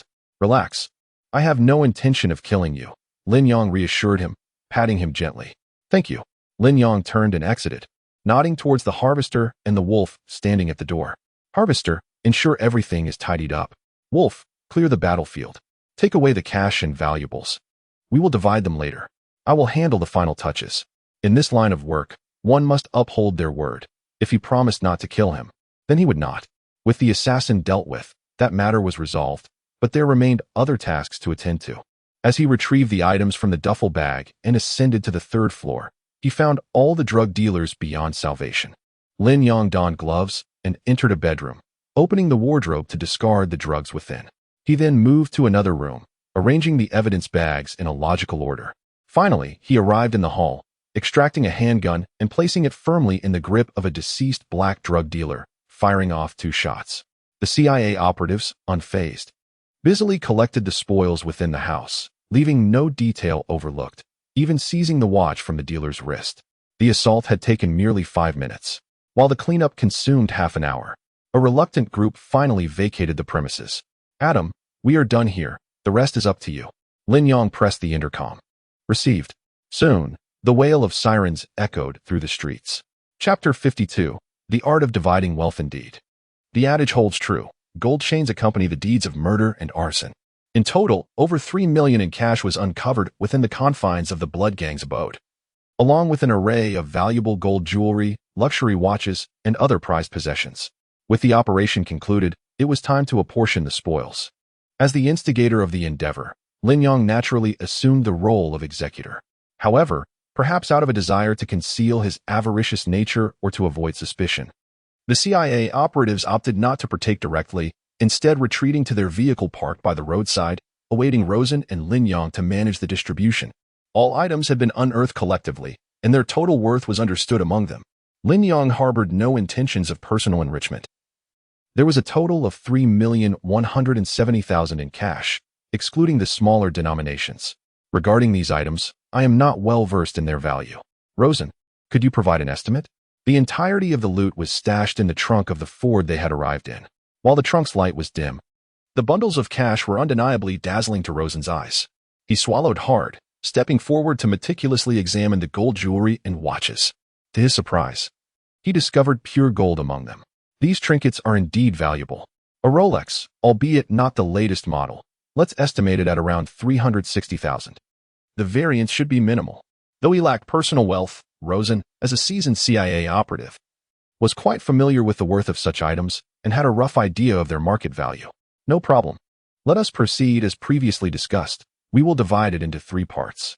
I will take 120,000 in cash, and you may handle the remaining items.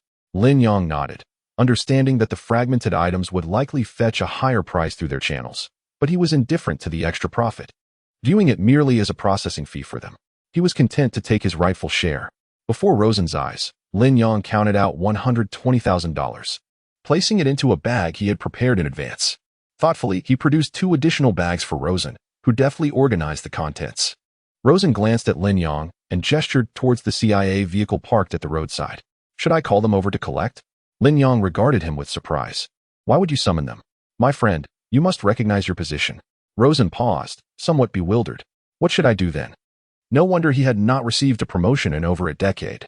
Lin Yang observed Rosen, though he could not entirely fault him, having never held a leadership role. It was understandable that he lacked such insight. What is your relationship with them?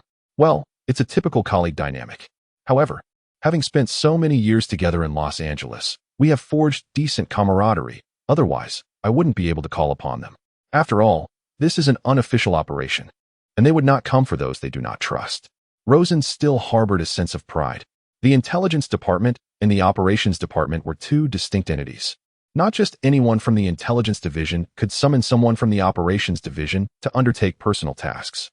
I understand that you share a cordial rapport, yet my friend, it is imperative that you shift your perspective.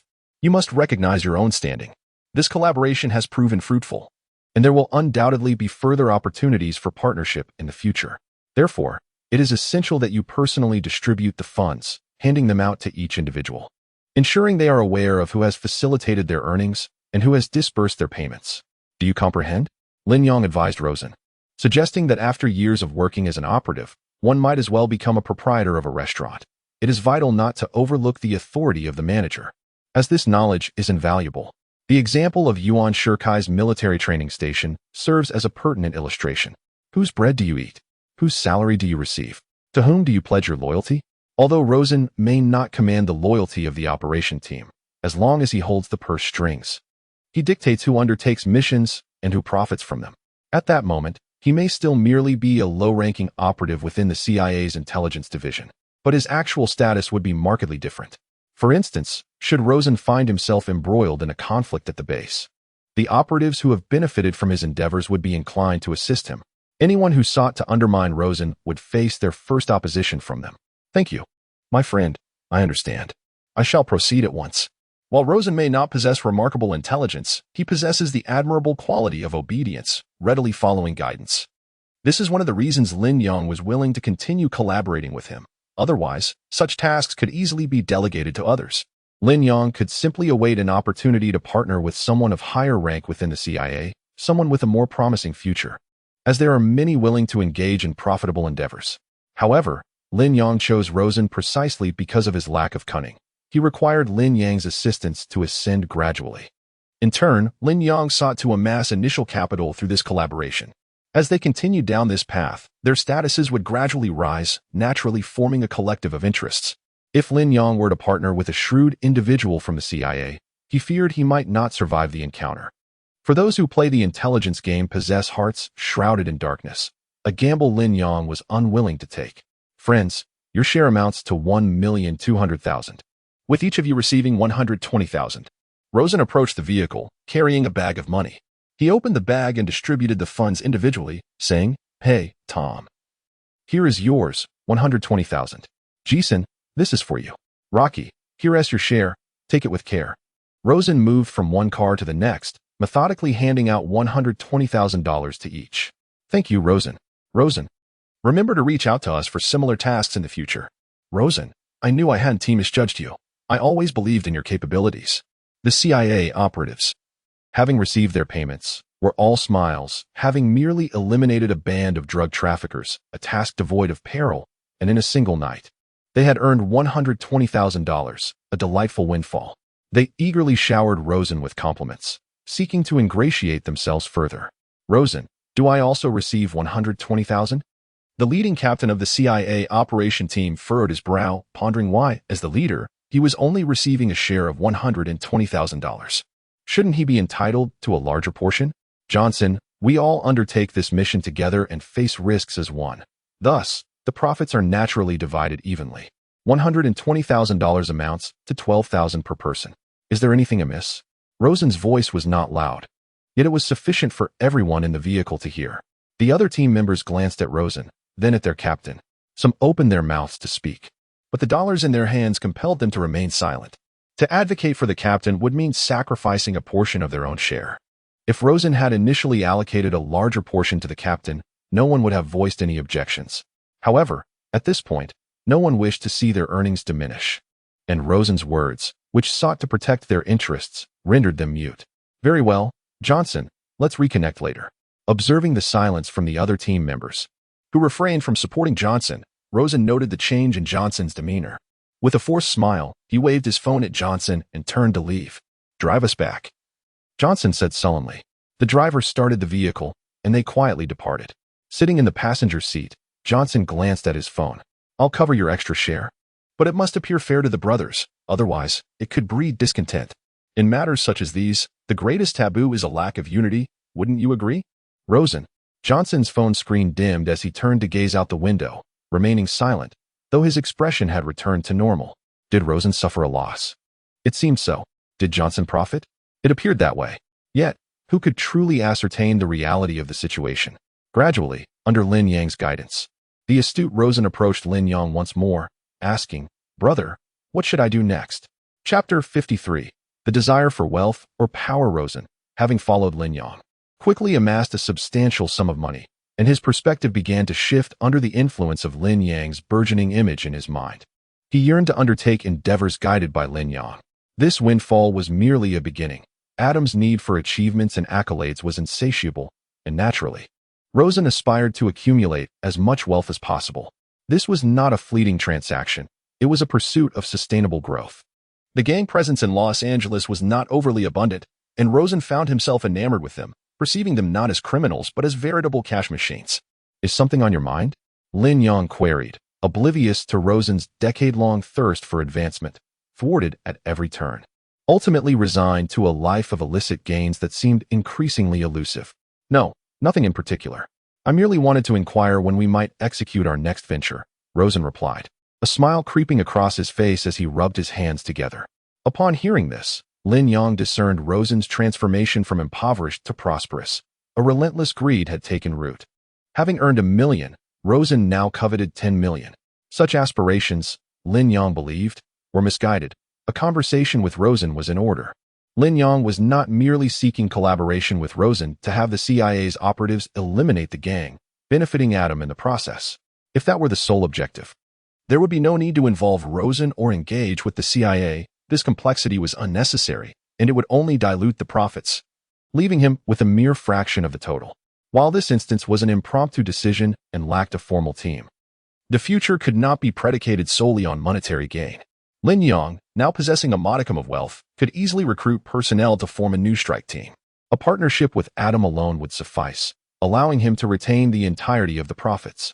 Surely, this would yield far greater returns than collaborating with Rosen.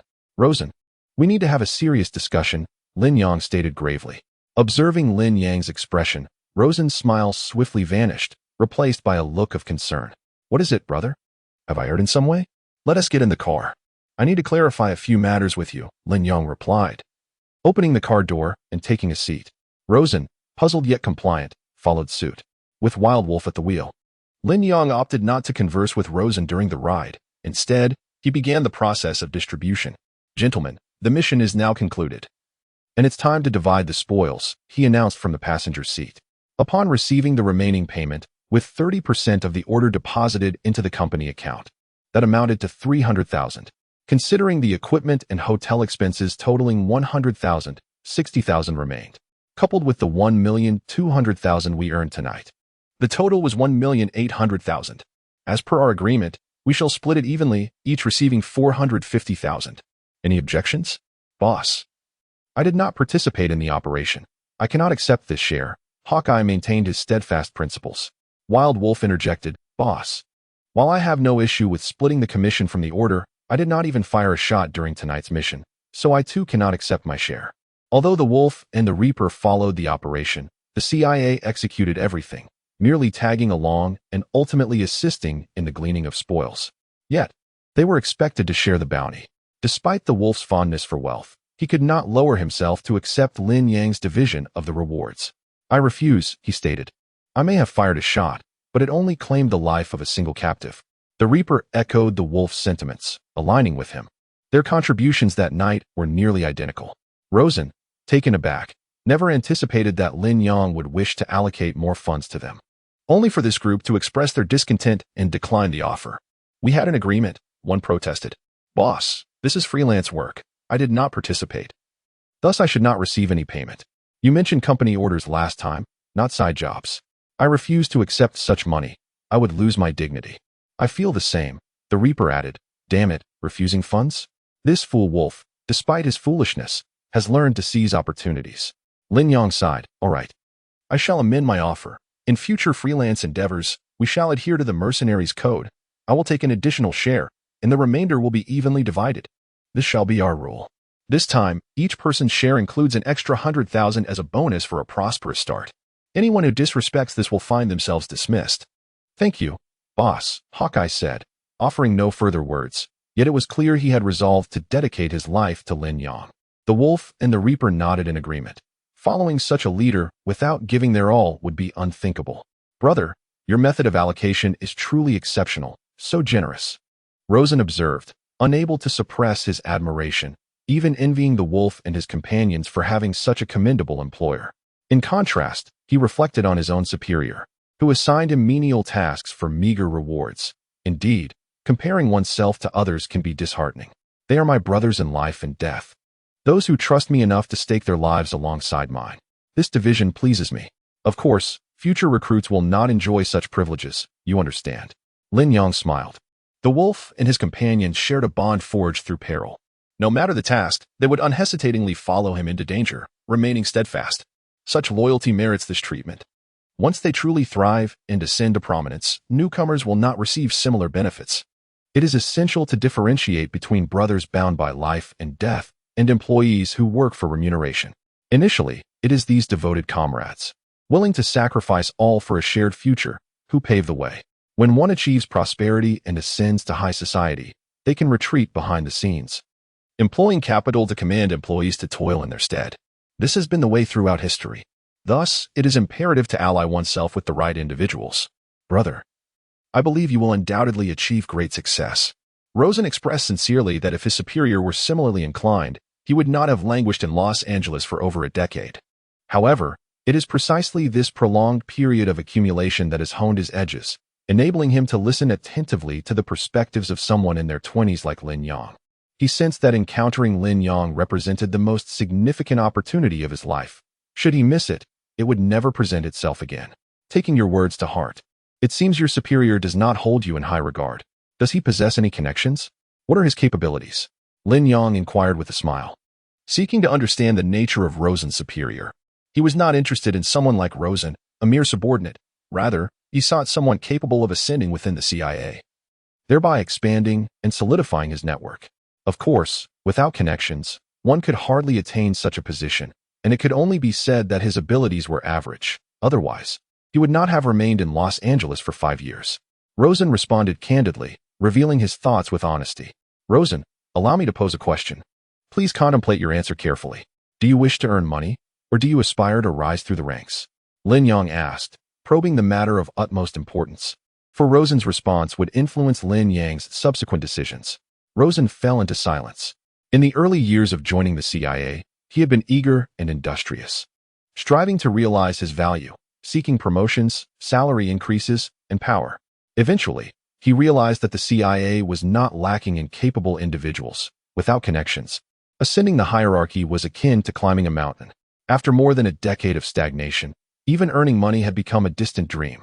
It was only upon meeting Lin Yang that he encountered a turning point, over $1 million, enough to sustain him for several years, with the potential for much more to come. To choose between wealth and power was a daunting dilemma.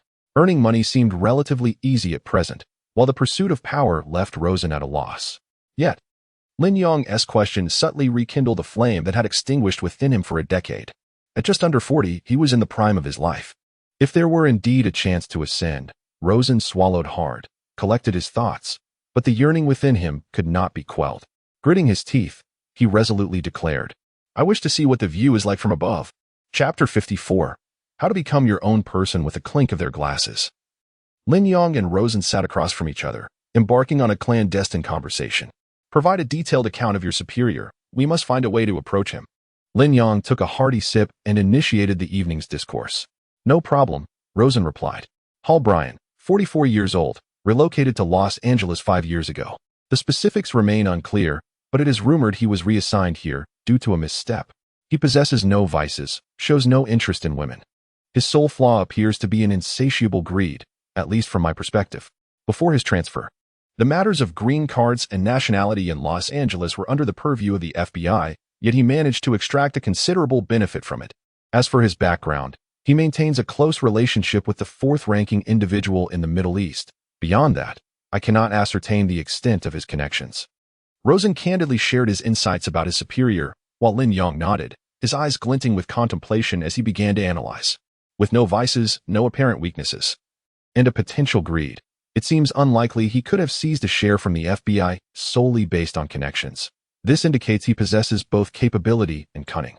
Do you have any knowledge of what he has done with the money? Has he indulged in a lavish lifestyle?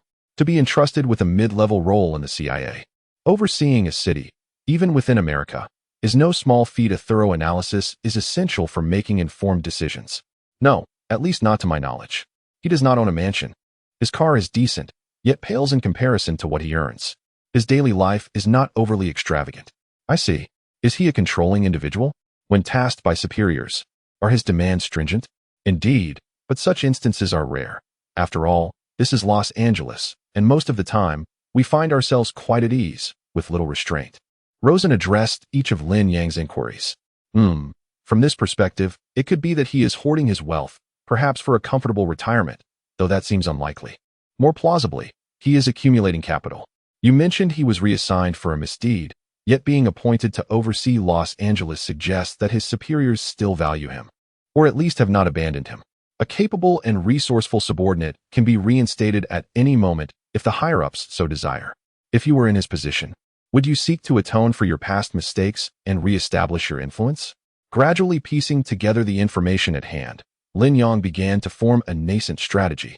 Yet his unfamiliarity with the CIA necessitated further insights from the seasoned Rosen. Of course, who wouldn't he want that? But what is the swiftest and most effective method within the CIA? Remaining in silence is certainly not a viable strategy, is it? While leadership may favor you, they are not entirely reliant on you. One must maintain a presence before their superiors to foster the possibility of resurgence. Opportunities are not merely awaited. They must be diligently pursued. Such individuals do not place their hopes in time or fortune. Within the CIA, it is fundamentally about interests. As long as you can yield sufficient benefits to your superior, you shall have a chance to ascend. These interests can be broadly categorized into two types: monetary gain and accomplishments. In a place like Los Angeles, where the CIA's activities are minimal, one can only surmise that the primary concern is financial. Rosen followed Lin Yang's line of reasoning, his eyes gradually brightening. Previously, he had merely existed in a state of stagnation, contemplating ways to amass wealth, often complaining in silence about his superior's lavish lifestyle while he barely scraped by. However, adopting a new perspective illuminated the truth. Why Hall Bryan was so intent on competing with the FBI for resources, amassing considerable wealth over the years, yet enjoying none of it himself. All of it was likely funneled upwards. It seems you have come to the same conclusion.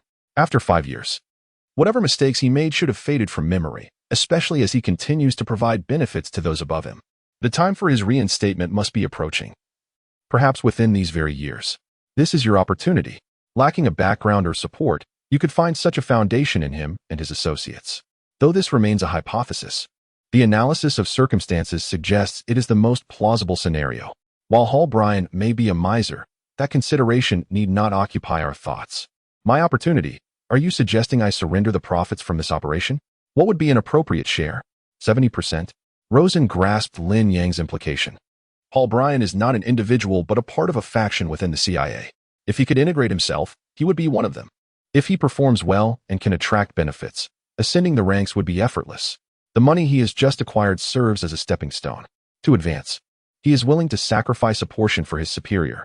No, Rosen, it is not about how much you surrender, but rather how your superior allocates the distribution. The amount you retain is at his discretion. Lin Yang shook his head. 70%? What nonsense. To think that such an act would bridge the gap with leadership is misguided. It may even yield adverse effects. What do you mean? Everything, and not just financially. You must clarify the entire sequence of events to your superior. No one appreciates having their subordinates act behind their backs, do they? Even if you ultimately yield a significant portion of the benefits, the same principle applies.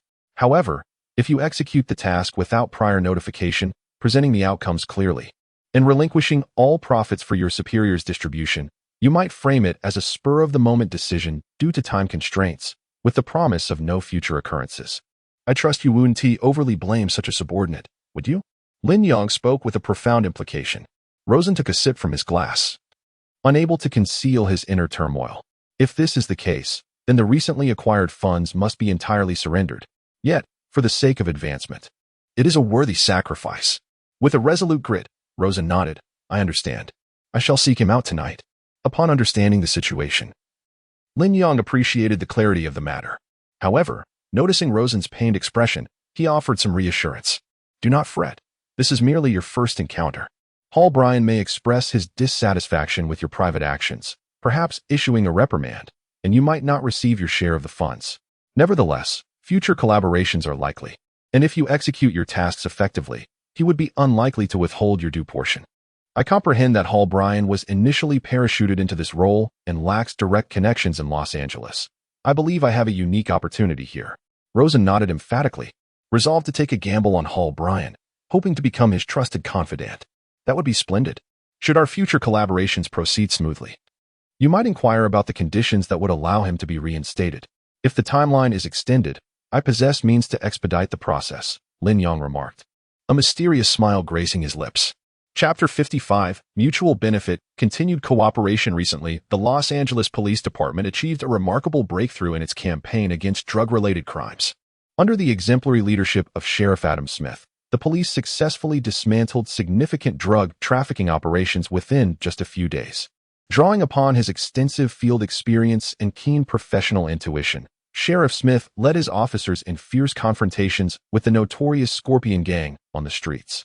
During this operation, 6 armed drug dealers were killed on the spot, an important suspect was captured, and a staggering 48 kilograms of high-purity narcotics were seized.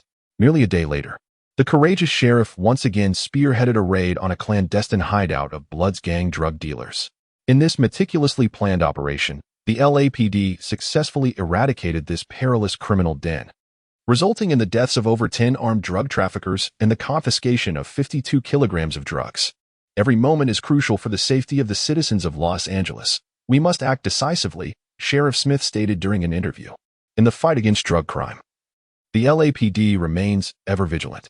At a police press conference, the chief of the Los Angeles Police Department commended Sheriff Smith's extraordinary performance. Sheriff Smith exemplifies the highest standards of professionalism within the LAPD, and his heroic actions have made an outstanding contribution to the safety of Los Angeles. He is a source of pride for our force. Seated on the sofa, Lin Yang switched through several channels, all reporting on Sheriff Adam Smith's heroic deeds. Heroic Sheriff, tut-tut.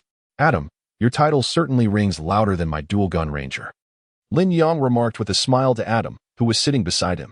Adam shrugged nonchalantly. Let me clarify. Please call me Heroic Deputy Sheriff, of course. Lin Yang gave a thumbs up and scrutinized Adam, feeling a sense of familiarity. Is it just me, or does the LAPD chief on TV bear a striking resemblance to you? Especially those eyes, it's as if they were cast from the same mold. Adam chuckled and replied candidly, You're not mistaken. That is my father. Ah, that explains it. With connections like that, it's no wonder you were promoted to deputy sheriff. Having influential family ties certainly paves the way for advancement.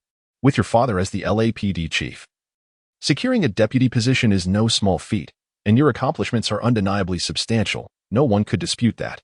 I suspect, were it not for age, you could easily ascend to the rank of sheriff. Nevertheless, I owe you my gratitude. Without your assistance, I wouldn't have garnered such accolades or advanced to deputy sheriff so swiftly. Adam was acutely aware of Lin Yang's assistance. Despite his father's position as the chief of the LAPD, authority was not absolute. Otherwise, why would he take the perilous risk of confronting drug dealers on the streets? To ascend steadily, one must endure the test of time, accumulating experience through smaller cases. If one seeks rapid advancement, one must embrace the associated risks. The Smith family does not support incompetence. Those with talent will receive help from the family, while those without will simply muddle through. Now, with Lin Yang's system in place, Adam found himself in a position of stability devoid of risk, yet capable of leveraging significant achievements as stepping stones for his ascent. Each party benefited, and cooperation flourished. Lin Yang smiled, recognizing that individuals from different strata possess varying needs that conveniently complement one another. Here, this is for you. Open it and see. Adam did not arrive empty-handed. He brought a package. As Lin Yang unwrapped it, his eyes fell upon two cards identical to the previous ones, yet this time adorned in a black-gold hue, LAPD's high-level exemption cards. Typically, whether one was speeding, driving under the influence, or subjected to a checkpoint, presenting this card would alleviate any issues. In the event of an incident, showing it to responding officers would signal that one was one of their own. Adam elaborated that such high-level cards were not casually bestowed. It was solely due to his father's position that he could present them. Otherwise, the previous silver card would have been the utmost limit, let alone producing two at once. This signified that Lin Yang could even utilize the extra card as a favor. Though Adam too bore the risk. Buddy, keep one for yourself. The other can be given away, but don't distribute it indiscriminately. I certainly don't want a drug dealer wielding an LAPD high-level exemption card for illicit activities, Adam cautioned Lin Yang. I understand. I'll keep it for myself. If I decide to pass it on, I will inform you, Lin Yang replied, fully comprehending the gravity of the situation. Adam was merely demonstrating goodwill, and it was prudent for Lin Yang to reciprocate. Should he choose to gift the card, notifying Adam would ensure that due diligence was observed, fostering a mutually beneficial arrangement and preventing unnecessary complications. Furthermore, there was this, exclusive license plates that had been duly registered. I noted that under the assets of the top-tier defense company, there were only 2 vehicles, so I secured 2 plates for you. With these plates, patrolling officers on the road would not trouble you, as they are recorded in the system and classified as belonging to one of their own. This was invaluable. Should there be future street races or gunfire, these plates would serve as identification. It is crucial to know that in such instances, the LAPD would likely respond with American-style tactics, and with a registered plate in the system, the LAPD would not immediately engage you as a criminal. At the very least, it would afford you an opportunity to negotiate. Lastly, this is your automatic weapons license, along with a permit for body armor, 5 copies of each. Adam retrieved several documents from the bottom of the stack. It must be said that as an elite of the younger generation of the Smith family, Adam has indeed done extensive research on the art of gift-giving, presenting offerings that truly resonate with Lin Yang's heart. Lin Yang was contemplating the recruitment of additional personnel, as bringing along just 2 others in his private military company felt somewhat inadequate. While he had yet to find the necessary recruits, Adam had already managed to assemble the urgently needed documentation. In California, the possession of automatic firearms is illegal, and even a PMC must obtain a license to hold such weapons. Although bulletproof vests can be legally purchased and utilized, they are typically civilian grade, classified as 2 or I soft armor. However, as a PMC, facing adversaries equipped with weaponry capable of penetrating this level of armor is not uncommon. Thus, the need arises for 3 and 4 grade hard armor plates, which are also strictly regulated in California, requiring proof of legitimate use for application. Adam, with a casual gesture, provided the equipment permits for 5 individuals, showcasing his remarkable influence. Thank you. This is precisely what I urgently require. Lin Yang expressed his gratitude. Adam waved dismissively. As long as it proves useful, that is what matters. Has your recent security assignment concluded? Yes, it has. Why do you ask? Is there yet another job on the horizon? So soon? Lin Yang was taken aback, having just completed 2 significant cases in the past few days.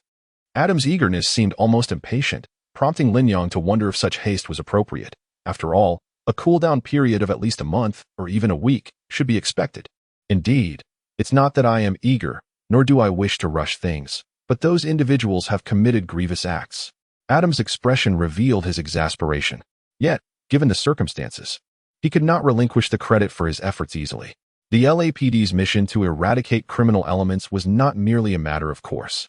His exceptional capabilities would surely deflect any criticism regarding his actions against crime. Let the Public Relations Department handle the explanations, he concluded. I understand. What are your plans for this situation? Please, feel free to speak. Chapter 56. The Master. Hey, Rosen, you look well, Lin Yang remarked, adhering to their customary greeting. Rosen, accompanied by two operatives from the CIA, radiated a sense of vitality, smiling as he shook Lin Yang's hand. As they leaned in closer, Rosen whispered, "Brother, why the rush? The LAPD's conduct is rather unsightly. I recall Adam just received a promotion. Does he not comprehend the concept of sustainable development?" Lin Yang felt a sense of helplessness. However, with Adam already involved, there was little that could be done. The situation was dire, as this group had eliminated 2 retired officers. Yet the evidence was insufficient to bring them to justice. It was hardly Adam's fault. The drug dealers had become brazen, either intoxicated or bewitched, daring to target retired officers. In any society with established rules, when criminals kill police officers, they meet a grim fate. Retired officers are still part of the force, and such actions tarnish the LAPD's reputation. Inaction would provide no justification to those below. Lacking evidence? Then one must create it. The LAPD does not delay in seeking vengeance. Adam willingly took on this task, not for accolades, but to restore morale and hope. The incident involving retired officers stirred outrage among the lower-ranking officers. However, the lack of evidence prevented the LAPD from deploying SWAT. In this critical moment, Adam stepped up, devising a plan to exact retribution, eliminating all criminals without mercy. Regardless of the methods employed, the annihilation of drug dealers served as the most fitting response. Should any criminal dare to assault an officer again, they would face a bloody reckoning. This display not only asserted the LAPD's authority, but also garnered respect among the lower ranks. With connections above and esteem below, his ascent would be inevitable. Rosen nodded, remarking, "Those junkies have become so reckless, their demise is no loss." "What is the current situation?" Lin Yang inquired, noticing the gleam of progress in Rosen's demeanor. Rosen glanced around before responding quietly, "No problem. Hall accepted it. He reprimanded me somewhat, but after that, he tacitly allowed me to handle such tasks." Indeed, this was a promising development, suggesting that if things shifted, the highest authorities would only trace the matter back to him. He was unaware, correct? "Exactly," Rosen affirmed. "Should anything go awry, he would bear the blame." Yet in the CIA, having the privilege to shield one's superior meant at least being considered one of their own. Rosen understood the risks. However, as long as he could align himself with influential figures, it would be worth it. This was a test. He would not be regarded as a confidant merely for a simple act of allegiance. Yet, if Rosen could consistently execute his duties effectively, ensuring the flow of benefits and maintaining a balanced relationship among various factions, then should a crisis arise, Hall would naturally protect him. This time, we have 10 new individuals. You may not be familiar with them, so it would be best to operate separately to avoid any unforeseen complications. Rosen signaled to Lin Yang. "New personnel?" "Indeed. The Los Angeles Operation Unit comprises 5 squads. Aside from the one led directly by the supervisor, the remainder consists of elderly individuals who find themselves rather idle. In this endeavor, it is essential that everyone shares in the sustenance." Lin Yang understood that Rosen was becoming increasingly astute. The principle of equitable distribution is paramount, and it would be unjust to allow only 2 squads to profit while the others languish in obscurity. Everyone must partake in these covert operations, ensuring that the spoils are shared among all, and should any issues arise, silence would be maintained. As they connected to the operational channel, preparations commenced for the night's mission. Unlike the previous occasion, the CIA personnel were now equipped with superior gear, including night vision goggles and thermal imaging devices. The target was concealed within a spacious flat, which could only be described as lacking in professional armed capability. There were no sentries to be found, allowing for easy approach. 3 rooms housed 12 adversaries in the main hall, armed with long guns, likely automatic weapons. Adjacent to the hall, 6 enemies appeared to be engaged in leisure activities, while 4 more occupied the innermost room, one of whom wielded a long firearm. Utilizing thermal imaging, they swiftly acquired the layout of the targets within and their general firepower. Knowledge of both oneself and the enemy leads to assured victory. With a comprehensive advantage in combat skills and weaponry, they were poised to dominate. Our responsibility was the hall and the adjoining rooms, while the last room was to be handled by you. Any objections? The CIA operatives, clad in bulletproof helmets and night vision gear, spoke without revealing their faces. No objections. Lin Yang nodded in agreement. With merely 4 gang members to contend with, he, along with the Wolf and the Harvester, were fully armed for a swift assault. "Harvester, prepare to breach the door," commanded Wolf, patting him on the shoulder. The Harvester, donned in newly acquired level 3 ballistic plates, approached the outer edge of the final room, retrieving a dark device which he affixed to the wall before quietly moving to the corner to await the signal. Action! At the command relayed through the earpiece. The CIA burst through the front door. The harvester wasted no time, pressing the detonation trigger. With a resounding explosion, a gaping hole was blown into the wall of the innermost room. Go! Wolf surged forth, undeterred by the cloud of dust that swirled around him, his night vision gear rendering it inconsequential. Lin Yang closely followed, aware that such explosive tactics against drug traffickers would surely disorient the foes within. A quick incursion would suffice to resolve the encounter. Indeed, the occupants were stunned by the blast. Wolf, the first to enter, immediately targeted a robust African-American man wielding a shotgun. The man, clearly dazed, failed to lift his weapon. With a decisive advance, Wolf swiftly assessed the threat and opened fire, the man collapsing backward. Lin Yang emerged from Wolf's left rear, dual Glock pistols in hand. For him, a handgun was more suitable for close-quarters combat. After all, with every shot on target, wielding 2 firearms allowed for a greater operational area and efficiency, enabling him to engage adversaries from multiple angles simultaneously. Bang, bang, bang, bang. He maneuvered swiftly, firing with precision. In a rapid succession of 4 gunshots, a figure hastily rising from the sofa in the verdant haze was met with a spray of crimson as a bullet struck its head, causing it to collapse. The African-American wielding a shotgun was also felled by Lin Yang's subsequent shot. The 3rd and 4th shot struck the sofa instead. Had Lin Yang missed? Not at all. The remaining 2 adversaries exhibited remarkable reflexes, having already initiated evasive maneuvers as Lin Yang entered, with the majority of their bodies now shielded behind the sofa. A masterful display. Lin Yang promptly chose to advance toward the side of the sofa closest to him, determined not to afford the concealed opponents any opportunity to mount a counterattack. Upon spotting the enemy, Lin Yang squeezed the trigger. However, the adversary was swifter still, having anticipated Lin Yang's trajectory. As Lin Yang fired, the enemy lunged forth from less than a meter away, a dagger in hand, blood blossoming from their shoulder. Yet their movements remained unimpeded as they lunged directly for Lin Yang's neck. Chapter 57. Close Quarters Combat in the Realm of Close Proximity. Which is swifter, the gun or the knife? This question invites a myriad of responses. Some assert that beyond 7 paces, the gun reigns supreme, while within that distance, the knife takes precedence. Others contend that even within 7 paces, the gun remains both rapid and precise.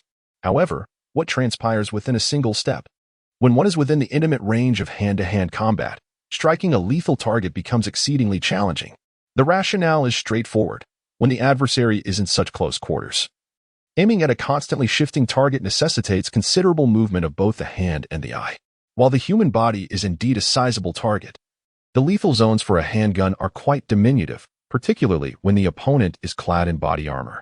In such close-quarters engagements, the assailant wielding a blade may possess the upper hand. Conversely, at greater distances, although the enemy may move swiftly, they appear to do so more slowly in the observer's perception. Thus, the adjustments required for aiming are minimal, rendering targeting significantly easier. Reality is far from a game. A single miscalculation could lead to death.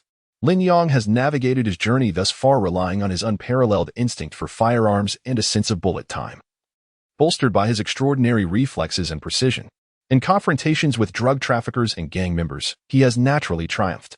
Yet, the adversary before him now is indisputably a master of combat. As he executed a low, sprinting attack, he deftly angled his shoulder, responding with remarkable speed. The bullet, originally aimed at his head, merely grazed his shoulder. Clad in a bulletproof vest, Lin Yang remained impervious to the dagger thrust.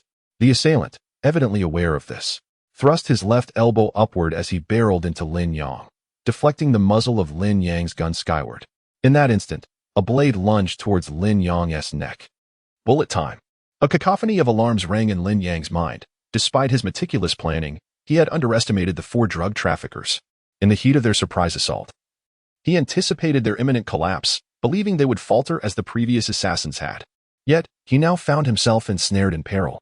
Regret was a luxury he could ill afford.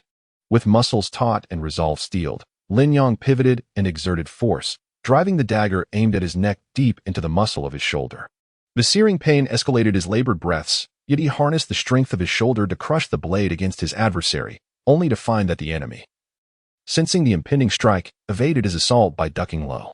In a swift retaliatory motion, the foe delivered a brutal elbow strike to Lin Yang's side, a blow that was notoriously lethal in hand-to-hand combat. Adrenaline surged through Lin Yang's veins as he absorbed the impact, pain radiating through him, nearly stealing his breath. He attempted to fire his Glock with his right hand, but the adversary deftly struck his wrist, sending the weapon clattering to the ground. Without hesitation, Lin Yang bent his elbow and swung downward, but the assailant ducked beneath him, catching the falling Glock with remarkable agility. Unfazed, he aimed the gun upward, intent on firing at Lin Yang's chin. No matter how heightened his adrenaline, it could not shield him from the lethal bullet that would breach his skull. The specter of death loomed as if a Reaper's scythe was poised to sever his life. With every sense heightened, Lin Yang felt an icy shiver run down his spine. The ensuing moments transpired in mere seconds. The wild wolf, having turned back, witnessed the fierce close-quarters struggle. However, this opponent was deviously cunning, engaging in intimate combat as if nestled within Lin Yang's embrace. The wild wolf hesitated to fire, fearing a stray bullet might claim Lin Yang. He rushed in to assist, only to see the assailant attempt to seize the gun for a counterattack. Without a moment's pause, the wild wolf relinquished his rifle and pressed down on the adversary's wrist, exerting tremendous force. Crack, crack, crack. The assailant's left shoulder, already wounded, could not withstand the wild wolf's power. Flames erupted from the muzzle of the Glock, yet the foe failed to redirect it towards Lin Yang's chin. Instead, bullets found their mark in Lin Yang's chest and abdomen, halted by his bulletproof vest. In that fleeting moment, the wild wolf lifted the grim scythe poised against Lin Yang's neck. Seizing the opportunity, Lin Yang, despite the dagger embedded in his shoulder, fired a shot from above, dispatching the enemy in his grasp. Just as relief washed over him, a sense of impending doom gripped him. He instinctively shouted, "Be careful!" Crouched behind the sofa. The individual seized a fleeting opportunity as his companion distracted Lin Yang and the wolf for a mere 2 seconds. He bolted from his hiding place, executing a roll to retrieve the shotgun that had fallen from the robust black man when he collapsed. Half squatting on the ground, he aimed it at Lin Yang and the wolf. The harvester was the third to enter, arriving half a second late.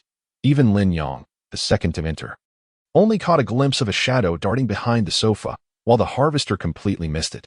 However, as a well-trained soldier, he remained vigilant, scanning the room despite his teammates clearing visible enemies.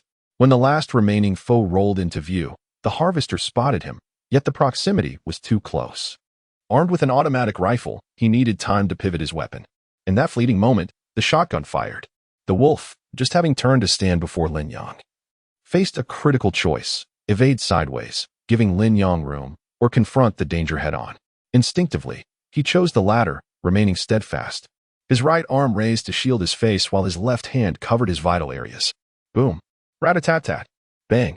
The shotgun erupted in flames, sending the wolf staggering backward. Lin Yang, gripping his Glock, quickly supported the wolf's body, preventing him from collapsing. The harvester also opened fire, eliminating the last enemy. "Wolf, how are you?" Lin Yang urgently laid the wolf flat on the sofa. The wolf coughed up blood, his bulletproof vest riddled with holes, and his arms stained with crimson. Cough. "Damn, I won die. At least it didn't hit my manhood." The wolf wheezed, his voice fractured. The shotgun had failed to penetrate his vest, but the proximity of the blast had undoubtedly inflicted internal injury. If there was internal bleeding, the situation could escalate quickly, necessitating immediate medical attention. "Hey, Adam, I need an ambulance." Without hesitation, Lin Yang contacted Adam, who was waiting outside. "Received. We have an ambulance on standby, en route." Disregarding the substantial cash laid out on the coffee table and carelessly discarding the drug evidence Adam had prepared, Lin Yang and the harvester swiftly carried the bloodied wolf outside. After all, they were merely staging a setup, leaving the wealth to be confiscated by the CIA operatives. With Lawson present, as long as he wasn't foolish, he wouldn't conceal any information. Dealing with 4 injured drug traffickers was a given. The CIA operatives had already cleared the preceding traffickers, and upon seeing Lin Yang and the harvester hastily exiting with the bloodied wolf, they murmured amongst themselves before commencing their own looting, the real task at hand. Upon entering the room and witnessing the substantial cash, the eyes of several CIA operatives sparkled with excitement. "Well, it seems we arrived just in time." Either a deal was in progress, or they were dividing the spoils. "We hit the jackpot." A CIA operative, poised to collect the cash, momentarily froze, scrutinizing the lifeless body that had been pierced through the head. He swallowed hard, his voice tinged with unease. "Boss, you should take a look. It seems we might be in quite a predicament." Chapter 58. Betrayed by one's own doctor. How's the situation? As the doctor emerged, Lin Yang hurriedly approached him. His own arm injury was manageable, having undergone debridement and bandaging. However, the condition of the wolf was quite alarming. He resembled a scene from a horror film, spewing blood reminiscent of that fateful encounter with the steering wheel. Fortunately, there were no internal organ fragments. 5 ribs were fractured, and there was minor organ rupture. Yet no signs of severe hemorrhage. He had escaped the clutches of death but required ample rest. The doctor's demeanor was commendable as he elucidated the injuries. Upon hearing that there was no immediate threat to life, Lin Yang exhaled deeply. He was immensely grateful to the wolf, who had bravely shielded him from a shotgun blast. A brotherhood that was exceedingly rare to find. Lin Yang was relieved that the wolf had survived. "Thank you, doctor. Thank you." Lin Yang expressed his heartfelt gratitude, finally allowing himself to relax as he settled into a chair outside the emergency room. Had it not been for the proximity of that strike, Lin Yang mused, his kidney might have been irreparably damaged. Reflecting on the encounter filled him with dread. Both assailants were formidable, quick to react, and merciless in their assault. They had astutely exploited his vulnerabilities, nearly leading to his demise. Had it not been for the wolf's timely intervention, the Glock would not have merely struck his chest, but would have been aimed directly at his head. "Boss, it's all my fault. Had I executed that adversary promptly, this outcome could have been avoided." The Reaper bore a look of despondency, ready to shoulder the blame. Now is not the time for such talk. The battlefield is unpredictable. Anything can transpire. If we are to assign blame, I too share a portion of it for not neutralizing the threat sooner. What is done is done, and the wolf is still alive, so do not wear such a sorrowful expression. Lin Yang shook his head. This was not solely the Reaper's fault. Ultimately, it was a lapse in vigilance. Had he acted decisively upon entering the room, their adversaries would not have had the opportunity to retaliate. This was a harsh lesson. But thankfully, it had not come at the cost of a life. He vowed to himself to remember that even when hunting a rabbit, a lion must exert its full strength. Once a battle begins, there can be no room for underestimation. "How is everything? Is your team unharmed?" Adam soon arrived at the hospital. As the initiator of the operation and a partner, it was natural for him to check on the situation. Fortunately, there are no life-threatening injuries. "Have you concluded your affairs?" Lin Yang, supporting his waist, stood up as Adam scrutinized him. His left shoulder was bandaged, and he was visibly injured, which surprised Adam. "You too have sustained injuries? Are these fellows truly that formidable?" Adam had witnessed Lin Yang's marksmanship firsthand. He was capable of precision shooting with dual pistols, yet he had not anticipated such significant injuries this time. "I underestimated them. There were 2 experts in that room." Adam felt a sense of relief that Lin Yang had taken action this time. Had the LAPD possessed sufficient evidence, it would have undoubtedly been his team that intervened. And such a skilled opponent would surely inflict considerable casualties, resulting in a chaotic scene. "How is the wild wolf faring? Is he unscathed?" Rosen arrived fashionably late, his countenance somewhat grave.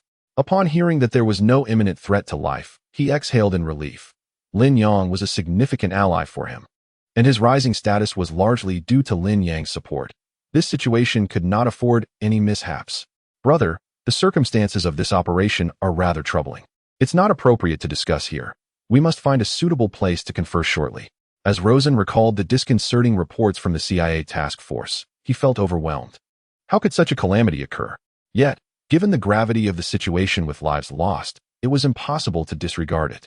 "Is it serious?" Lin Yang inquired, observing Rosen's troubled expression. "I cannot say for certain, but it is undoubtedly not good news. We must devise a strategy together." Adam, having observed their exchange, understood that as collaborators, they would share both the benefits and burdens. Otherwise, maintaining their nascent network would prove exceedingly difficult. "I will brief the necessary parties and then find a quiet place for us to discuss." Adam rose, exchanged a few words with the hospital staff, and, leveraging familial connections, arranged for the wild wolf to have the finest private room before returning. "Reaper, stay here with the wild wolf. I'll step out for a moment." Lin Yang patted the still guilt-ridden Reaper on the back and followed Rosen outside. "Let us first discuss our gains. We serendipitously encountered that group during their distribution of spoils, or perhaps during their tribute. The cash alone amounted to 7,200,000. This time, we took only the cash. Everything else was left behind. Your share is in my vehicle. You can take it with you when we leave."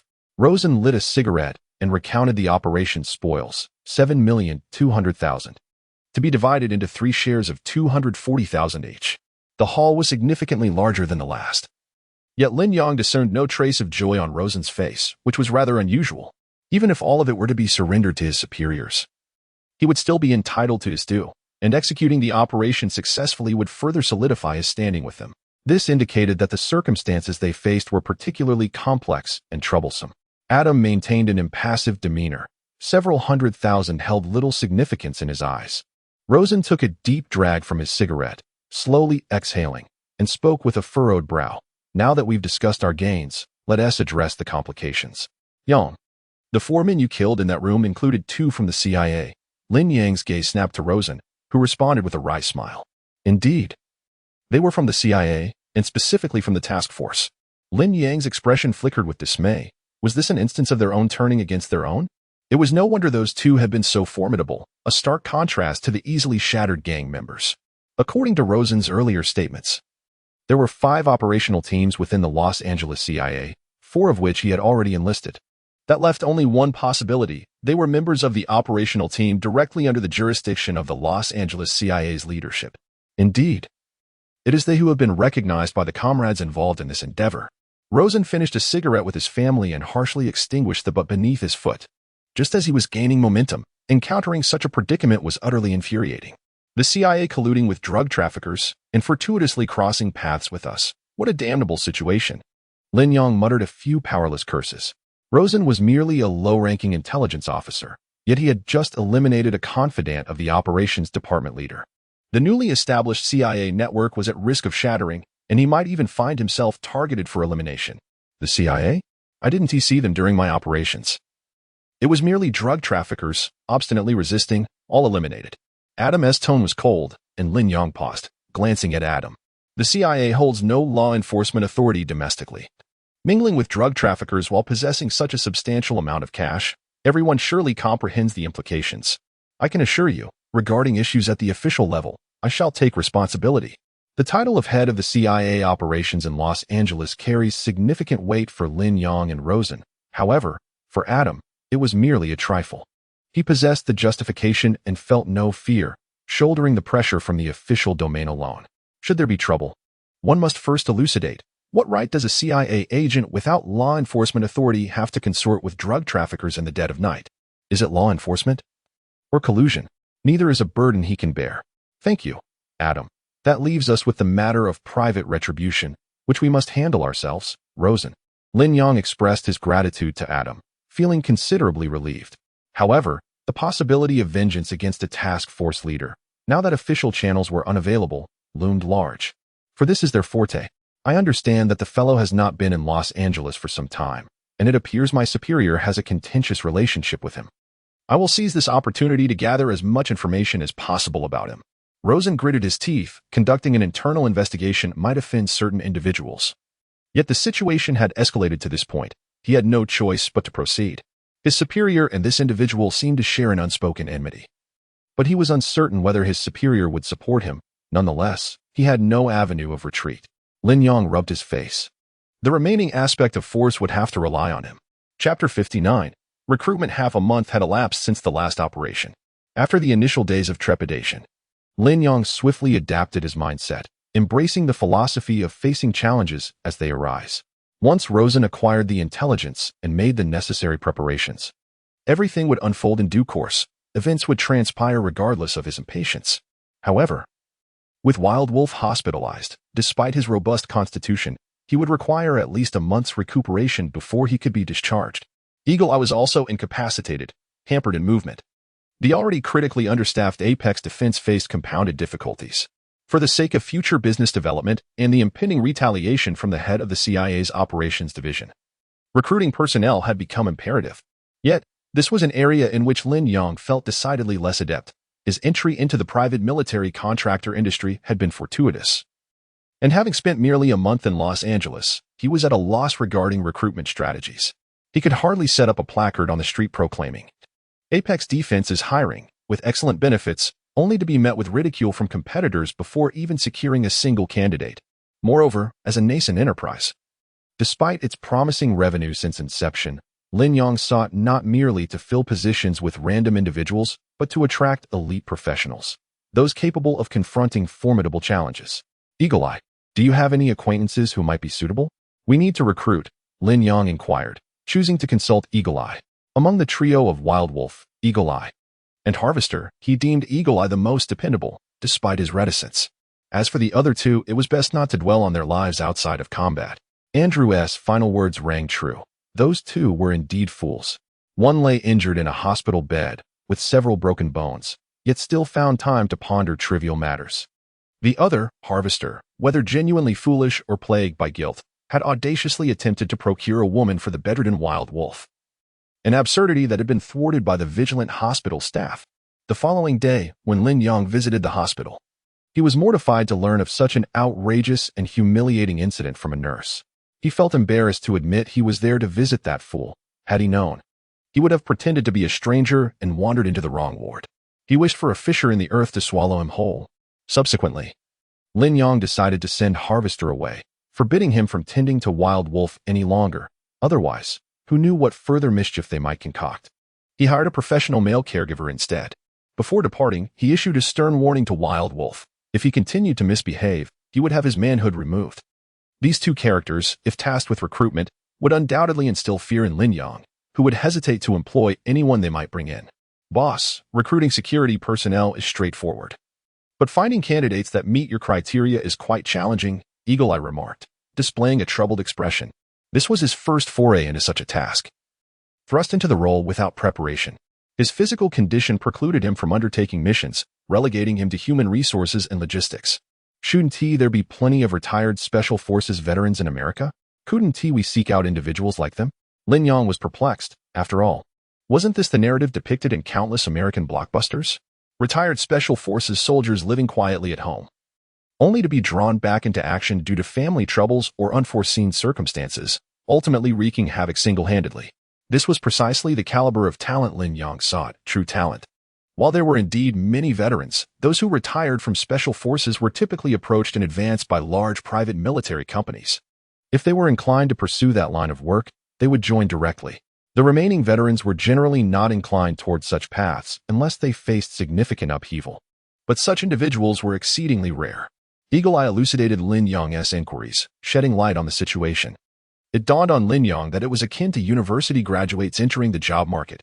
Prestigious institutions attracted major companies that sought to recruit graduates directly, while the rest filtered into the market, although there were undoubtedly skilled individuals among them. For a small company to recruit such talent was akin to searching for a needle in a haystack. Even if one were to find a suitable candidate, they might not be interested. Don't you have any acquaintances in this field? Perhaps you could consult them? Lin Yang proposed, his rationale being straightforward. As seasoned veterans of the industry, Eagle Eye and his associates must have cultivated numerous contacts over the years. Indeed, there were many familiar faces, but each had established teams. In the realm of private military contracting, having a cohesive team is paramount. Unless facing a grave issue, one would rarely change teams lightly. Eagle Eye promptly dismissed the idea. Reflecting on it, Lin Yang realized that Eagle Eye had worked alongside the steering wheel at Sharp Knife Defense, where he had only encountered individuals who were part of stable teams. Frustrated, Lin Yang rubbed his temples, initially believing that recruiting would be a simple task, but it now appeared to be quite the challenge. Focus on recruitment for now. Do your best to filter candidates. I will conduct the final interviews, Lin Yang decided.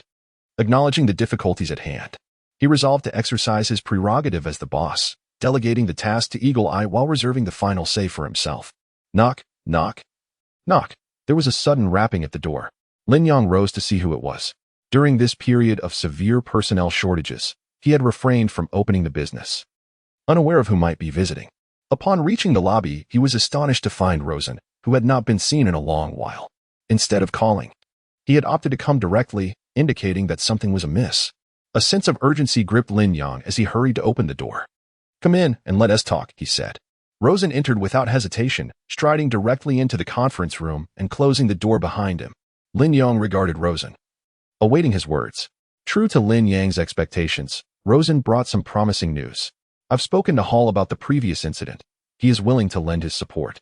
Lin Yang nodded. Since Hall was willing to assist Rosen, and Rosen sought him out, it indicated that he had not abandoned hope. It seemed that monetary support indeed held sway. Lin Yang remained silent, allowing Rosen to continue. Part of the reason is that I have provided Hall with substantial benefits in the past. Additionally, Hall's prior assignment here was largely orchestrated by White's faction, leading to Hall ultimately taking the fall. Oh, I forgot to mention, White is the head of the operations department, and he is also someone who has been reassigned here. Lin Yang nodded, astonished that Los Angeles had unexpectedly become a city designated by the CIA. It was utterly absurd. Both the heads of the intelligence and operations departments were dispatched there, and surprisingly, they were adversaries. However, this presented a silver lining for him. Since they were not aligned, there was room for maneuvering. Had they been united, Lin Yang would have been facing a death sentence. In any case, the situation was quite intricate. Hall had not divulged much, but his stance was clear. It would be best to eliminate White, though he would not intervene directly.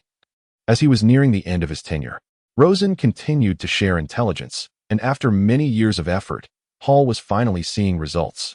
His return was imminent. He assuredly would refrain from direct involvement to avoid any unforeseen complications, yet turning a blind eye and providing some conveniences was certainly within the realm of possibility. If he could unsettle the faction that had brought him to such a state before his departure, he would be even more delighted. Here was some intelligence on White. Take a look, and remember to dispose of it once you've read it. He had recently traveled to Washington, and Hall estimated he wouldn't return for at least 2 months, time we could exploit. Lin Yang received a neatly compiled dossier containing White's basic information. Having served in the operations team for 15 years, he had risen through sheer capability, boasting exceptional marksmanship and mastery in hand-to-hand combat. As Lin Yang perused the details, he recognized that this individual was indeed formidable, yet he had no choice but to devise a strategy to contend with him. Were the people from the operations department reliable? Absolutely, they were all on the payroll and knew where their loyalties lay. Rosen nodded, chuckling as he spoke. It was somewhat amusing that White, in his greed, had assigned tasks solely to his 5 trusted subordinates without compensating them, which was why they chose to collaborate with me on side jobs. Many within the CIA had profited by nurturing drug traffickers, but White's avarice was particularly glaring. Perhaps he deemed the local veterans of Los Angeles incompetent, or perhaps he believed that accumulating enough resources would allow him to swiftly return to power, disregarding them entirely. However, that was of little consequence now. What mattered was that the remaining operations team of the CIA had not aligned themselves with him. The collaboration must continue, using money to silence their tongues. Lin Yang nodded, understanding that one must play the hand they were dealt. As long as there was a steady flow of income, those individuals would not change their allegiance. While it may not be eternal, at the very least, they would not disclose any information before White's return. This would also serve to solidify relationships on Adam's side, leaving the local gangs in Los Angeles to endure a bit longer. Chapter 60. Have you settled your taxes? This appears promising. After 7 years of service in the Navy SEALs, he possesses a multitude of skills. Well done, Hawkeye. You are indeed reliable. Lin Yang sat in his office, perusing several resumes, or rather, pieces of intelligence that Hawkeye had painstakingly procured. He nodded in approval, pleasantly surprised by Hawkeye's ability to source such talent. The information presented was undoubtedly that of elite individuals, precisely the kind of personnel he sought. He contemplated reaching out to schedule interviews, offering generous compensation. However, Hawkeye hesitated, revealing a hint of discomfort. Boss, there are some details not included here. Is there an issue? Lin Yang inquired. He has a criminal record, Hawkeye disclosed, identifying the problem. Lin Yang sighed upon hearing this. The fact that Hawkeye had felt compelled to mention a criminal record indicated it was no minor infraction, regardless of the specifics. Such a person would surely be unsuitable for the team, prone to potential complications. Given the current size of the team, any issues could prove catastrophic. Thus, he could not accept this candidate. It was disheartening to realize that such a promising prospect was, in fact, a flawed one. Lin Yang resumed his review, finding the remaining resumes less impressive than the first. Nevertheless, Hawkeye assured him that the others had no criminal records. One candidate only sought part-time work and was therefore not a fit, while another demanded a role as a combat commander, which was also unsuitable. That left just 2 candidates for consideration. After eliminating those who did not meet the criteria, Lin Yang was left with 2 options. One had served 5 years in the Army Special Forces, specifically as a sniper, aligning perfectly with Lin Yang's current needs, with Hawkeye currently unable to undertake missions. A sniper capable of providing precise firepower and reconnaissance was essential. The other candidate had served 7 years in the Rangers as an assault and demolition expert. Although Lin Yang's team did not currently require a demolition specialist, they were indeed lacking in firepower, making this candidate worth interviewing. It must be said, the options were limited. Lin Yang naturally desired the best, yet the current circumstances offered little choice. He handed the selected resumes to Hawkeye, remarking, with Christmas approaching, let's conclude the interviews, and then take a break. In America, Christmas is akin to the New Year in China, representing one of the most significant holidays of the year. During such a time, it would be improper to continue pressing Hawkeye for work. As the saying goes, during the festive season, all matters should be set aside. All right, boss. Should we prepare the company in advance? The proposal was indeed commendable, and Lin Yang had not considered it before. Embracing local customs, he thought it appropriate to prepare for the new year by procuring some festive goods. After all, isn't there a tradition surrounding the Christmas tree? Now that finances were no longer a concern, he believed that celebrations should reflect the spirit of the season. He planned to invite Adam and Rosen over for a lively gathering, fostering camaraderie and strengthening bonds. Truly, he felt reassured by his most dependable ally, Hawkeye, who was far superior to the other two fools. Being of Chinese descent, Lin Yang admitted his ignorance regarding Christmas traditions and entrusted the arrangements entirely to Hawkeye. This would mark his first Christmas in America, and he encouraged him not to hesitate in spending, urging him to procure fine food and drink, as the company's accounts were in good standing. With a grand gesture, Lin Yang assigned Hawkeye additional responsibilities. Recalling the substantial sum of 300,000 left untouched since the deal orchestrated by Qiao Yan, aside from routine expenditures and rent, it was more than sufficient for the festivities. Very well, boss, I shall take care of it immediately, Hawkeye replied, his smile revealing a sense of relief. Since his injury, he had felt somewhat anxious, fearing he was no longer of use. Each time Lin Yang entrusted him with more tasks, his confidence grew. Observing Hawkeye's departing figure, Lin Yang silently lamented the rarity of such devoted employees, regretting that there was only one, and that he had been injured, leaving him surrounded by incompetence. As Christmas approached, the festive atmosphere thickened on the streets. Lin Yang noticed many people busily decorating genuine Christmas trees, not mere toy versions. During this period, he had collaborated with Adam on 2 occasions, delegating all logistical matters to the CIA, allowing him to refrain from direct involvement. Nevertheless, he reaped tangible benefits from these endeavors. Now, with the holiday upon him, he had to contemplate the art of gift-giving, a skill requiring careful thought. Lin Yang began to strategize. He considered a gift for Adam, someone who was not short of funds. Thus, it needed to be particularly thoughtful. For Rosen, it would suffice to offer something of value, as Lin Yang understood his preferences. Next, he thought of his colleagues, Wolf, Harvester, and Hawkeye, each deserving a year-end gift, as they were comrades who had faced trials together. Lastly, he could not overlook Mr. Wilson, who had been instrumental in his journey. Although the investment was personal, the relationship must be nurtured, kindness must be reciprocated. Despite the existing social divide, Lin Yang was already contemplating how to incorporate Wilson into his network. Thus, this gift must be both meaningful and unique. This indeed required considerable thought, and Lin Yang felt a bit overwhelmed. Yet he was grateful for the several days he had to prepare and reflect. With resolute determination, Lin Yang ventured out for procurement. Now that he had funds at his disposal, he focused solely on suitability, disregarding price as a concern. After a few rounds, he successfully acquired gifts and began making calls to establish early connections. His first call was to Adam, as Adam was backed by a family, and there was a possibility that he might have family gatherings during Christmas. It was essential to inquire in advance. Proper etiquette demanded that invitations be extended beforehand rather than at the last moment, which could appear inconsiderate. Hey, Adam, it's me. Are you free for Christmas? I plan to host a gathering at the company and would like to invite you.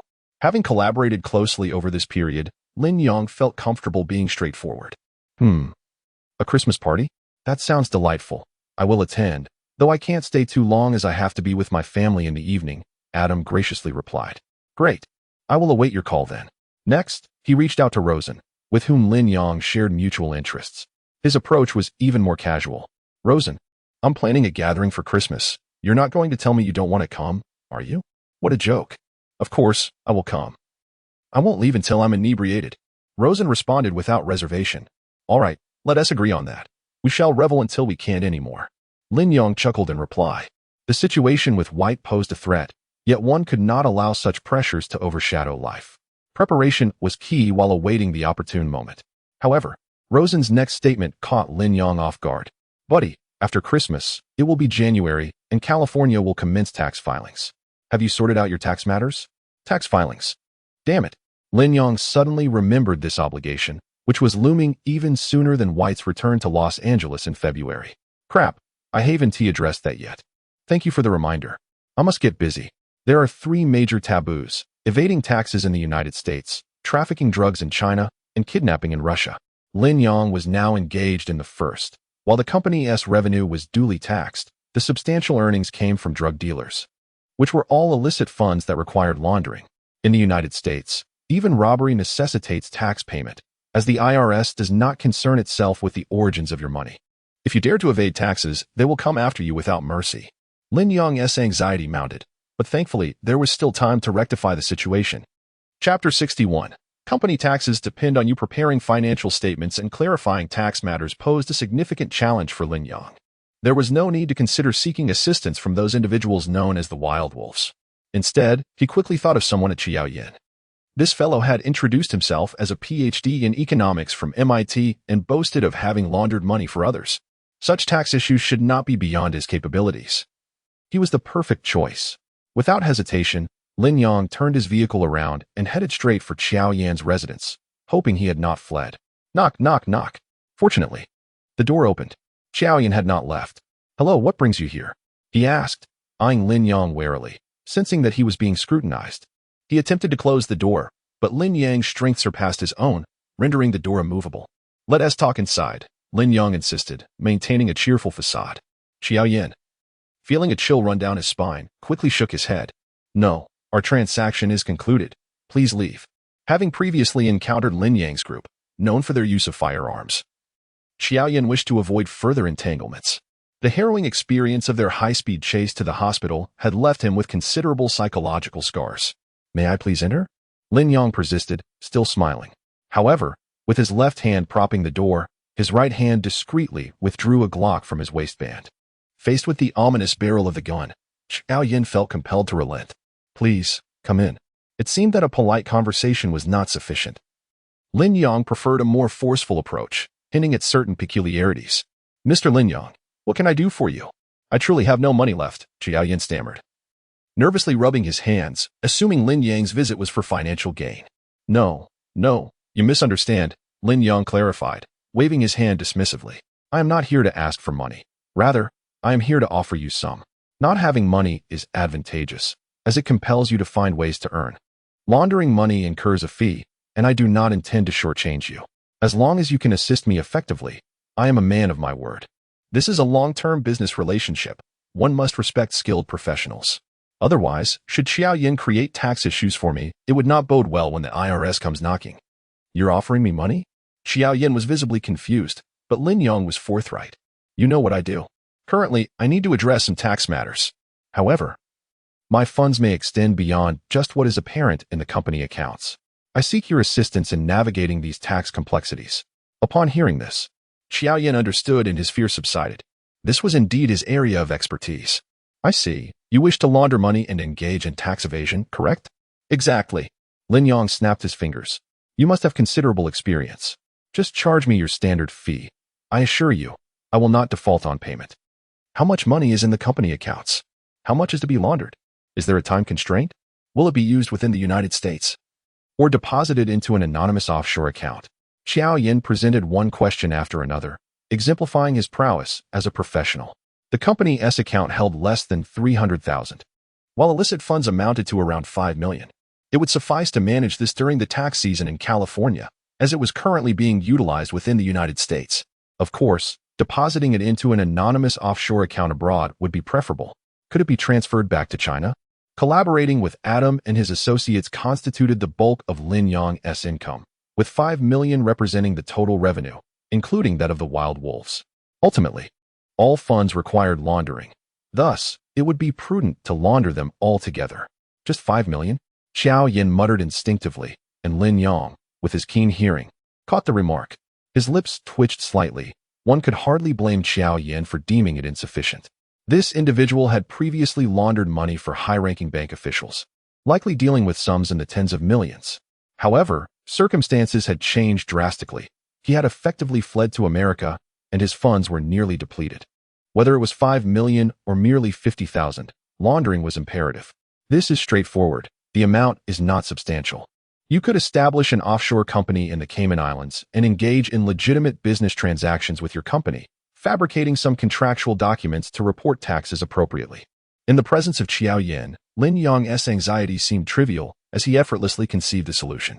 That sounds rather simple, Lin Yang thought to himself. Yet he was completely unaware of how to register a company in the Cayman Islands, let alone forge legitimate business dealings. Perhaps it would be best to bring Xiao Yin on board to assist him directly.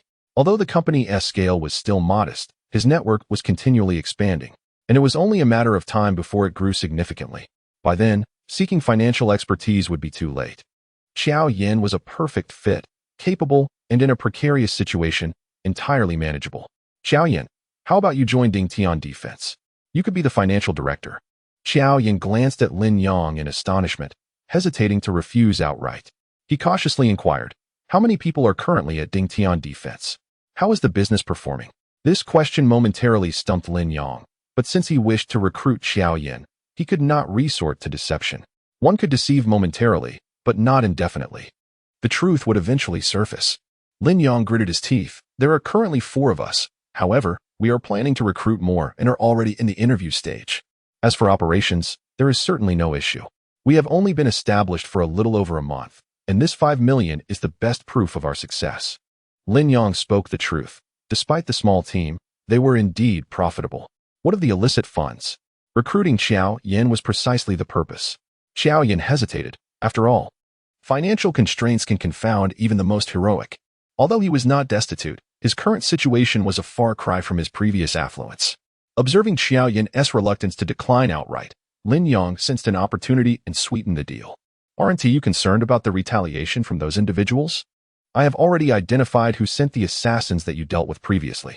Rest assured, once you join us, your safety will be our responsibility. Don't you possess evidence against them?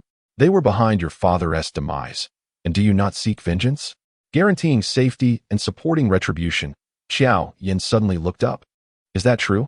Absolutely. I swear, if I do not ensure your safety or assist you in seeking vengeance, may I be reborn as a Japanese. Lin Yang made a solemn vow, declaring, very well, I shall join your ranks. However, my monthly salary must not be less. No problem. I shall grant you a monthly salary of 15,000, along with year-end bonuses. Lin Yang promised that his remuneration would surpass that of the wild wolves, yet unlike them, Xiao Yin would not partake in the commission. In that case, the previous eagle I was also your employee, correct?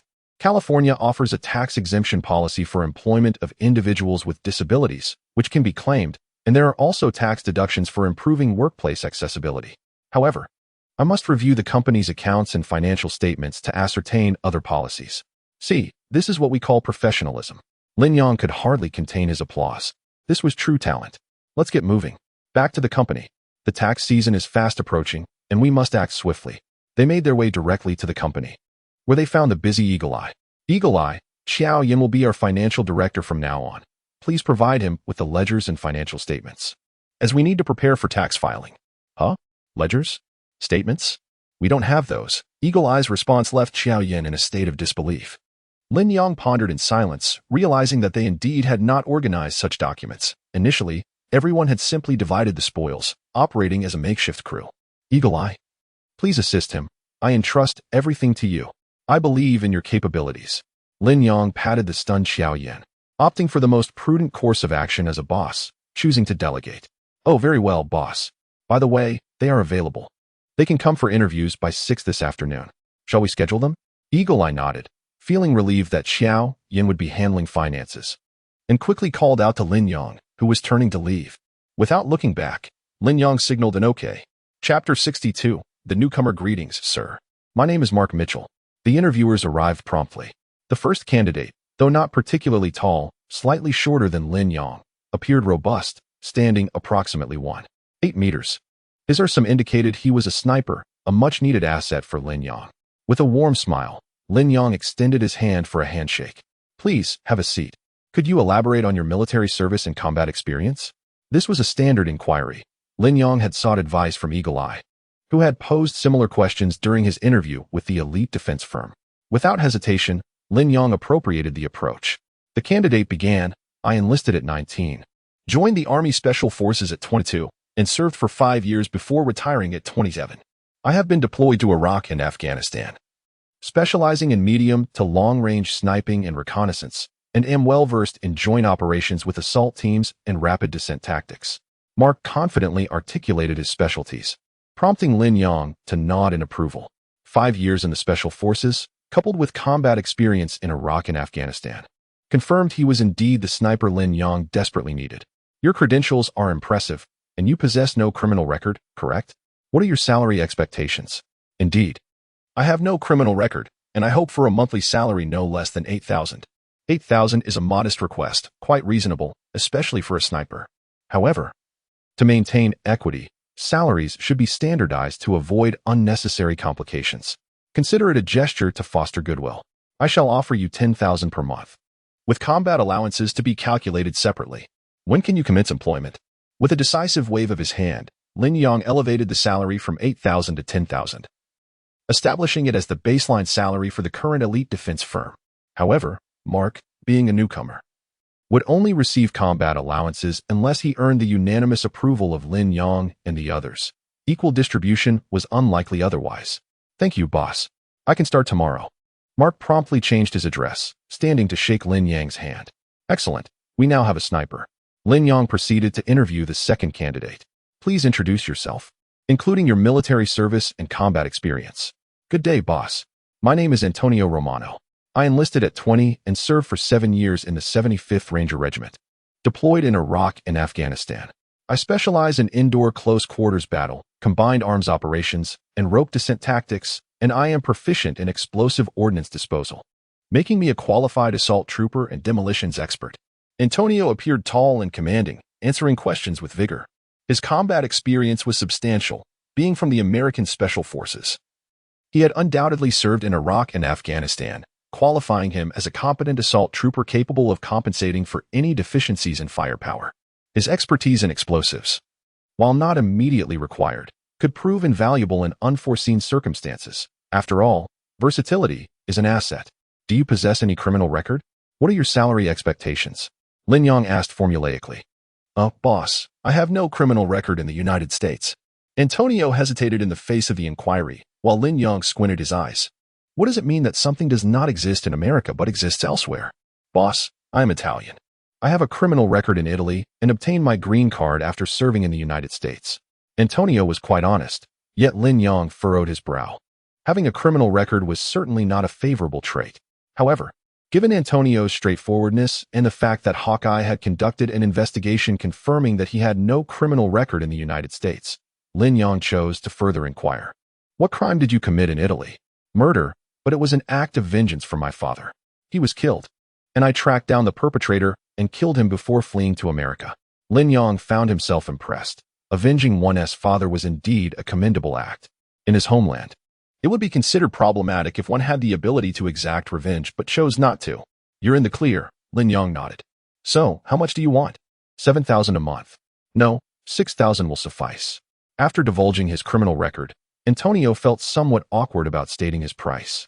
10,000 a month, with combat bonuses to be negotiated separately. Is that acceptable? Antonio stood abruptly, surprised by the generous offer from Lin Yang. Thank you, boss. You are truly generous. No problem at all. I can start immediately. Money brings motivation, Lin Yang smiled. No need to rush. Come in tomorrow to complete the onboarding process. Thank you, boss. You are the most generous employer I have ever encountered, and I promise to arrive on time tomorrow. With his commendable attitude, Lin Yang felt quite pleased. Although Antonio might not possess the capabilities of Mark, his emotional value was considerable. After bidding farewell to Antonio, Lin Yang stretched, feeling that he had exceeded his work quota for the day and deserved a brief respite. Turning around, he unexpectedly encountered Xiao Yan, whose expression was surprisingly relaxed. Shouldn't he be wearing a frown? Boss, I've completed the accounts I've been working on. Take a look. So soon? Lin Yang was taken aback. It had only been a short while. Was this the efficiency of a professional? However, the reality was that the accounts for the top-tier defense were remarkably simple. In total, there had been 5 private operations, and Hawkeye's concise summary was all that was needed. It left Xiao Yan astounded. It was that straightforward. Over the span of a month, 5 million had been generated effortlessly, and not just one set of accounts was created. Boss, this account is for the IRS, while this genuine account is for our eyes only. You should understand that. And this one is for distributing salaries to employees. After all, the company is not obligated to launder money for everyone. Some do not require it. Laundering money is considered successful if we manage to clean 70% of it. Lin Yang swallowed hard, feeling immensely grateful for having brought Xiao Yan on board today. Just look at his capabilities, in stark contrast to his own makeshift team. What a talent. The boss, I now require the company's qualification documents to open a bank account, facilitating transactions with offshore shell companies. Additionally, establishing an overseas offshore company necessitates a certain amount of capital, and there are also legitimate tax avoidance documents and policies that need to be prepared for declaration materials. Xiao Yan meticulously reported everything he intended to do to Lin Yang. Every word was comprehensible, yet it quickly overwhelmed Lin Yang's mind. All right, no need to elaborate so much. Xiao Yan, just consult Eagle Eye for the necessary materials. There are funds in the company account, so spend as needed. Proceed confidently, and if any issues arise, come to me. Lin Yang placed his hands on Xiao Yan's shoulders, interrupting his report. Understood, boss. I will handle it according to my plan and present it to you once it's ready. Precisely. There is no need for constant reports, just review your work once completed. After all, my subordinates are rather inept. As for Eagle Eye, he is like a duck forced to fly. And the other two fools, if Lin Yang were to instruct them to kill, they would devise 9 different methods. Yet, when it comes to organizing finances, regrettably, they can only count from 0 to 9 at best. There is little recourse, as I am not well versed in American finance either. While it's essential for a boss to possess some financial knowledge to avoid pitfalls, the nature of the industry is unique. It suffices to let him proceed with his tasks. Xiao Yan will surely grasp the gravity of the situation. If problems arise, it is not merely a matter of financial misconduct leading to imprisonment. It could have far graver consequences.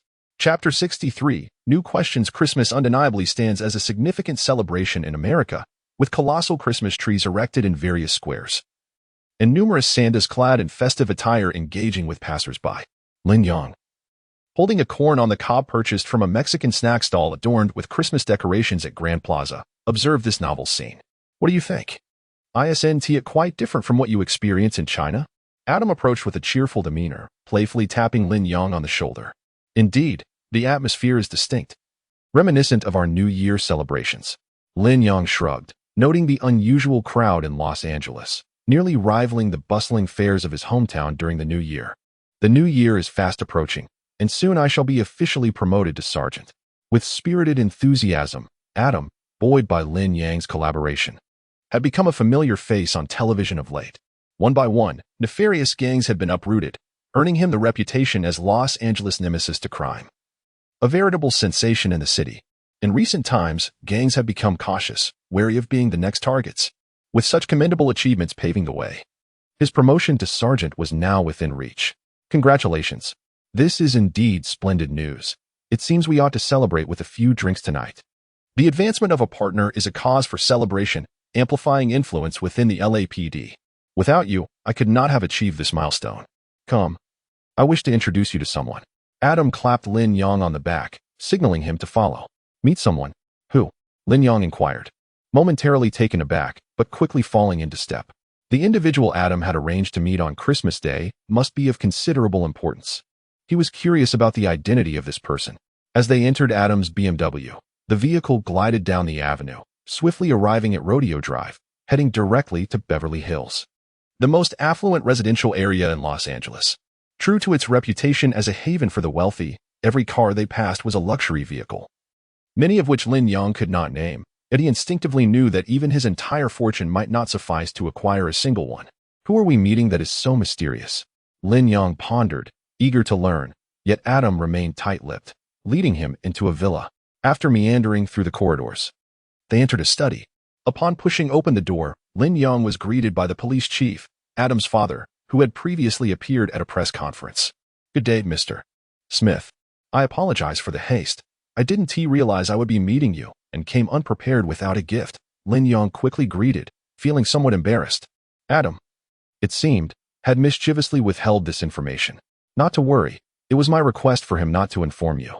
I wish to see what kind of person could assist him in achieving such remarkable accomplishments. Mr. Smith replied, seated authoritatively behind his desk. Though his countenance bore the marks of age, the stature of the Los Angeles police chief lent him an air of vitality. Despite his smile, he exuded a natural authority befitting his position, extending his hand as a gesture of welcome. No need for formality. Please, have a seat. According to my expectations, Adam would require 3 more years to ascend to the rank of police chief. However, your timely intervention has significantly expedited this process, and as his father, I must express my gratitude. Lin Yang found it challenging to gauge Smith's demeanor. In response to the appreciation, he could only humbly reply, Adam's capabilities are evident, and our collaboration has been quite enjoyable. Yet, with his talents, it is improbable that he could reduce the violent crime rate in North Hollywood by 20%. There is no need for modesty. It is your prowess that has compelled those vermin from the depths to seek my intercession. However, come next year, he will assume the role of chief, no longer needing to lead from the front, but rather to command from a position of authority. Lin Yang nodded, grasping Smith's implication. Adam's rise to prominence marked the end of an era where he had to engage in every battle personally. Moreover, formidable underground factions were indeed seeking Smith's assistance. For such blatant framing was rather crude. It seemed this path could no longer be traversed. Was there an alternative meaning behind it? Lin Yang pondered silently. The lower echelons of American society expressed themselves quite candidly, yet once one ascended the hierarchy, the communication grew cryptic, as exhibited by Wilson and now Smith.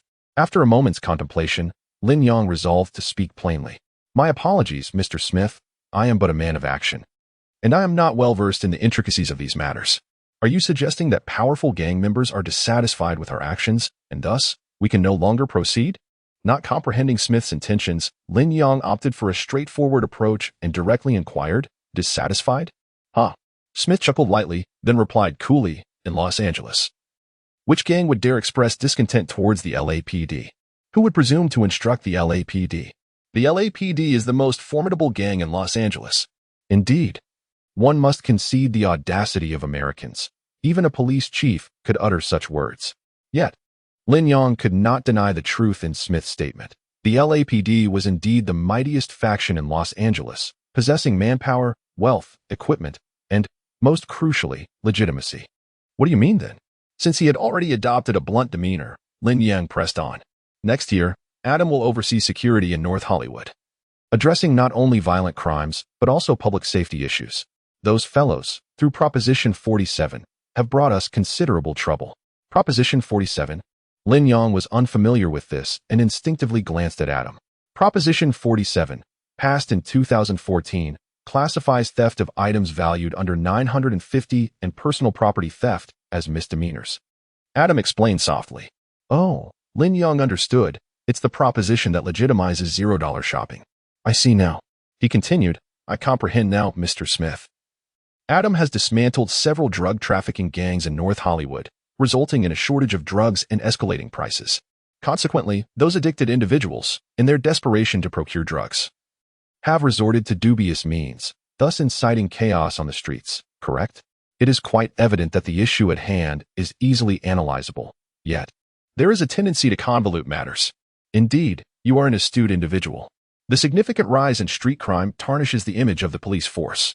This tarnishing not only affects the reputation of the police, but also impedes the career advancement of Adam, the soon-to-be promoted inspector. Since he is responsible for a particular district, it is imperative that he does not solely focus on violent crimes. Incidents such as $0 purchases must also be taken into account. It appears that today presents a challenge for Smith, as he must determine an appropriate means to assist Adam in his continued progress. Should he succeed, their collaborative relationship could deepen, potentially garnering Smith's support. Conversely, failure would signify a stagnation in his value within Smith's eyes. While it may not result in a severance of ties, their relationship would not evolve further, remaining at Adam's level. However, the complete ascension of Adam is still many years away, placing the onus on one's own abilities to seize the opportunity. If Smith can become a source of support, it is essential to grasp that chance. Otherwise, one will have to bide time until Adam assumes power. Alas, engaging in harsh law enforcement has led to the creation of a mess that one must now rectify. Yet, there is little recourse, as one's current lack of capital is a stark reality. Lin Yang sighed in resignation, his yearning for power intensifying. However, that is not a consideration for the present moment. He must contemplate how to resolve the current predicament.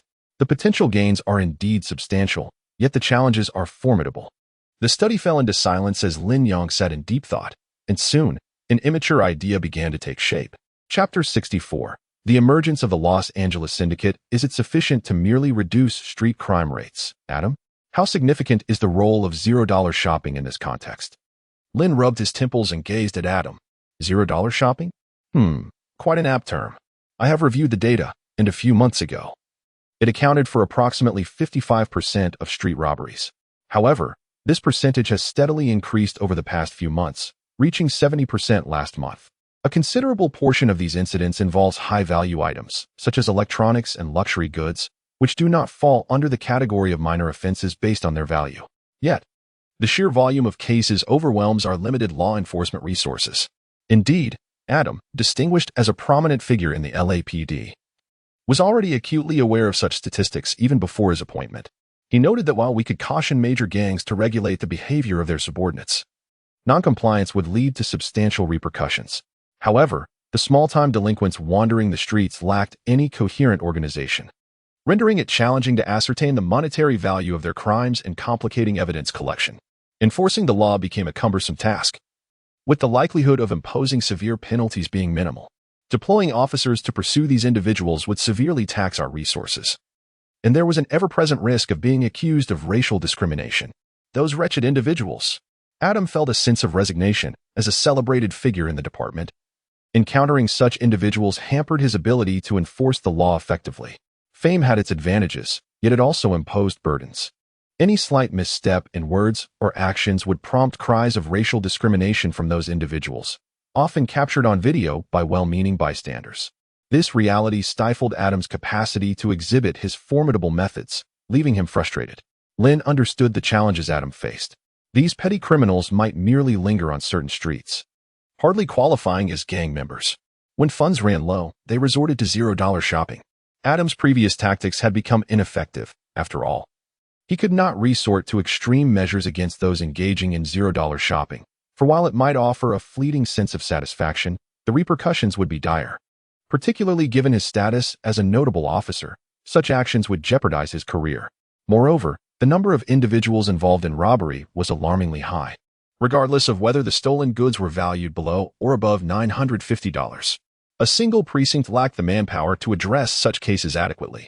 If the goal were solely to reduce the incidence of street robberies in the North Hollywood area, there were indeed alternative strategies to consider. We must shift our focus away from those street delinquents. With a burgeoning idea in his mind, Lin began to articulate his perspective.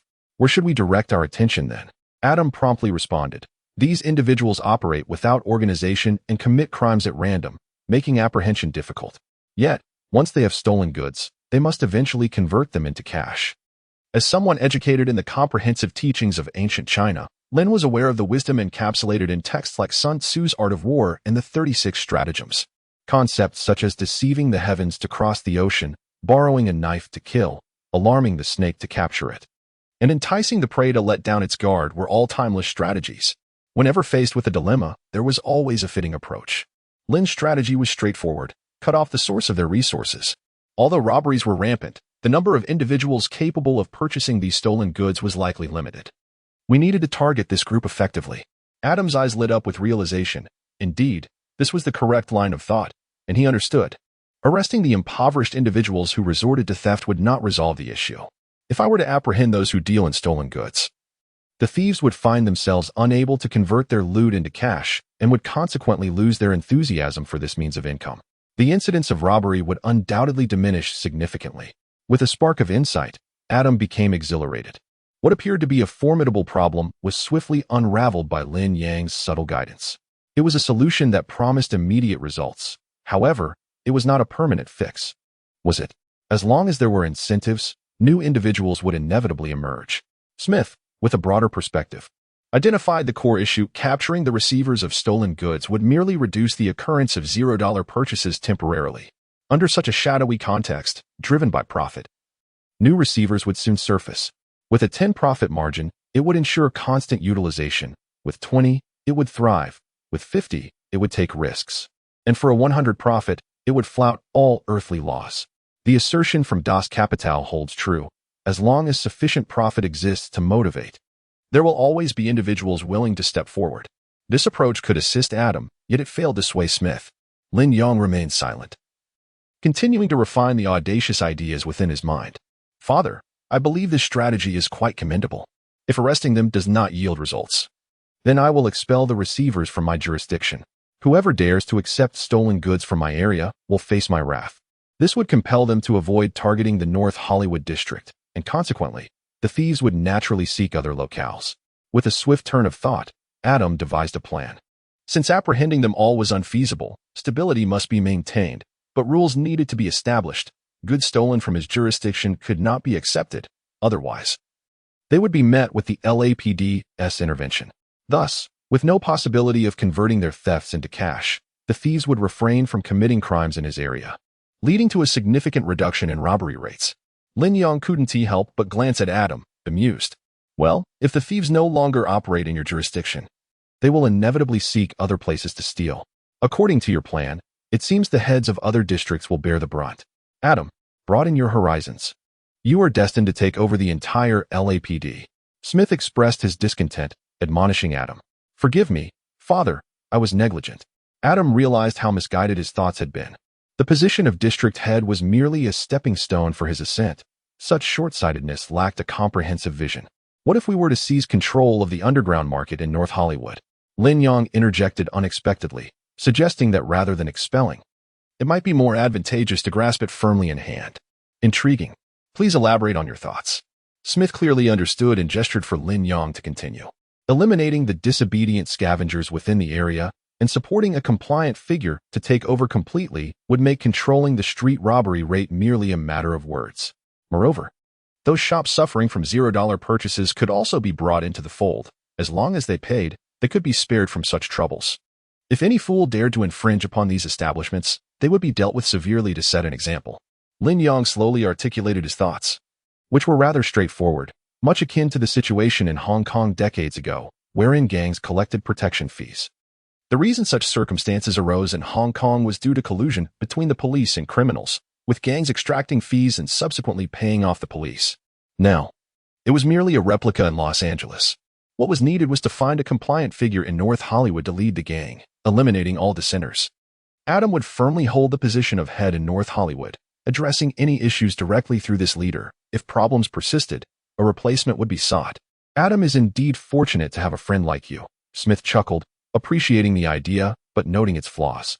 However, do not take this amiss. Remember, the Smith family lacks for nothing. Adam must not harbor any blemish that could jeopardize his ascent. As he spoke, Smith rose, approached Lin Yang, and placed a firm hand on his shoulder. There needs to be a buffer between Adam and them. You are involved in PMC, and I recall that shop security falls within your purview, correct? You and Adam are both young. Communicate more. Young people should possess vigor and broaden their horizons. Why confine yourselves to just one district? The entirety of Los Angeles holds vast potential. He advised Lin Yang to contemplate thoroughly without haste and to present a comprehensive plan when the time came. Lin Yang's mind raced, flooded with thoughts. Smith did not wait for a response. He walked toward the study, opened the door, paused, and turned back. Today is Christmas. Enjoy yourselves. I truly appreciate the gift you sent me. Adam, fetch a Christmas gift from my collection room. Adam promptly stood and complied. And once Smith had closed the door and walked away, he could no longer contain himself. Damn, brother, your brain. Oh my God. Wait for me. I'll grab your gift. My father's collection room is filled with treasures.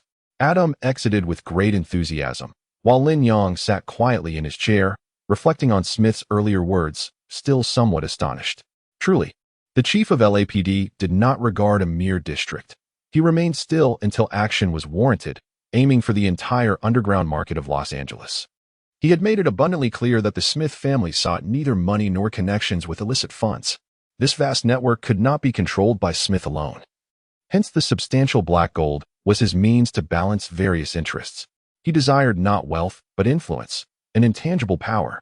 Indeed, Smith is the chief of the LAPD. However, he will not remain in that position indefinitely, nor will the LAPD become a fiefdom of the Smith family. As long as he maintains control over the influence of the underground network, regardless of his position, he will wield authority over the promotions of district heads within the LAPD. Should he wish to enhance the achievements of a particular individual, the rate of robberies within their jurisdiction will diminish. Conversely, should he desire to suppress or eliminate someone, it is merely a matter of his command. Lin Yang exhaled deeply, realizing he had received a valuable lesson today. He truly witnessed the essence of power, the vision and appetite of those in high places. There is a share of this proverbial cake for himself, not substantial, but sufficient for his own development. Chapter 65. Christmas handcrafted and masterfully produced. Why not give it a try? Adam retrieved the Christmas gift Smith had prepared for Lin Yang, a Glock 19 handgun. At first glance, it appeared quite similar to an ordinary Glock 19, but upon handling it, Lin Yang instantly recognized its uniqueness. It fit snugly in his palm, standing just over 6 feet tall. His hands are not particularly large, yet the Glock 19, being a compact model within the Glock series, felt superior to the 2 Glock 17s he typically used. As he racked the slide, it moved smoothly and effortlessly, though the standard magazine, which holds 15 rounds, was devoid of ammunition.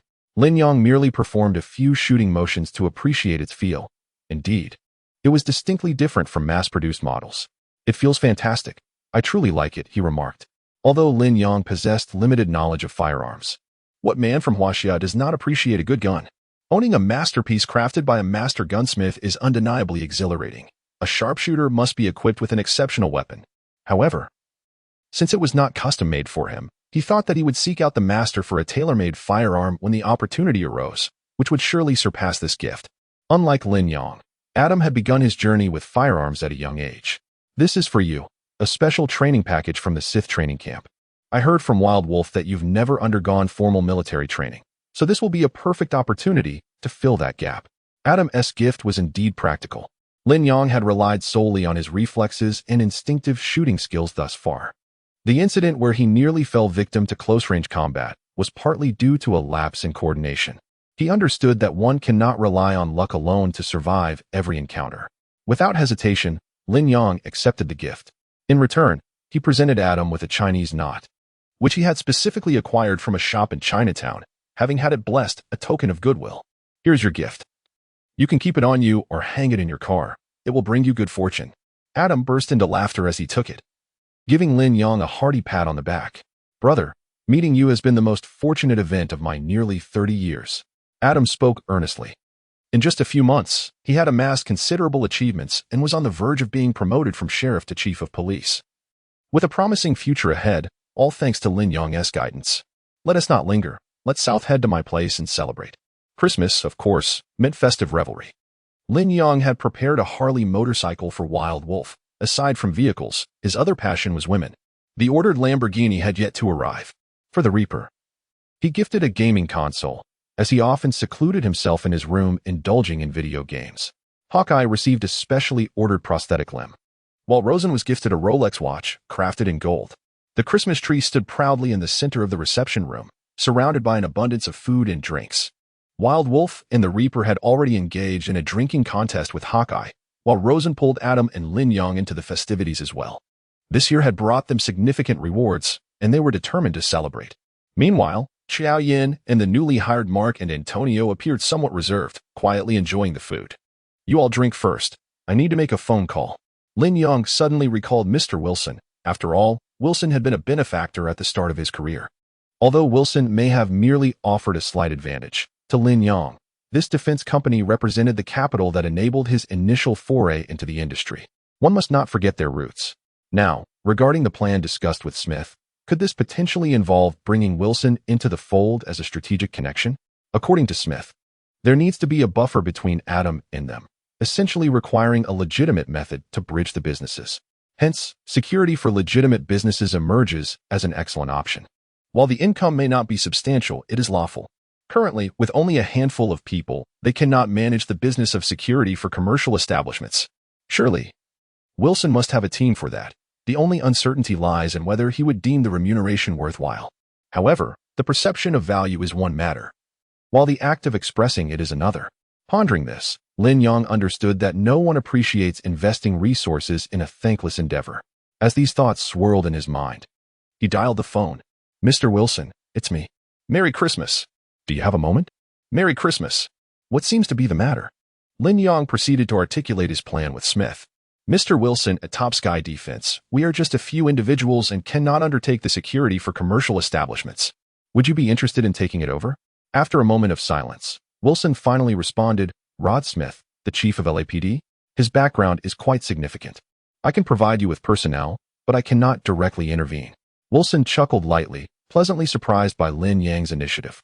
After all, it was the Smith family, a branch, albeit, but still supported by influential family members. Such a network of interest warranted careful consideration. Indeed, Lin Yang's progress had exceeded Wilson's expectations. Lin Yang.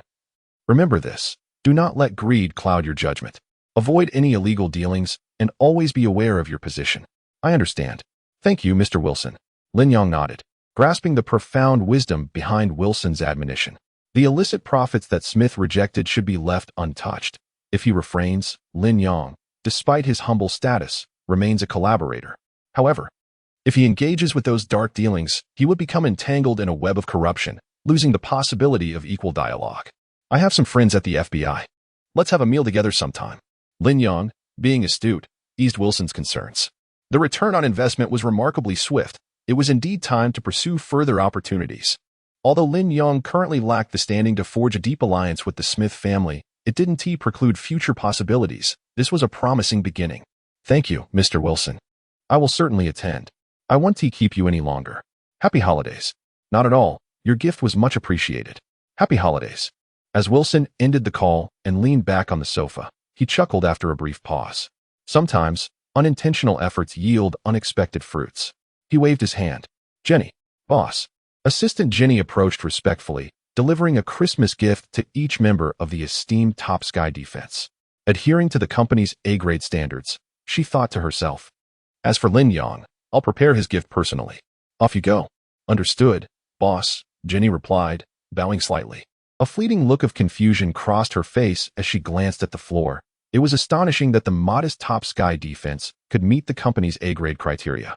Moreover, the gift for Lin Yang was personally arranged by Wilson. What could be the reason behind this?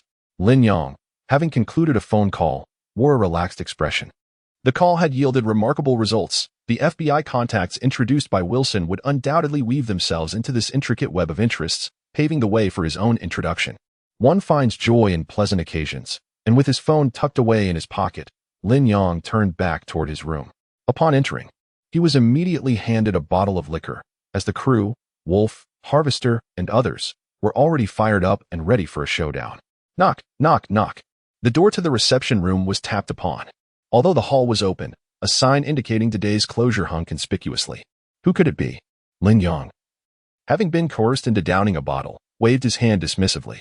Antonio, displaying keen perception, opened the door to reveal Mia, her golden hair cascading behind her. Clad in a pink princess dress, and holding a small basket adorned with Christmas ornaments. With sparkling eyes, she gazed at the group of burly men.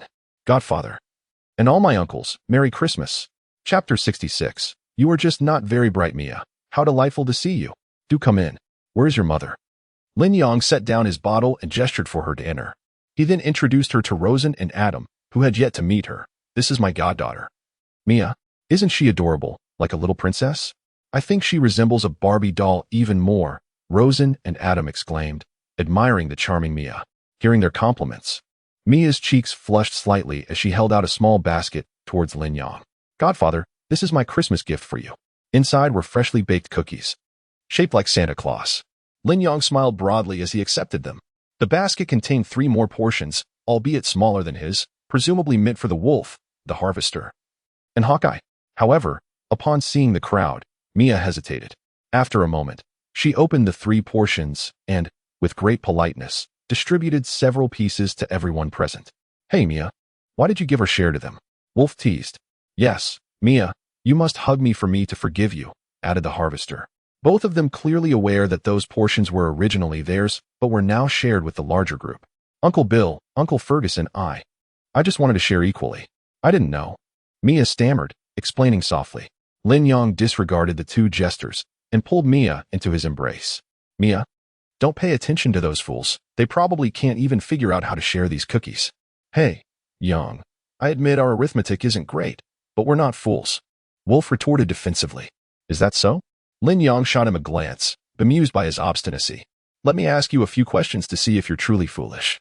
Wolf, undeterred, rallied his ally Harvester. As long as it's not math, feel free to ask, Ferguson, and I will handle it, right? Harvester, sensing Lin Yang's confident demeanor, felt a twinge of uncertainty, replying hesitantly, yes.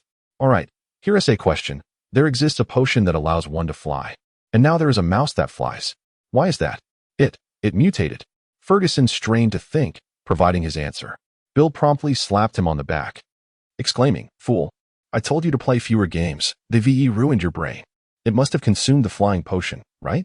Indeed, it flew because it ingested the potion. Now, there is a snake that flies. What is the reason? Ferguson's mind faltered, and he chose to surrender. Bill, without hesitation, jumped in with the answer. The snake also consumed the potion. Incorrect. Impossible. Why is that? Because the snake ate the mouse. Bill paused, taken aback, and protested. You never mentioned that. That doesn't count. Fine, let me ask again. There is now an eagle that flies. What is the reason? Lin Yang revealed a mysterious smile. For it was indeed as expected. Bill responded with an air of confidence, as if he held the answer. Because the eagle eats the snake. Ha ha ha. I got it right, didn't I? I admit you are a genius, but I am certainly no fool. Wrong. Lin Yang looked at Bill as though he were a simpleton. Bill, flustered, exclaimed, Impossible. Lin Yang sensed the subtle tremor in Mia's body nestled in his embrace, realizing she was on the verge of bursting into laughter. Come, Mia, tell this fool why. Mia's cheeks flushed with embarrassment as she replied, Because eagles can fly. Her voice was sweet and clear, yet to Bill's ears, it thundered. No, eagles can fly? Of course, eagles can fly. How could I? Bill began to question his very existence. Witnessing Bill's bewilderment at the answer, Mia felt a pang of sympathy and hesitantly added, Uncle Bill, you're not a fool. You're just not very clever. Lin Yang glanced down at Mia, her innocence radiating charm, and her words struck true. Bill slumped helplessly on the sofa, reluctant to admit his folly sooner, and now he faced the consequences. Ferguson, wearing an expression of bemused indifference, nudged the oblivious Bill. This was the pillar of his subordinates. Lin Yang could hardly bear to look, for even 10-year-old Mia surpassed him. Godfather, what is wrong with Uncle Bill? Never mind him. He is just trapped in his own foolishness. Oh, Godfather, what is my Christmas gift? Mia leaned against Lin Yang, gazing up at him with her big, expectant eyes filled with longing. Lin Yang froze momentarily, realizing with dread that he had prepared gifts for everyone, but had completely forgotten about Mia. Didn't he, the Godfather, prepare anything for me? Mia's gaze began to dim. How could that be? Of course, I prepared something. I just didn't expect you to arrive so soon. I haven't had time to wrap it. Lin Yang vehemently denied, then retrieved his wallet from his pocket. He took out a black and gold card, its heavy texture capturing Mia's attention. Is this for me? Indeed. Do not underestimate it. With this, if you encounter any problems, you can show it to the police, and they will assist you. Lin Yang explained the LAPD's elite exemption card in terms Mia could understand. Is it like the ring of the Elven King? With it, will I receive help from all the elves? Mia curiously examined the card, its surface shimmering in the light as if imbued with magic. The Elven King's ring? That must be from a fairy tale, Lin Yang affirmed with a nod. Precisely. Ward off. Elite exemption card. Hey, Mia, how about I trade you a complete set of the latest Barbie dolls for it? Just moments ago, Bill, who was engulfed in self-doubt, suddenly perked up upon seeing the Kalima card in Mia's hand, his mouth watering with desire as he began to entice her. As a 10-year-old girl, Mia had come to realize that fairy tales do not mirror reality. Initially skeptical, she was now utterly convinced by Bill's longing gaze toward her card, affirming that her godfather had certainly not deceived her. She quickly tucked the card into her embrace, her eyes widening in determination. This was a Christmas gift from her godfather, and she would not trade it for anything. Lin Yang shot Bill a glare, recognizing the foolishness behind his desire for the card, which was merely a means for reckless racing in Los Angeles. A basic version would not suffice, and now he had set his sights on Mia's precious gift. Content with her present, Mia beamed as Lin Yang indulged her with playful banter, ensuring her spirits remained high. Eventually, he arranged for a driver from his home to escort Adam back, while also delivering Mia. As night fell, Rosen returned home, leaving Lin Yang and a few others from the Wild Wolves to continue their revelry, determined to indulge until inebriation was fully realized. Sprawled across the company's reception area, Lin Yang felt a warmth on his face. With a throbbing headache, he opened his eyes to find Mia gently wiping his face with a towel. instinctively activating his abilities. Adrenaline coursed through him, significantly heightening his metabolism and sharpening his mind. "Mia? Didn't I send you home?" he questioned, surprised to see her. Upon noticing he was awake, Mia paused, her cheeks flushed from exertion, beads of sweat glistening on her forehead. "My mom is working late and has tea returned yet. I felt a bit scared being alone, so I came over," she explained. Lin Yang propped himself up, realizing he had been reclining on the sofa. His shoes removed and a blanket draped over him. The other wild wolves sprawled on the floor were similarly covered, clearly Mia's doing. "They're too heavy for me to move," she admitted shyly. Lin Yang rubbed his temples, considering that each of Bill's companions likely weighed around 90 kilograms. It was no wonder Mia, at her tender age, could not manage. Yet, he was no lightweight himself and was astonished that she had managed to shift him to the couch and even wipe his face. The notion of skipping straight to having a well-behaved, adorable daughter without traversing through the stages of romance, marriage, and parenthood felt surreal, as though a punchline from an internet joke had materialized in his life. "Godfather, are you hurt?" Mia inquired, noticing the wound on his shoulder. It was a remnant from an encounter with a CIA operative who had stabbed him in the arm. While the external injury had healed, the internal damage was still mending. Mia crouched beside the sofa, gently blowing on the wound. "Dad used to get hurt often, and I would blow on his wounds. He said it would ease the pain." Lin Yang paused, his breath hitching as he affectionately ruffled Mia's hair. "Thank you, Mia. I feel much better now." With clarity returning, Lin Yang encouraged the sweat-drenched Mia to freshen up before he unceremoniously ushered the slumbering wild wolves into a room. "Godfather, could you tell me a bedtime story?" Mia nestled under her blankets, her head peeking out, gazing hopefully at Lin Yang, who sat at the edge of the bed. "Once, there was an elderly man who planted a gourd seed on his farm, from which sprouted 7 gourds. Lin Yang began to narrate the American version of the Gourd Boys, watching as Mia slowly drifted into slumber before quietly exiting the room. With no hint of fatigue, Lin Yang stepped into the yard, gazing up at the star-studded sky. He ignited a cigarette, contemplating each step he had taken since arriving in Los Angeles. The yearning for power surged within him like a raging inferno, with various justifications fueling the flames, compelling him to start with the underground black market. This pivotal step must be grasped with utmost precision. Chapter 67. Are you certain you haven't received any training? Your performance is quite impressive. Have you undertaken basic military training in Huaxia? Before Lin Yang stood a frail old man, his hair a striking white, clad in military fatigues. He appeared somewhat gaunt, standing about half a head shorter than Lin Yang, exuding a fragile demeanor, reminiscent of an elderly gentleman basking in the sun at a park. However, Adam had once assured him that he had selected the finest instructor from the training camp. The old man was presently perusing Lin Yang's basic information and medical report, along with his BCT, Basic Combat Training, performance record.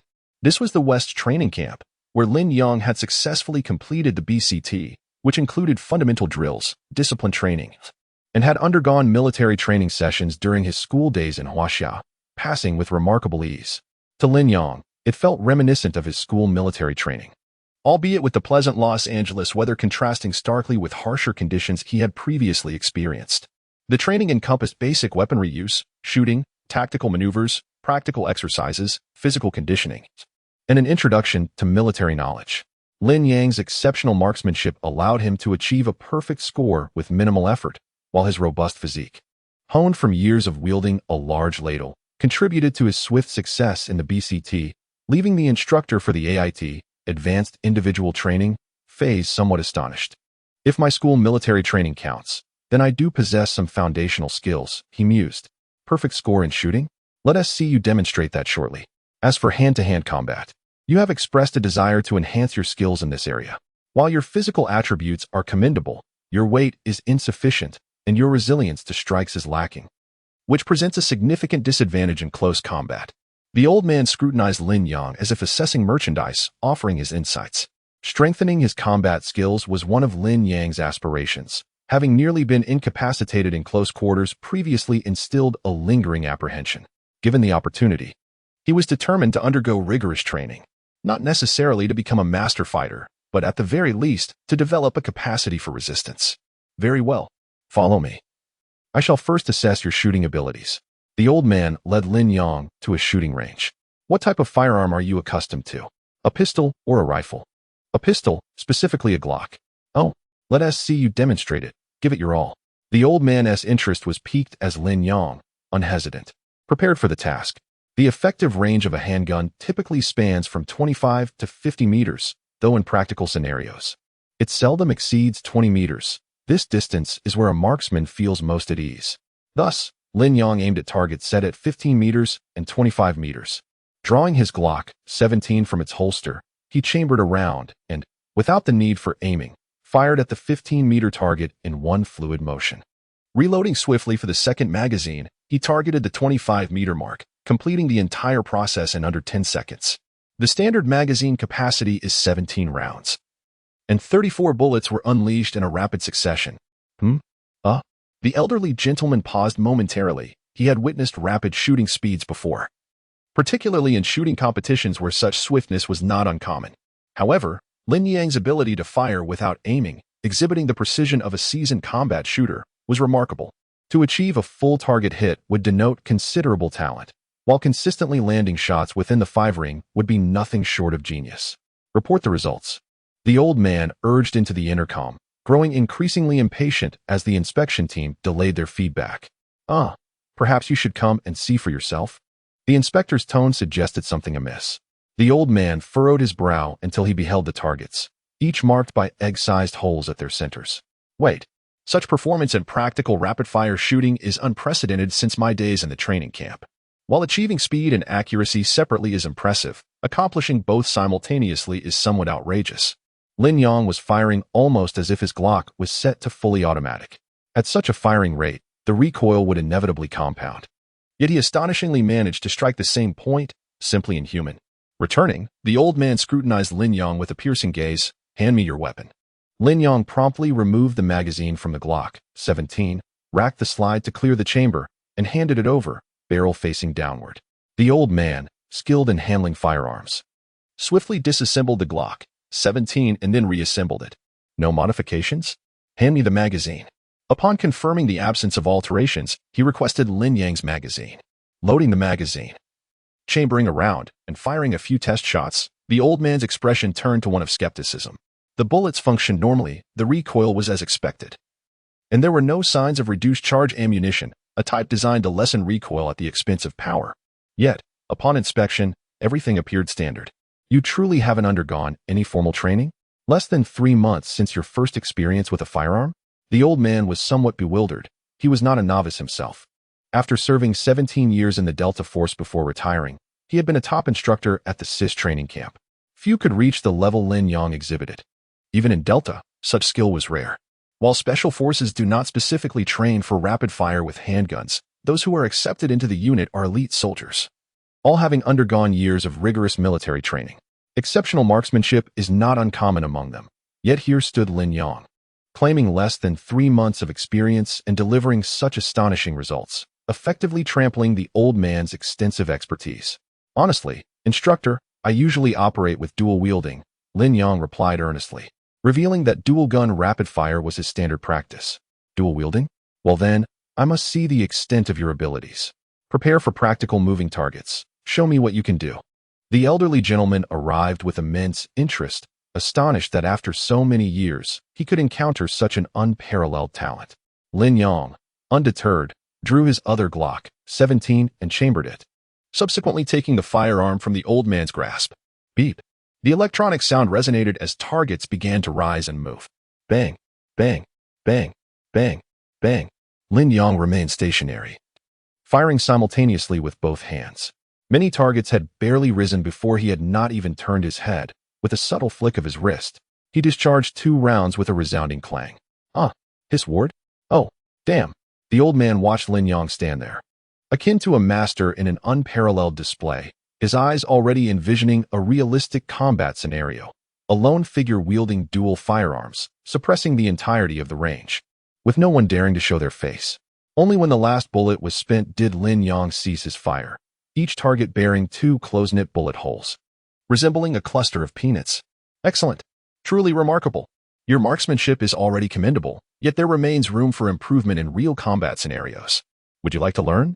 The old man's eyes sparkled with excitement as he firmly grasped Lin Yang's arm, which felt as though it were ensnared in a steel vise. To Lin Yang's surprise, the frail-looking old man possessed such strength. Learn? Why not? Lin Yang nodded, for he was not one to be foolishly overconfident. Although he was already formidable, the prospect of becoming even stronger was too enticing to resist. Chapter 68. The unadorned secret skill in the realm of combat. Precision is undeniably crucial. However, the ability to strike first is of even greater significance. Lin Yang nodded in agreement, acknowledging that regardless of one's accuracy, the opportunity to fire must first be present. Thus, the aspect he needed to refine was his draw technique. The elderly instructor commenced a demonstration, drawing his pistol from the right side of his waist and positioning it forward, chambering around with his left hand before aiming. This exemplified the standard procedure, adequate for an average individual who must take aim. Yet, Lin Yang was different. His innate precision rendered aiming unnecessary. Thus, he should eschew conventional methods. The old man then returned the firearm to his waist and demonstrated again, simultaneously drawing the gun with his right hand. His left hand moved to the right side of his waist to chamber around. The motion resembled cinematic portrayals of concealing a firearm within an overcoat while confronting an adversary, compact and swift. In the heat of battle, a fraction of a second can determine victory or defeat. Lin Yang understood that saving a mere fraction of a second could allow him to fire first, a crucial advantage that often dictated the outcome. Therefore, he needed to familiarize himself with this tactical maneuver. Furthermore, utilizing dual firearms, pre-chambering before combat, combined with rapid draw holsters, would compensate for any shortcomings in shooting angles. This method proved practical. Lin Yang tested it immediately and found it indeed expedited his response time, particularly in unforeseen circumstances. With his heightened reflexes, he could gain an additional half-second to a full second, ample time to alter the course of a confrontation. As for marksmanship, he claimed to have reached a certain level of mastery, but the instructor felt he could not impart further knowledge at this juncture. Let us now engage in hand-to-hand combat, he suggested, leading Lin Yang to the sparring arena. Come, employ every conceivable tactic to subdue me, the instructor beckoned. Lin Yang observed the diminutive figure of the elder, whose exposed physique exhibited no remarkable musculature. A flicker of hesitation crossed his mind, although he recognized the instructor's prowess. He wondered if enduring a few blows from him would be less taxing than sustaining the fight himself. Do not worry about injuring me. Come forth with all your might. The elderly man departed from the shooting range, and with his absence, an air of intensity returned. Lin Yang, unrestrained, stepped forward and unleashed a punch aimed directly at the old man's head, only to be met with a sudden flash before experiencing an excruciating pain in his abdomen that compelled him to bend over involuntarily. A warm hand gently settled upon his throat, and despite its warmth, a chill ran down Lin Yang's spine, causing his body hair to stand on end. Instinctively activating his abilities, he straightened up abruptly and retreated, only to find his foot caught in midair. Unable to stop the inertia, he began to fall backward. But the old man, half squatting, caught him with a supportive hand, causing Lin Yang's head to rest against the old man's knee. In that fleeting moment, Lin Yang felt the imminent threat of death twice, reminiscent of the earlier close encounter. When the old man's hand pressed against his throat, alarms blared within Lin Yang's mind. His instinctive retreat was anticipated, and his ankle was ensnared just as he attempted to lift his foot. The old man then surged forward, raising his knee. In a real combat scenario, the old man would not have needed to brace himself. He could have allowed Lin Yang's head to collide intimately with his knee. The surge of adrenaline could not prevent the shattering of Lin Yang's throat, nor the devastating blow to the back of his head, a fatal encounter indeed. Remarkably, the old man noted Lin Yang's quick reflexes and resilience, observing that under normal circumstances, a first knee strike to the abdomen would have incapacitated him. Yet, Lin Yang managed to withstand the second strike, clutching his abdomen as he struggled to rise. Without the activation of his abilities, he would have succumbed after the first blow, even with his abilities. He barely endured the second. The once benign visage of the old man now appeared to Lin Yang as that of a true monster, though he seemed frail and weak. In combat, Lin Yang felt as defenseless as a 3-year-old child.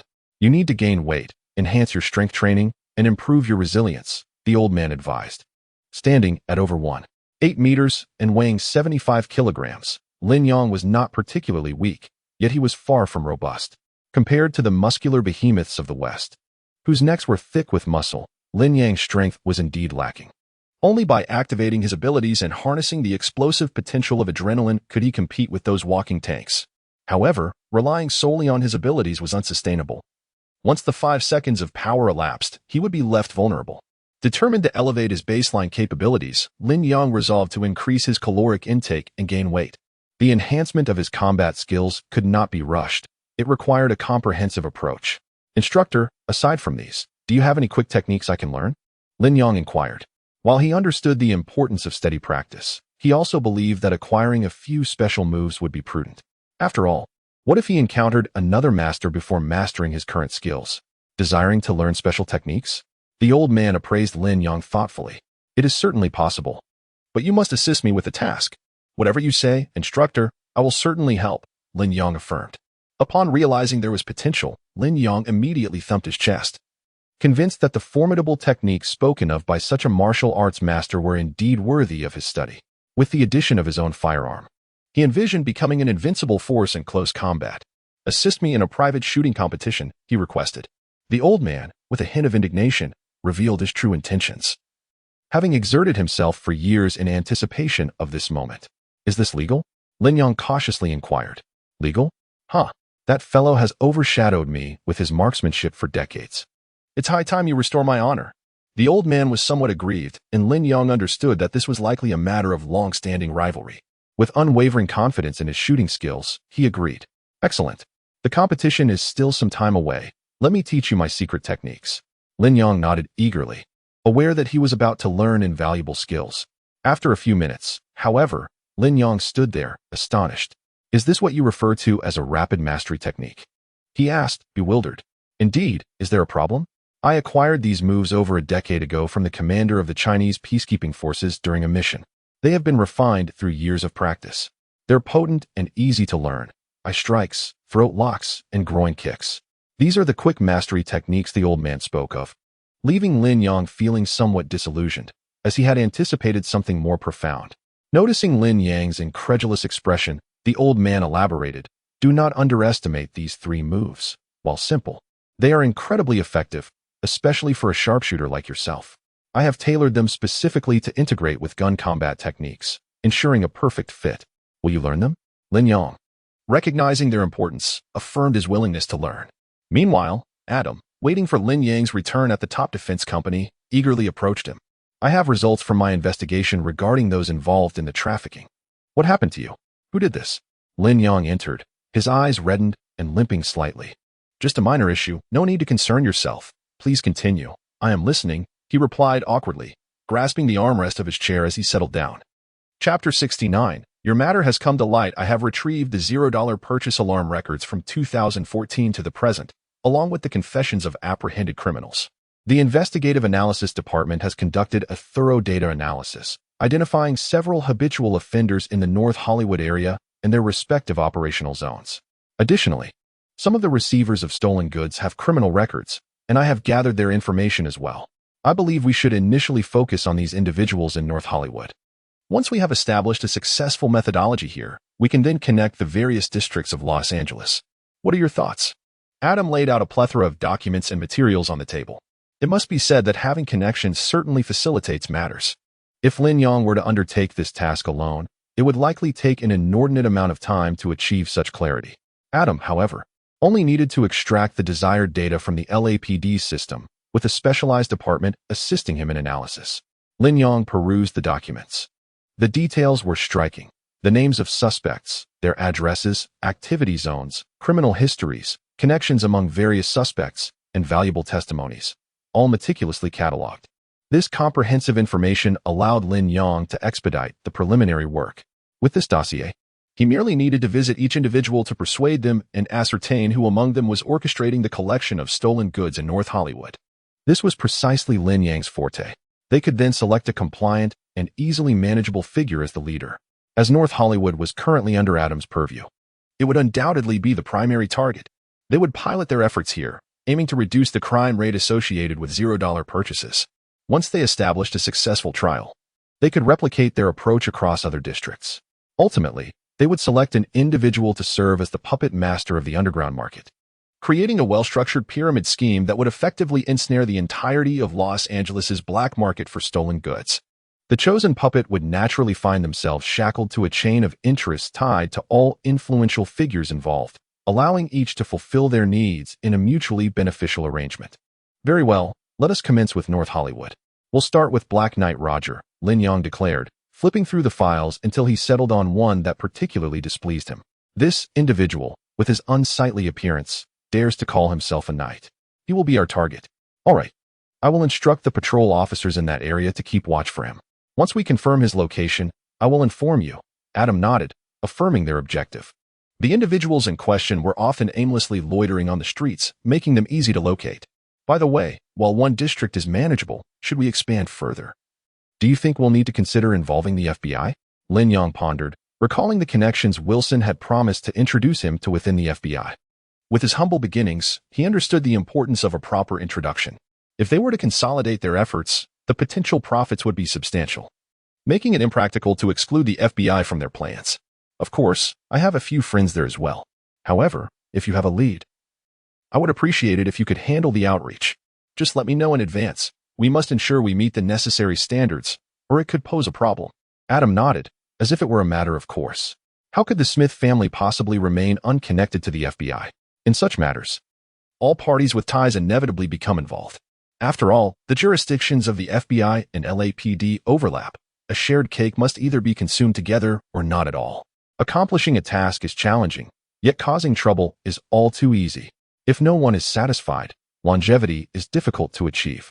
Should the LAPD attempt to monopolize, the FBI would certainly retaliate. Thank you. I understand. Lin Yang expressed his gratitude, recognizing that Adam had extended a favor. Otherwise, he would have reached out to the FBI directly without needing to establish connections himself. After all, both were agencies of the FBI, and the nuances of whom to contact were laden with personal ties. This was also a portion of the benefits Lin Yang could reap from the situation. Very well. Let us proceed with resolving the North Hollywood area swiftly. I'm utterly exhausted from the incessant annoyances of late. Adam was indifferent to such trivial matters. No problem. I'll begin preparations immediately. Having accepted the benefits, it was time to act. Although Lin Yang felt somewhat unwell from today's training, dealing with a few petty thugs was still within his capabilities. He stood to escort Adam out, but before they could exit the company lobby, a group rushed in. The leader approached Lin Yang, sizing him up, and spoke in a chilling tone. Are you Lin Yang? Lin Yang furrowed his brow at these unexpected intruders. I am. And you are? CIA. You're in trouble. Come with us. The mention of the CIA caused Lin Yang's expression to shift dramatically. Before he could respond, the leader produced handcuffs. Adam's demeanor darkened. CIA? Do you have the authority to take my friend in Los Angeles? The CIA's name might intimidate ordinary citizens, but trying to frighten Adam was absurd. Unfazed, Adam replied coldly. The leader appraised him, narrowing his eyes. I now suspect you of being an accomplice to Lin Yang, this Chinese spy, engaging in espionage and betraying national interests. Come with us. The audacity of attempting to take Adam as well was almost welcome to Lin Yang. After all, his only adversary within the CIA was the elusive operations chief, White. However, it wasn't time for that confrontation yet, and Rosen had not informed him of White's premature return. What was the situation? With the circumstances unclear, being taken away by the CIA alone posed potential risks. Yet Adam, as a contemporary elite of the Smith family, would certainly not encounter issues if taken along. Adam had not anticipated that the CIA would be astute enough to brand Lin Yang as a spy. Although the CIA lacked domestic jurisdiction, their primary focus was intelligence gathering and counterintelligence, which included apprehending foreign spies. Legally sound in principle. You claim I'm engaged in espionage? I am Deputy Chief Adam Smith of the LAPD. Are you prepared to stand by your words? Adam unceremoniously produced his identification and thrust it into the face of the team leader. Upon hearing Adam's self-identification, those nearby hastily leaned in to whisper a few words to the leader. The leader's chest heaved for a moment before he dismissed Adam, opting instead to take Lin Yang away alone. Remain silent and await my instructions. Adam shouted after Lin Yang's retreating figure, then retrieved his phone and entered his vehicle. Lin Yang, with his hands bound behind him, was subsequently fitted with a hood, utterly unaware of his destination. If you wish to avoid hardship, comply a little. Once we arrive, be forthcoming. Admonished the man who had escorted Lin Yang into the vehicle and sat to his right, though the man's left hand gently tapped Lin Yang in a gesture of reassurance. Chapter 70. Resisting is futile with a hood obscuring his vision. He was escorted from the vehicle into an unknown location. Once the hood was removed, Lin Yang discovered he had been brought to an interrogation room, stark and minimalist, reminiscent of scenes from films and television. Seated on a chair, He faced a table where two men coldly regarded him. His hands restrained in an awkward position that was unsettling. "I shall not utter a word until my lawyer arrives," Lin Yang declared, quoting a classic line from a drama. The two men opposite him snickered derisively, as if they had heard a great joke. "This is the CIA, not a police station. When did you hear that spies could hire lawyers?" After enduring their merciless mockery, one of the men insisted, "Do not think of playing tricks. Confess honestly what you were doing on the night of December 4th. December 4th, the night when he had nearly been killed by that CIA operative, was etched vividly in Lin Yang's memory. Realization dawned upon him. They were here regarding that incident. Apart from White, it must be the remaining 3 members of his team who had tracked him down, evidently having obtained some information that led them to him. Fabricating an unfounded charge of espionage to bring him into the CIA's interrogation room. Lin Yang chose silence, refusing to respond. "Excellent. I appreciate your attitude. I hope you can maintain it," the man on the left remarked with a cold smile. He then rose and exited the room, returning shortly with a toolbox. Placing it on the table, he opened it before Lin Yang, revealing an array of small instruments, various steel needles, blades, and an assortment of unidentifiable liquids and powders. The exclusive CIA package. "Under my supervision, someone once experienced the 11th course. I hope you can surprise me." As the man picked up a steel needle, he slowly approached Lin Yang, exuding a palpable sense of menace. "Damn, this is troublesome." Lin Yang realized that the CIA operative from the vehicle must have signaled him, likely alerting Rosen as well. Given that he had been taken in front of Adam, the latter would undoubtedly seek a way to intervene. However, these men showed no inclination to delay. They were intent on severe interrogation right from the start. Lin Yang tightened his hands, contemplating whether to unleash his strength to break free from the handcuffs and resist, or to endure the ordeal, awaiting rescue. The man, with a malevolent glint in his eyes and the glimmering steel needle in hand, drew closer, exerting a gradual sense of pressure. Lin Yang's breathing became increasingly labored. Would he break free and fight back, or would he succumb to the CIA's interrogation menu? Observing Lin Yang's reaction, the two interrogators smirked knowingly. No, he could not resist. In an instant, Lin Yang's mind grasped the critical point. The individual who had nearly taken his life was one of their own teammates. The combat abilities of the two before him were undoubtedly formidable. Even if he managed to break free from the handcuffs, without firearms and relying solely on his raw strength, it would be impossible for him to subdue both of them within 5 seconds. The greater likelihood was that they would kill him outright. Their reluctance to act immediately suggested they had sensed the presence of someone behind him, as they had merely cuffed his hands without adding leg shackles or binding straps. Clearly, they desired his resistance. Lin Yang understood that their so-called espionage charges were baseless, lacking any evidence. He simply needed to wait for Rosen and Adam to come to his rescue, and he would emerge unscathed. However, if he were to resist, they would have justifiable grounds to execute him, and no one would contest their actions. Damn it! Lin Yang grit his teeth, forcing himself to remain calm. He had to endure and refrain from striking back. Preserving his life was paramount. Once he was free, he would seek revenge. Knock, knock, knock. A man in uniform opened the door and glanced at the situation inside, particularly noting Lin Yang's stillness and grim expression. He gestured for Lin Yang to come out. This must be the 3rd team member. Upon seeing Lin Yang alive, the man with a stern expression and a steel needle cast a brief glance back at him, while the uniformed man slightly nodded. Fuck. Hearing the man who had intended to treat him to a meal mutter a curse under his breath, Lin Yang chuckled softly and stood up to walk outside. Exiting the room and entering the corridor, he proceeded forward for about 10 meters and stepped into a hall. There, he immediately spotted a visibly anxious Rosen, who was now following a suave-looking man in a suit. Upon seeing Lin Yang, Rosen discreetly signaled an okay with his hand. Lin Yang nodded slightly, and only then did Rosen seem to relax. "Jackson, you certainly excel at your duties, apprehending spies right under my nose. How's the bounty from my informant treating you?" The imposing figure before Rosen was presumably his superior, Hall, whose voice carried a palpable pressure that compelled the leading man who had seized Lin Yang to lower his gaze. "We were unaware he was your informant. We received intelligence." "Intelligence? You received information that I was unaware of? It appears you've already begun interrogations." "Very well. What does the interrogation report say about me?" Hall's tone was not elevated, yet it suffocated those present, silencing them into submission. One individual hastily approached Lin Yang, unlocking the handcuffs and patting him on the shoulder. "Are you all right?" The voice was quite familiar, belonging to the same person who had spoken beside him in the car earlier. Lin Yang turned to look at him, giving a slight nod. It was evident Rosen had notified him. Indeed, he was a reliable partner in their clandestine operations. Thank you. I'm fine. White is absent. I am fully responsible for departmental affairs. Has the action report been completed? Have I given my approval? You've all been around long enough. Don't you remember the regulations? Sort things out and submit a report. Hall reprimanded once more before turning to leave.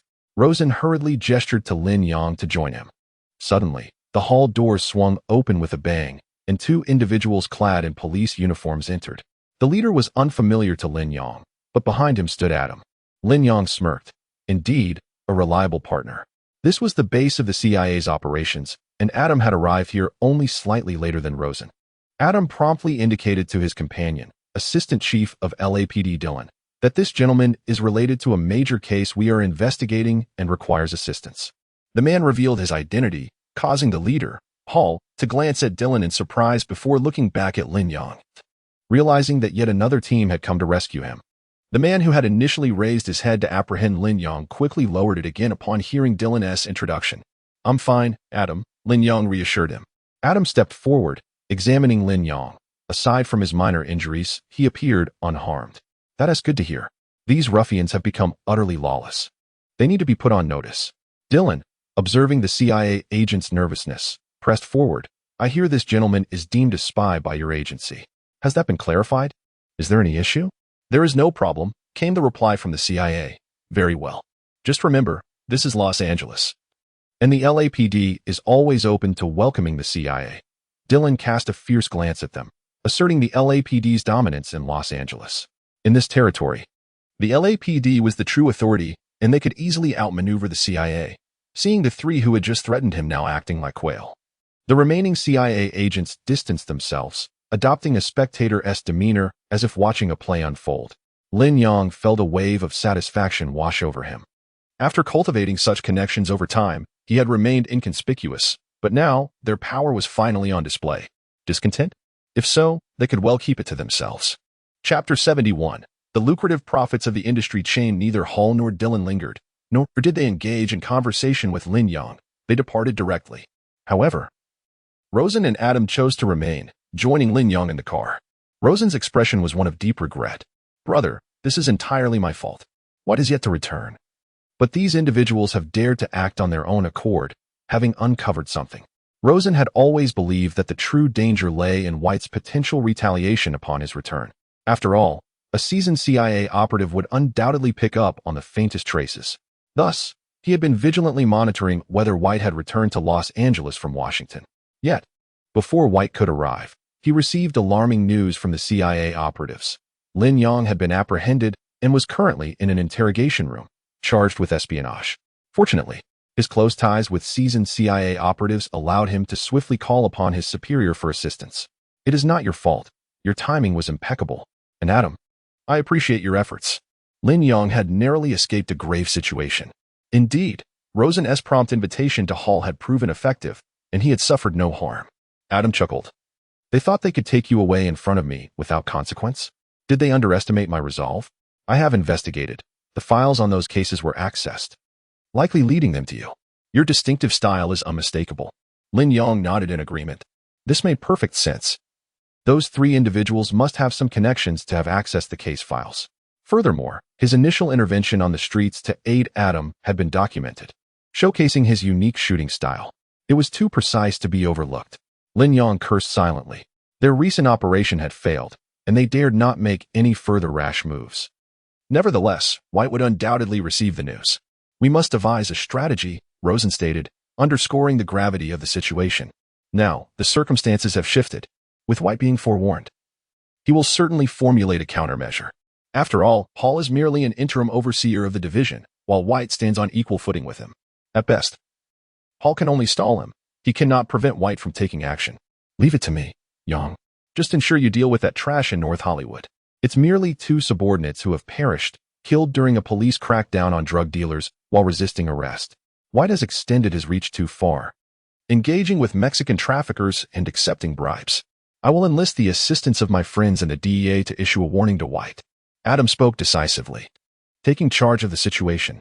This was a collective endeavor, and the moral high ground was firmly on their side.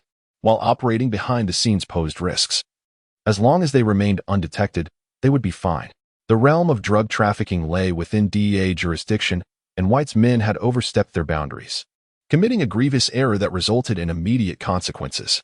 Should White attempt to stir trouble again, Adam would not hesitate to act. He had connections within the DEA, ensuring that White would face repercussions he could not evade.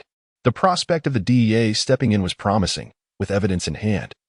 White would find it impossible to mount a defense, leaving him to swallow his pride. Rosen was taken aback by Adam's willingness to exert considerable effort, which alleviated any concerns. With the DEA, LAPD, and Hall, who was seemingly adding to their troubles, facing both external adversaries and internal traitors, it was certain that White would be rendered immobile. Was there any need to worry about him? This allowed me to focus entirely on dealing with that gang of unscrupulous scavengers. Lin Yang observed Adam's unwavering confidence, and Rosen, feeling a weight lifted off his shoulders, also sighed in relief. After all, among the three of them, he was the most likely target for White's wrath. Now, with a significant problem swiftly resolved through mere words, one could truly appreciate the power of their network. A burden had been lifted from his heart. When faced with the choice between dealing with the head of CIA operations and a band of petty thieves, Lin Yang would undoubtedly choose the simpler option. No problem. No need to concern himself with White. Unless the latter had lost his sanity, it was improbable that he would dare provoke so many at once. Being part of the CIA, Rosen was acutely aware of how challenging it was for such departments to unite in Los Angeles. White was no madman, nor would he recklessly charge into confrontation. With Adam willing to assist, Lin Yang, not one to hesitate, promptly gathered a team of 5 that evening, including 4 elite members trained in special operations. Coupled with Lin Yang, an unreasonable sharpshooter, they effortlessly overpowered drug dealers armed to the teeth, let alone these street thugs, who were only equipped with handguns. The scene resembled an adult overpowering a child. It was straightforward: bust down doors, fire shots, and eliminate anyone daring to draw a weapon. The notorious Black Knight, who had a fearsome reputation, knelt down almost immediately, displaying remarkable speed and familiarity with the situation. One could only commend his streetwise instincts. He quickly discerned that Lin Yang and his crew were not to be trifled with, being seasoned warriors with blood on their hands. Following a friendly exchange with Lin Yang, who presented facts and reason to the Black Knight, the latter soon found himself overwhelmed with emotion and divulged all he knew. As a member of the underworld, he had managed to carve out a niche for himself. The 3 blocks surrounding his home were within his business domain.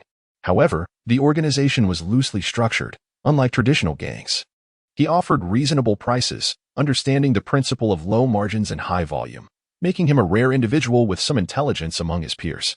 After engaging in zero-cost purchases, those around him would approach him for cash exchanges. His cash reserves were limited, so he typically collected a few dozen before seeking out more financially robust scavengers for bulk transactions. The lower-tier operatives would procure goods, then sell to small-time buyers, who in turn would supply larger wholesalers. Although the zero-cost purchase initiative had only been in existence for a little over 2 years, a complete chain had already formed. Fortunately, he acted early. Had he waited a few more years, driven by profit motives, it was likely that a formidable figure from the underground would unify the entire Los Angeles zero-cost purchase market, automatically creating an underground network. However, the timing was perfect now, as he would not have to trouble himself with rounding them up individually. He merely needed to follow the trade chain upward. How do you acquire these items? And how is the pricing determined? Lin Yang inquired, eager to gauge the potential profits involved. It truly depends on the merchandise. For luxury brands like Gucci and Prada, I purchase them at merely 1% of their marked price. Subsequently, the suppliers will charge me double when I resell, the Black Knight candidly explained. Indeed, he lived up to his name, embodying the essence of shrewdness. Remarkably, he even claimed to maintain fair pricing. Lin Yang couldn't help but click his tongue in disbelief. A designer handbag priced at $10,000 could be acquired for merely $100 after a $0 purchase, allowing for a swift doubling of profit. This was merely the perspective of a low-tier acquirer. If such items were smuggled abroad, they would easily fetch prices in the thousands, with guaranteed buyers waiting. The sheer potential for profit was staggering. Luxury goods, often small in size yet high in value, prompted Lin Yang to estimate that in the North Hollywood area alone, the ultimate beneficiaries of the trading chain could amass at least $10 million in profit annually, even accounting for smuggling costs and the expenses involved in navigating through customs. several $1 million would still be retained. If one were to consolidate all $0 purchases in Los Angeles, the annual figure would not be less than $60 to $70 million. Adam had also confided in him that as long as he performed well, Smith promised that half a share would be at his discretion. A few $100,000 a year would translate to several million in Chinese currency. It was no wonder Mr. Wilson had taken the time to forewarn him. With such immense profits at stake, who could easily resist the temptation to seize a share? Chapter 72. Expanding the network of relations. A call from the police station, truly impressive. Wilson, your fortune seems to be quite favorable. The man seated in the main chair, attired in casual wear, spoke with a smile. This is not mere luck. It is a matter of discernment. Wilson replied, raising his glass, while Lin Yang quietly sat beside him. The underground black market of zero-cost purchases harbors immense hidden benefits. It is not that no one has recognized this. It is simply that until now, everyone has relied on their own abilities, with no one taking the lead. The man swirled the red wine in his glass, casting an approving glance towards Lin Yang. It is commendable that the Smith family is willing to take the initiative in this matter. I appreciate the vigor of the youth. You flatter me. I have merely made a trivial contribution. The real work will depend on your assistance moving forward. Lin Yang's flattery was well received by Kyle, the high-ranking FBI official. Rest assured, pursue your endeavors boldly. Should any issues arise, do not hesitate to speak up. My team will support you in expediting the integration, ensuring mutual satisfaction. Kyle made a promise, and Lin Yang accepted it with composure, his heart swelling with joy. Indeed, the pursuit of profit reigned supreme. The successful connection with the FBI expanded his network further, enhancing his influence imperceptibly. After several glasses of wine and the conclusion of their discussions, Kyle had urgent matters to attend to and departed without lingering. The spacious reception hall of the villa was left with only Wilson and Lin Yang. You genuinely surprise me. At your age, I was utterly naive, Wilson remarked, reflecting on Lin Yang with a sense of nostalgia. He had learned the intricacies of human relationships through numerous trials and tribulations, a journey fraught with obstacles. Lin Yang conceded this point. The nuances of social interactions are partly innate and partly cultivated through exposure in China. Through reality, films, historical literature, and more, one inevitably absorbs a wealth of understanding. The concepts of alliance, mutual benefit, and leveraging small advantages for greater gains are well understood by those who are attuned to them. Without your introduction, I would never have had the opportunity to engage with someone like Mr. Kyle. I am immensely grateful for your support. Lin Yang maintained a respectful demeanor, acknowledging that Kyle was the third-ranking figure in the FBI in Los Angeles. Given his current status, establishing a direct connection with such an individual was no small feat, let alone securing such a promise. Have you truly considered not taking a share for yourself? Lin Yang inquired once more, believing that one should understand the importance of reciprocity. If Wilson wished to involve himself, Lin Yang was willing to offer part of his gains. No, I do not require that. Do you believe my introduction of Kyle was motivated by a desire for profit? I have amassed enough wealth. What I seek now is not monetary. Wilson set down his glass and gazed intently at Lin Yang, his demeanor shifting to seriousness. In America, money is indeed significant, but resources hold even greater importance. As a mercenary, I have reached the limits of my potential within the PMC realm. It is not that the size of the Sharp Blade Defense Company is insufficient for further advancement, but rather that I lack stronger connections and resources. I trust you comprehend the implications of this. Lin Yang nodded. There exists a ceiling for ordinary individuals aspiring to ascend, without exceptional capabilities.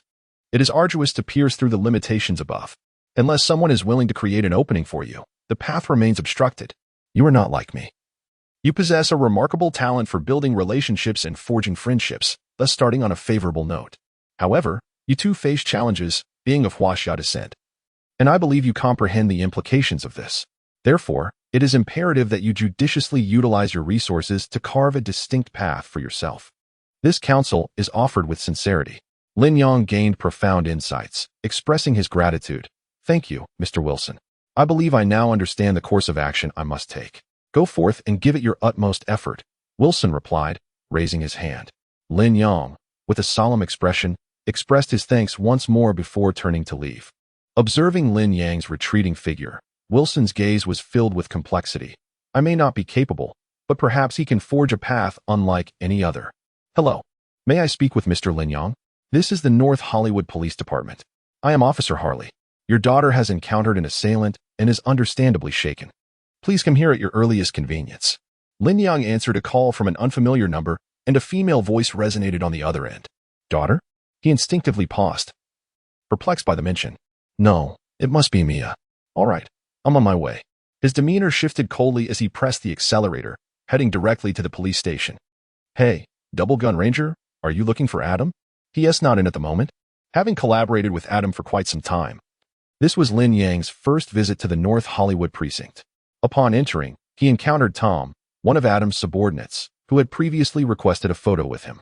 Actually, I'm looking for Harley. Could you please direct me? Utilizing familiar faces, Lin Yang grasped Tom's arm. Oh, brother, you have good taste. Harley is the most alluring officer in our precinct.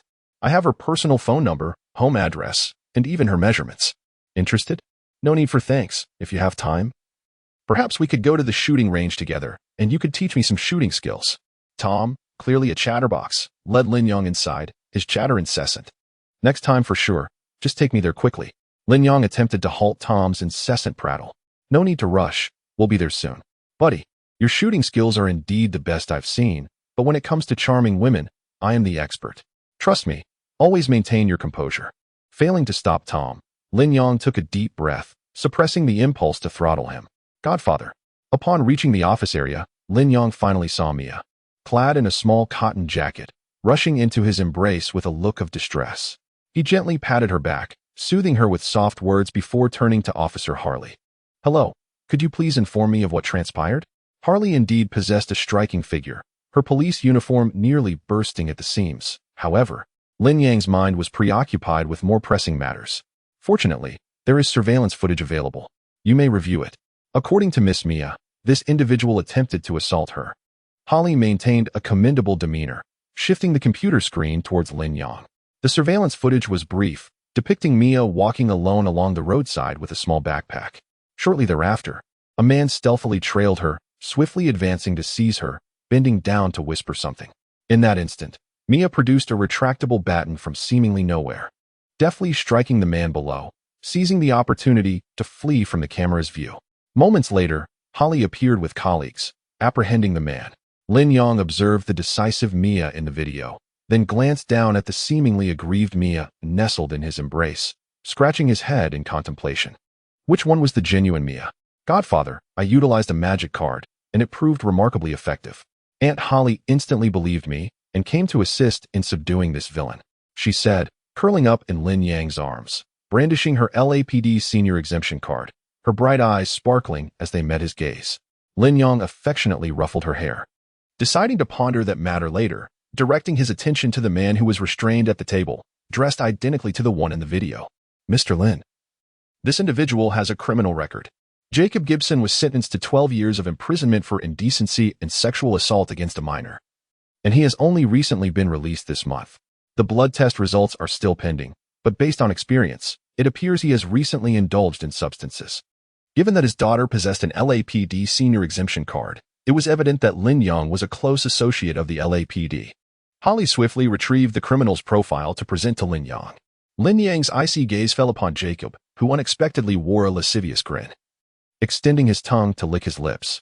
Are you the father of this delectable little beauty, yellow-skinned monkey? I'll offer you a banana if you let me enjoy this little beauty. How about that? Ha ha ha. Lin Yang extended his hand, gripping Jacob's throat. Sir, please release him. This is a police station. Holly promptly intervened, pulling Lin Yang's hand away while signaling towards the cameras in the office area with her eyes. Lin Yang, suppressing the murderous intent within, relinquished his grip, coughing lightly. Yellow-skinned monkey, is that all you can do? Go on, continue. There are plenty of bananas here that you love to eat. Ha ha ha. Jacob continued his brazen provocation, appearing inebriated with arrogance. Hey Yang, why didn't you let me know you were coming? What is going on? A familiar voice resonated as Adam, dressed in uniform and looking refreshed, entered the room, followed by the chattering Tom. Lin Yang smiled in response. Chapter 73. Irrefutable evidence, thank heavens. Mia, are you all right? Let me have a look. Amanda stumbled through the police station corridor into the office area, pulling Mia into her embrace, meticulously inspecting her from head to toe. Mom, I'm fine. The Godfather gave me this magical card. It's amazing. Mia tilted her little face up, proudly holding the black and gold LAPD exemption card for Amanda to see. This is an LAPD exemption card? Amanda squinted at it, finding it somewhat familiar, reminiscent of a silver LAPD exemption card her boss had boasted about during a drinking party. But this one is a magical card. Mia corrected her with utmost seriousness. Mother-daughter duo? Ha ha, I like it. That yellow-skinned monkey can't satisfy you. Indulge with me. And I guarantee both you and your daughter will serve me wholeheartedly. Hee hee. Jacob grinned, licking his lips in excitement, causing Amanda to feel a wave of nausea. Instinctively, she shielded Mia behind her, momentarily retreating from her urgent concern for Mia. It then struck her that the officer had mentioned a recently released convict intending to molest Mia. Surely this disgusting man was the one. How dare he utter such vile words after being apprehended at the police station? I must sue him and ensure he returns to prison. You repulsive scoundrel, you bastard. You worthless trash. I will sue you. Just wait for your return to jail. Amanda's chest heaved with anger. Jacob, however, remained unfazed by Amanda's threats. Evidence to convict me? You think you have any? At most, you can lock me up for a few days. This little beauty is mine for the taking, Jacob's nonchalant demeanor sickened Lin Yang, who was quietly communicating with Adam. Given the current circumstances and evidence, it wasn't certain they could secure a conviction against him. Leave it to me. Rest assured. Adam patted Lin Yang's arm, glancing up at the surveillance camera. Tom, how many times have I told you to promptly repair any issues with the office facilities? The lights are out. How long will you wait? Adam scolded Tom with a stern expression. I'm sorry, sir. It was my oversight. I will arrange for it immediately. It will be fixed soon. Tom snapped to attention and turned to leave. Within a minute, the office area suddenly plunged into darkness, the room enveloped in shadows. Little beauty. I didn't expect you to be so fiery. I absolutely adore it. Just wait for me, Jacob continued spewing his filth, accompanied by the nauseating sound of him slurping. Get lost, you yellow-skinned monkey. You're blocking my view of the little beauty. Are you trying to compete with me for the big banana? Ugh. Upon seeing Lin Yang approach, Jacob continued his vile tirade. But before he could finish, his body went rigid, his eyes rolling back as he suddenly slumped. Had it not been for the handcuffs still resting against the wall, he would have collapsed onto the floor, emitting guttural sounds akin to a large shrimp intermittently twitching. Lin Yang retracted his right leg and patted his knee. The old man's secret technique was indeed formidable. Such simple movements could inflict considerable damage, making the effort worthwhile. Lin Yang, who had a penchant for barking like a wild dog, decided it was time to teach him the art of silence. Amanda glanced at Lin Yang, whose demeanor was as serene as the gentle breeze, then turned her gaze to the police present. Jacob lay there convulsing, yet everyone appeared oblivious, proceeding with their tasks as if nothing had transpired. The Godfather is truly remarkable. Love you. Mia peeked from behind Amanda, witnessing how Lin Yang had dispatched the villain with a single kick, and she clapped her hands in excitement. Lin Yang turned, offering a warm smile and a heart gesture to little Mia. Buzz. The office's power was swiftly restored, and Tom jogged back, reporting, Sir, repairs are complete. Lin Yang cast a glance at him, realizing why Adam had brought him along after his promotion, despite their lack of verbal exchange. A mere word from Adam prompted Tom to instinctively know his duties. Just as Lin Yang intended to shake Tom's hand in gratitude, Tom approached Jacob and expressed concern. This suspect seems to have taken ill. He doesn't appear to be well. Should we take him to the hospital? As Tom spoke, he forcibly helped Jacob to his feet. Lin Yang shrugged. It's fine. He's all right. Sir, can you hear me? Are you okay? No. What are you doing? Tom first unfastened the handcuffs, then, turning his back to the camera, he awkwardly pulled the slumped Jacob upright. Suddenly, Jacob's body shook, and Tom's sidearm found its way into Jacob's grasp. With a loud shout, Jacob, just regaining a semblance of consciousness from the excruciating pain, instinctively tightened his grip on the weapon. The next moment, the world spun around him. Bang!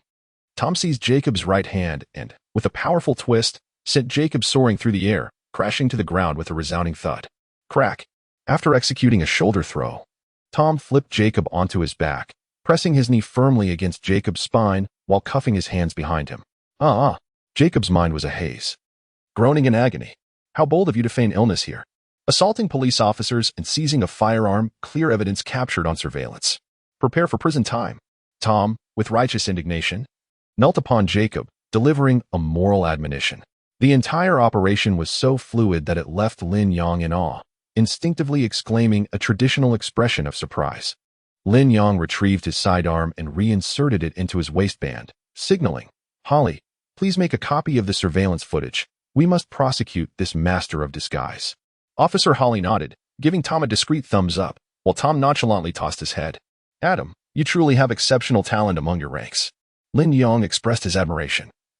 Recognizing Tom's remarkable proficiency, Adam smiled with pride, assuring, rest assured, I handle my affairs with diligence. Indeed, Lin Yang felt a significant release of pin-up frustration. This fellow was merely waiting to indulge in a life of comfort. Adam would ensure his arrangements were crystal clear, with ample beer and pastries to his heart's content. Lin Yang, I extend my gratitude for all that you have done for Mia. Amanda is no fool. The treatment Jacob received was solely due to Lin Yang's connections. This is my duty, after all, as Mia and I have made a pact. Lin Yang smiled gently, gesturing with his pinky toward Mia, whose eyes sparkled with wonder. Mia, it's all because of your mother. She couldn't pick you up on time due to work. I promise, it won't happen again. Amanda knelt to look into Mia's eyes. It's all right, Mama. I have the weapon from Dad and the magic card from my godfather. I can protect myself. Mia kissed Amanda and confidently pulled a small baton from her backpack with her left hand, while her right hand held a black and gold card, showcasing her sense of security. Mia, could you please give that baton to Mama? I will come to pick you up every day from now on. And I do prefer you not to use it to hit your classmates at school anymore. All right? Lin Yang flinched slightly upon hearing this, glancing at Mia's adorable face. It seemed inconceivable that she could resort to such violence. Mia puffed up her cheeks defiantly and declared, They said I don't have a dad and that you don't love me, Mama, that nobody likes me, so I hit them. They're wrong. Mama loves me very much. Father said from heaven that he loves me, and my godfather loves me too. Amanda felt a wave of guilt wash over her. And Lin Yang crouched down beside them.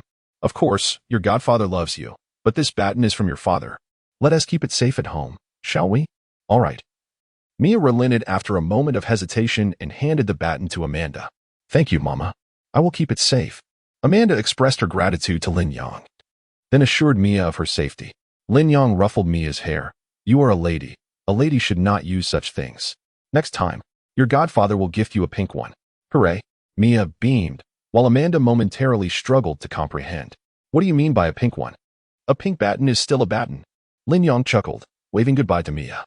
Bullying, mockery, and isolation. If Mia ever truly succumbed, it would be too late. He would ensure they faced the consequences. In Los Angeles, he could handle such matters without hesitation. Feeling rejuvenated after venting his frustrations, Lin Yang returned to the office only to hear the wolf howling in distress. Fuck. Don't let me find him. I'll kill him. My treasure. Confused, Lin Yang stepped inside to witness the wolf on the verge of a meltdown, his eyes ablaze with fury. Chapter 74. An unsettling situation calmed down. What has transpired? The wild wolf was truly agitated, already arming himself. Lin Yang quickly urged him, I cannot remain calm. You cannot comprehend my feelings. My cherished treasure, the object of my longing for so long, has vanished in but a week. Do you have any idea how deeply I adore her? She is so alluring, so enchanting. I yearn to share my nights with her. The wild wolf spoke with a fierce intensity, hastily donning a bulletproof vest and inspecting his weaponry, exuding a palpable aura of menace. Lin Yang was momentarily taken aback, struggling to process the situation. What treasure, what allure, what profound love. When did this rogue, who lay in a hospital bed contemplating hiring a prostitute, transform into a romantic soul? Lin Yang was left bewildered, curious about which woman possessed such extraordinary charm to captivate this fool, only to lose her in a mere week. It seemed far more likely that this was not a genuine pursuit of love, but rather a classic American con. Lin Yang deemed his thoughts quite rational. Yet allowing the wild wolf to pursue vengeance with such fervor could lead to dire consequences, perhaps even a catastrophic event that could claim lives. Resolutely, Lin Yang intercepted him. Bill, first, let us maintain our composure. Do not act impulsively. Impulsiveness is a devil. There are countless women in this world. Why must you hang all your hopes on one? What are you rambling about? Are you thinking of women? I can provide you with contacts. Mention my name for a discount. Now, please do not obstruct me from seeking retribution. The wild wolf shot Lin Yang a glance, utterly oblivious to his words. He could not decipher the incoherent babble about women. If he desired companionship, he should simply express it openly. However, he had pressing matters to attend to. A large question mark loomed over Lin Yang's head. Had this fool truly lost his mind? Boss, the wild wolf was referring to his newly purchased Lamborghini, which had been rigged with explosives and reduced to scrap metal. The harvester chimed in, standing awkwardly to the side. Lin Yang's lips twitched in disbelief. Damn it. A Lamborghini is just a car, not a treasure. How could he describe it as sexy and enchanting, as if it were a woman? Who would have thought it was merely a vehicle? Why was this fool so agitated? If the car were gone, he could simply file an insurance claim and purchase another. More critically, he should be pondering which of his adversaries would commit such an act and work to uncover the mastermind behind it. Then collectively deal with the matter at an appropriate time. Do you know who is responsible? Lin Yang grasped the wild wolf's arm, adopting a serious demeanor. Fortunately, it was just the car that was destroyed. Had you been inside, the consequences would have been dire. This matter demands thorough investigation. I do not know. Do you understand how long I waited to acquire my treasure? And now it is ruined. Those damned insurance companies claim that the destruction was due to my illegal modifications and the unlawful possession of explosives, thus denying compensation. I must make them understand my power. The wild wolf seethed with indignation. He had spent nearly $600,000 to acquire the car he had eagerly awaited for months. After only a week of blissful ownership, it was destroyed. To add insult to injury, those blood-sucking leeches had the audacity to claim it was his fault, alleging illegal modifications and the presence of explosives, refusing to compensate him. Illegal modifications? What nonsense. That was his beloved possession, a cherished treasure. Who wouldn't adorn their beloved with a few embellishments? But who would ever think of stuffing a bomb into something they hold dear? He was merely imprudent, not foolish. At that moment, he yearned to give each of those scoundrels a bullet. Shouldn't the priority be to uncover who sought to annihilate him? You fool. Come back. Consider who your enemies might be in Los Angeles. Lin Yang's frustration boiled over. Was now truly the time to hassle the insurance company? The wild wolf awkwardly halted, spreading his hands. I have always abided by the law in my homeland, generously tipping even service personnel, and I have never offended anyone to warrant such an attack. You? Abide by the law. Lin Yang scrutinized the wild wolf with skepticism.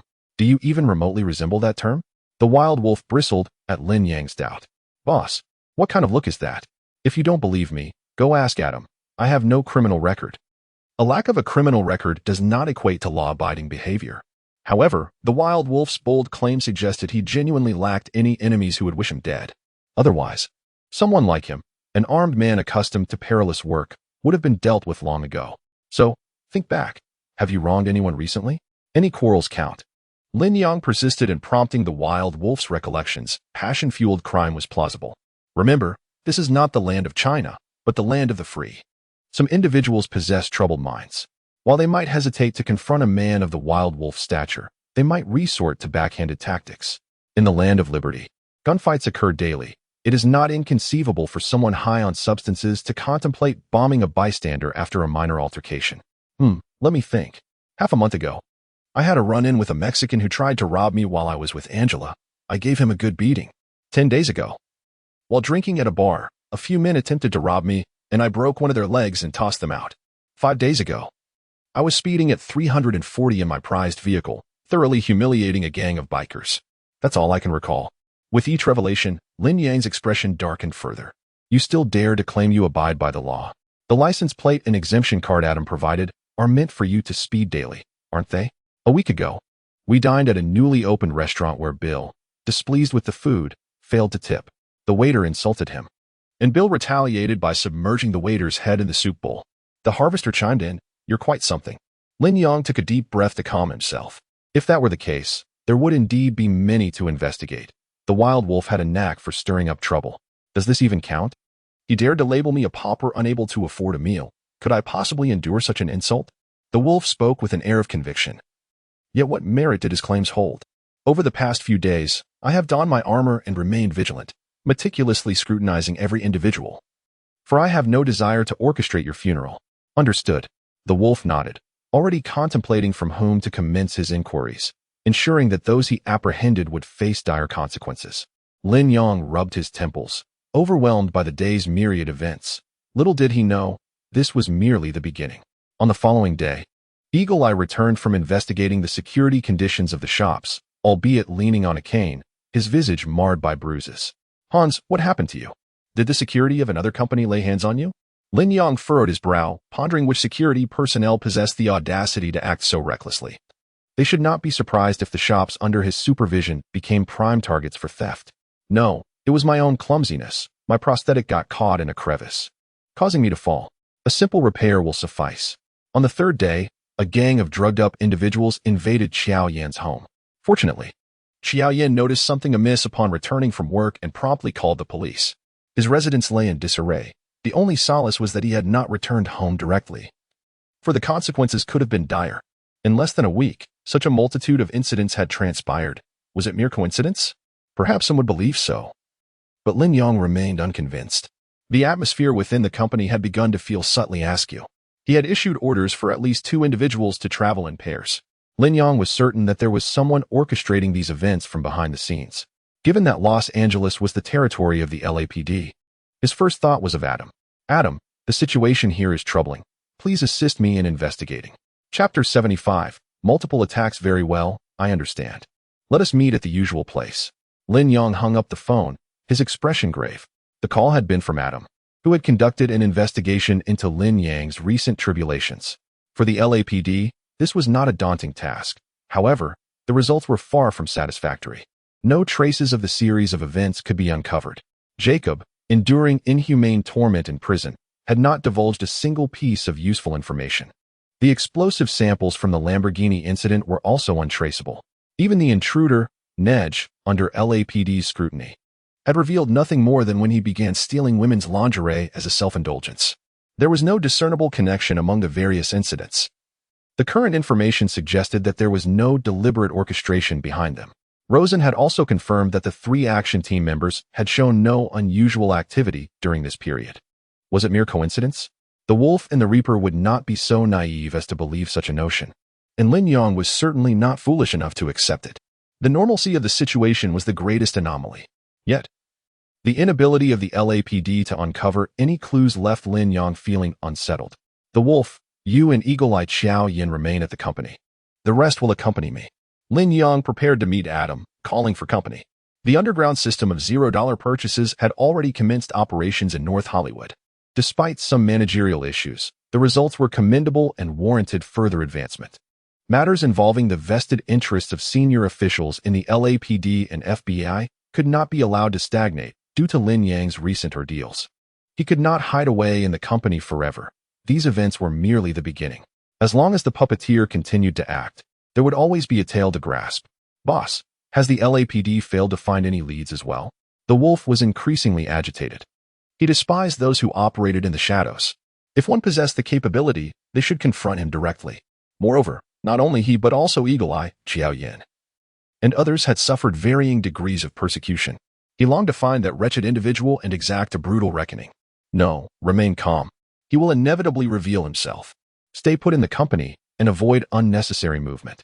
Lin Yang, too, felt the weight of agitation, yet he understood the necessity of restraint. In such times, impatience only served to provide an advantage to adversaries.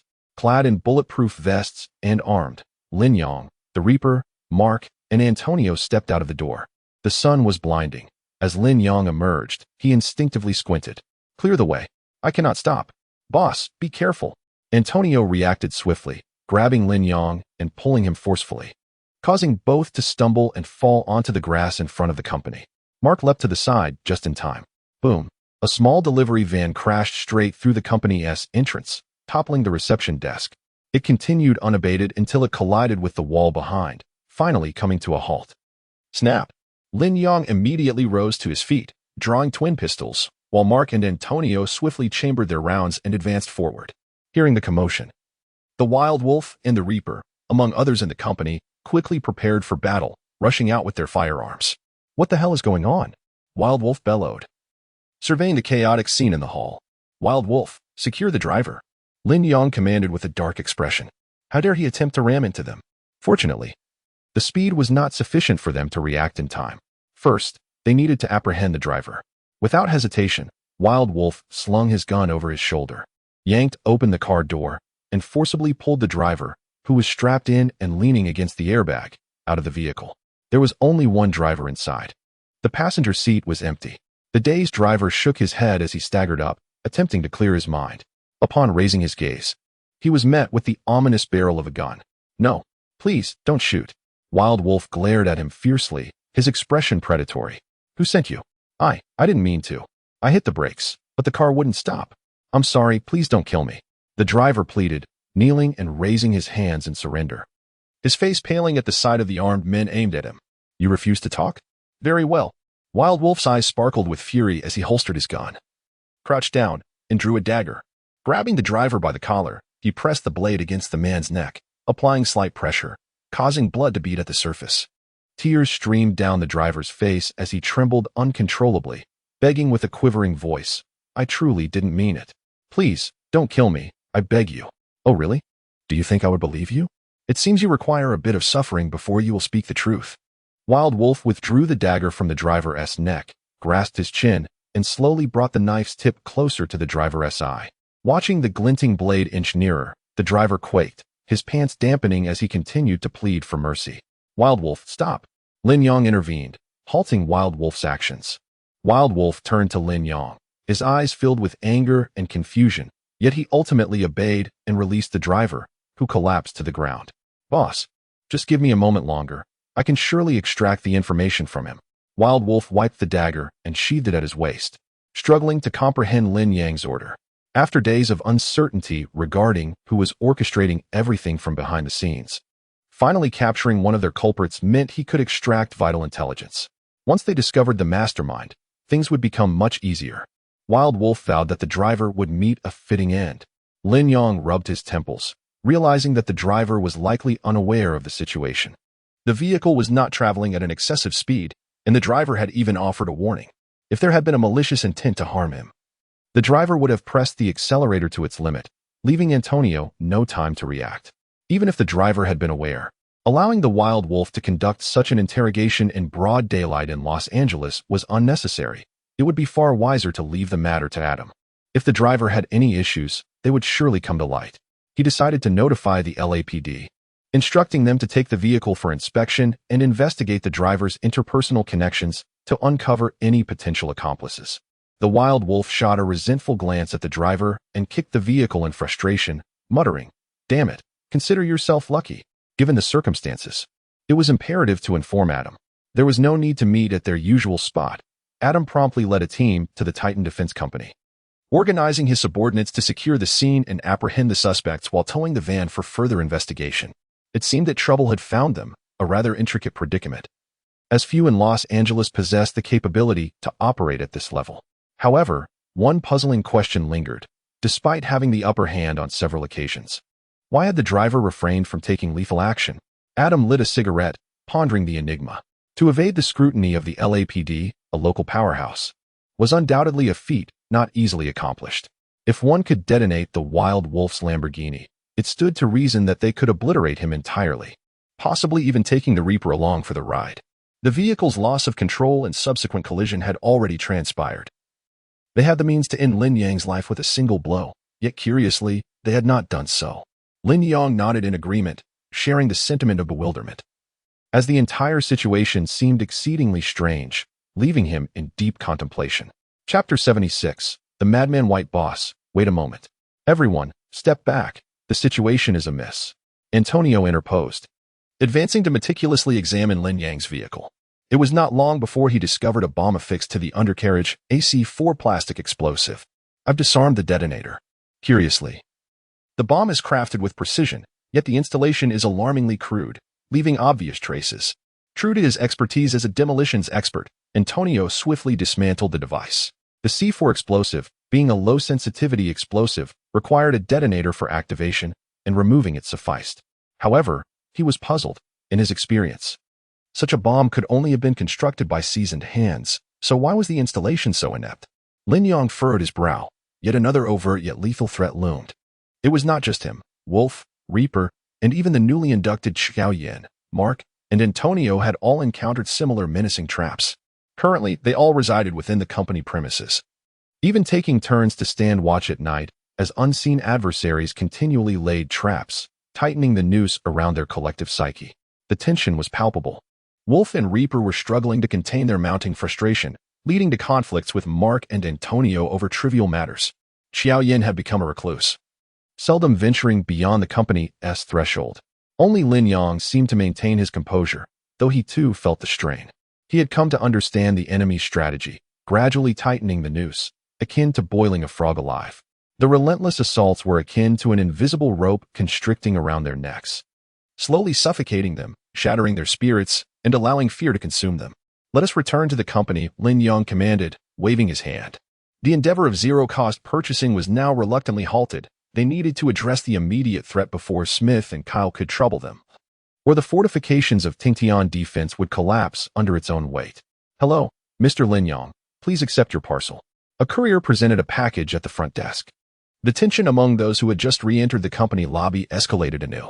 "Boss, let me check it out," Antonio said, swallowing hard. With a car bomb already discovered, the likelihood of a parcel bomb attack was certainly conceivable.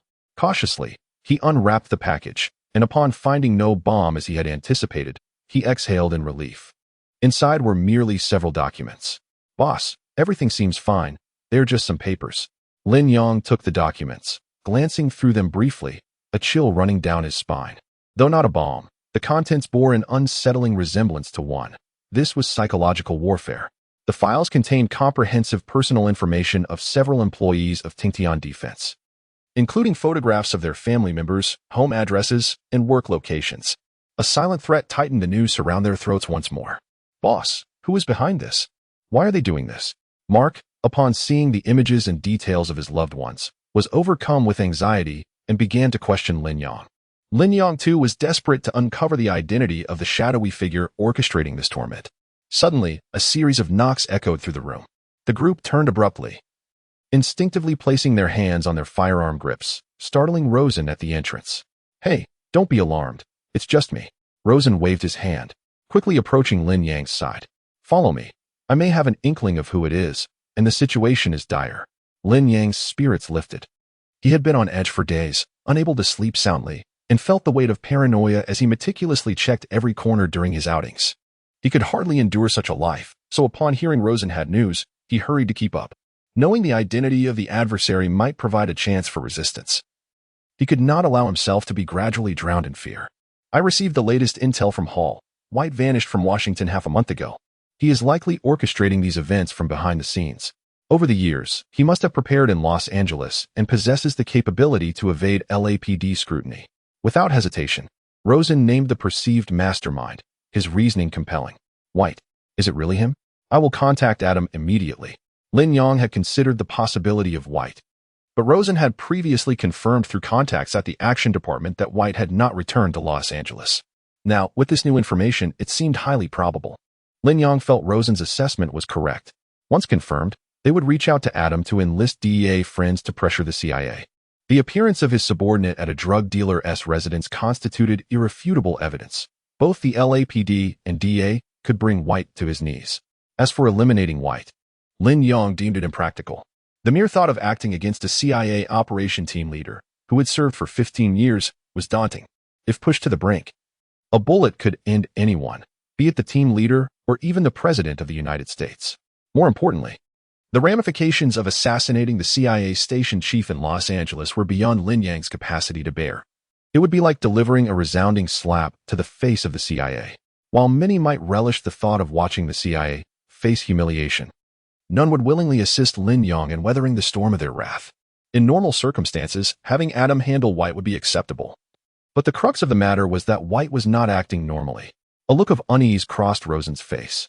Hall had mentioned that he contacted superiors to obtain information. White had gone to the Washington headquarters, not for a mission, but because he had failed 3 consecutive psychological evaluations post-operation and was there for psychological intervention. Lin Yang paused, realization dawning upon him as he turned abruptly to Rosen, who offered a wry smile. "It's likely that White is experiencing mental issues. The time he disappeared from the psychological department's oversight coincides precisely with the day after those 3 individuals failed to deal with you." Lin Yang's heart sank. This was all information Hall had relayed today, along with White's recent documented actions. According to the records, each target had suffered a fatality resulting from both psychological and physical torment. Hall had departed. He was already on a flight to Washington. "Buddy, it seems we must rely solely on ourselves now." Rosen sighed, realizing Hall feared that White might indeed be deranged enough to eliminate him as well. Hall had fled without taking him along, leaving him in a precarious position. His only option was to collaborate with Lin Yang to handle the White situation. Lin Yang was consumed with frustration, cursing the unfortunate turn of events he found himself entangled in. He instructed to reach out to Adam and Hall. seeking their collaboration to exert pressure and strip White of his identity while he prepared on his end. At this moment, Lin Yang comprehended that had White intended to eliminate them from the outset, he could have done so with ease. However, his current approach was evidently designed to shatter the psychological resilience of Lin Yang and his companions, leading them into despair before annihilating their physical forms. It was akin to a cat toying with its prey, relishing the game before delivering the final blow. Yet, Lin Yang was no mere mouse. White was formidable, exceptionally so, but his arrogance was palpable. It was time to retaliate. White, now an unhinged operative, necessitated a united front to persuade the CIA to revoke his identity. Lin Yang envisioned confronting White and eliminating him, though that outcome remained uncertain, given the potential protection White might receive from his backers. At this juncture, all they could do was proceed cautiously, refusing to remain passive. Gathering everyone in the conference room, Lin Yang succinctly recounted the unfolding situation. Revealing the puppeteer behind the curtain was at the head of the CIA's Los Angeles operations. "Apologies, boss, but I'm here to earn a living, not to risk my life." "I wish to withdraw," Mark interjected, rising from his seat. The revelation of the hidden forces at play struck him with a heavy blow, shattering the equilibrium within him, transforming his indignation into fear. He grasped the implications of White's identity and made his decision without hesitation. A prelude to battle. Perhaps purging such individuals was a blessing in disguise. Lin Yang regarded him, gesturing dismissively. "No blame. You may leave. Is there anyone else who shares such sentiments? Speak up." A profound silence enveloped the conference room. Chapter 77 Prelude to counterattack. Lin Yang sat quietly at the head of the conference room, while Mark stood up and approached him. Speaking softly, "I apologize, boss. I wish you luck." Lin Yang did not spare him a glance and continued, "If anyone wishes to leave with him, now is the time. Antonio, what about you? The wild wolves, the Reaper, and Eagle Eye were naturally inextricably linked to him, leaving the uncertainty surrounding the newly hired individuals. Thus, Lin Yang softly addressed Antonio. Antonio paused for a moment, then replied, "Me? I won't leave, boss. What do you take me for? I am not like that cowardly Frenchman. To fear the enemy and surrender is beneath my dignity. The Romano family harbors no cowards. I would rather die than tarnish our name."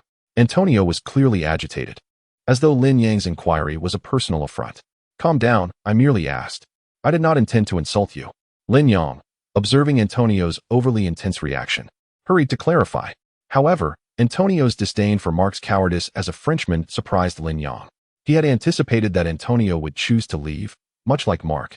Given the immense pressure stemming from the White identity, they had not participated in that operation and could easily extricate themselves from the impending turmoil. Jobs could be found again. But life is singular. The fact that no further combatants were lost was a small consolation. Lin Yang shifted his gaze to the corner where Xiao Yan sat, his face a mask of conflict. "Xiao Yan, what about you?" Xiao Yan, lost in thought, snapped to attention when his name was called. I, he stammered, nervously fidgeting with the hem of his shirt.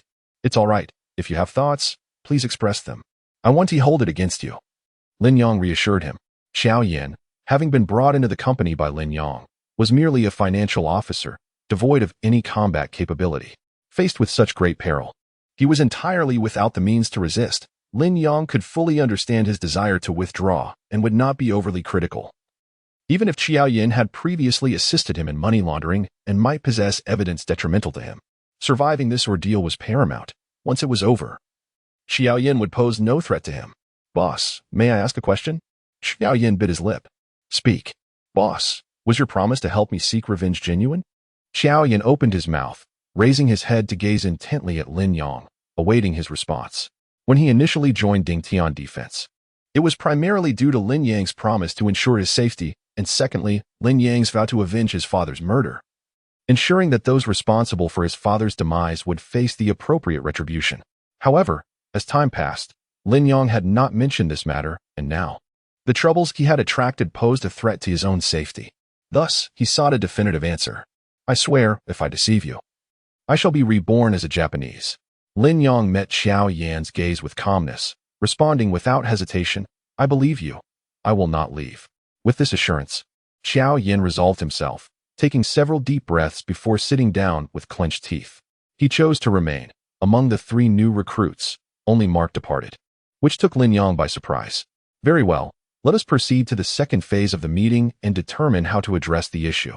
With personnel matters settled, the focus shifted to how to handle the threat posed by White. I have already coordinated with Rosen and Adam to apply pressure through the DEA, but whether we can successfully strip White of his position remains uncertain.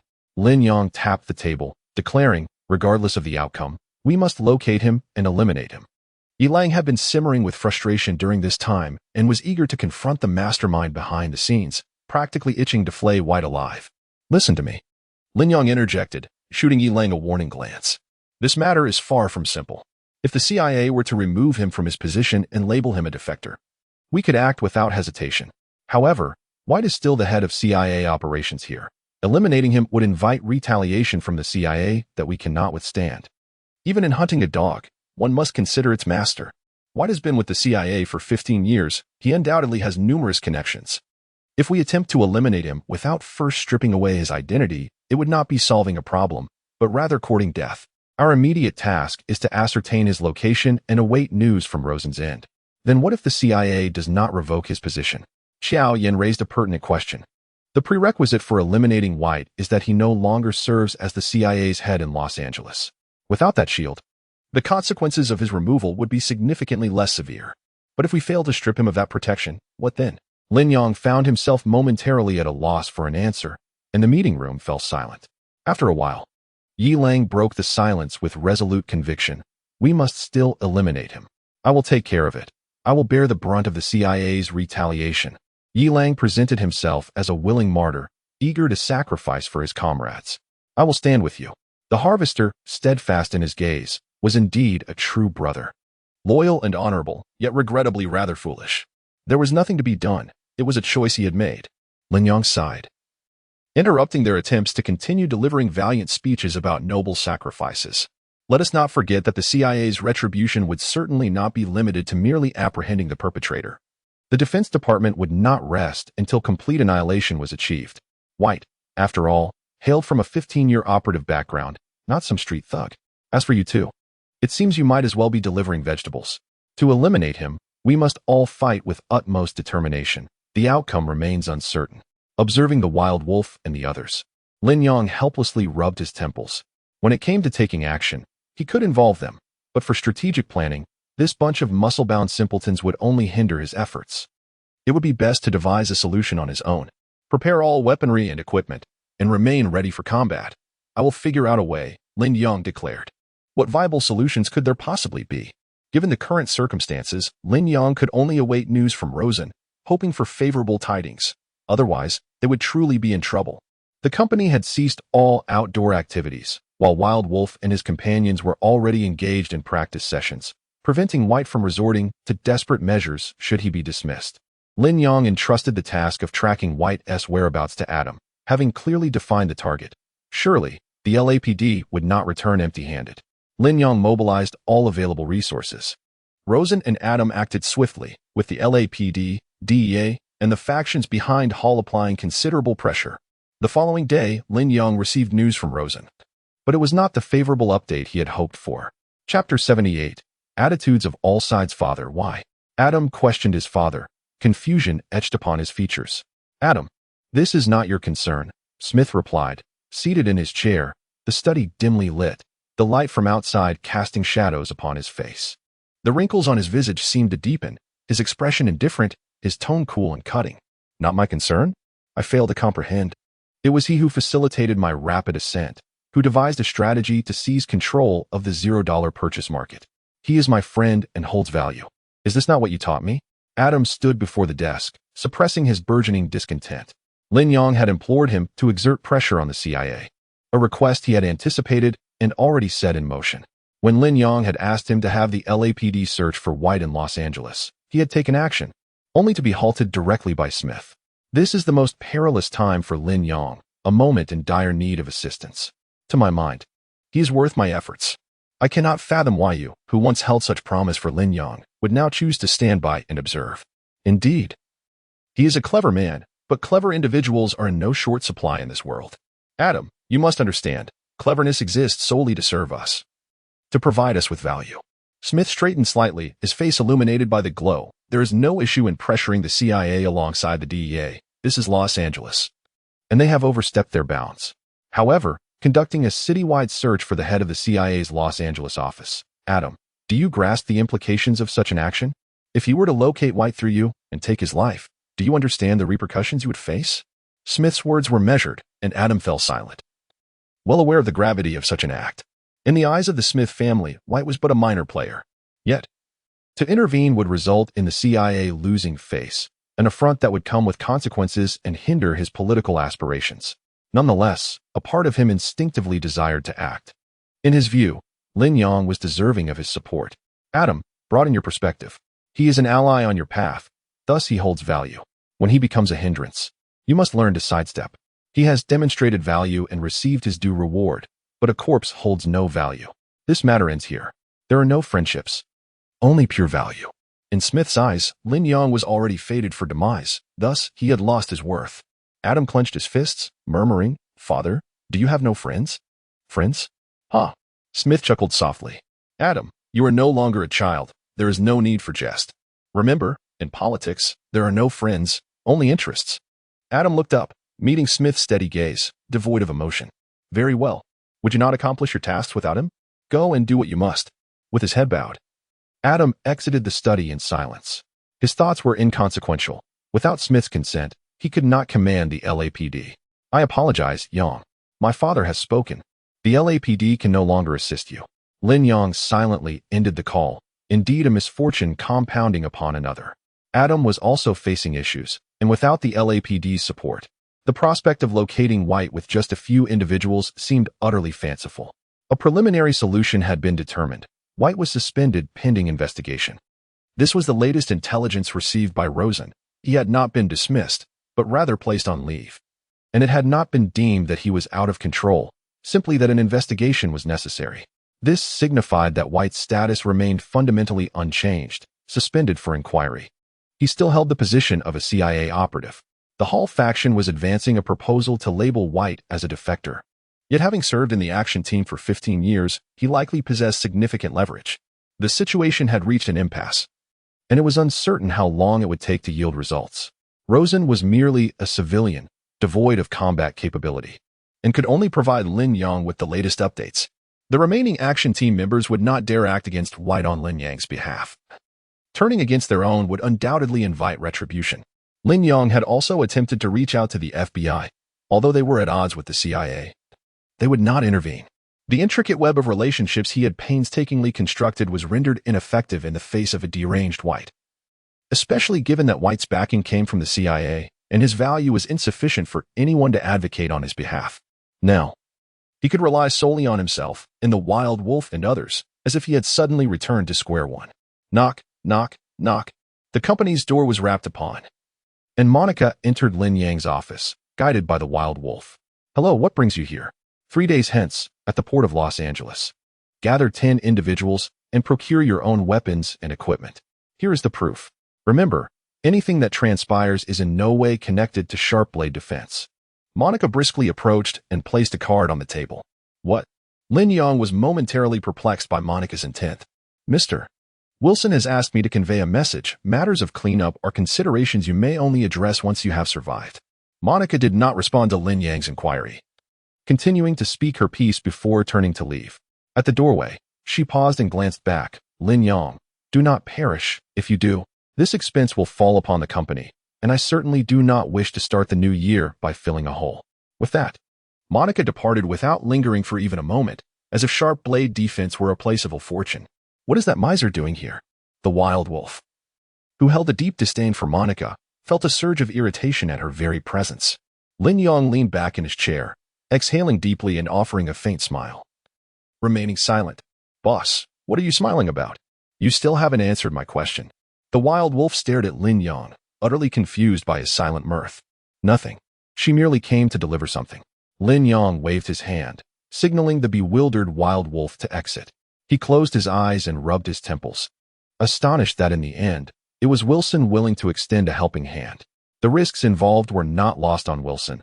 This was indeed a significant favor. How to deal with such issues is a concern only worthy of consideration after one has survived. This realization dawned on Lin Yang, who had been preoccupied with the CIA lurking behind White, feeling somewhat hesitant. In their current predicament, it was a matter of either his life or White's. Any further hesitation would most likely lead to his demise. The only priority now was survival, clearing his mind of distractions. Lin Yang resolved to test whether White possessed the capability to contend with him. Brother, there's new progress. Good news. Orders have been issued from above.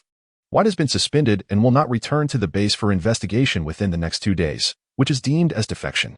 Rosen's voice was urgent over the phone. I understand. It seems we have reached a critical juncture. Perhaps it was the Hall faction exerting their influence, or perhaps those behind White wished to eliminate an uncontrollable asset.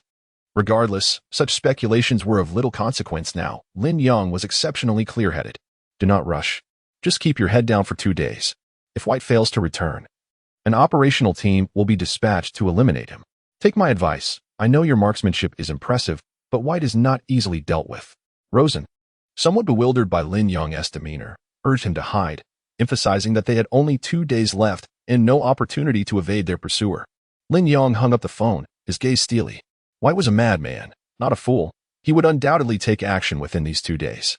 The enemy was shrouded in darkness while he remained in the light. How to resolve this? With his mind sharpened and thoughts aligned, Lin Yang had devised a plan. Chapter 79.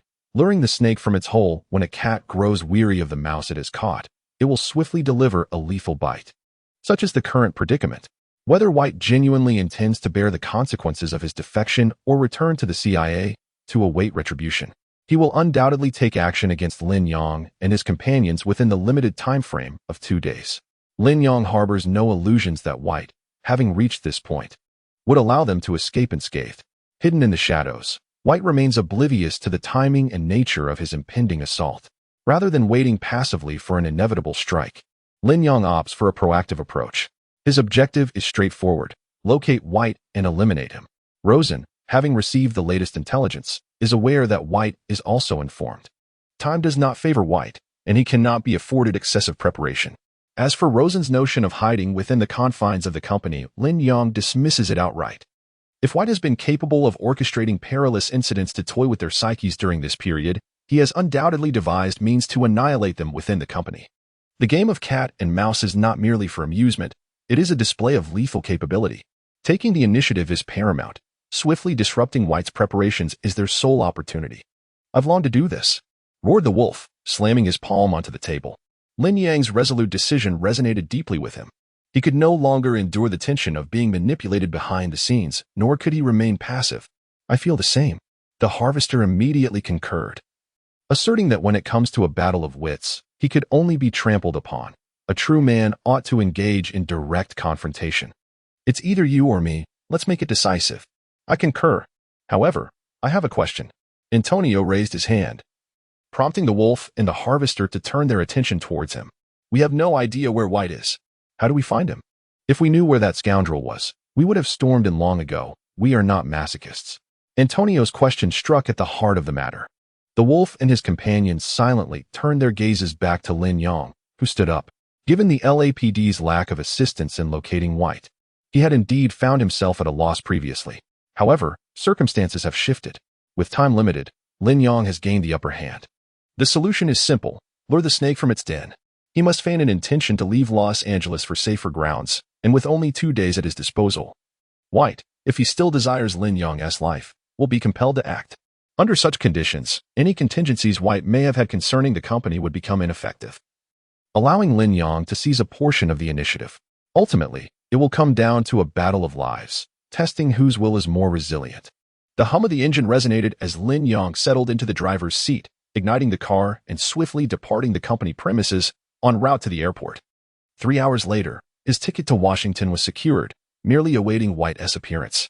As the company's proprietor, Lin Yang understood that the 2 CIA agents had fallen victim to his firearm, making them prime targets for White.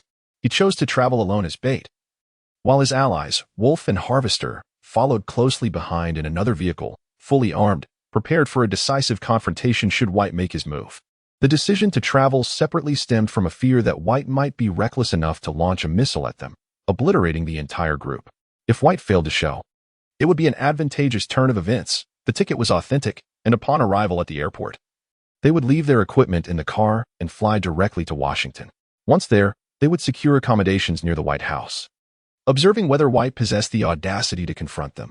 Even if he did, in such a location, he would lack the capability to act, and any signs of aggression would likely lead to his demise at the hands of the CIA. This was Lin Yang's meticulously crafted plan. Either White would strike on the road or be forced to watch helplessly as Lin Yang and his team departed. "Boss, all is normal," came the report. Lin Yang drove attentively, focused on the road as darkness enveloped the surroundings at 8 o'clock. The route to the airport was sparsely populated with vehicles, and he scrutinized each passing car and pedestrian, bracing himself for any potential ambush. Wolf and his team trailed at a distance, periodically checking in. Could it be that he is too intimidated to approach? Or have we acted too swiftly for him to keep pace? Wolf mused, observing the calm journey, suspecting that White had perhaps underestimated the situation. Lin Yang responded through the communicator, "Let us hope so. We shall treat this as a brief respite in Washington. Remain vigilant." Acknowledged. Suddenly, his phone vibrated. Rosen was calling. It seemed there was new intelligence. Lin Yang answered, learning that 3 members of White's task force had vanished. It was undoubtedly White. He was preparing to act. The remaining 3 operatives under White's command, sidelined pending investigation, should not have been mobilized by him. However, their disappearance suggested that White had summoned them, readying for an offensive. "Understood," Lin Yang replied, recognizing that White had succumbed to impatience. The initial phase of the plan had succeeded. Now, they awaited his strike. Concealed in the shadows, unable to counter. It remained to be seen how much prowess White would exhibit upon exposure. "Stay alert, ready to respond to any attacks," he instructed, reaching out to Wolf and the others.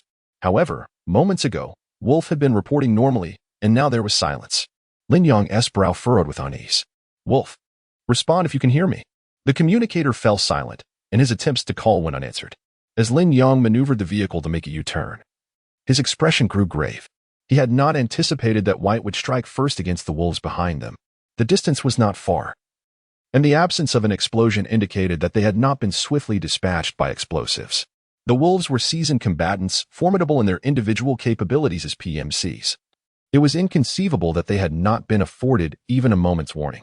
It was highly likely that White had employed some method to sever their communications, effectively dividing the battlefield. Pressing the accelerator, Lin Yang drove back, gripping the steering wheel with one hand while holding a Glock with the other. As he traversed the path, he noticed no sign of the wolves' vehicles. Suddenly, his phone vibrated with a call from an unknown number. Lin Yang answered.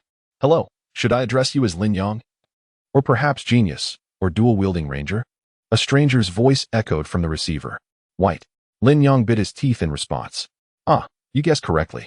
I apologize for inviting your associates over without your consent. I hope you don't mind?" White's voice was slightly hoarse. Before Lin Yang could reply, White chuckled softly to himself. The background noise was filled with gunfire and shouts. "What do you want?" Lin Yang demanded. "Oh, do not be so agitated. I am quite the gracious host.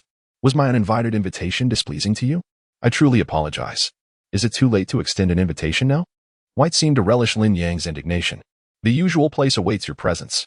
No rush, take your time. I shall entertain them first." With a click, the communication ended. Should he go or should he not? As darkness enveloped the car, Lin Yang turned his head to glance at the moon, obscured by clouds. Did he truly have any other options? Chapter 80. It seems you have also been abandoned. While White appeared to grant himself a choice, Lin Yang understood that he had none. Would White ever show him mercy and offer a path to salvation? What a naive thought. Moreover, with the wolf and the reaper accompanying him thus far, how could he bear to watch them perish? This was merely another instance of White's manipulative tactics. Ultimately, they were all facing death. Either they would perish together or survive together. Lin Yang seized the communicator and returned to the vehicle, pressing down on the accelerator. If only time could stretch a few more days, he would have the assistance of 10 operatives from Wilson, significantly increasing the odds of eliminating White.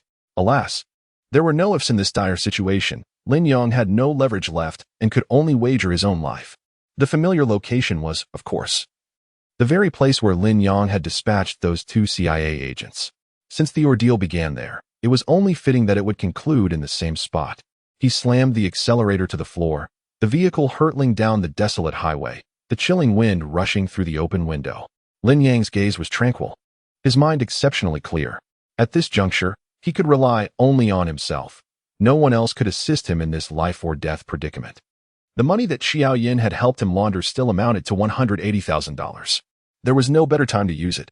The account blinked as $1 million was transferred. Bullet time 2, consuming 10 stamina per second, significantly boosting adrenaline production, enhancing all 5 senses and reflexes, and slightly awakening human potential. The succinct system panel detailed that ability consumption was halved, duration was doubled, and an additional phrase emerged, slightly awakening human potential. To further enhance, it would require $10 million. Lin Yang wouldn't even be enough if he sold himself. This was his final resort. The streets frequented by drug dealers were poorly maintained. With dim streetlights, Lin Yang gradually brought the car to a halt. The house sealed by the LAPD was now illuminated. Initially, a dozen operatives had stormed this dwelling. Now, only Lin Yang stood alone. "Why hasn't the guest arrived yet?" echoed White's voice through the communicator. It appeared that something had happened to the wolf and the others. With an indifferent gaze, Lin Yang hung the communicator around his neck, opened the car door, and strode toward the entrance. He was curious to see what tricks White had up his sleeve. Did he truly think he could toy with him like a mouse? Such arrogance would undoubtedly present an opportunity. The front door had been shattered by the CIA task force, and the LAPD, upon their arrival, had secured the premises, leaving the door unrepaired.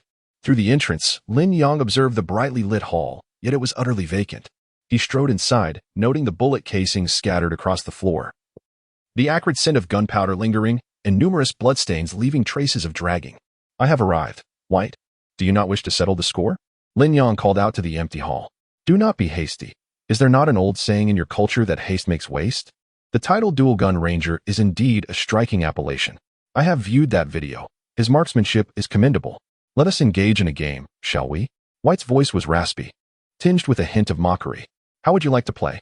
A cowboy duel?" Lin Yang responded coldly, considering that if White believed his shooting skills surpassed his own and wished to partake in such a duel, it would be all the more delightful. He was confident he could deliver a fatal shot to White, sending him to his demise. Unfortunately, White did not acquiesce to Lin Yang's desire. "No, no, no. I do not possess that foolish pride. Come in. Everyone is already gathered, are they not?" White's dossier had alluded to his exceptional marksmanship, yet he had no intention of competing with Lin Yang. Lin Yang tightened his grip on his twin guns, inhaled deeply, and stepped toward the innermost chamber. The moment he entered, he discerned White's presence. Oh. Put down your guns. Be cautious not to fire accidentally." The muzzle of the Glock was aimed at White, who, unfazed, raised his hands and laughed. Lin Yang refrained from pulling the trigger, for he observed 5 figures, Wolf, Harvester, Hawkeye, Antonio, and Xiao Yin, suspended upside down in the room. Each of them was encircled by slender steel wires, converging at a single suspended copper ring, held aloft by a thin rope in White's grasp. Should Lin Yang shoot White, the copper ring would plummet, and he had no doubt that the 5 would meet a grim fate. As for severing the steel wires, it would likely take several shots from the 9mm parabellum round to break through standard steel wire, and White, being a seasoned agent, surely employed specialized wire. What a madman! On the floor lay 3 corpses, and Lin Yang could ascertain from their visages that they were White's remaining subordinates. In retaliation for the deaths of 2, now the 3 left were also doomed. It appeared White was utterly unconcerned with the bodies sprawled on the ground. He had time to suspend Wolf and the others, but neglected to attend to the fallen. Why had he gone to such lengths after killing the first 2? Lin Yang was perplexed. Some guests lack manners, so I must ensure their silence. "Please, do not mind. Have a seat," White remarked, unfazed by the glinting gun barrel, his smile unwavering as he gestured for Lin Yang to sit. Wolf and the other combatants bore gunshot wounds to their arms, all positioned similarly, indicating that White had orchestrated this deliberately. "Why?" Lin Yang fixed his gaze on White, who comprehended the unspoken query. "These worthless beings have perished. It is of no consequence. Should you eliminate them, I would find great pleasure in it, perhaps even receive a handsome compensation." However, White suddenly straightened, his smile vanishing, his tone turning icy. "You should not have destroyed my collection, my perfect work of art." "Collection? Work of art?" Lin Yang was perplexed by the ramblings of that madman. "White." Yet, White's tone shifted once more, becoming gentle, as if lost in a reverie. "Benny, my dear brother, I have meticulously sculpted him for 28 years. I know every facet of him, every inch of his skin, every whisper in my embrace. It is you, all of you. You have destroyed everything." White roared in fury, his gaze fixed on Lin Yang like a demon. A chill ran down Lin Yang's spine. Mere words from such a twisted mind made him feel nauseous, truly a repugnant and deranged individual. For a fleeting moment, White's hysteria subsided, and he resumed his smile. Fact. Was it you who stabbed your brother, or your brother who stabbed you, my playful, feces-loving brother? Ha ha. A genius. Eliminate this wretched homosexual, and do not mind us. At some point, the wild wolf, having expelled the gag from his mouth, began to curse vehemently.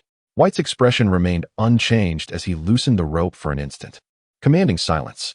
The copper ring suddenly descended a few centimeters, only to be grasped once more by White, the steel wire tightening instantaneously. The wild wolf found himself rendered speechless, and blood began to ooze from the necks of the five, droplets rolling down their throats. Do you like it? My Pisces or assistance, the crimson hourglass. Observing Lin Yang raise his gun in fury once again, White's smile broadened, and he licked his lips. Do you wish to shoot? Then go ahead, bang, and all will be over. What do you intend to do? Lin Yang stared intently at White, unwilling to pull the trigger. Then put down the gun. I cannot guarantee that my hand will not tremble. You have 10 minutes left. Now, summon anyone you can, CIA, LAPD, your friends. Art requires a perfect finale, does it not? White revealed a morbid smile, while Lin Yang remained silent. If he could summon anyone, would they be in this predicament? White's smile gradually faded as he shook his head at Lin Yang. It seems you have also been forsaken. What a pity. Chapter 81. The deathly stranglehold. Lin Yang comprehended White's intent. He was systematically pushing Lin Yang to the brink, aiming to compel him to summon every connection he possessed. Ideally, he sought to invoke both the CIA task force and the LAPD. This was a quest for vengeance against all parties involved in the prior operations.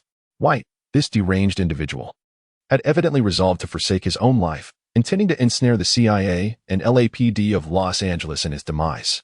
With his extensive 15-year tenure in the task force, he had accomplished countless unsavory deeds for his superiors. As long as he safeguarded a contingency plan, the higher-ups would be compelled to retaliate on his behalf. Regrettably, Lin Yang's value was not as significant as White had anticipated. With a look of disappointment, White mockingly glanced outside and smiled, lamenting, "What a pity. It appears you, like me, have become devoid of worth. They intend to await the outcome outside and shall not intervene." The skirmish between the wild wolves and his subordinates was far from subtle. It was certain that someone would alert the authorities, and the LAPD would undoubtedly receive word. Yet, the absence of even a single siren thus far spoke volumes. Picking up his phone, White tapped a few buttons before discarding it carelessly. He rose with a sigh, reflecting that art is never perfect. Thus, he would use Lin Yang as the grand finale of his performance. No sooner had White spoken than he advanced, bridging the 2 or 3 meters in an instant. Without hesitation, Lin Yang activated his abilities and raised his left hand, aiming at the approaching White. However, White extended his left hand, which held the rope, backward, his face adorned with a mocking smile as his right hand reached out toward Lin Yang. Should he pull the trigger or not? In a fleeting moment of indecision, Lin Yang's left hand was seized by White, slipping away like an eel. As Lin Yang's right hand, clutching the Glock, aligned with White's head, White, with his left hand still holding the rope, casually released it toward Lin Yang. Seeing the copper ring begin to descend, Lin Yang had no choice but to relinquish his Glock with his right hand and grasp the rope instead. Crack! White's right hand clamped down on Lin Yang's left arm with force, and the sickening sound of bones fracturing echoed. In a split second of hesitation, Lin Yang's left arm was twisted and rendered useless, hanging limply at his side in a grotesque manner. "I shall shatter your spine." Forcing you to witness their blood draining away, your lamentations serving as the closing melody, White rasped, his voice a stark contrast to the lethal precision of his movements. With his left hand severed, and his right hand gripping the rope, Lin Yang gritted his teeth and drew his knee up. The techniques of that old fool Charles were proving ineffective against me. White was acutely aware of Lin Yang's weaknesses in close combat and knew of his training at the Sith training camp. Recognizing that Lin Yang's repertoire consisted of merely a few techniques. In the next moment, crack! A sound akin to a bone cracking echoed through the air as White's words faltered, his visage contorted in agony. He raised his left leg to block Lin Yang's knee strike aimed at his groin, successfully anticipating the attack. However, White was unprepared for the immense force, akin to a sledgehammer crashing down upon his leg. The sound of bone fracturing resonated as that overwhelming power drove his left leg toward his own groin. The force transmitting through his limb, inflicting excruciating pain that compelled him to bend forward involuntarily. His left arm fractured, and with his right hand gripping the rope, he found himself unable to counter. Lin Yang yanked the rope inward, delivering a vicious elbow strike to White's throat. True to his reputation as a master of close combat, even after sustaining a heavy blow, White remained acutely responsive. Lin Yang's brutal elbow strike narrowly missed as White ducked, grazing his scalp. Like an octopus, White deftly maneuvered from Lin Yang's side to his rear, his right hand slipping beneath Lin Yang's armpit, rendering Lin Yang incapable of retaliating with an elbow strike. Meanwhile, his left hand stealthily emerged from behind, encircling Lin Yang's neck and clasping his own right hand, forming a lethal, albeit unorthodox, rear-naked choke. White's arm muscles bulged as he tightened his grip around Lin Yang's throat, applying sudden force. In an instant, Lin Yang felt the intense pressure constricting his neck, making it difficult to breathe. Instinctively, he tensed his muscles, his neck veins bulging as he attempted to resist White's overpowering strength, even with his abilities activated and adrenaline surging. Unleashing the potential of his muscles, Lin Yang found himself unable to escape the deadly chokehold. The average person would lose consciousness in a mere 3 seconds, yet Lin Yang, in a state of heightened alertness, managed to endure until the second, feeling dizzy and his vision blurring. The strength granted by adrenaline began to wane as blood flow to his brain diminished. He collapsed onto the sofa alongside White, the rope being pulled downward, the copper ring ascending, releasing a constricting wire that had loosened just enough to create a small opening. The 5 individuals suspended upside down did not breathe a sigh of relief despite the slackening wire, for it appeared that Lin Yang was on the verge of succumbing to White's choke and losing consciousness. "Fuck, Yang, genius, wake up, hold on." The only one able to vocalize, the wild wolf, shouted frantically, while the others looked on with anxious eyes, their mouths muffled, helpless to speak. White glanced at them, revealing a morbid smile. "Do not fret, your turn will come soon." As the 4th second elapsed, Lin Yang's consciousness began to fade. He yawned a struggle, but his body felt heavy, appearing almost as if White were serenely cradling him on the sofa. The specter of death loomed over Lin Yang. Was this the end? Fragments of memories began to surface before him, like a slideshow. A cold sensation emanated from his left hand, momentarily jolting Lin Yang's awareness. He had touched something. What was it? His mind labored to comprehend the familiar feeling. It was his fallen Glock. There remains a glimmer of hope. I cannot succumb here. In the 5th second, Lin Yang's fractured left arm moved with great effort, his left hand grasping the Glock as he began to rotate his wrist inward. In the 6th second, a persistent tinnitus buzzed in Lin Yang's head, as if he were ensnared in chaos. His index finger, resting on the trigger, pressed down. Bang! The bullet shot upward from his thigh, grazing the mandible beneath his right ear, piercing through White's chin, and exiting from the back of his skull. White's head tilted, his eyes losing their spark, and the 2 arms that had clamped around Lin Yang's throat like a vice lost their strength. Lin Yang, his vision blurred, rolled from White's grasp. As blood flowed back to his brain, his consciousness gradually returned. "Damn it! Well done, genius. I knew you could do it. Quickly, lower us down." The wild wolf, suspended upside down, had a flushed face and was covered in blood. Witnessing Lin Yang's desperate counterattack against White, he excitedly swayed back and forth. The other 4 also appeared greatly relieved, especially Qiao Yin, who had nearly soiled himself in the process. Lin Yang lay on the sofa, gasping for breath. Yet he did not share the same exhilaration as the wild wolf, who had miraculously clung to life. The question of how to deal with the aftermath was one to be contemplated only after survival was secured. The arduous task of eliminating White had finally been accomplished. He had lived to see another day. Now, the focus shifted to managing the consequences. The gamble with White had concluded. White had lost his life while Lin Yang emerged victorious, yet he remained unqualified to leave the table. Chapter 82. Clean up the aftermath to survive Rosen. It is not that we are unwilling to assist, but the time has not yet come. I trust you can comprehend. The CIA operation team leader stood there, hands raised in a gesture of helplessness, as Rosen paced anxiously. White has gone insane. Surely he will be dealt with. Could you not act sooner? Rosen's frustration peaked as he struck the wall, lamenting that he had finally encountered a benefactor who could facilitate his ascent, only to have his hopes dashed by White's reckless behavior. The death of Lin Yang had obliterated his prospects for additional income, and with White's uncontrollable antics, it was certain that Hall, one of the CIA's heads in Los Angeles, would also face repercussions. If Hall could not recover, then Rosen's future would be extinguished, rendering all his prior efforts futile. Suddenly, his phone vibrated. It was Hall calling. Could there be a change in circumstances? Rosen hastily answered, "Boss, it's me." What is going on? White has lost control. He possesses a considerable amount of incriminating evidence, which he has just made public. His superiors are doomed. Hall's voice brimmed with barely contained excitement. It was astonishing that White had truly gone mad and begun to self-destruct. After 15 years of illicit activities, the operation team leader had amassed a wealth of damaging information, complete with undeniable proof. White's faction was now precariously positioned, and his immediate superior had been swiftly taken into custody for investigation. They had already initiated a campaign against him, vowing to inflict severe repercussions. Shall we proceed to eliminate White now? Rosen's eyes sparkled with renewed hope. Did this signify that the previous temporary reprieve on White had expired, allowing for his designation as a defector? No. They strongly insisted on granting White 2 days. Now they wish to dispose of him immediately. Do they truly believe the CIA operates on their whims? Hall's tone was tinged with satisfaction. Initially, they had sought to label White a defector as soon as possible, to avenge the grievances incurred from the actions of his faction. The opposing side had insisted on giving White 2 days to return to base, aiming for a harmless resolution. But now, with White's betrayal, the tables had turned dramatically. Those in White's circle were eager to see him destroyed, and his immediate superior had already been apprehended. However, it remained uncertain whether White possessed additional compromising information that could lead to deeper entanglements. Now, ironically, it was they who were desperate for White's demise. Yet Hall and his team intended to use those 2 days to restrain them. Whatever the opposition aimed to achieve would not come to fruition. What about Lin Yang? White is poised to strike against him, Rosen exclaimed, urgency creeping into his voice.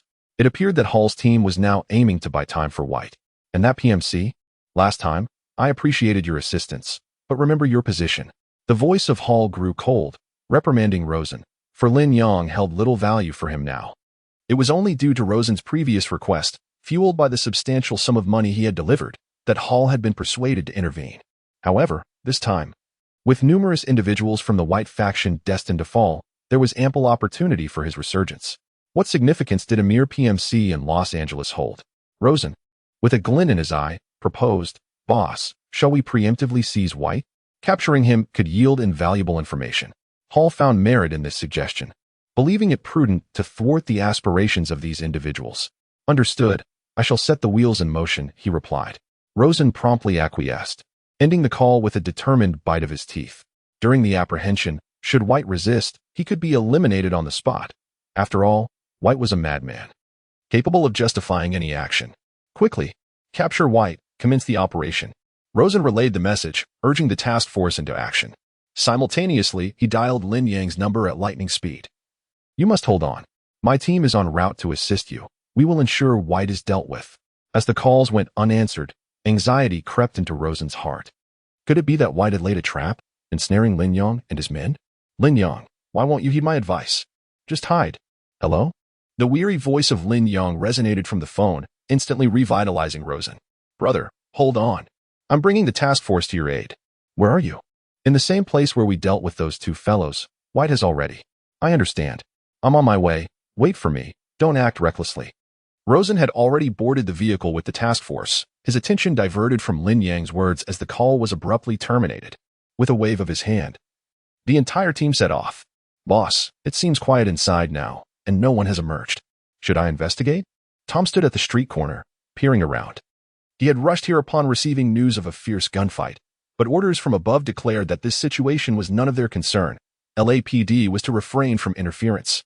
Yet, upon seeing Lin Yang arrive, Tom focused intently. Shortly after Lin Yang entered, a gunshot rang out, followed by an unsettling silence enveloping the building.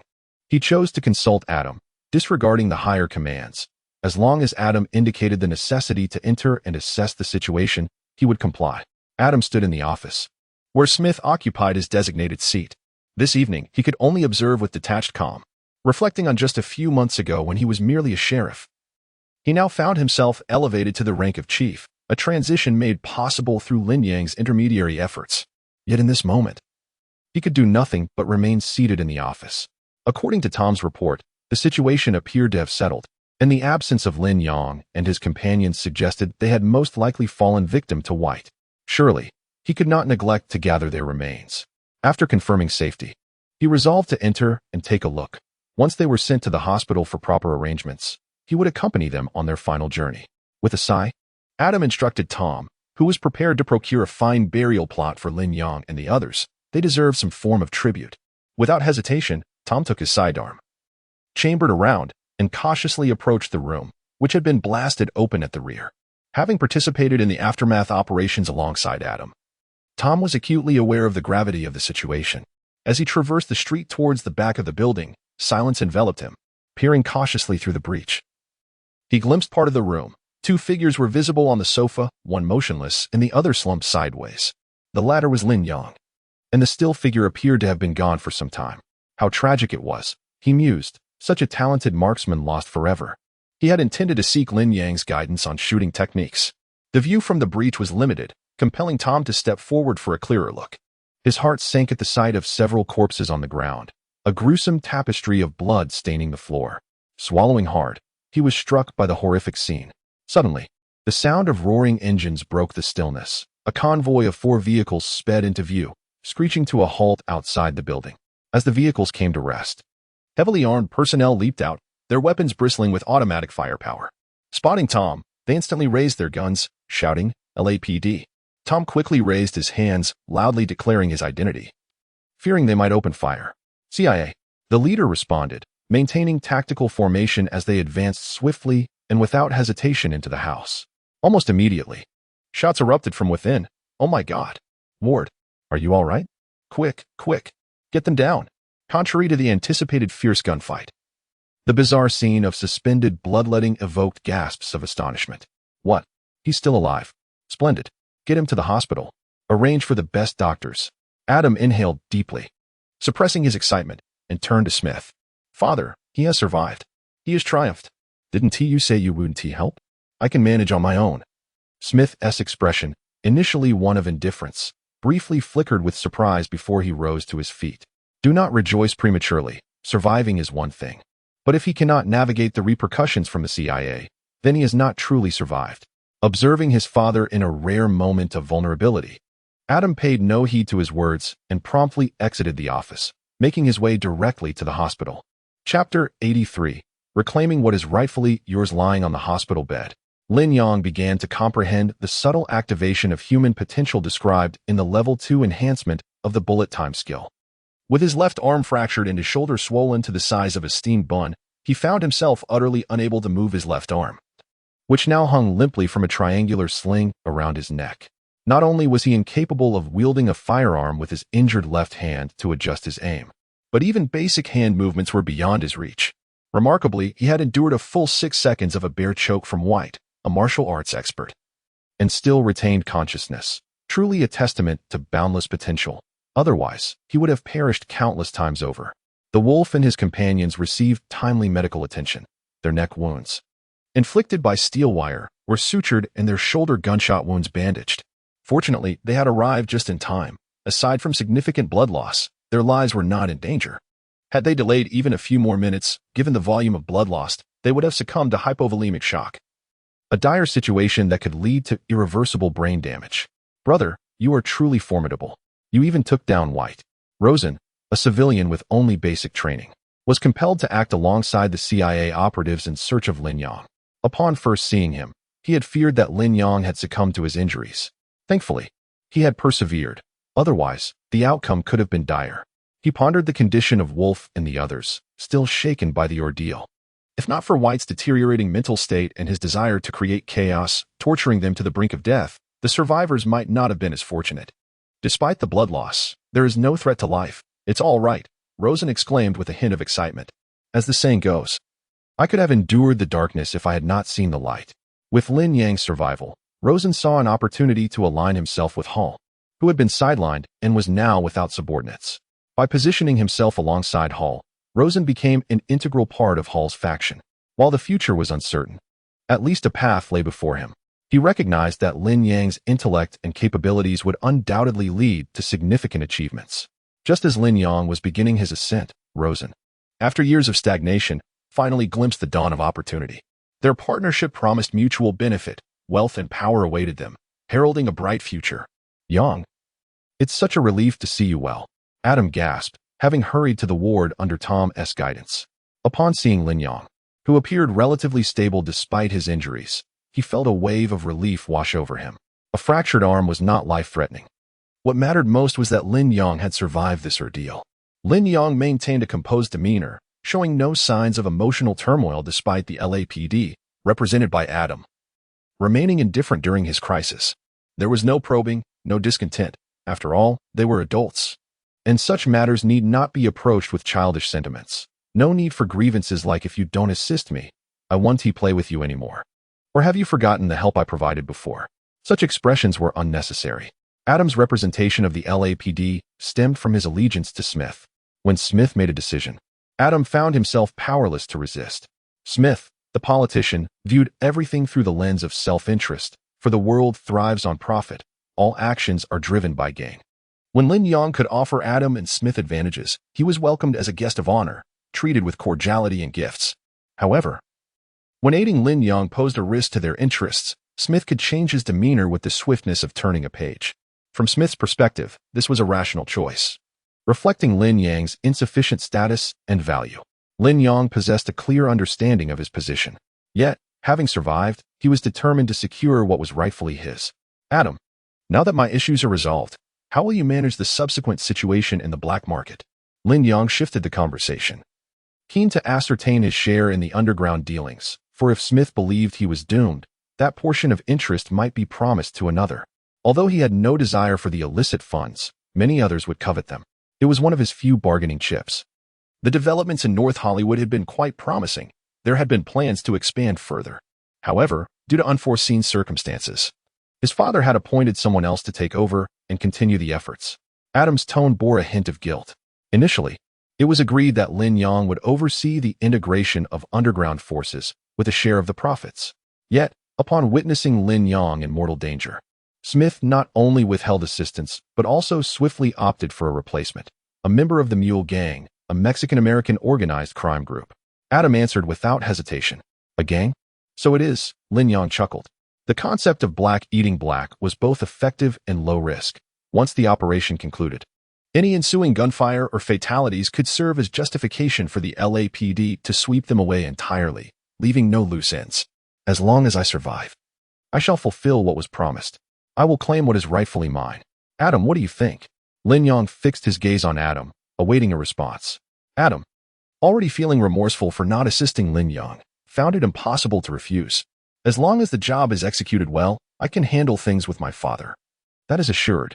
Adam assured him. Ultimately, who carried out the task was of little consequence. Smith only desired results. However, given your current state and the injuries among your personnel, can you still achieve success? The Mule Gang's members would not relinquish their spoils easily. Their combat prowess should not be underestimated.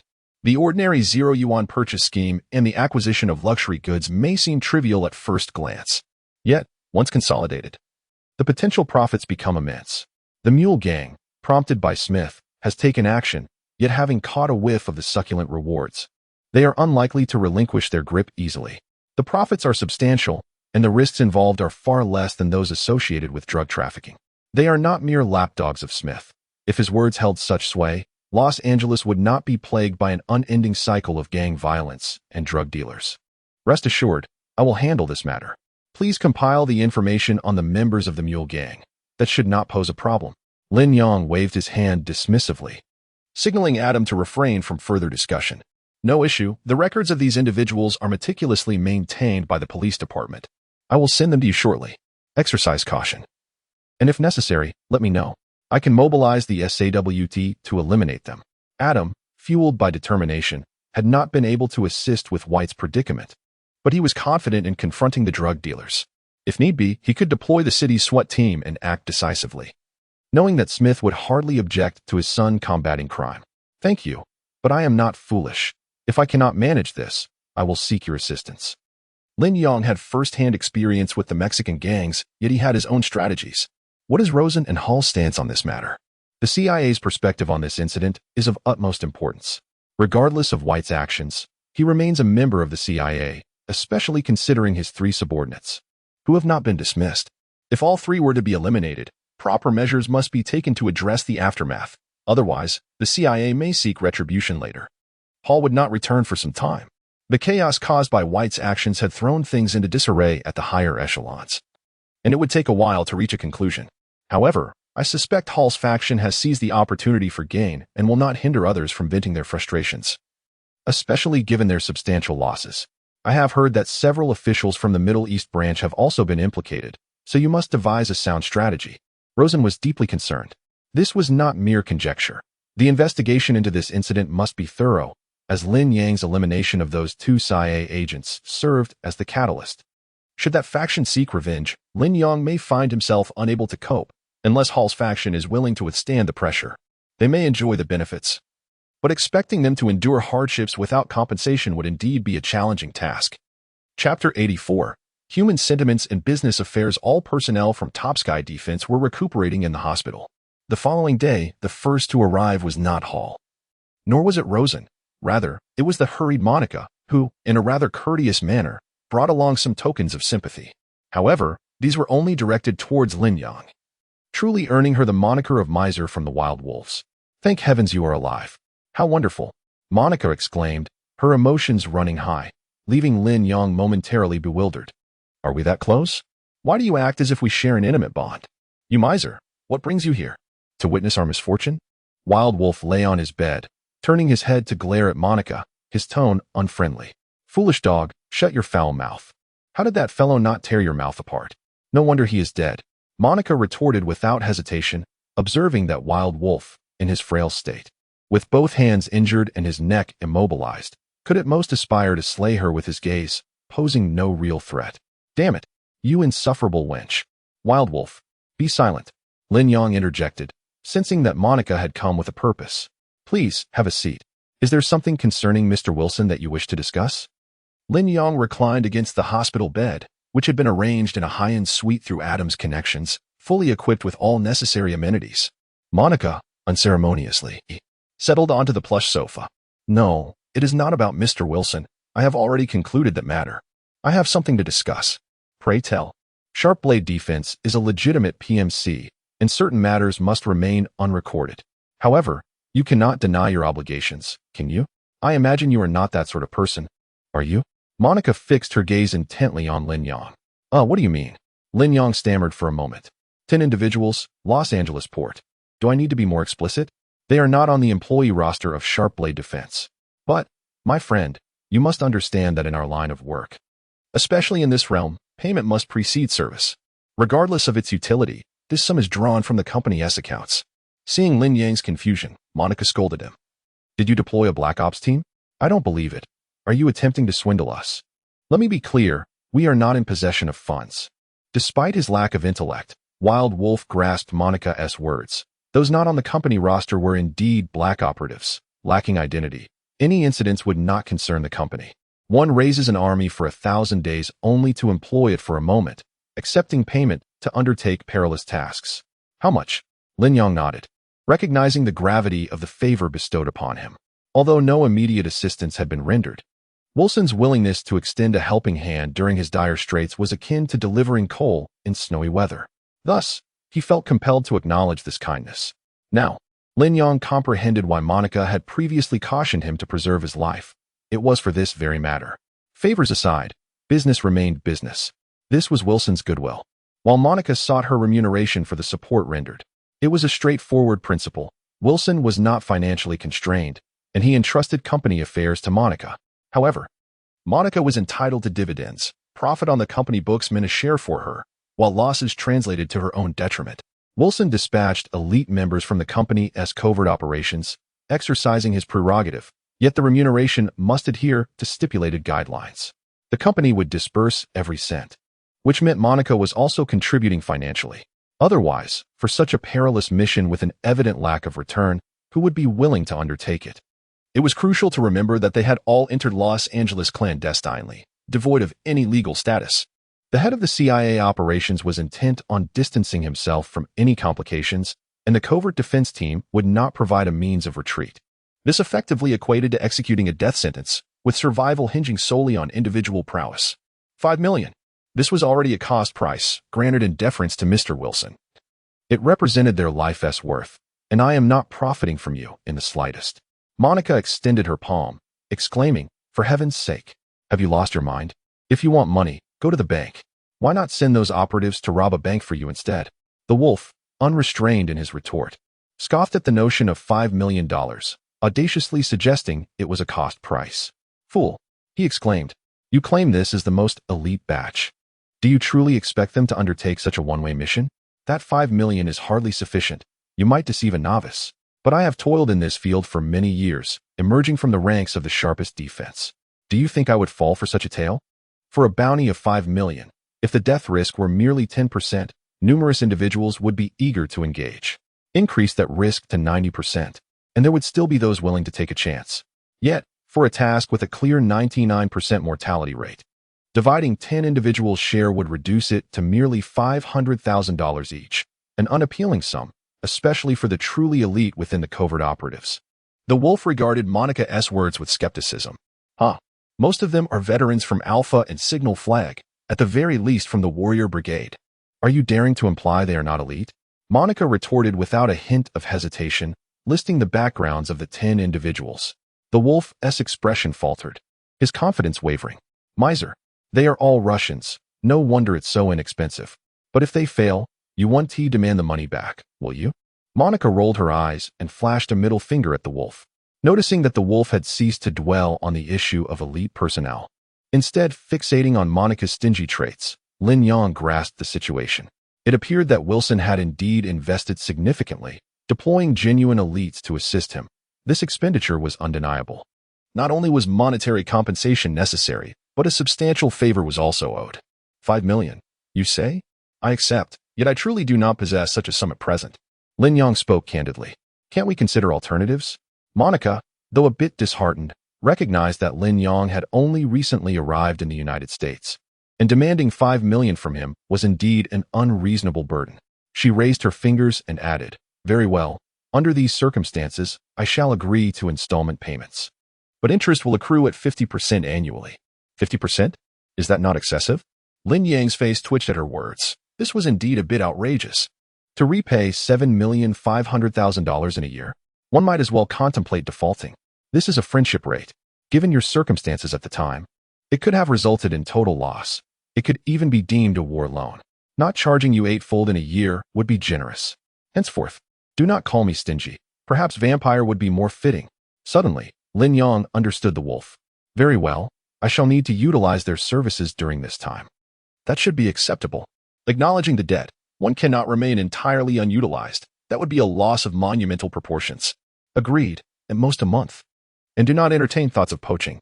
Seek your own recruits. Monica eyed Lin Yang warily. Such potent, devoted, and cost-effective fighters were not easily acquired.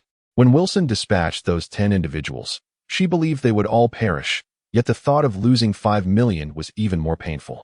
If I wish to poach, I must be able to afford it. Lin Yang shrugged. He was not yet at the level of sustaining such death-seeking warriors. He needed to focus on his own survival first, as he was already drowning in debt. All right then, let us proceed thus. Survive well and earn well. I am leaving. After concluding their business, Monica swayed her hips and exited. Ugh, genius, you ought not to have agreed to him. That miser might very well return to reclaim the compensation for those 10 lives. The wolf muttered. Lin Yang shook his head. He believed Monica would not resort to such actions, nor would she attempt to reclaim the payment. Rather, she would likely use this opportunity to win hearts. This was merely 10 individuals, yet with such a reputation, would she not find it easier to recruit elite warriors in the future? Knock, knock. The door was rapped upon, and a man clad in a suit entered. Good day, Mr. Lin. Kyle sent me to check on you. The newcomer was known to Lin Yang. The underground market in North Hollywood could scarcely operate without the involvement of the FBI. He was a trusted aide of Kyle's, with Hall and Barron yet to return. It was prudent to prepare. Lin Yang planned to initiate his strategy with Kyle. Chapter 85, Exchange of Interests. Case qualification. The underground system in North Hollywood has reached a remarkable level of sophistication, yielding unexpectedly positive results. Barron pulled a chair to sit beside Lin Yang's hospital bed and, with a calm demeanor, remarked, I have merely undertaken some preliminary work.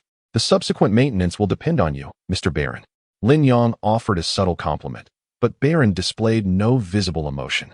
He picked up an apple from the table and began to peel it slowly, casually stating, It is time to advance developments in other regions, is it not? Mr. Kyle desires to witness more substantial outcomes. Indeed, the allure of wealth is undeniable.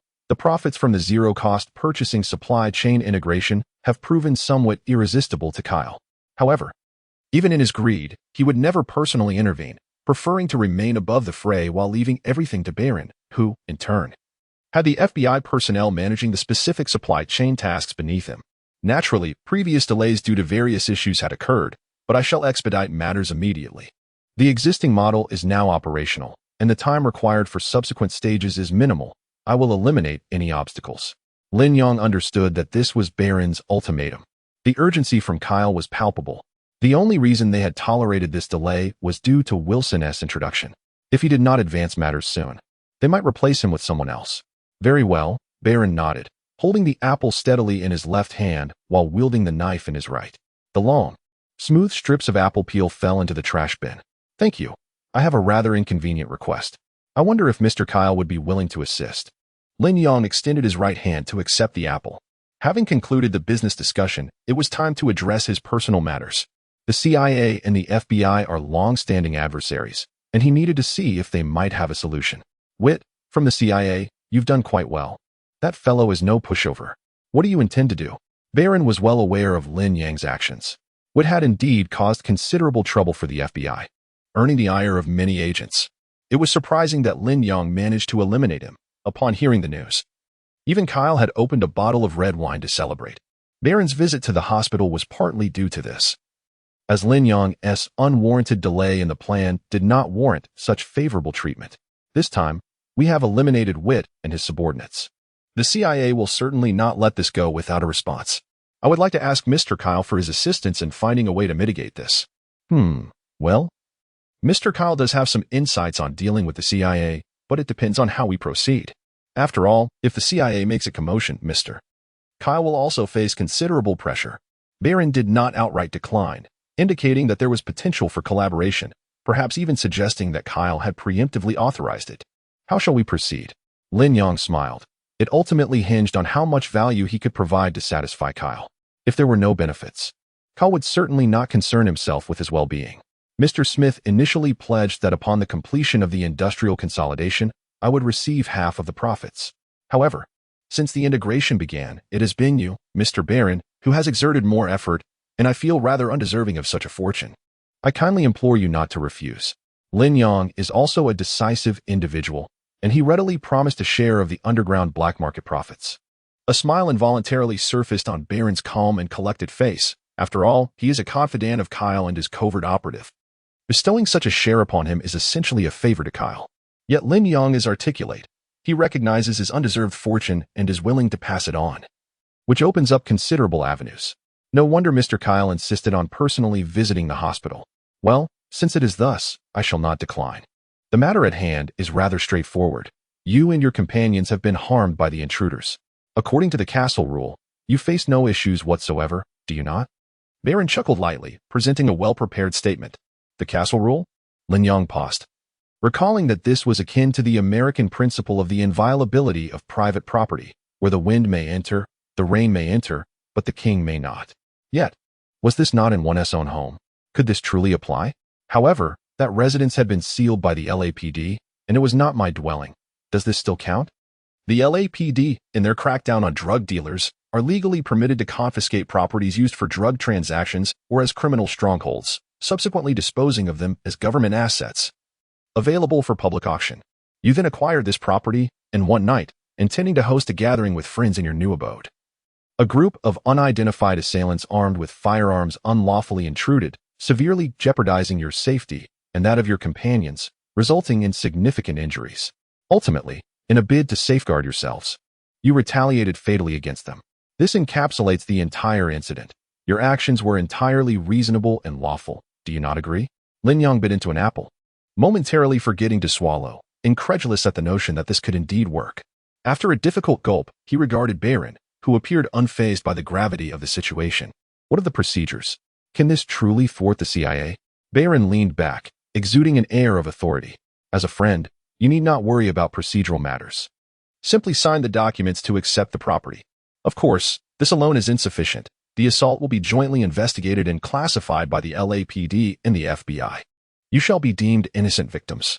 Should one wish to appeal, they must first contend with both the LAPD and us.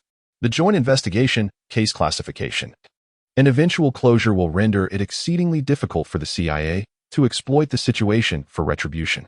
To overturn this case would be akin to scaling a mountain, especially given its exceptional handling. Eliminating all involved in this incident would be far simpler than seeking a reversal. Truly, the prowess of the FBI is commendable. Lin Yang gave a thumbs up. After this series of events, unless the CIA could overturn both the LAPD and FBI, Lin Yang would be exonerated. It was a minor issue. However, their disregard for regulations behind closed doors was beyond our control. Yet, in your line of work, does fear ever cross your mind? Should you require assistance, do not hesitate to contact me. Baron slightly tilted his head, assuring that the FBI would guarantee Lin Yang's protection from any rule violations. The higher-ups at White could only resort to private retaliation, leaving Lin Yang's fate in his own hands. If one cannot withstand the pressures of the private security industry, perhaps they ought to reconsider their profession. One cannot expect the FBI to serve as a constant bodyguard. Understood. Thank you. I will reach out if the need arises. Very well. Do take care, and do not forget to expedite the consolidation of the industry. With a graceful demeanor, Baron departed decisively. Half of the problem had been resolved, and it was a crucial one. In an industry reliant on violence and force, the true fear lies not in covert confrontations where each party relies on their own skills, but rather in being oppressed by rules and status, which denies one even the opportunity to resist. Should the matter progress covertly, he was not without allies in the CIA. That was the realm where he could engage in counteractions. However, everything awaited Hall's return to ascertain the specific circumstances. It would be ideal to gain the upper hand and elevate Rosen as well, thereby expanding his influence for greater stability. Boss, half of the profits amount to at least 3 to 4 million a year. Are we truly just giving this away? Xiao Yin could not contain himself. As the financial overseer of Top Sky Defense, he had conducted preliminary calculations of the industry's profits, and he had a clear understanding of the approximate profit margins. Moreover, any illicit funds from Top Sky Defense were to be managed by him, and Lin Yang had promised him a share. Now, to see that amount simply given away was painful. Ward, 3 to 4 million a year? The heads of the Wild Wolves group lifted in unison. This sum was something they could not have claimed in the first place. Utilizing it to resolve future troubles was the best outcome. Lin Yang felt a twinge of regret. Yet he recognized the underlying rationale. We are professionals. Why should we not take what is due to us? The Wild Wolves calculated. 3 to 4 million seemed enough to purchase 4 vehicles. Regardless, it would procure many of their cherished possessions. The loss indeed pained him. How foolish to not grasp such a simple truth. Must I elucidate this for you? If you do not articulate it, how am I to understand? All right. Let me clarify this for you properly. Lin Yang, though resigned, acknowledged the necessity of clear communication when it came to financial matters. Chapter 86. Not all money is worth taking. Lin Yang sat cross-legged, observing the eager expressions of the wild wolf and his companions. Clearing his throat, he spoke with authority. The underground market in Los Angeles encompasses a multitude of sectors. Presently, the agencies I have encountered include the LAPD and the FBI. As we anticipate a consolidation that will inevitably lead to smuggling, maximizing profits, it is certain that the USCG will also play a role. Whether other departments will be involved remains uncertain, but one undeniable truth is that those who stand to gain from this operation are the powerful figures from various departments. You all concur with that, don't you? The Wild Wolf and his companions nodded in agreement. This was beyond question. It was evident that the chief of the LAPD was the instigator, while we are tasked with the initial cleansing of the underground market, collaborating with the FBI to integrate the industry. Thus, we have a share in the profits.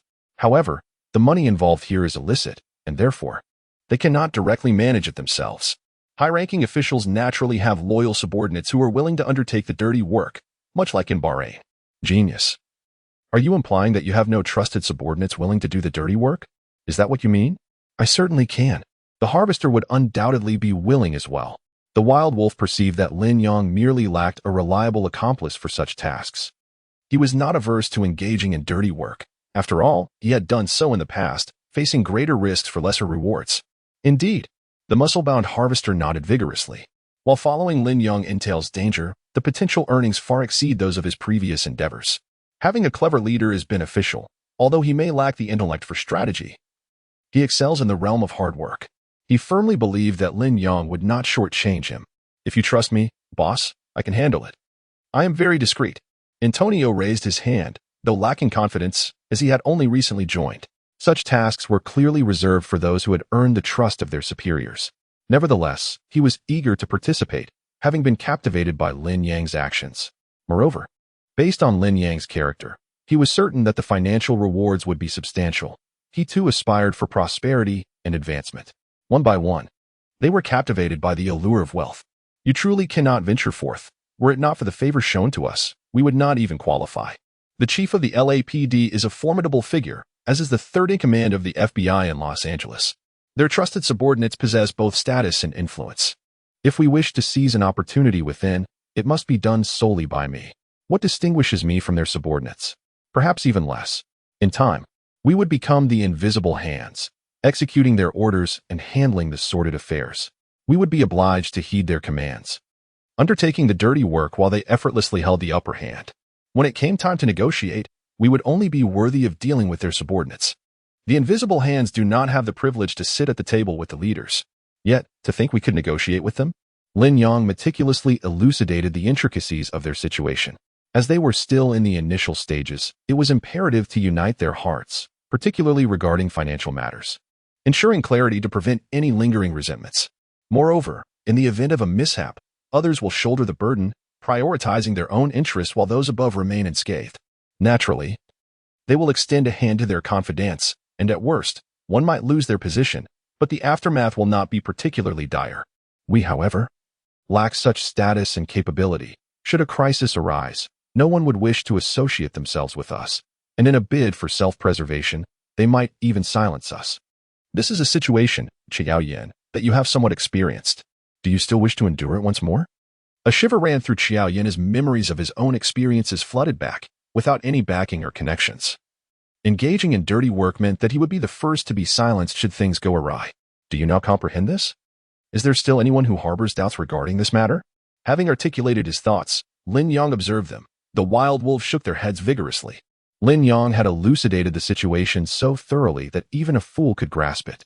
A yearly income of 3 to 4 million, placing their lives in the hands of others, is simply not worth the risk. It would be far more prudent to utilize this opportunity to resolve potential issues. However, there is no need for concern. Aside from this aspect, we also possess legitimate gains. This is not mere toil without recompense. The group turned their gazes towards Lin Yang. Once the underground markets industries are consolidated and managed within a regulatory framework, we will initiate new security services for shops, which will constitute our rightful legal benefits. Mr. Wilson has stated that he will provide a portion of the manpower initially, and when the business commences, it will be your responsibility, Eagle Eye, to oversee this segment. As we expand, we will gradually recruit additional personnel. Our security services will stand apart from others primarily in the realm of zero-cost purchases. No one will dare to attempt zero-cost purchases at the shops we oversee. Should such an incident occur, they will handle it accordingly. That is our advantage. Xiao Yan, you are tasked with preparing a commercial investigation report, compiling the market rates and service offerings for shop security, and formulating a reasonable pricing structure for our services. This business will require the investment of human and material resources to gradually unfold. Once we secure a substantial share of the Los Angeles shop security market, our annual revenue could reach several $1 million, all of which would be legitimate earnings. I will endeavor to fulfill this task. Thank you, genius. Eagle Eye's gaze was resolute. This was a tremendous trust placed in him. He resolved to purchase management-related literature upon returning and vowed not to betray that trust. Very well, boss. Xiao Yan nodded. The company finally had a legitimate business and would no longer need to launder every cent. But what about us? Wild Wolf murmured. As for you, focus on your recovery. Remember, we still owe 5 million. Once you are fully healed, we must work diligently to earn money. Lin Yang shot him a glance. While they were adept with firearms, could they truly manage a business? It would be a blessing if they didn't incur losses, and it was better to keep them close, despite their lack of intelligence, as they could at least be relied upon in dire situations. Checking the time, Lin Yang rose from his bed. Xiao Yan, gather your things. We are going to pick someone up. A few members of the Wild Wolves were subdued and captured by White after he shot them twice in the arm. As for Xiao Yan, he exhibited no resistance and was easily bound, resulting in only an injury to his neck, which did not hinder his mobility in the slightest. Oh. Very well. Xiao Yan, holding his neck high, followed Lin Yang's footsteps. Upon reaching the entrance, Lin Yang recalled something, turned back, and glared at the wild wolves. You, wild wolf, need to behave yourself. If you dare to cause trouble in the hospital again, I will end you. Cough. Boss, am I really that kind of person? I would he do such a thing, Wild Wolf replied, clearing his throat, unable to meet Lin Yang's gaze, his eyes darting about in anxiety. The night at the port of Los Angeles resembled a colossal beast lurking in the shadows. The sea breeze, laden with moisture, swept across the entire dock.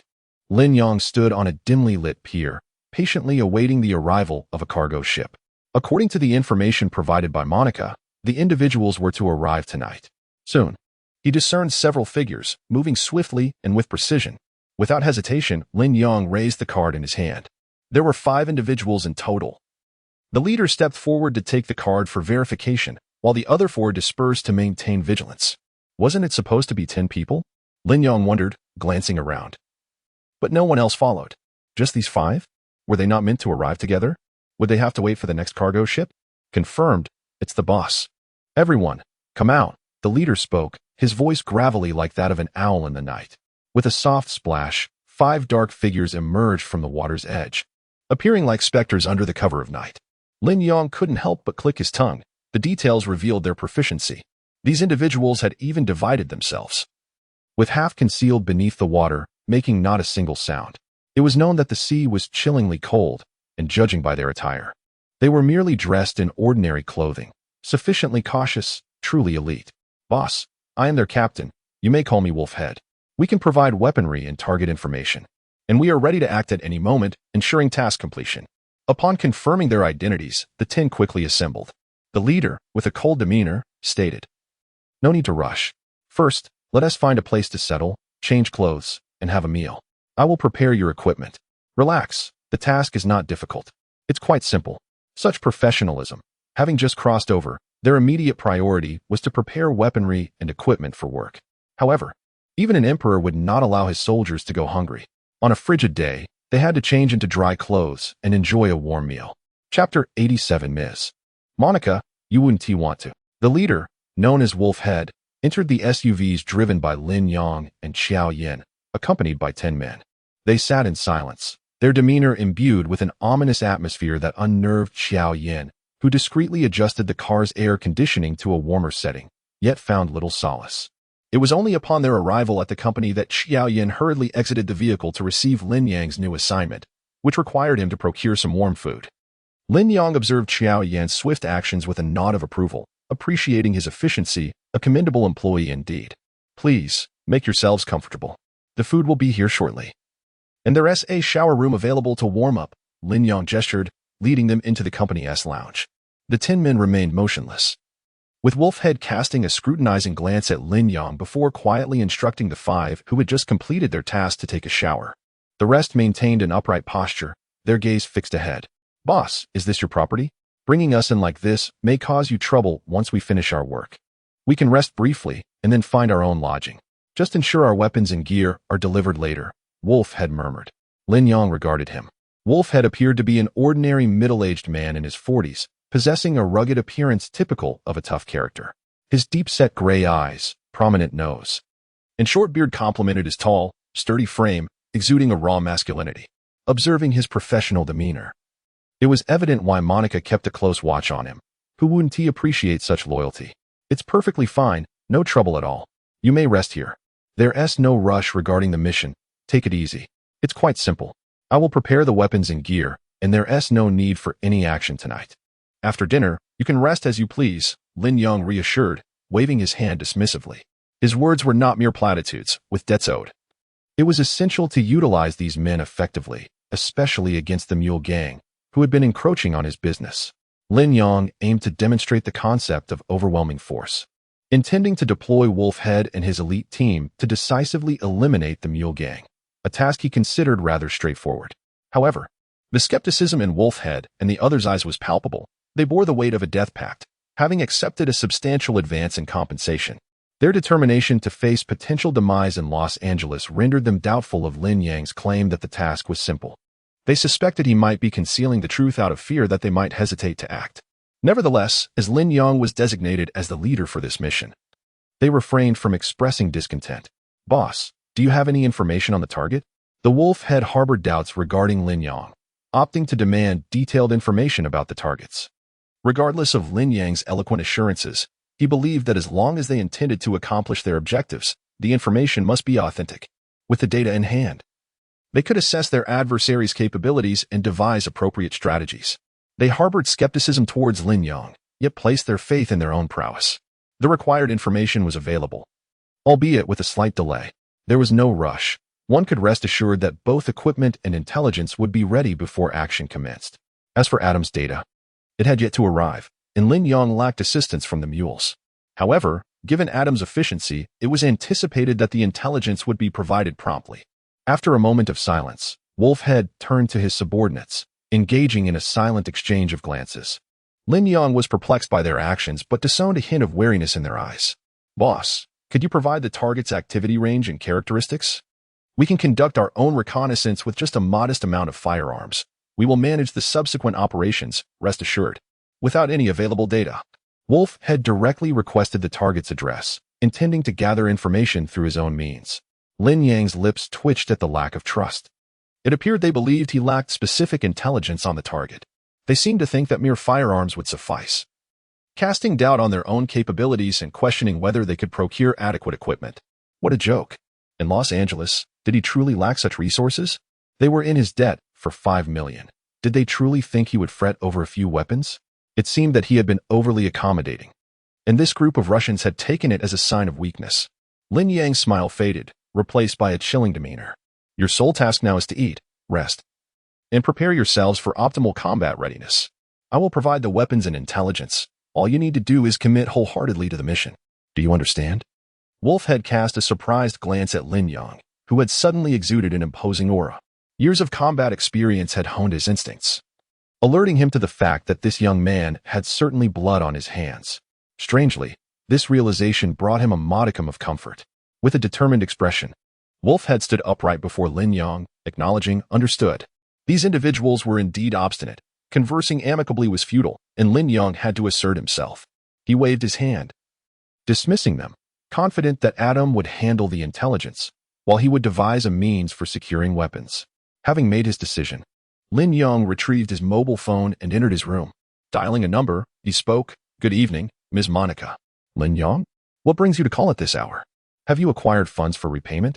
True to her nature as a miser, Monica opened with inquiries about money, yet Lin Yang had no funds to return. "Not quite. I have received 10 individuals from Wolfhead. They are indeed elite, strong even without weaponry." Pleased by Lin Yang's acknowledgement of her personnel, Monica replied with pride, "Of course. They are the C-Army de la C-Army of the company. $5 million is certainly a worthy investment. Were it not for Mr. Wilson's orders, I would not have dispatched them." It is evident that Monica places great importance on the Wolfhead, this elite 10-member squad. A sly smile crept upon Lin Yang's lips as he addressed her. "Madam Monica, I find myself in need of their assistance for certain tasks. Yet I am lacking in weaponry. What do you suggest I do?" "Weaponry?" Monica responded, somewhat perplexed. "Los Angeles is rife with arms dealers. Do you not have connections with the LAPD, FBI, and CIA? Such purveyors are hardly difficult to locate." Certainly, Lin Yang had numerous contacts, and acquiring weaponry should not pose a challenge. However, he countered, the issue lies in my current financial constraints. While I do not possess $5 million, I do have funds for purchasing equipment. Yet, if I can procure it without expenditure, I surely would prefer that. You lack funds, and yet you expect me to. She paused, realization dawning upon her. You do not intend for me to provide them with their equipment, do you? Monica quickly grasped the situation. The 10 members of the Wolfhead are your elite subordinates, are they not? I merely wish to employ them against certain gangs. Lin Yang's smile widened uncontrollably. Madam Monica, you surely do not desire them to face potential casualties in such operations due to a deficiency in weaponry, do you? Chapter 88. The best things in life are free wood, Lin Yang. You. Damn it. Are you threatening me?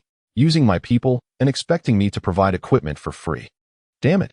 Monica was on the brink of madness.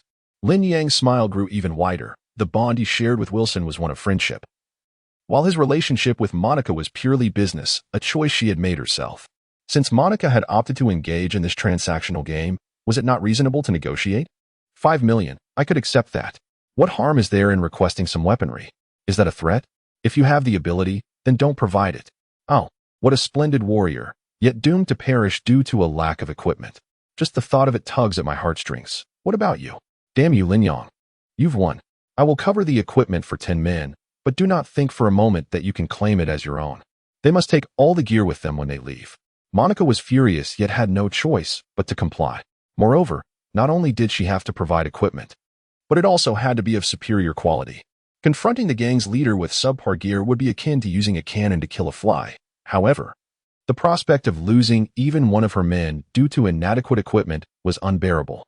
Initially, Monica had prepared herself for the possibility that the 10 men would not return. But to her surprise, Lin Yang managed to resolve the situation himself. She felt a flicker of joy. All 10 could return unscathed. Money spent is money spent, after all, and Lin Yang would repay her. This entire combat unit was elite within the Sharp Blade Defense Black Ops, capable of generating significant value. Ultimately, it was still a profit. However, she had not anticipated that Lin Yang would turn ruthless, coercing her into providing equipment. This infuriated Monica, who valued profit above all else. Losing money was more painful than death itself. Yet, there was no alternative.